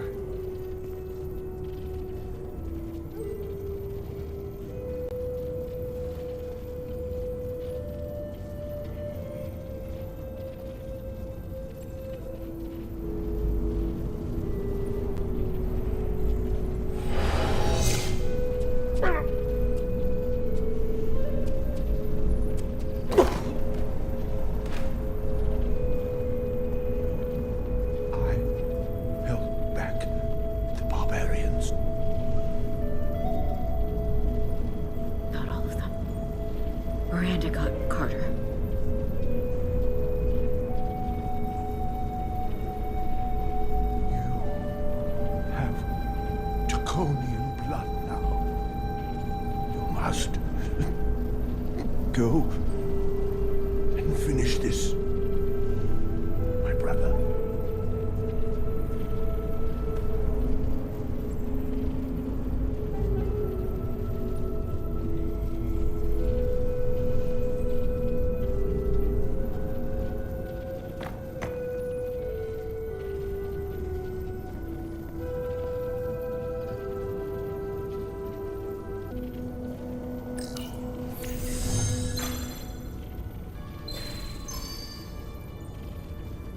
Read it.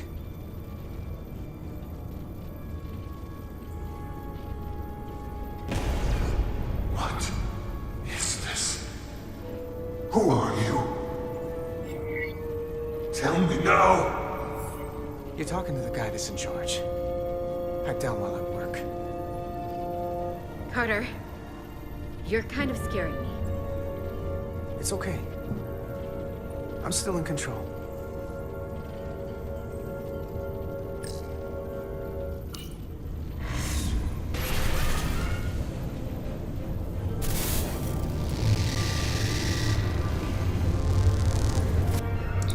We've reached the Cartabula. That's great. Are you all okay? Yeah, we're inside. That's what matters.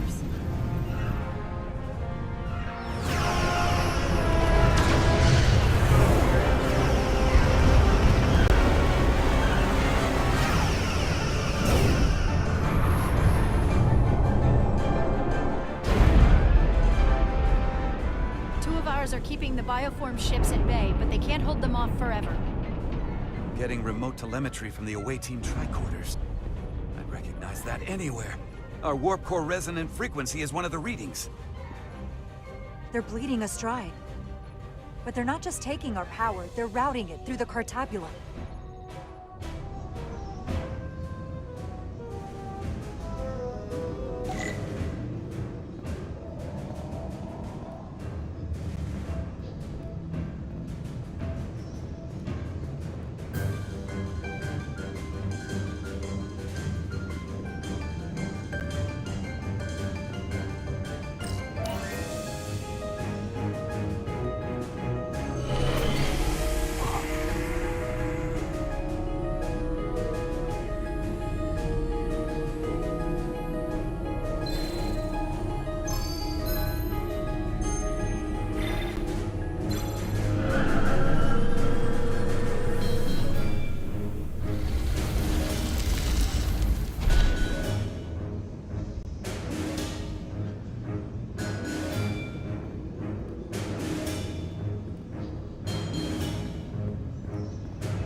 There. That's the Resolute's warp core resonant frequency. And these others?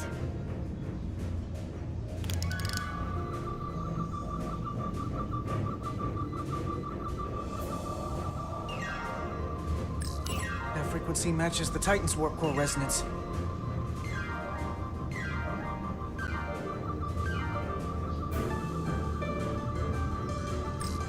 And these two are the Kimball and the Lowell. They're both Steamrunner class. Same engine platform. They're just tuned a little differently. I must be getting information from the bioforming, but this warning, it means that it's struggling with the power stacked up at close frequencies. The Cartabula can't handle the dissonance? Maybe. This is Westbrook. Are you reading these Starfleet engine signatures? We are. You need to see this. The Steam Runner class frequencies are causing problems for the Aphilion's energy source. Sending visuals now. They're vulnerable. We have to use this. You can break a wine glass if you play the right note loud enough. Sir? The Takan are so arrogant. They're letting us right in the front door with this energy drain. We can tune our warp core output to those frequencies. Get all our ships to do the same. Push it to maximum levels and we might be able to crack the wine glass, the Cartabula, and take their ship offline. There is merit to the theory. But if we attempt this, it would preclude any other course of action. It'll work. It has to. If this is going to succeed, we'll need all Starfleet ships to pitch in. We aren't alone anymore. We need to leverage that. I will create a high-energy static warp shell. We'll need the away team to guide us to the right frequency. We read you, Resolute. You're putting a lot of faith in us, Captain. That's a hell of a plan. I've got faith in you, and the rest of this crew. Now let's give them hell! Yes, Captain.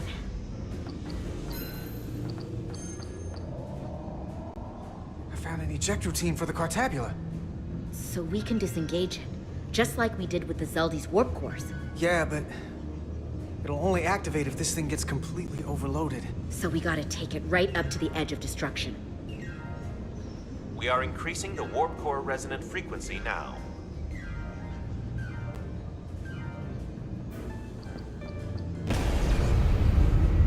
You can't do this. You'll destroy everything I've waited for. If that thing wants to take over, it's going to have to go through the both of us. And I'm not going to let that happen. You hear me? I can always count on you. You'll stand by me to the end. This isn't the end. Is something wrong?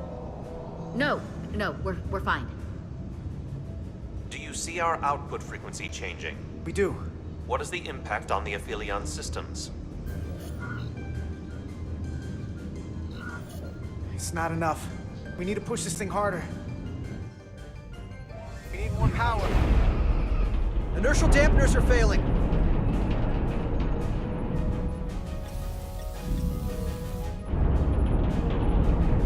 Warp output at 85%. They're taking the bait. Now we need the rest of the fleet. Open a channel to anyone left on our side. Opening a channel. This is the Resolute.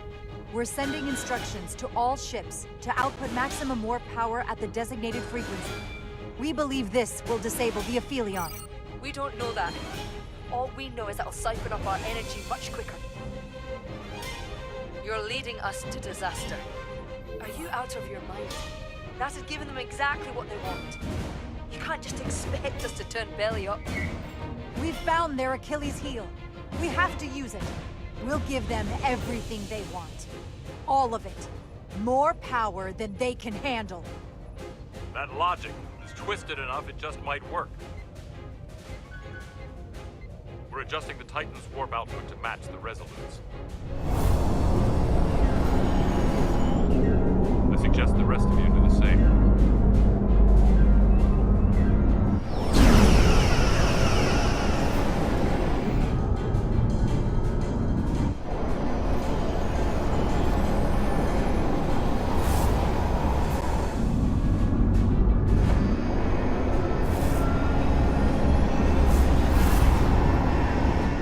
That's it.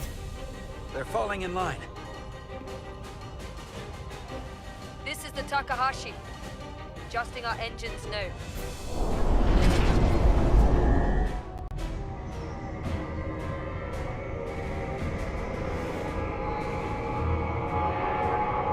The Cartabula, it's compensating. Counteracting our interference. But some of these other frequencies are causing spikes too. I'm gonna find a new target range for the Resolute.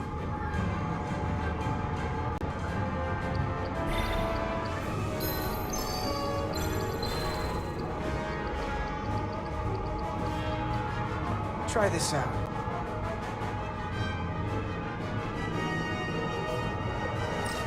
Here. This one's hitting the hardest.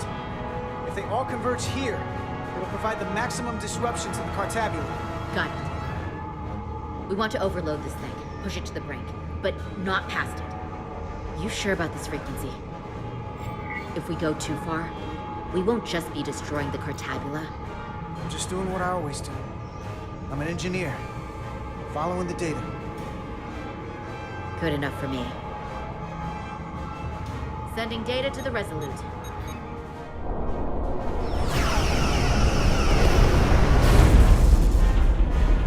Way team has sent us an updated target list. Sending it to engineering now. We are now running our core at 105% of recommended capacity. If we try to meet that frequency, we will generate a harmonic imbalance of our own and risk a warp core breach. I must warn you, these are precisely the engine conditions that Captain Solano's experiment brought about.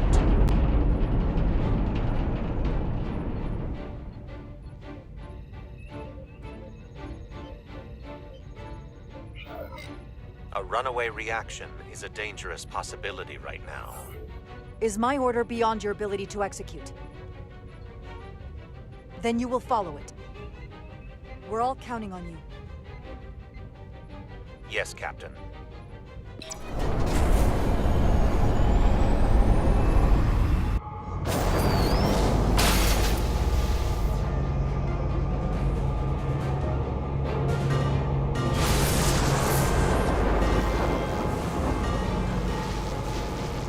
We got an overload here. It's at the breaking point.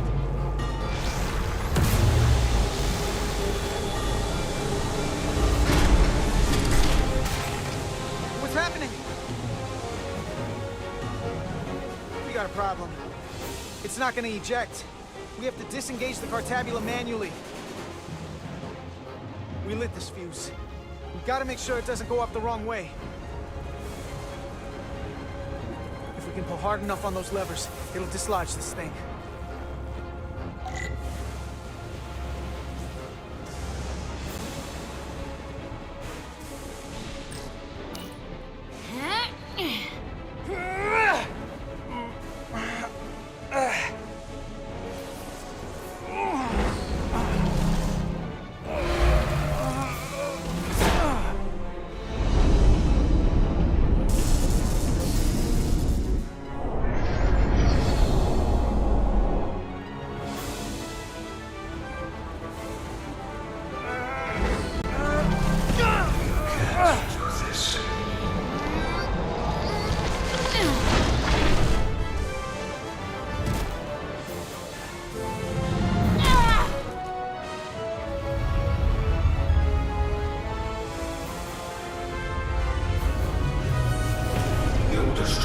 Everything I've waited for.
Full power.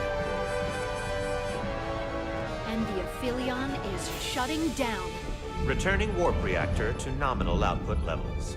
The Takan are running off reserve power now.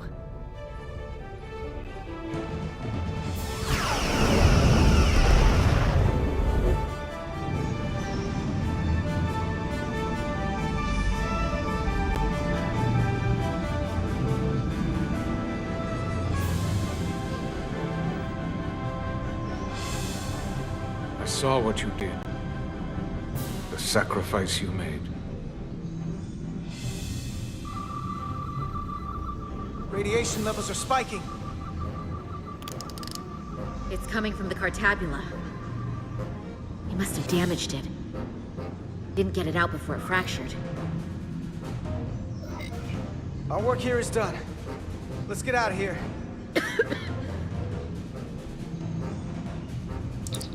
3 to beam back to the Resolute. We can't lock on. Our transporters won't cut through the interference. We can't stay here.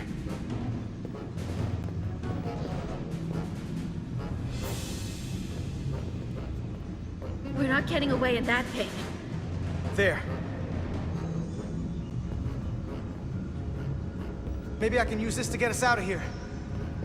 I don't know if it can get us back to the Resolute, but we have to get away from here. Everybody on!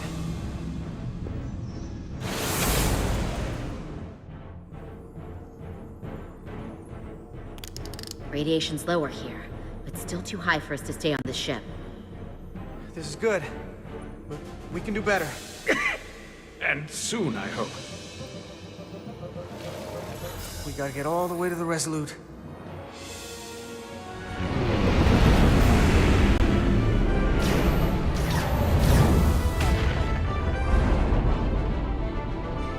That thing is down, but not out. We'll handle the stolen Federation ships, but you need to get a crippling shot on the Aphelion. A direct hit to its bridge will bring it down. Take us real close, Captain. Skim the hull of that thing where it can't get a clear shot at us. Or I can weave us through the battle. And hope we don't get caught in the crossfire. I don't want to get too close to that thing. Take us along the Aphelion's hull. Get us to the bridge as fast as you can. Aye, Captain.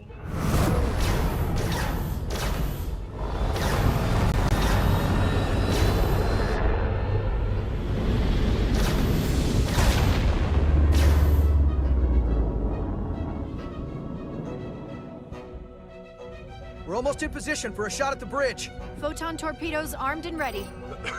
Break off this attack, or I will be forced to eradicate you. The Aphelion is still filling with lethal amounts of radiation, but it seems to be contained within the ship, for now at least. They have comrades on that ship, both living and waiting to be reborn. We're going to die in here if I don't care. We will never submit to your Federation.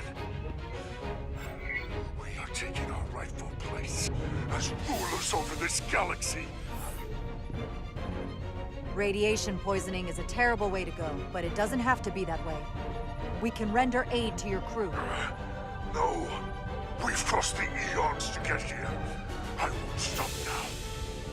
Fire salvo!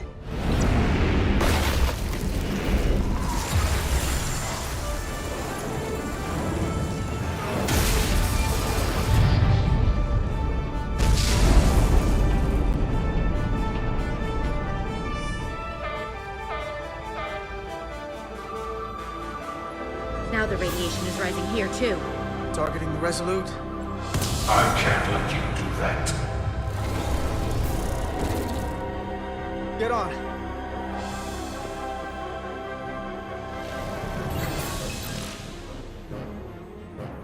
Damn it. I can't hold on to it. I have to make manual adjustments to enhance the signal pattern. From here. What do you mean? I'm not gonna make it out. No way. We're all leaving together. We've been through too much to split up now. We don't leave people behind. Got it? I'm really sorry, Millie. I'm not gonna be able to go with you. But I have to get you back. Please.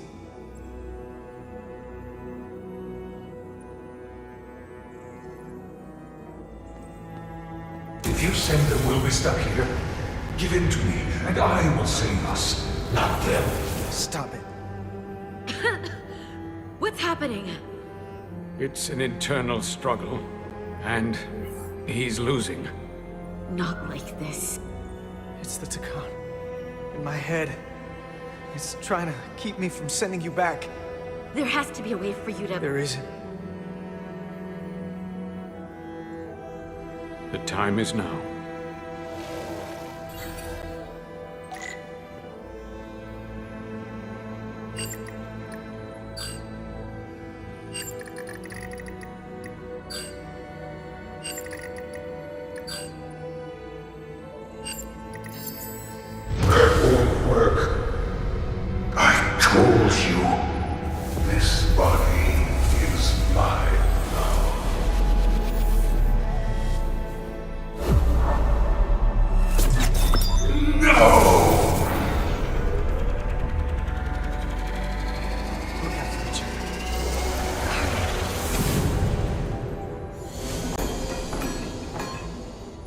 The away team has beamed back. We're in position and ready to fire, Captain.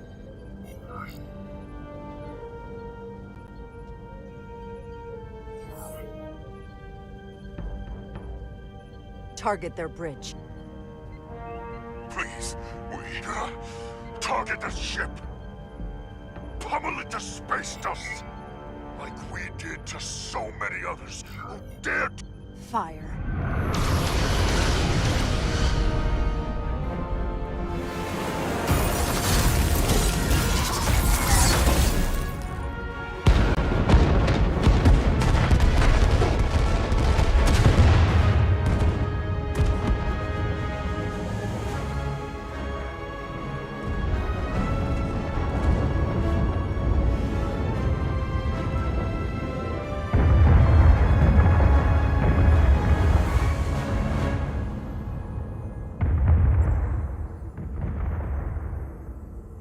Carter? Millie. I thought you'd want to know we made it. And that you'll always be my family.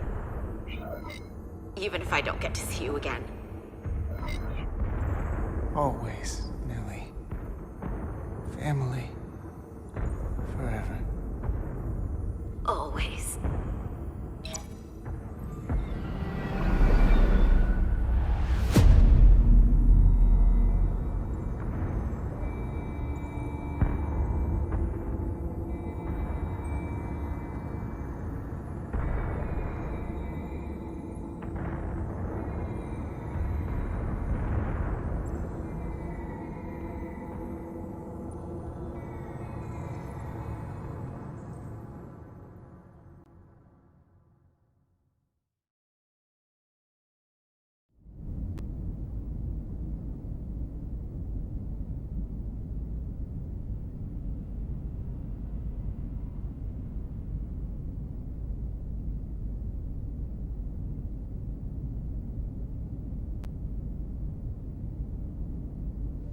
All decks secure.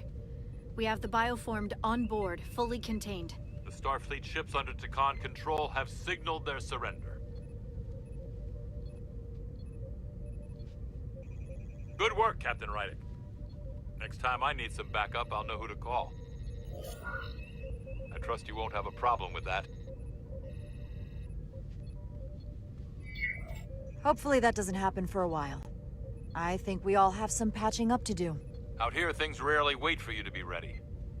But from what I've seen, you're ready for anything. Captain, we're being hailed. It's the Aphelion. On screen. The radiation. We won't last much longer in here. Please, we surrender. We need your help. Please beam us aboard your ship. I know what they've done, Captain. But we can't let them die. They're our enemies today, but who knows what they could become.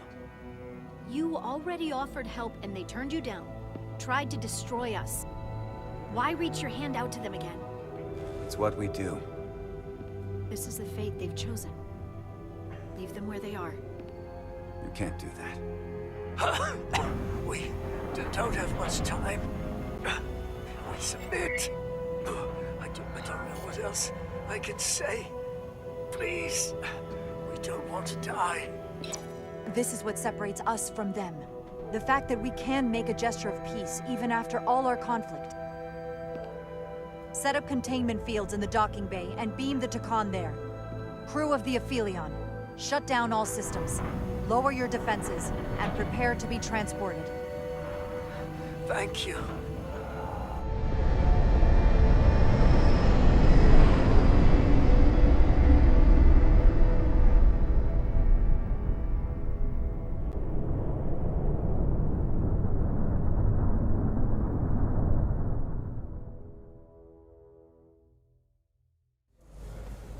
Carter! Hey,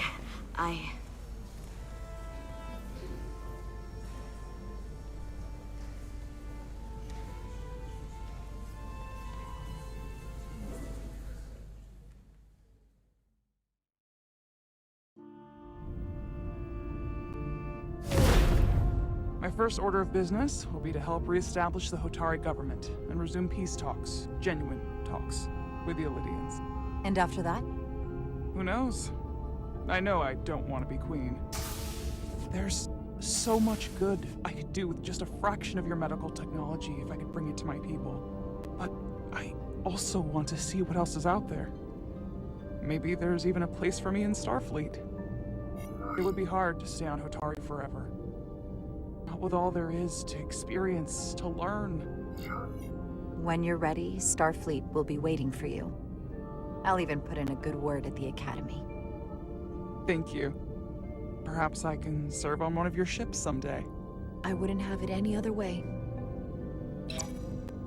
But there are pressing matters we must attend to before any of that. I can't thank you enough for all you've done. I'll see you again.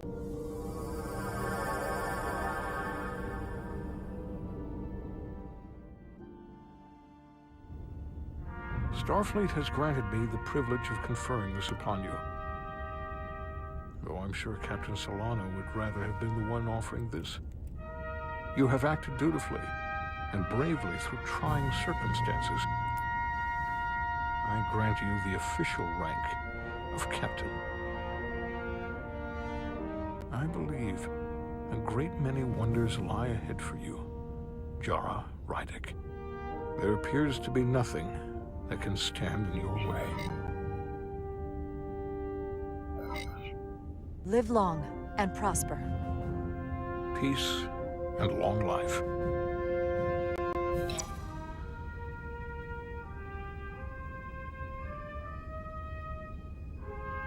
Victory. Peace. These things never come without a cost.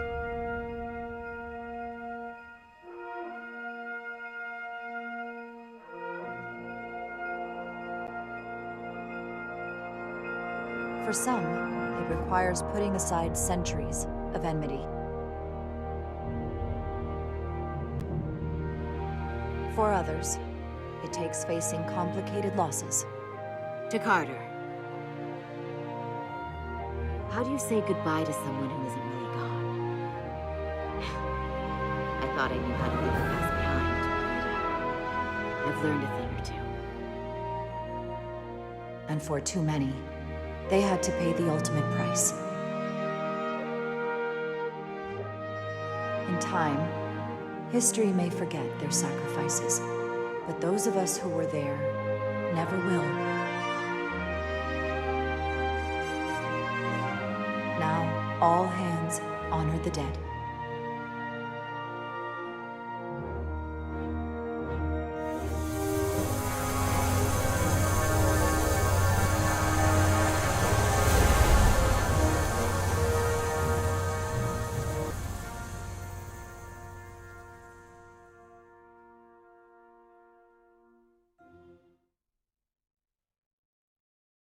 Captain Solano used to say that nothing ever stays the same.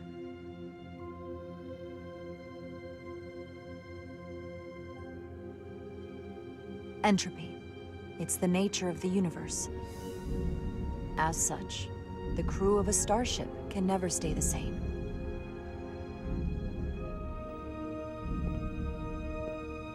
But while entropy says that order inevitably gives way to chaos, this crew has only grown stronger. more cohesive and coherent. Bound by our shared struggles. And working together, helping each other, we're able to do more than we'd ever imagined. Some of our differences couldn't be resolved, but perhaps that too can change in time.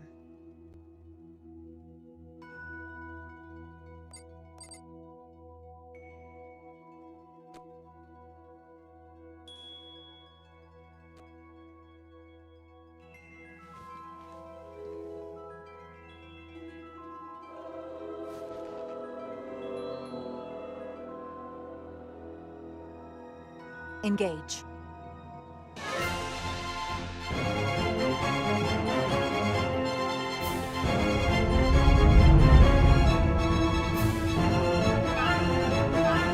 Space, the final frontier. As we take our next steps into the unknown, the greatest insights that lie ahead are what we learn about each other. We might even surprise ourselves. And no matter what threats we may come upon, or mysteries we face, we will not be shaken. We are stronger together. We are steadfast in our purpose. We are resolute.